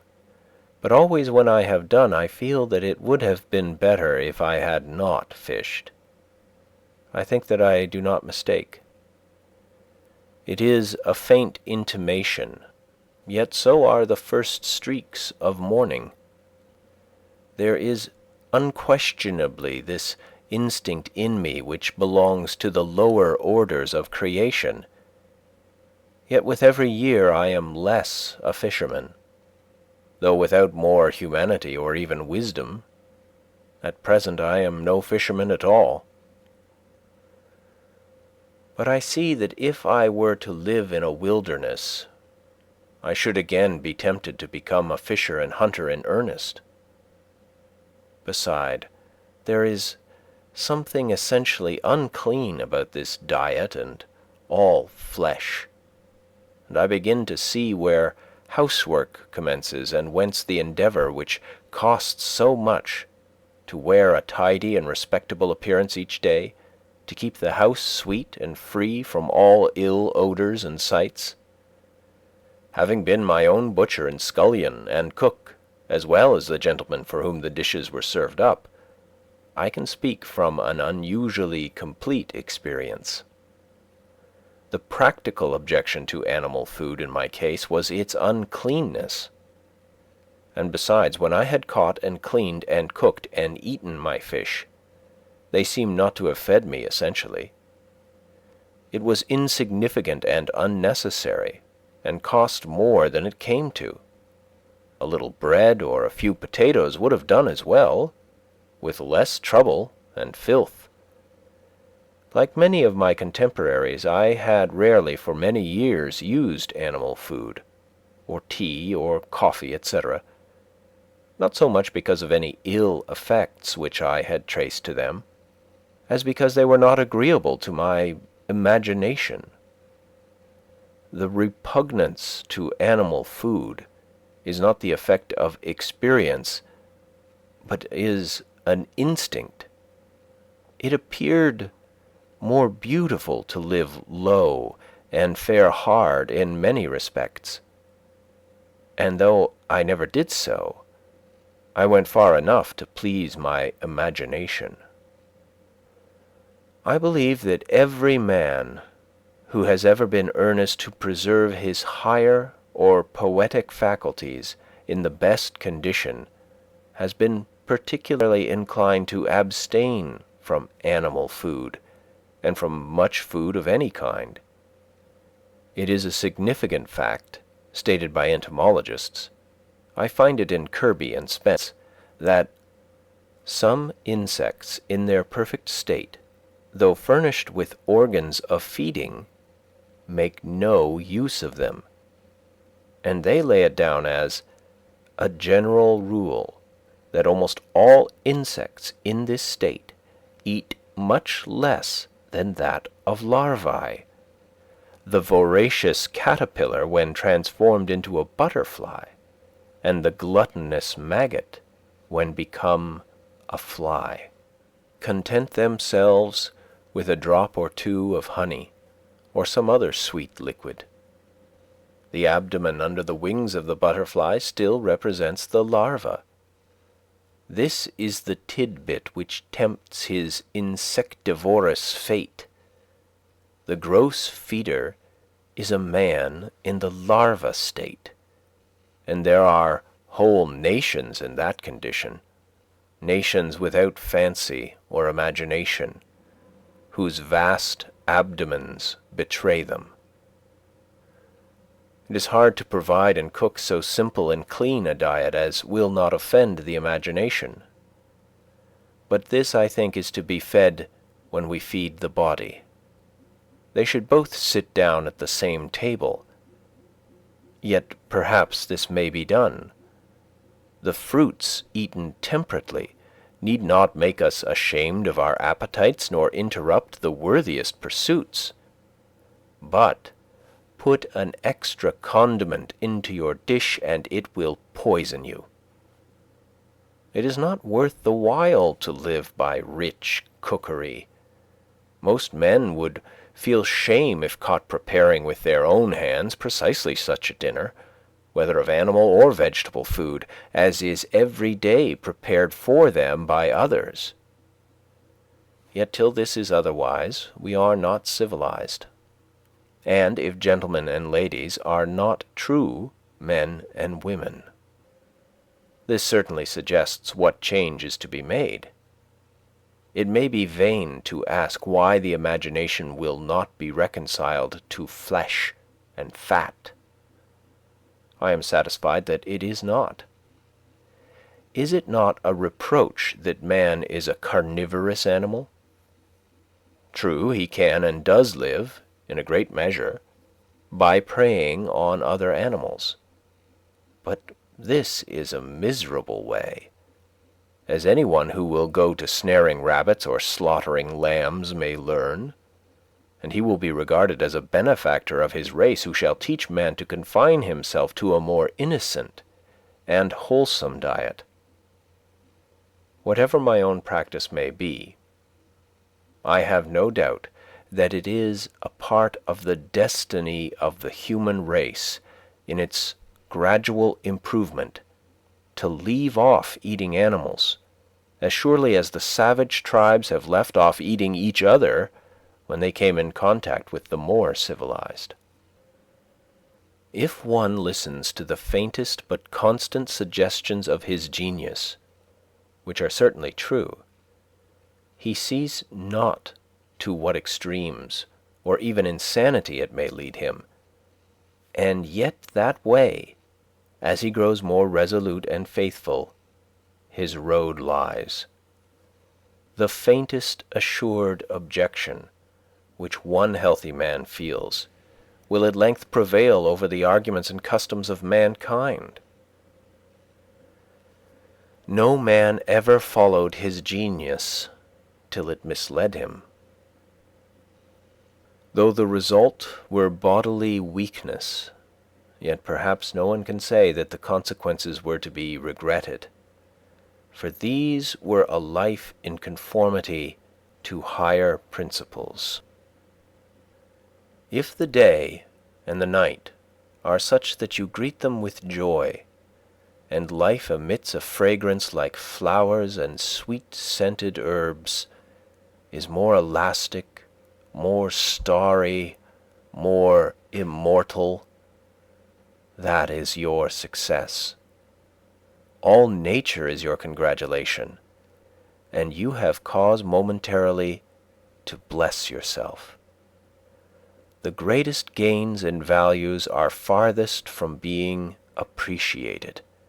We easily come to doubt if they exist. We soon forget them.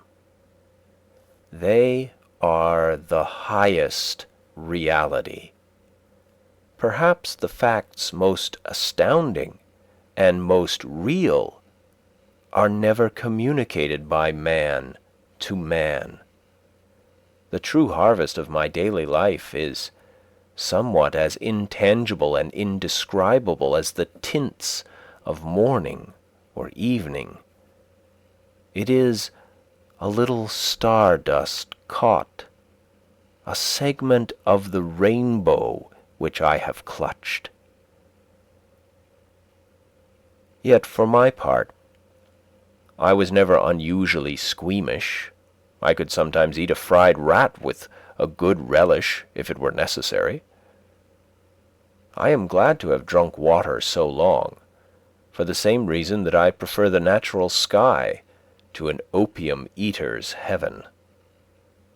I would fain keep sober always, and there are infinite degrees of drunkenness. I believe that water is the only drink for a wise man. Wine is not so noble a liquor, and think of dashing the hopes of a morning with a cup of warm coffee, or of an evening with a dish of tea. Ah, how low I fall when I am tempted by them. Even music may be intoxicating.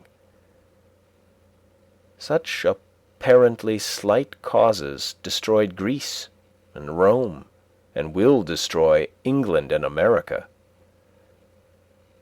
Of all ebriosity, who does not prefer to be intoxicated by the air he breathes?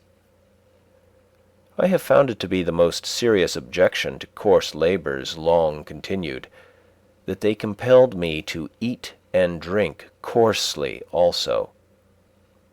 But to tell the truth, I find myself at present somewhat less particular in these respects. I carry less religion to the table, ask no blessing, not because I am wiser than I was, but, I am obliged to confess, because, however much it is to be regretted, with years I have grown more coarse and indifferent. Perhaps these questions are entertained only in youth, as most believe of poetry. My practice is nowhere. My opinion is here. Nevertheless, I am far from regarding myself as one of those privileged ones to whom the Ved refers when it says that he who has true faith in the omnipresent Supreme Being may eat all that exists, that is not bound to inquire what is his food or who prepares it, and even in their case it is to be observed, as a Hindu commentator has remarked, that the Vedant limits this privilege to the time of distress. Who has not sometimes derived an inexpressible satisfaction from his food, in which appetite had no share? I have been thrilled to think that I owed a mental perception to the commonly gross sense of taste, that I have been inspired through the palate, that some berries which I had eaten on a hillside had fed my genius. The soul, not being mistress of herself, says Cheng Tzu, one looks and one does not see, one listens and one does not hear, one eats and one does not know the savor of food. He who distinguishes the true savor of his food can never be a glutton. He who does not cannot be otherwise. A Puritan may go to his brown bread crust with as gross an appetite as ever an alderman to his turtle. Not that food which entereth into the mouth defileth a man, but the appetite with which it is eaten. It is neither the quality nor the quantity, but the devotion to the sensual savors, when that which is eaten is not a viand to sustain our animal, or inspire our spiritual life, but food for the worms that possess us. If the hunter has a taste for mud turtles, muskrats, and other such savage tidbits, the fine lady indulges a taste for jelly made of a calf's foot, or for sardines from over the sea, and they are even. He goes to the mill pond, she to her preserve pot. The wonder is how they, how you and I, can live this slimy, beastly life, eating and drinking. Our whole life is startlingly moral. There is never an instant's truce between virtue and vice. Goodness is the only investment that never fails. In the music of the harp which trembles round the world, it is the insisting on this which thrills us. The harp is the travelling patterer for the universe's insurance company, recommending its laws, and our little goodness is all the assessment that we pay. Though the youth at last grows indifferent, the laws of the universe are not indifferent, but are forever on the side of the most sensitive. Listen to every zephyr for some reproof, for it is surely there, and he is unfortunate who does not hear it. We cannot touch a string or move a stop, but the charming moral transfixes us. Many an irksome noise, go a long way off, is heard as music, a proud, sweet satire on the meanness of our lives. We are conscious of an animal in us, which awakens in proportion as our higher nature slumbers. It is reptile and sensual, and perhaps cannot be wholly expelled, like the worms which, even in life and health, occupy our bodies. Possibly we may withdraw from it, but never change its nature. I fear that it may enjoy a certain health of its own, that we may be well, yet not pure. The other day I picked up the lower jaw of a hog, with white and sound teeth and tusks, which suggested that there was an animal health and vigor distinct from the spiritual. This creature succeeded by other means than temperance and purity. That in which men differ from brute beasts, says Mencius, is a thing very inconsiderable. The common herd lose it very soon. Superior men preserve it carefully. Who knows what sort of life would result if we had attained to purity? If I knew so wise a man as could teach me purity, I would go to seek him forthwith. A command over our passions and over the external senses of the body and good acts are declared by the Ved to be indispensable in the mind's approximation to God. Yet the spirit can, for the time, pervade and control every member and function of the body, and transmute what in form is the grossest sensuality into purity and devotion. The generative energy, which when we are loose dissipates and makes us unclean, when we are continent, invigorates and inspires us. Chastity is the flowering of man, and what are called genius, heroism, holiness, and the like are but various fruits which succeed it. Man flows at once to God when the channel of purity is open. By turns our purity inspires and our impurity casts us down. He is blessed who is assured that the animal is dying out in him day by day, and the divine being established. Perhaps there is none but has cause for shame on account of the inferior and brutish nature to which he is allied. I fear that we are such gods or demigods only as fauns and satyrs, the divine allied to beasts, the creatures of appetite, and that to some extent our very life is our disgrace. How happy's he who hath due place assigned to his beasts and disafforested his mind, can use this horse, goat, wolf, and every beast, and is not ass himself to all the rest.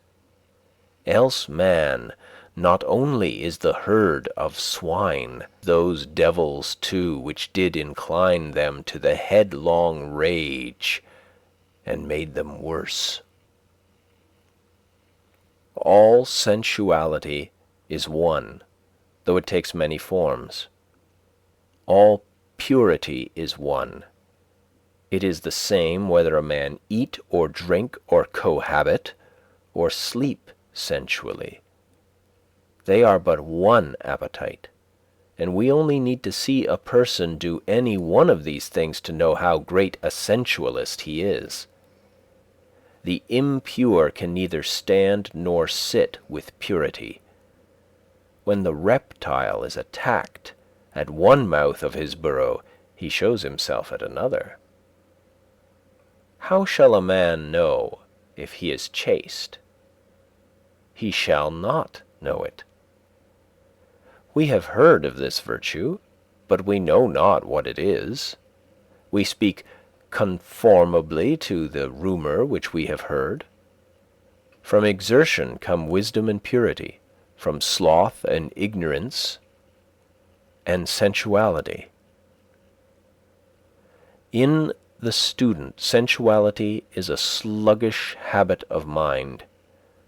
An unclean person is universally a slothful one who sits by a stove, whom the sun shines on, prostrate, who reposes without being fatigued.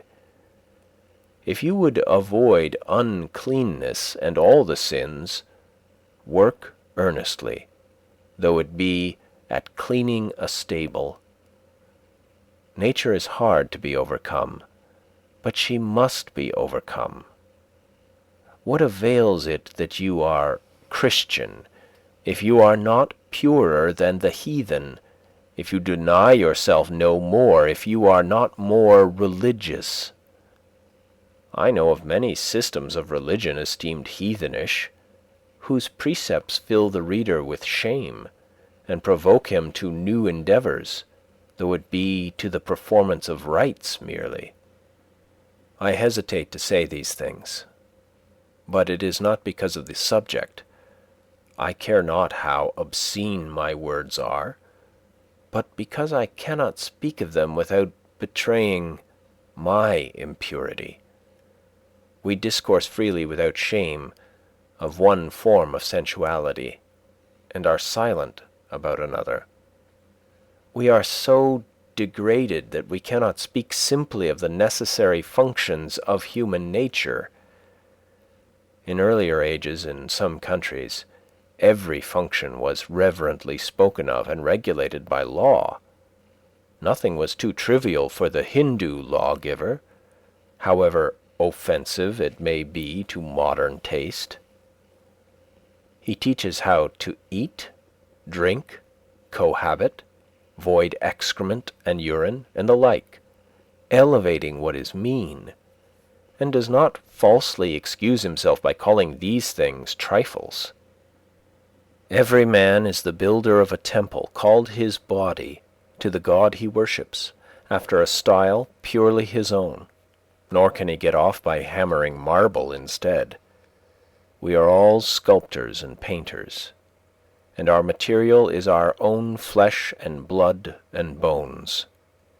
Any nobleness begins at once to refine a man's features, any meanness or sensuality to imbrute them.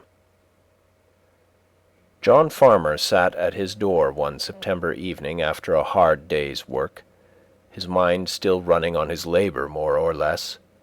Having bathed, he sat down to recreate his intellectual man. It was a rather cool evening, and some of his neighbours were apprehending a frost. He had not attended to the train of his thoughts long when he heard some one playing on a flute, and that sound harmonized with his mood. Still he thought of his work. But the burden of his thought was that though this kept running in his head, and he found himself planning and contriving it against his will, yet it concerned him very little. It was no more than the scurf of his skin, which was constantly shuffled off. But the notes of the flute came home to his ears out of a different sphere from that which he worked in, and suggested work for certain faculties which slumbered in him. They gently did away with the street and the village and the state in which he lived. A voice said to him, "Why do you stay here and live this mean, moiling life when a glorious existence is possible for you? Those same stars twinkle over other fields than these. But how to come out of this condition and actually migrate thither?" All that he could think of was to practice some new austerity, to let his mind descend into his body and redeem it, and treat himself with ever-increasing respect.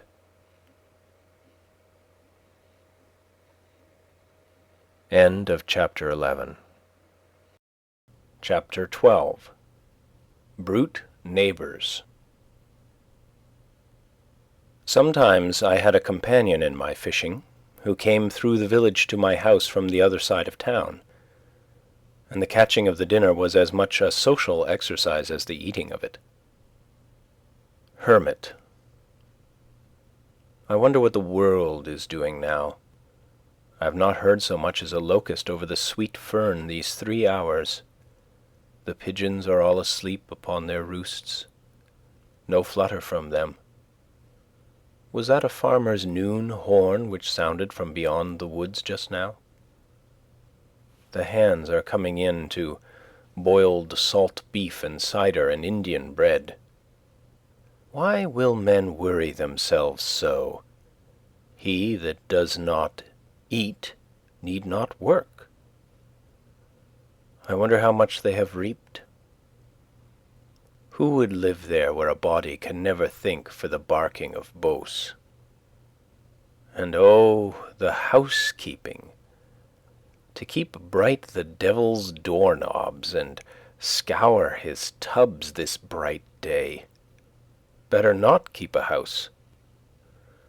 Say, some hollow tree, and then for morning calls and dinner parties.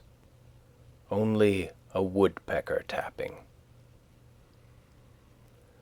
Oh, they swarm. The sun is too warm there. They are born too far into life for me.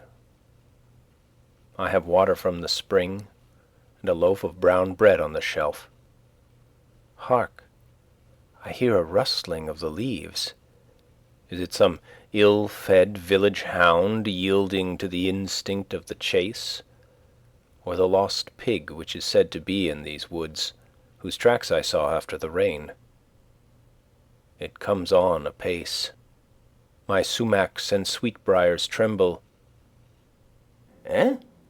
Mr. Poet, is it you? How do you like the world today? Poet. See those clouds, how they hang. That's the greatest thing I have seen today. There's nothing like it in old paintings, nothing like it in foreign lands, unless when we were off the coast of Spain. That's a true Mediterranean sky. I thought, as I have my living to get, and have not eaten today, that I might go a-fishing. That's the true industry for poets. It is the only trade I have learned. Come, let's along. Hermit, I cannot resist. My brown bread will soon be gone. I will go with you gladly soon. But I am just concluding a serious meditation. I think that I am near the end of it. Leave me alone then for a while. But that we may not be delayed, you shall be digging the bait meanwhile. Angleworms are rarely to be met with in these parts where the soil was never fattened with manure. The race is nearly extinct. The sport of digging the bait is nearly equal to that of catching the fish, when one's appetite is not too keen, and this you may have all to yourself today. I would advise you to set in the spade down yonder, among the ground-nuts, where you see the johnswort waving. I think that I may warrant you 1 worm to every 3 sods you turn up. If you look well in among the roots of the grass, as if you were weeding, or if you choose to go farther, it will not be unwise. For I have found the increase of fair bait to be very nearly as the squares of the distances. Hermit alone. Let me see, where was I? Methinks I was nearly in this frame of mind. The world lay about at this angle. Shall I go to heaven or a-fishing? If I should soon bring this meditation to an end, would another so sweet occasion be likely to offer? I was as near being resolved into the essence of things as ever I was in my life. I fear my thoughts will not come back to me. If it would do any good, I would whistle for them. When they make us an offer, is it wise to say, "We will think of it"? My thoughts have left no track, and I cannot find the path again. What was it that I was thinking of? It was a very hazy day. I will just try these 3 sentences of Confuci. They may fetch that state about again. I know not whether it was the dumps or a budding ecstasy. Mem. There never is but one opportunity of a kind. Poet. How now, hermit? Is it too soon? I have got just 13 whole ones, besides several which are imperfect or undersized, but they will do for the smaller fry. They do not cover up the hook so much. Those village worms are quite too large. A shiner may make a meal of one without finding the skewer. Hermit. Well then, let's be off. Shall we to Concord? There's good sport there if the water be not too high. Why do precisely these objects which we behold make a world? Why has man just these species of animals for his neighbours, as if nothing but a mouse could have filled this crevice? I suspect that Pilpay and company have put animals to their best use, for they are all beasts of burden in a sense, made to carry some portion of our thoughts. The mice which haunted my house were not the common ones, which are said to have been introduced into the country, but a wild native kind not found in the village. I sent one to a distinguished naturalist, and it interested him much. When I was building, one of these had its nest underneath the house, and before I had laid the second floor and swept out the shavings, would come out regularly at lunch-time and pick up the crumbs at my feet. It probably had never seen a man before, and it soon became quite familiar and would run over my shoes and up my clothes. It could readily ascend the sides of the room by short impulses like a squirrel, which it resembled in its motions. At length, as I leaned with my elbow on the bench one day, it ran up my clothes and along my sleeve and round the paper which held my dinner, while I kept the latter close and dodged and played at bo-peep with it. And when at last I held still a piece of cheese between my thumb and finger, it came and nibbled it, sitting in my hand, and afterward cleaned its face and paws like a fly and walked away. A phoebe soon built in my shed, and a robin for protection in a pine which grew against the house. In June the partridge, Tetrao umbellus, which is so shy a bird, led her brood past my windows, from the woods in the rear to the front of my house, clucking and calling to them like a hen, and in all her behaviour proving herself the hen of the woods. The young suddenly disperse on your approach at a signal from the mother, as if a whirlwind had swept them away, and they so exactly resemble the dried leaves and twigs that many a traveller has placed his foot in the midst of a brood, and heard the whir of the old bird as she flew off, and her anxious calls and mewing, or seen her trail her wings to attract his attention, without suspecting their neighbourhood. The parent will sometimes roll and spin round before you in such a dishabille that you cannot for a few moments detect what kind of creature it is. The young squat still and flat, often running their heads under a leaf, and mind only their mother's directions given from a distance, nor will your approach make them run again and betray themselves. You may even tread on them, or have your eyes on them for a minute without discovering them. I have held them in my open hand at such a time, and still their only care, obedient to their mother and their instinct, was to squat there without fear or trembling. So perfect is this instinct, that once when I had lain them on the leaves again, and one accidentally fell on its side, it was found with the rest in exactly the same position 10 minutes afterward. They are not callow like the young of most birds, but more perfectly developed and precocious even than chickens. The remarkably adult yet innocent expression of their open and serene eyes is very memorable. All intelligence seems reflected in them. They suggest not merely the purity of infancy, but a wisdom clarified by experience. Such an eye was not born when the bird was, but is coeval with the sky it reflects. The woods do not yield another such a gem. The traveler does not often look into such a limpid well.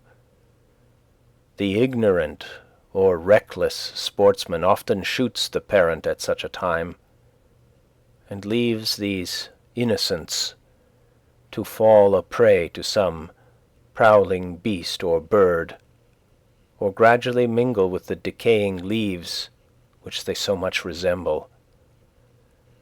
It is said that when hatched by a hen, they will directly disperse on some alarm, and so are lost, for they never hear the mother's call, which gathers them again.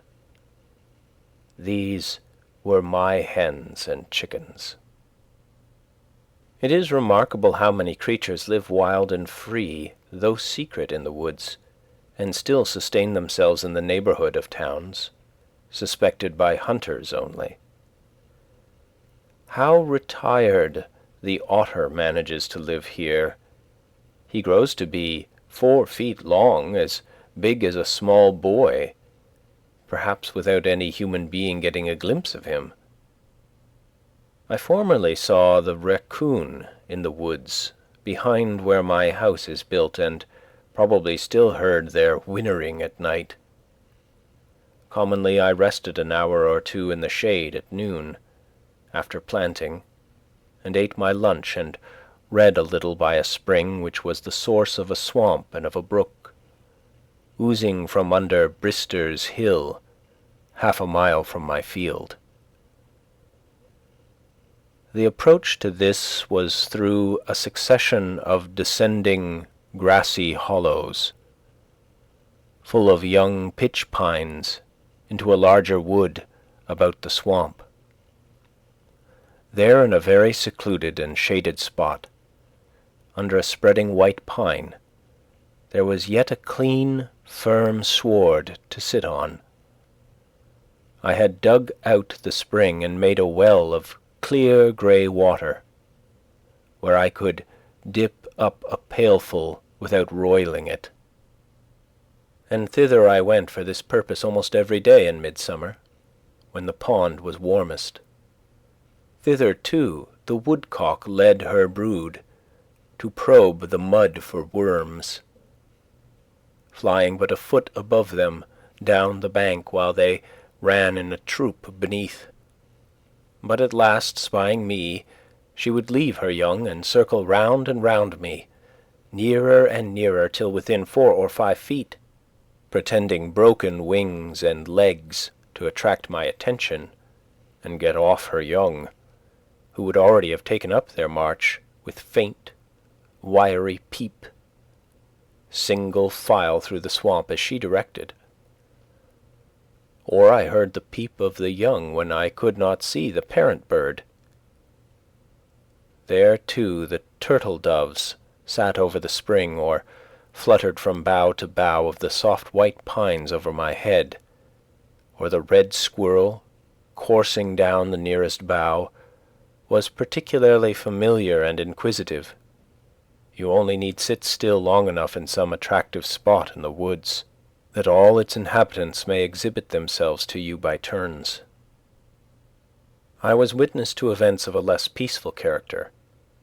One day when I went out to my woodpile, or rather my pile of stumps, I observed 2 large ants, the one red, the other much larger, nearly 1/2 an inch long and black, fiercely contending with one another.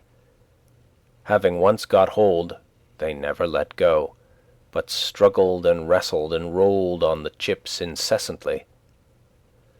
Looking farther, I was surprised to find that the chips were covered with such combatants, that it was not a duellum, but a bellum, a war between 2 races of ants, the red always pitted against the black, and frequently 2 red ones to 1 black. The legions of these myrmidons covered all the hills and vales in my woodyard, and the ground was already strewn with the dead and dying, both red and black. It was the only battle which I have ever witnessed, the only battlefield I ever trod while the battle was raging. Internecine war. The red Republicans on the one hand, and the black imperialists on the other. On every side they were engaged in deadly combat, yet without any noise that I could hear, and human soldiers never fought so resolutely. I watched a couple that were fast locked in each other's embraces, in a little sunny valley amid the chips, now at noonday prepared to fight till the sun went down or life went out. The smaller red champion had fastened himself like a vice to his adversary's front, and through all the tumblings on that field never for an instant ceased to gnaw at one of his feelers near the root, having already caused the other to go by the board, while the stronger black one dashed him from side to side, and, as I saw on looking nearer, had already divested him of several of his members. They fought with more pertinacity than bulldogs. Neither manifested the least disposition to retreat. It was evident that their battle cry was conquer or die. In the meanwhile, there came along a single red ant on the hillside of this valley, evidently full of excitement, who either had dispatched his foe or had not yet taken part in the battle, probably the latter, for he had lost none of his limbs, whose mother had charged him to return with his shield or upon it. Or perchance he was some Achilles, who had nourished his wrath apart, and had now come to avenge or rescue his Patroclus. He saw this unequal combat from afar, for the blacks were nearly twice the size of the red. He drew near with rapid pace, till he stood on his guard within half an inch of the combatants. Then, watching his opportunity, he sprang upon the black warrior, and commenced his operations near the root of his right foreleg, leaving the foe to select among his own members. And so there were three united for life, as if a new kind of attraction had been invented which put all other locks and cements to shame. I should not have wondered by this time to find that they had their respective musical bands stationed on some eminent chip, and playing their national airs the while, to excite the slow and cheer the dying combatants. I was myself excited, and somewhat even as if they had been men. The more you think of it, the less the difference. And certainly there is not the fight recorded in Concord history, at least, if in the history of America, that will bear a moment's comparison with this, whether for the numbers engaged in it, or for the patriotism and heroism displayed. For numbers and for carnage, it was an Austerlitz or Dresden Concord fight. 2 killed on the patriots' side, and Luther Blanchard wounded.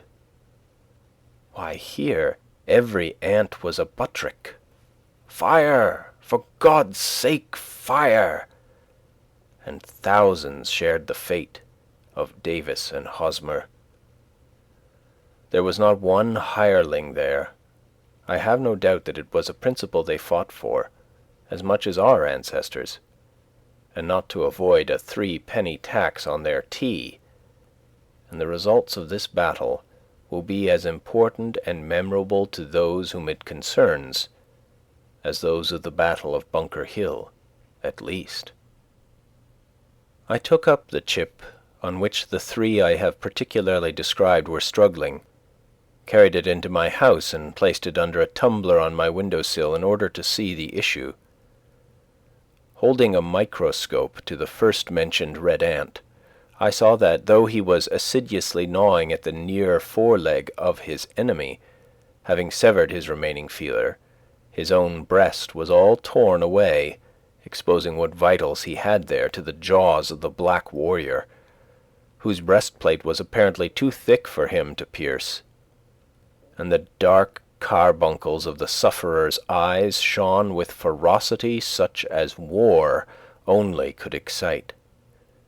They struggled half an hour longer under the tumbler, and when I looked again, the black soldier had severed the heads of his foes from their bodies, and the still living heads were hanging on either side of him like ghastly trophies at his saddle bow, still apparently as firmly fastened as ever, and he was endeavouring with feeble struggles, being without feelers and with only the remnant of a leg, and I know not how many other wounds, to divest himself of them, which at length, after half an hour more, he accomplished. I raised the glass, and he went off over the window-sill in that crippled state. Whether he finally survived that combat and spent the remainder of his days in some Hôtel des Invalides, I do not know. But I thought that his industry would not be worth much thereafter. I never learned which party was victorious, nor the cause of the war, but I felt for the rest of that day as if I had had my feelings excited and harrowed by witnessing the struggle, the ferocity and carnage of a human battle before my door. Kirby and Spence tell us that the battles of ants have long been celebrated and the date of them recorded, though they say that Huber is the only modern author who appears to have witnessed them.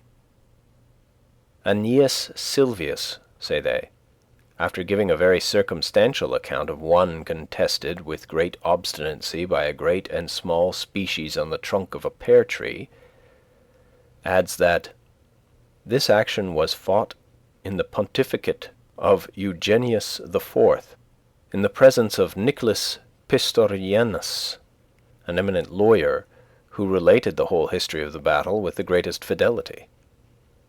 A similar engagement between great and small ants is recorded by Olaus Magnus, in which the small ones, being victorious, are said to have buried the bodies of their own soldiers, but left those of their giant enemies a prey to the birds.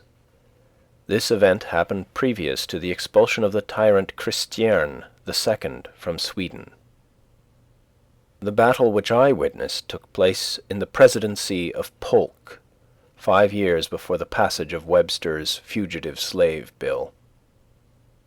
Many a village boss, fit only to course a mud turtle in a victualling cellar, sported his heavy quarters in the woods without the knowledge of his master, and ineffectually smelled at old fox burrows and woodchucks' holes, led perchance by some slight cur which nimbly threaded the wood, and might still inspire a natural terror in its denizens.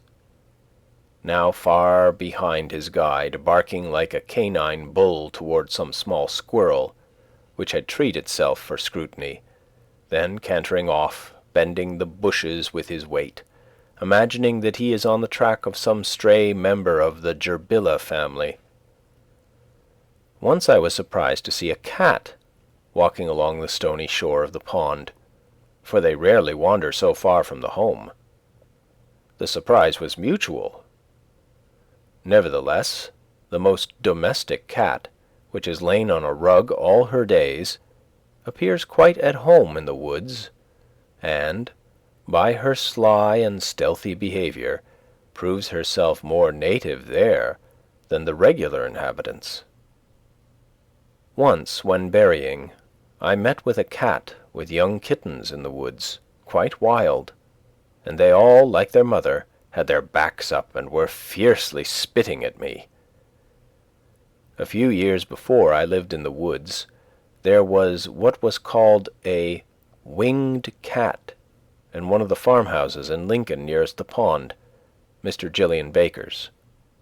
When I called to see her in June 1842, she was gone a-hunting in the woods, as was her wont. I am not sure whether it was a male or female, and so used the more common pronoun. But her mistress told me that she came into the neighborhood a little more than a year before, in April, and was finally taken into their house. That she was of a dark brownish-gray color, with a white spot on her throat, and white feet, and had a large bushy tail like a fox. That in the winter the fur grew thick and flatted out along her sides, forming stripes 10 or 12 inches long by 2.5 wide, and under her chin like a muff. The upper side loose, the under matted like felt, and in the spring these appendages dropped off.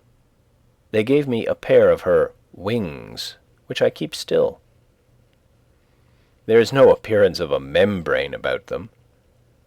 Some thought it was part flying squirrel or some other wild animal, which is not impossible, for according to naturalists, prolific hybrids have been produced by the union of the marten and domestic cat.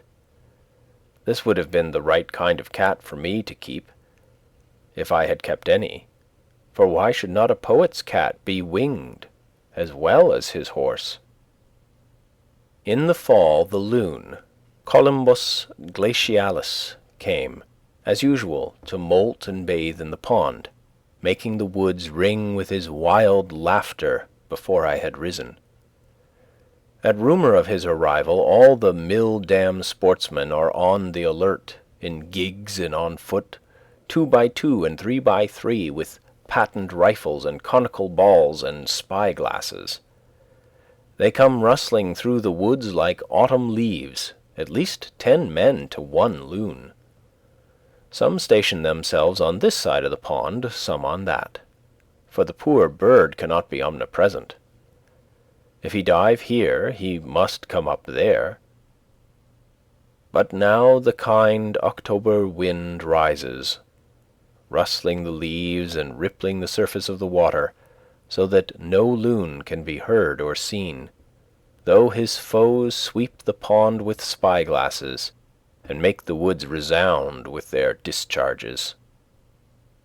The waves generously rise and dash angrily, taking sides with all waterfowl, and our sportsmen must beat a retreat to town and shop and unfinished jobs. But they were too often successful. When I went to get a pail of water early in the morning, I frequently saw this stately bird sailing out of my cove within a few rods. If I endeavored to overtake him in a boat in order to see how he would maneuver, he would dive and be completely lost, so that I did not discover him again, sometimes till the latter part of the day. But I was more than a match for him on the surface. He commonly went off in a rain. As I was paddling along the north shore one very calm October afternoon, for such days especially they settle on to the lakes, like the milkweed down, having looked in vain over the pond for a loon, suddenly one, sailing out from the shore toward the middle, a few rods in front of me, set up his wild laugh and betrayed himself. I pursued with a paddle, and he dived, but when he came up I was nearer than before. He dived again, but I miscalculated the direction he would take, and we were 50 rods apart when he came to the surface this time, for I had helped to widen the interval, and again he laughed, long and loud, and with more reason than before. He maneuvered so cunningly that I could not get within 6 rods of him. Each time when he came to the surface, turning his head this way and that, he coolly surveyed the water and the land, and apparently chose his course so that he might come up where there was the widest expanse of water and at the greatest distance from the boat. It was surprising how quickly he made up his mind and put his resolve into execution. He led me at once to the widest part of the pond and could not be driven from it. While he was thinking one thing in his brain, I was endeavouring to divine his thought in mine. It was a pretty game, played on the smooth surface of the pond, a man against a loon. Suddenly your adversary's checker disappears beneath the board, and the problem is to place yours nearest to where his will appear again. Sometimes he would come up unexpectedly on the opposite side of me, having apparently passed directly under the boat. So long-winded was he and so unweariable that when he had swum farthest, he would immediately plunge again, nevertheless, and then no wit could divine where in the deep pond, beneath the smooth surface, he might be speeding his way like a fish. For he had time and ability to visit the bottom of the pond in its deepest part. It is said that loons have been caught in the New York lakes 80 feet beneath the surface, with hooks set for trout, though Walden is deeper than that. How surprised must the fishes be to see this ungainly visitor from another sphere speeding his way amid their schools. Yet he appeared to know his course as surely under water as on the surface, and swam much faster there. Once or twice I saw a ripple where he approached the surface, just put his head out to reconnoitre, and instantly dived again. I found that it was as well for me to rest on my oars and wait his reappearing as to endeavour to calculate where he would rise. For again and again, when I was straining my eyes over the surface one way, I would suddenly be startled by his unearthly laugh behind me. But why, after displaying so much cunning, did he invariably betray himself the moment he came up by that loud laugh? Did not his white breast enough betray him? He was indeed a silly loon, I thought. I could commonly hear the splash of the water when he came up, and so also detected him. But after an hour he seemed as fresh as ever, dived as willingly, and swam yet farther than at first. It was surprising to see how serenely he sailed off with unruffled breast when he came to the surface, doing all the work with his webbed feet beneath. His usual note was this demoniac laughter, yet somewhat like that of a waterfowl. But occasionally, when he had balked me most successfully and come up a long way off, he uttered a long-drawn, unearthly howl, probably more like that of a wolf than any bird, as when a beast puts his muzzle to the ground and deliberately howls. This was his looning, perhaps the wildest sound that is ever heard here, making the woods ring far and wide. I concluded that he laughed in derision of my efforts, confident of his own resources. Though the sky was by this time overcast, the pond was so smooth that I could see where he broke the surface when I did not hear him. His white breast, the stillness of the air, and the smoothness of the water were all against him. At length, having come up 50 rods off, he uttered one of those prolonged howls, as if calling on the god of loons to aid him. And immediately there came a wind from the east and rippled the surface and filled the whole air with misty rain, and I was impressed as if it were the prayer of the loon answered, and his god was angry with me, and so I left him, disappearing far away on the tumultuous surface. For hours in fall days I watched the ducks cunningly tack and veer and hold the middle of the pond, far from the sportsman, tricks which they will have less need to practice in Louisiana bayous. When compelled to rise, they would sometimes circle round and over the pond at a considerable height, from which they could easily see to other ponds in the river, like black motes in the sky. And when I thought they had gone off thither long since, They would settle down by a slanting flight of a quarter of a mile on to a distant part which was left free. But what, besides safety, they got by sailing in the middle of Walden, I do not know, unless they love its water for the same reason that I do. End of chapter 12. Chapter 13. House Warming. In October I went a-graping to the river meadows, and loaded myself with clusters more precious for their beauty and fragrance than for food. There too I admired, though I did not gather, the cranberries, small waxen gems, pendants of the meadow grass, pearly and red, which the farmer plucks with an ugly rake, leaving the smooth meadow in a snarl, heedlessly measuring them by the bushel and the dollar only, and sells the spoils of the meads to Boston and New York, destined to be jammed to satisfy the tastes of lovers of nature there. So butchers rake the tongues of bison out of the prairie grass, regardless of the torn and drooping plant. The barberry's brilliant fruit will likewise food for my eyes merely. But I collected a small store of wild apples for codling, which the proprietor and travellers had overlooked. When chestnuts were ripe, I laid up half a bushel for winter.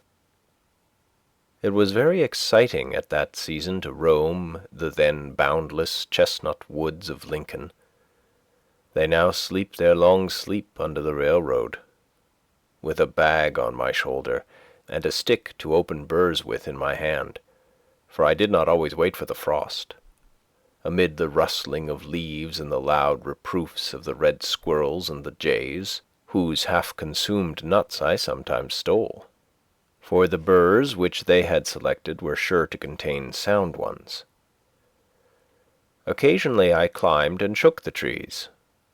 They grew also behind my house, and one large tree, which almost overshadowed it, was, when in flower, a bouquet which scented the whole neighborhood, but the squirrels and the jays got most of its fruit.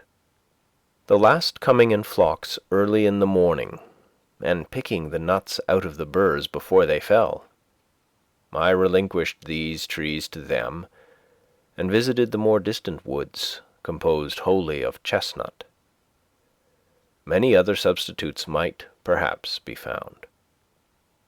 Digging one day for fishworms, I discovered the ground nut, Apios tuberosa, on its string, the potato of the aborigines, a sort of fabulous fruit, which I had begun to doubt if I had ever dug and eaten in childhood, as I had told, and had not dreamed it. I had often seen its crumpled red velvety blossom supported by the stems of other plants, without knowing it to be the same. Cultivation has well nigh exterminated it. It has a sweetish taste, much like that of a frost-bitten potato, and I found it better boiled than roasted. This tuber seemed like a faint promise of nature to rear her own children and feed them simply here at some future period. In these days of fatted cattle and waving grain fields, this humble root, which was once the totem of an Indian tribe, is quite forgotten, or known only by its flowering vine. But let wild nature reign here once more, and the tender and luxurious English grains will probably disappear before a myriad of foes, and without the care of man the crow may carry back even the last seed of corn to the great cornfield of the Indian's god in the southwest, whence he is said to have brought it. But the now almost exterminated groundnut will perhaps revive and flourish in spite of frosts and wildness, prove itself indigenous, and resume its ancient importance and dignity as the diet of the hunter tribe.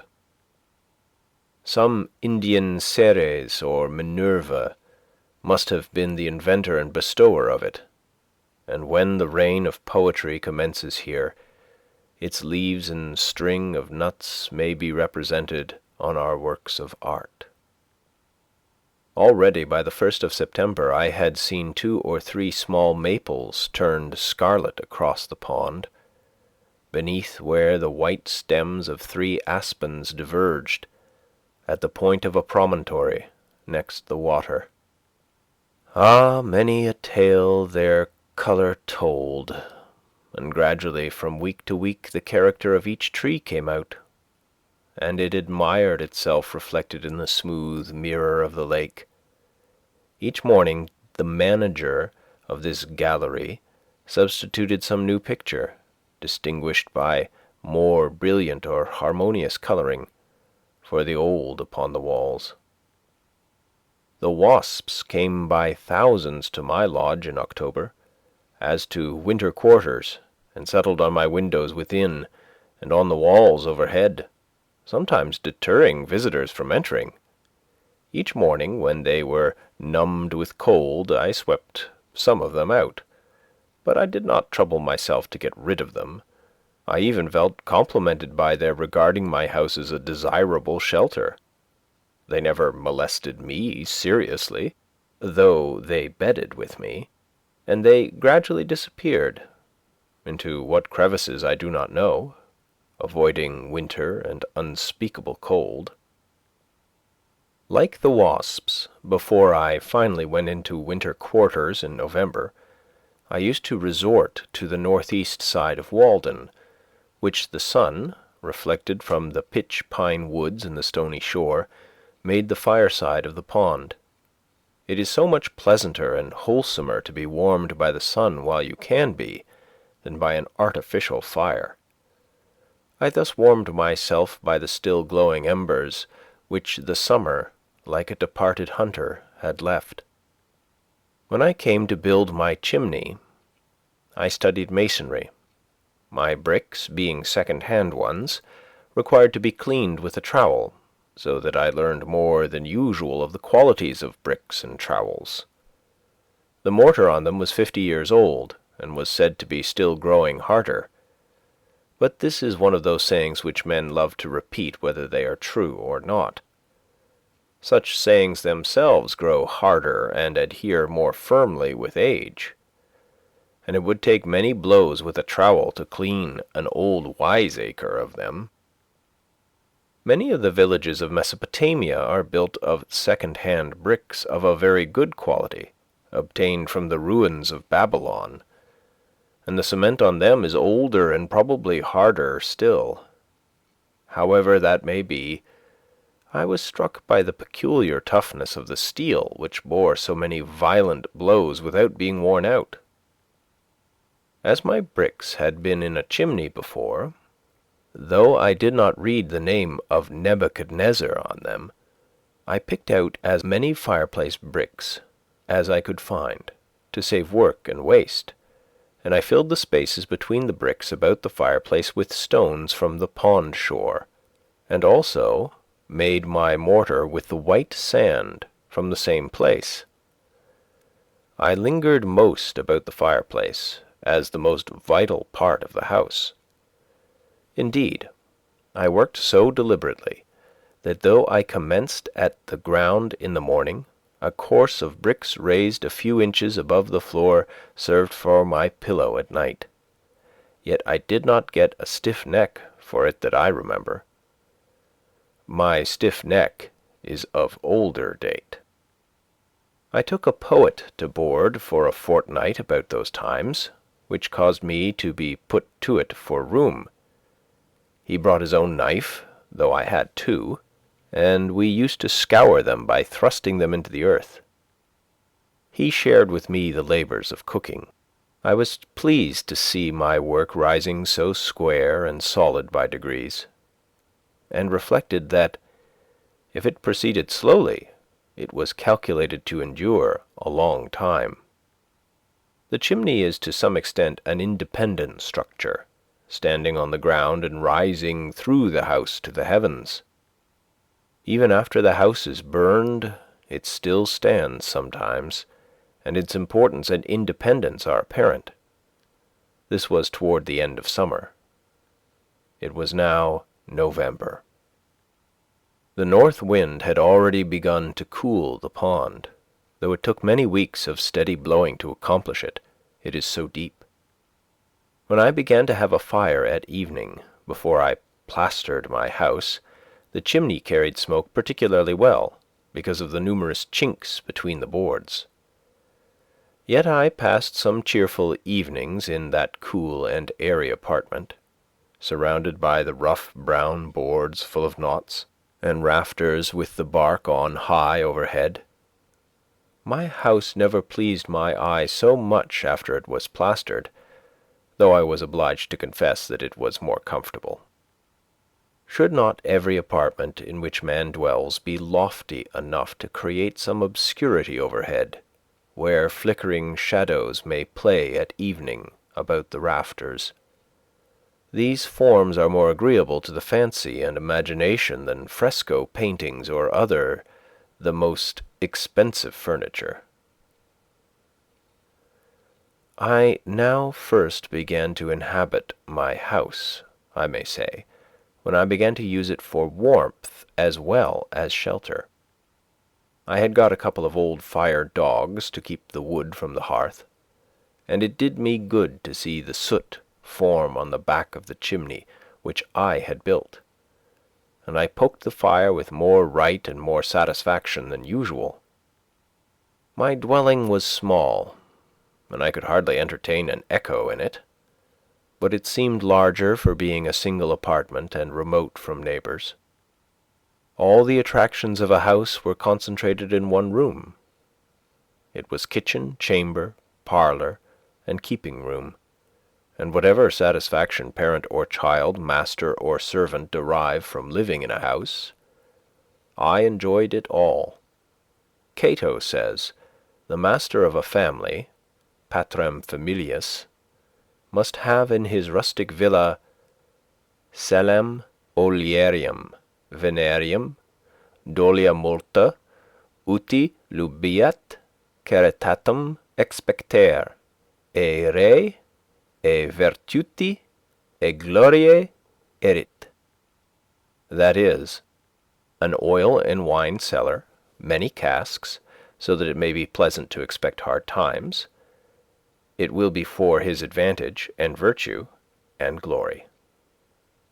I had in my cellar a firkin of potatoes, about 2 quarts of peas, with a weevil in them, and on my shelf a little rice, a jug of molasses, and of rye and Indian meal, a peck each. I sometimes dream of a larger and more populous house, standing in a golden age, of enduring materials and without gingerbread work, which shall still consist of only one room, a vast, rude, substantial, primitive hall, without ceiling or plastering, with bare rafters and purlins supporting a sort of lower heaven over one's head, useful to keep off rain and snow, where the king and queen posts stand out to receive your homage, when you have done reverence to the prostrate Saturn of an older dynasty on stepping over the sill. A cavernous house, wherein you must reach up a torch upon a pole to see the roof, where some may live in the fireplace, some in the recess of a window, and some on settles, some at one end of the hall, some at another, and some aloft on rafters, with the spiders if they choose. A house which you have got into when you have opened the outside door, and the ceremony is over, where the weary traveller may wash and eat and converse and sleep without further journey. Such a shelter as you would be glad to reach in a tempestuous night, containing all the essentials of a house and nothing for housekeeping, where you can see all the treasures of the house at one view, and everything hangs upon its peg that a man should use, at once kitchen, pantry, parlour, chamber, storehouse, and garret, where you can see so necessary a thing as a barrel or a ladder, so convenient a thing as a cupboard, and hear the pot boil, and pay your respects to the fire that cooks your dinner, and the oven that bakes your bread, and the necessary furniture and utensils are the chief ornaments, where the washing is not put out, nor the fire, nor the mistress, and perhaps you are sometimes requested to move from off the trap door when the cook would descend into the cellar, and so learn whether the ground is solid or hollow beneath you without stamping. A house whose inside is as open and manifest as a bird's nest, and you cannot go in at the front door and out at the back without seeing some of its inhabitants, where to be a guest is to be presented with the freedom of the house, and not to be carefully excluded from 7/8 of it, shut up in a particular cell and told to make yourself at home there, in solitary confinement. Nowadays the host does not admit you to his hearth, but has got the mason to build one for yourself somewhere in his alley, and hospitality is the art of keeping you at the greatest distance. There is as much secrecy about the cooking as if he had a design to poison you. I am aware that I have been on many a man's premises, and might have been legally ordered off, but I am not aware that I have been in many men's houses. I might visit in my old clothes a king and queen who lived simply in such a house as I have described, if I were going their way, but backing out of a modern palace will be all that I shall desire to learn, if ever I am caught in one. It would seem as if the very language of our parlours would lose all its nerve and degenerate into palaver wholly. Our lives pass at such remoteness from its symbols, and its metaphors and tropes are necessarily so far-fetched, through slides and dumb waiters, as it were. In other words, the parlour is so far from the kitchen and workshop. The dinner, even, is only the parable of a dinner, commonly, as if only the savage dwelt near enough to nature and truth to borrow a trope from them. How can the scholar, who dwells away in the Northwest Territory or the Isle of Man, tell what is parliamentary in the kitchen? However, only one or two of my guests were ever bold enough to stay and eat a hasty pudding with me, but when they saw that crisis approaching, they beat a hasty retreat rather, as if it would shake the house to its foundations. Nevertheless, it stood through a great many hasty puddings. I did not plaster till it was freezing weather. I brought over some whiter and cleaner sand for this purpose from the opposite shore of the pond in a boat, a sort of conveyance which would have tempted me to go much farther if necessary. My house had in the meanwhile been shingled down to the ground on every side. In lathing I was pleased to be able to send home each nail with a single blow of the hammer, and it was my ambition to transfer the plaster from the board to the wall neatly and rapidly. I remembered the story of a conceited fellow who, in fine clothes, was wont to lounge about the village once, giving advice to workmen. Venturing one day to substitute deeds for words, he turned up his cuffs, seized a plasterer's board, and having loaded his trowel without mishap, with a complacent look toward the lathing overhead, made a bold gesture thitherward, and straightway, to his complete discomfiture, received the whole contents in his ruffled bosom. I admired anew the economy and convenience of plastering, which so effectually shuts out the cold and takes a handsome finish, and I learned the various casualties to which the plasterer is liable. I was surprised to see how thirsty the bricks were, which drank up all the moisture in my plaster before I had smoothed it, and how many pailfuls of water it takes to christen a new hearth. I had, the previous winter, made a small quantity of lime by burning the shells of the Unio fluviatilis, which our river affords, for the sake of the experiment, so that I knew where my materials came from. I might have got good limestone within a mile or two, and burned it myself if I had cared to do so. The pond had in the meanwhile skimmed over in the shadiest and shallowest coves, some days or even weeks before the general freezing. The first ice is especially interesting and perfect, being hard, dark, and transparent, and affords the best opportunity that ever offers for examining the bottom where it is shallow, for you can lie at your length on ice only an inch thick, like a skater insect on the surface of the water, and study the bottom at your leisure, only 2 or 3 inches distant, like a picture behind a glass, and the water is necessarily always smooth then. There are many furrows in the sand where some creature has travelled about and doubled on its tracks, and, for wrecks, it is strewn with the cases of caddis worms made of minute grains of white quartz. Perhaps these have creased it, for you find some of their cases in the furrows, though they are deep and broad for them to make. But the ice itself is the object of most interest, though you must improve the earliest opportunity to study it.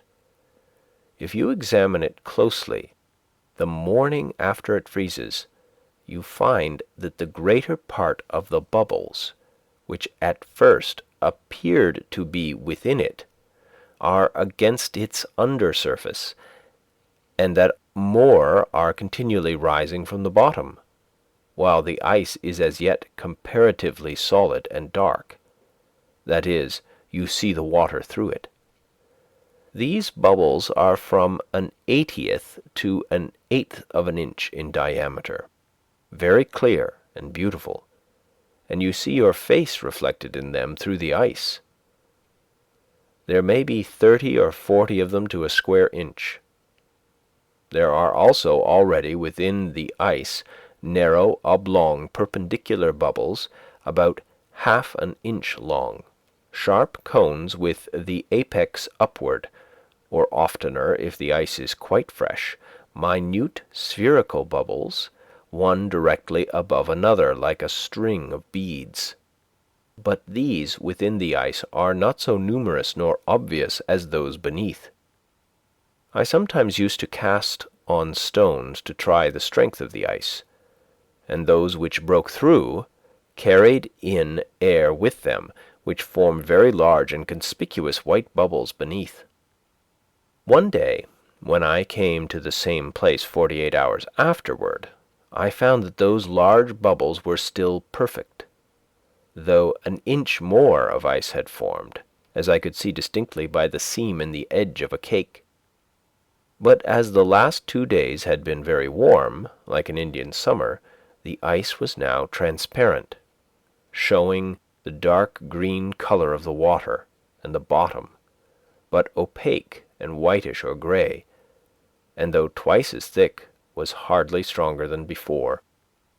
For the air bubbles had greatly expanded under this heat and run together and lost their regularity. They were no longer one directly over another, but often like silvery coins poured from a bag, one overlapping another, or in thin flakes as if occupying slight cleavages. The beauty of the ice was gone, and it was too late to study the bottom.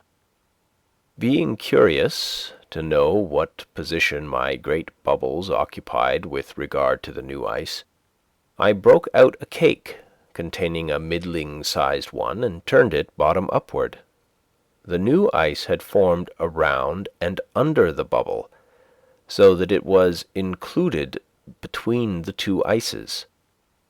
It was wholly in the lower ice, but close against the upper, and was flattish or perhaps slightly lenticular, with a rounded edge 1/4 of an inch deep by 4 inches in diameter, and I was surprised to find that directly under the bubble the ice was melted with a great regularity in the form of a saucer reversed, to the height of 5/8 of an inch in the middle, leaving a thin partition there between the water and the bubble, hardly 1/8 of an inch thick, and in many places the small bubbles in this partition had burst out downward, and probably there was no ice at all under the largest bubbles, which were 1 foot in diameter. I inferred that the infinite number of minute bubbles which I had first seen against the under surface of the ice were now frozen in likewise, and that each, in its degree, had operated like a burning glass on the ice beneath to melt and rot it. These are the little air guns which contribute to make the ice crack and whoop. At length the winter set in good earnest, just as I had finished plastering, and the wind began to howl around the house, as if it had not had permission to do so till then. Night after night the geese came lumbering in the dark, with a clangor and a whistling of wings, even after the ground was covered with snow, some to alight in Walden, and some flying low over the woods toward Fair Haven, bound for Mexico. Several times, when returning from the village at 10 or 11 o'clock at night, I heard the tread of a flock of geese, or else ducks, on the dry leaves in the woods by a pond hole behind my dwelling, where they had come up to feed, and the faint honk or quack of their leader as they hurried off. In 1845 Walden froze entirely over for the first time on the night of the 22nd of December. Flints and other shallower ponds, and the river having been frozen 10 days or more. In 46, the 16th. In 49, about the 31st. And in 50, about the 27th of December. In 52, the 5th of January. In 53, the 31st of December. The snow had already covered the ground since the 25th of November, and surrounded me suddenly with the scenery of winter. I withdrew yet farther into my shell, and endeavoured to keep a bright fire both within my house and within my breast. My employment out of doors now was to collect the dead wood in the forest, bringing it in my hands or on my shoulders, or sometimes trailing a dead pine tree under each arm to my shed. An old forest fence which had seen its best days was a great haul for me. I sacrificed it to Vulcan, for it was past serving the god Terminus.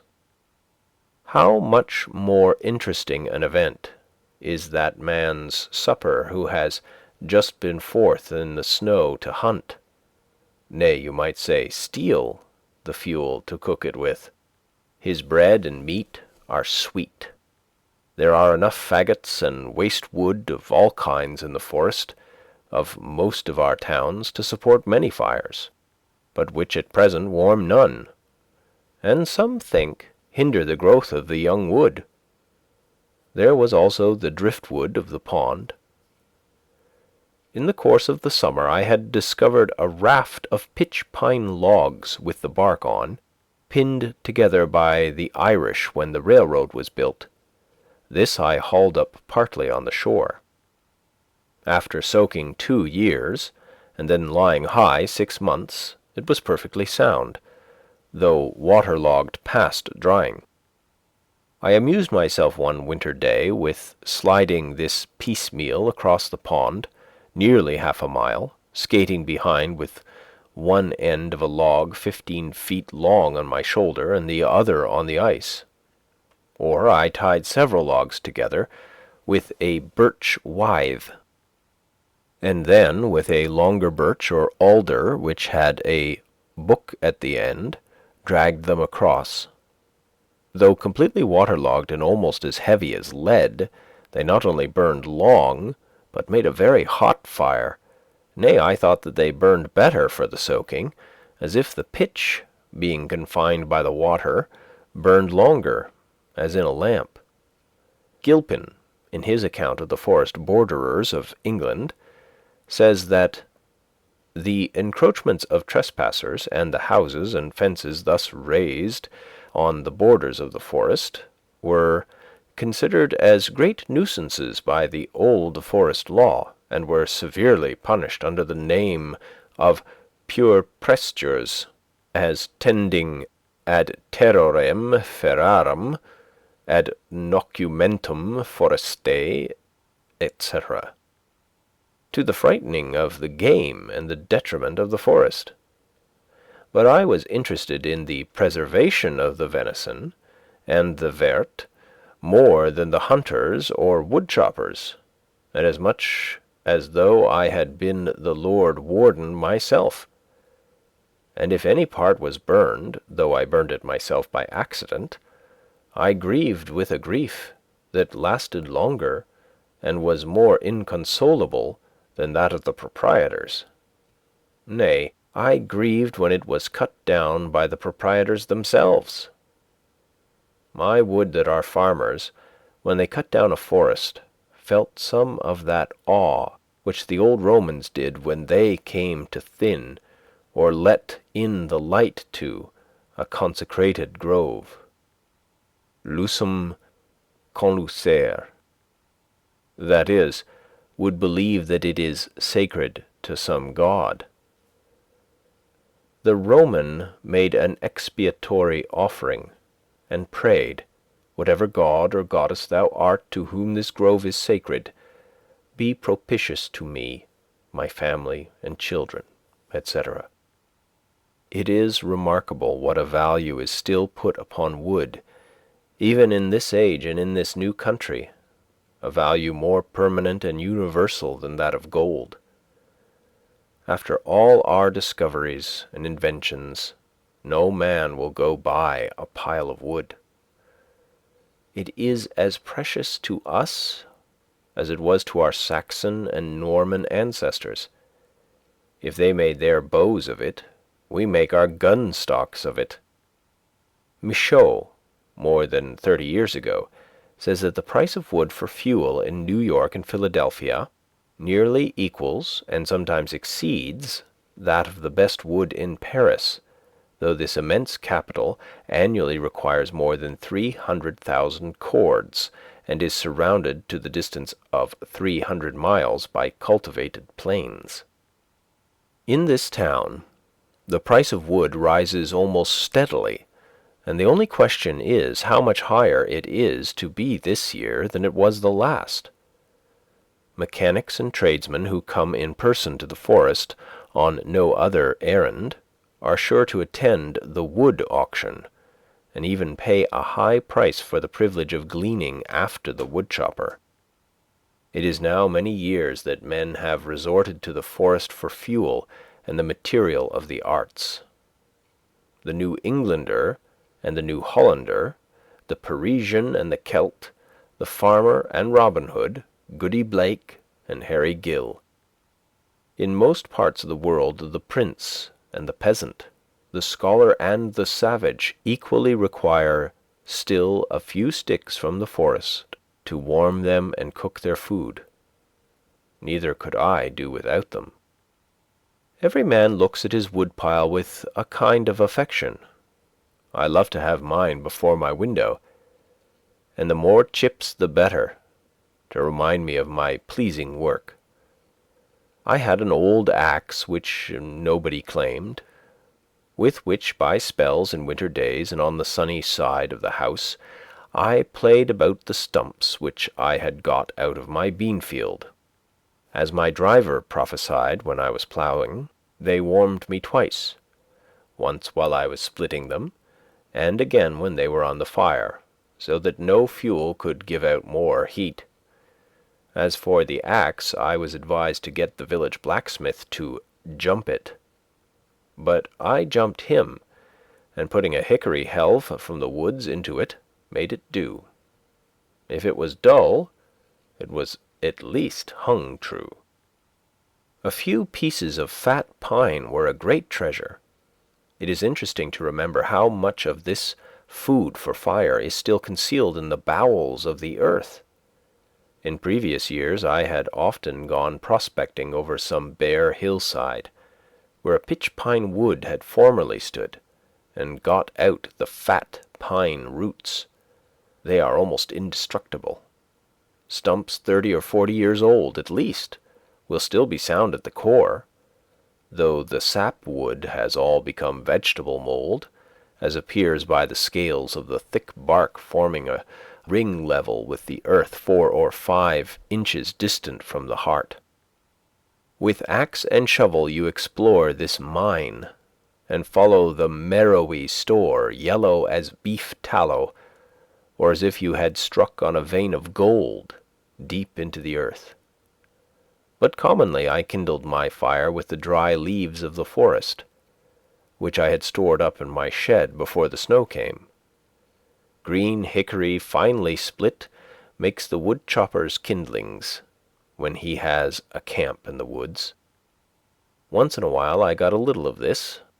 When the villagers were lighting their fires beyond the horizon, I too gave notice to the various wild inhabitants of Walden Vale by a smoky streamer from my chimney that I was awake.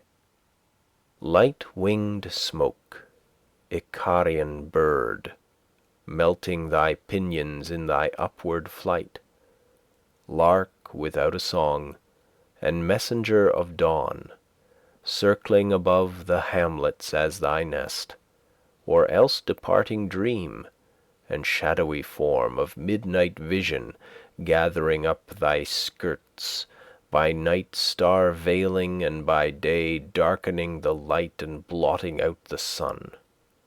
Go thou, my incense, upward from this hearth, and ask the gods to pardon this clear flame. Hard green wood just cut, though I used but little of that, answered my purpose better than any other. I sometimes left a good fire when I went to take a walk in a winter afternoon, and when I returned 3 or 4 hours afterward, it would be still alive and glowing. My house was not empty though I was gone. It was as if I had left a cheerful housekeeper behind. It was I and fire that lived there, and commonly my housekeeper proved trustworthy. One day, however, as I was splitting wood, I thought that I would just look in at the window and see if the house was not on fire. It was the only time I remember to having been particularly anxious on this score. So I looked and saw that a spark had caught my bed, and I went in and extinguished it when it had burned a place as big as my hand. But my house occupied so sunny and sheltered a position, and its roof was so low, that I could afford to let the fire go out in the middle of almost any winter day. The moles nested in my cellar, nibbling every third potato, and making a snug bed even there of some hair left after plastering and of brown paper. For even the wildest animals love comfort and warmth as well as man, and they survive the winter only because they are so careful to secure them. Some of my friends spoke as if I was coming to the woods on purpose to freeze myself. The animal merely makes a bed, which he warms with his body in a sheltered place. But man, having discovered fire, boxes up some air in a spacious apartment, and warms that, instead of robbing himself, makes that his bed, in which he can move without divesting of more cumbrous clothing, maintain a kind of summer in the midst of winter, and by means of windows even admit the light, and with a lamp lengthen out the day. Thus he goes a step or two beyond instinct, and saves a little time for the fine arts. Though when I had been exposed to the rudest blasts a long time, my whole body began to grow torpid. When I reached the genial atmosphere of my house, I soon recovered my faculties and prolonged my life. But the most luxuriously housed has little to boast of in this respect, nor need we trouble ourselves to speculate how the human race may be at last destroyed. It would be easy to cut their threads at any time with a little sharper blast from the north. We go on dating from cold Fridays and great snows, but a little colder Friday or greater snow would put a period to man's existence on the globe. The next winter I used a small cooking stove for economy, since I did not own the forest, but it did not keep fire so well as the open fireplace. Cooking was then, for the most part, no longer a poetic, but merely a chemic process. It will soon be forgotten in these days of stoves that we used to roast potatoes in the ashes after the Indian fashion. The stove not only took up room and scented the house, but it concealed the fire, and I felt as if I had lost a companion. You can always see a face in the fire. The labourer looking into it at evening purifies his thoughts of the dross and earthiness which they have accumulated during the day. But I could no longer sit and look into the fire, and the pertinent words of a poet recurred to me with new force. Never, bright flame, may be denied to me thy dear life-imaging, close sympathy. What but my hopes shot upward ere so bright? What but my fortunes sunk so low in night? Why art thou banished from our hearth and hall, thou who art welcomed and beloved by all? Was thy existence then too fanciful for our life's common light, who are so dull? Did thy bright gleam mysterious converse hold with our congenial souls secrets too bold? Well, we are safe and strong, for now we sit beside a hearth where no dim shadows flit, where nothing cheers nor saddens but a fire, warms feet and hands, nor does to more aspire, by whose compact utilitarian heap the present may sit down and go to sleep, nor fear the ghosts who from the dim past walked, and with us by the unequal light of the old wood fire talked. End of chapter 13.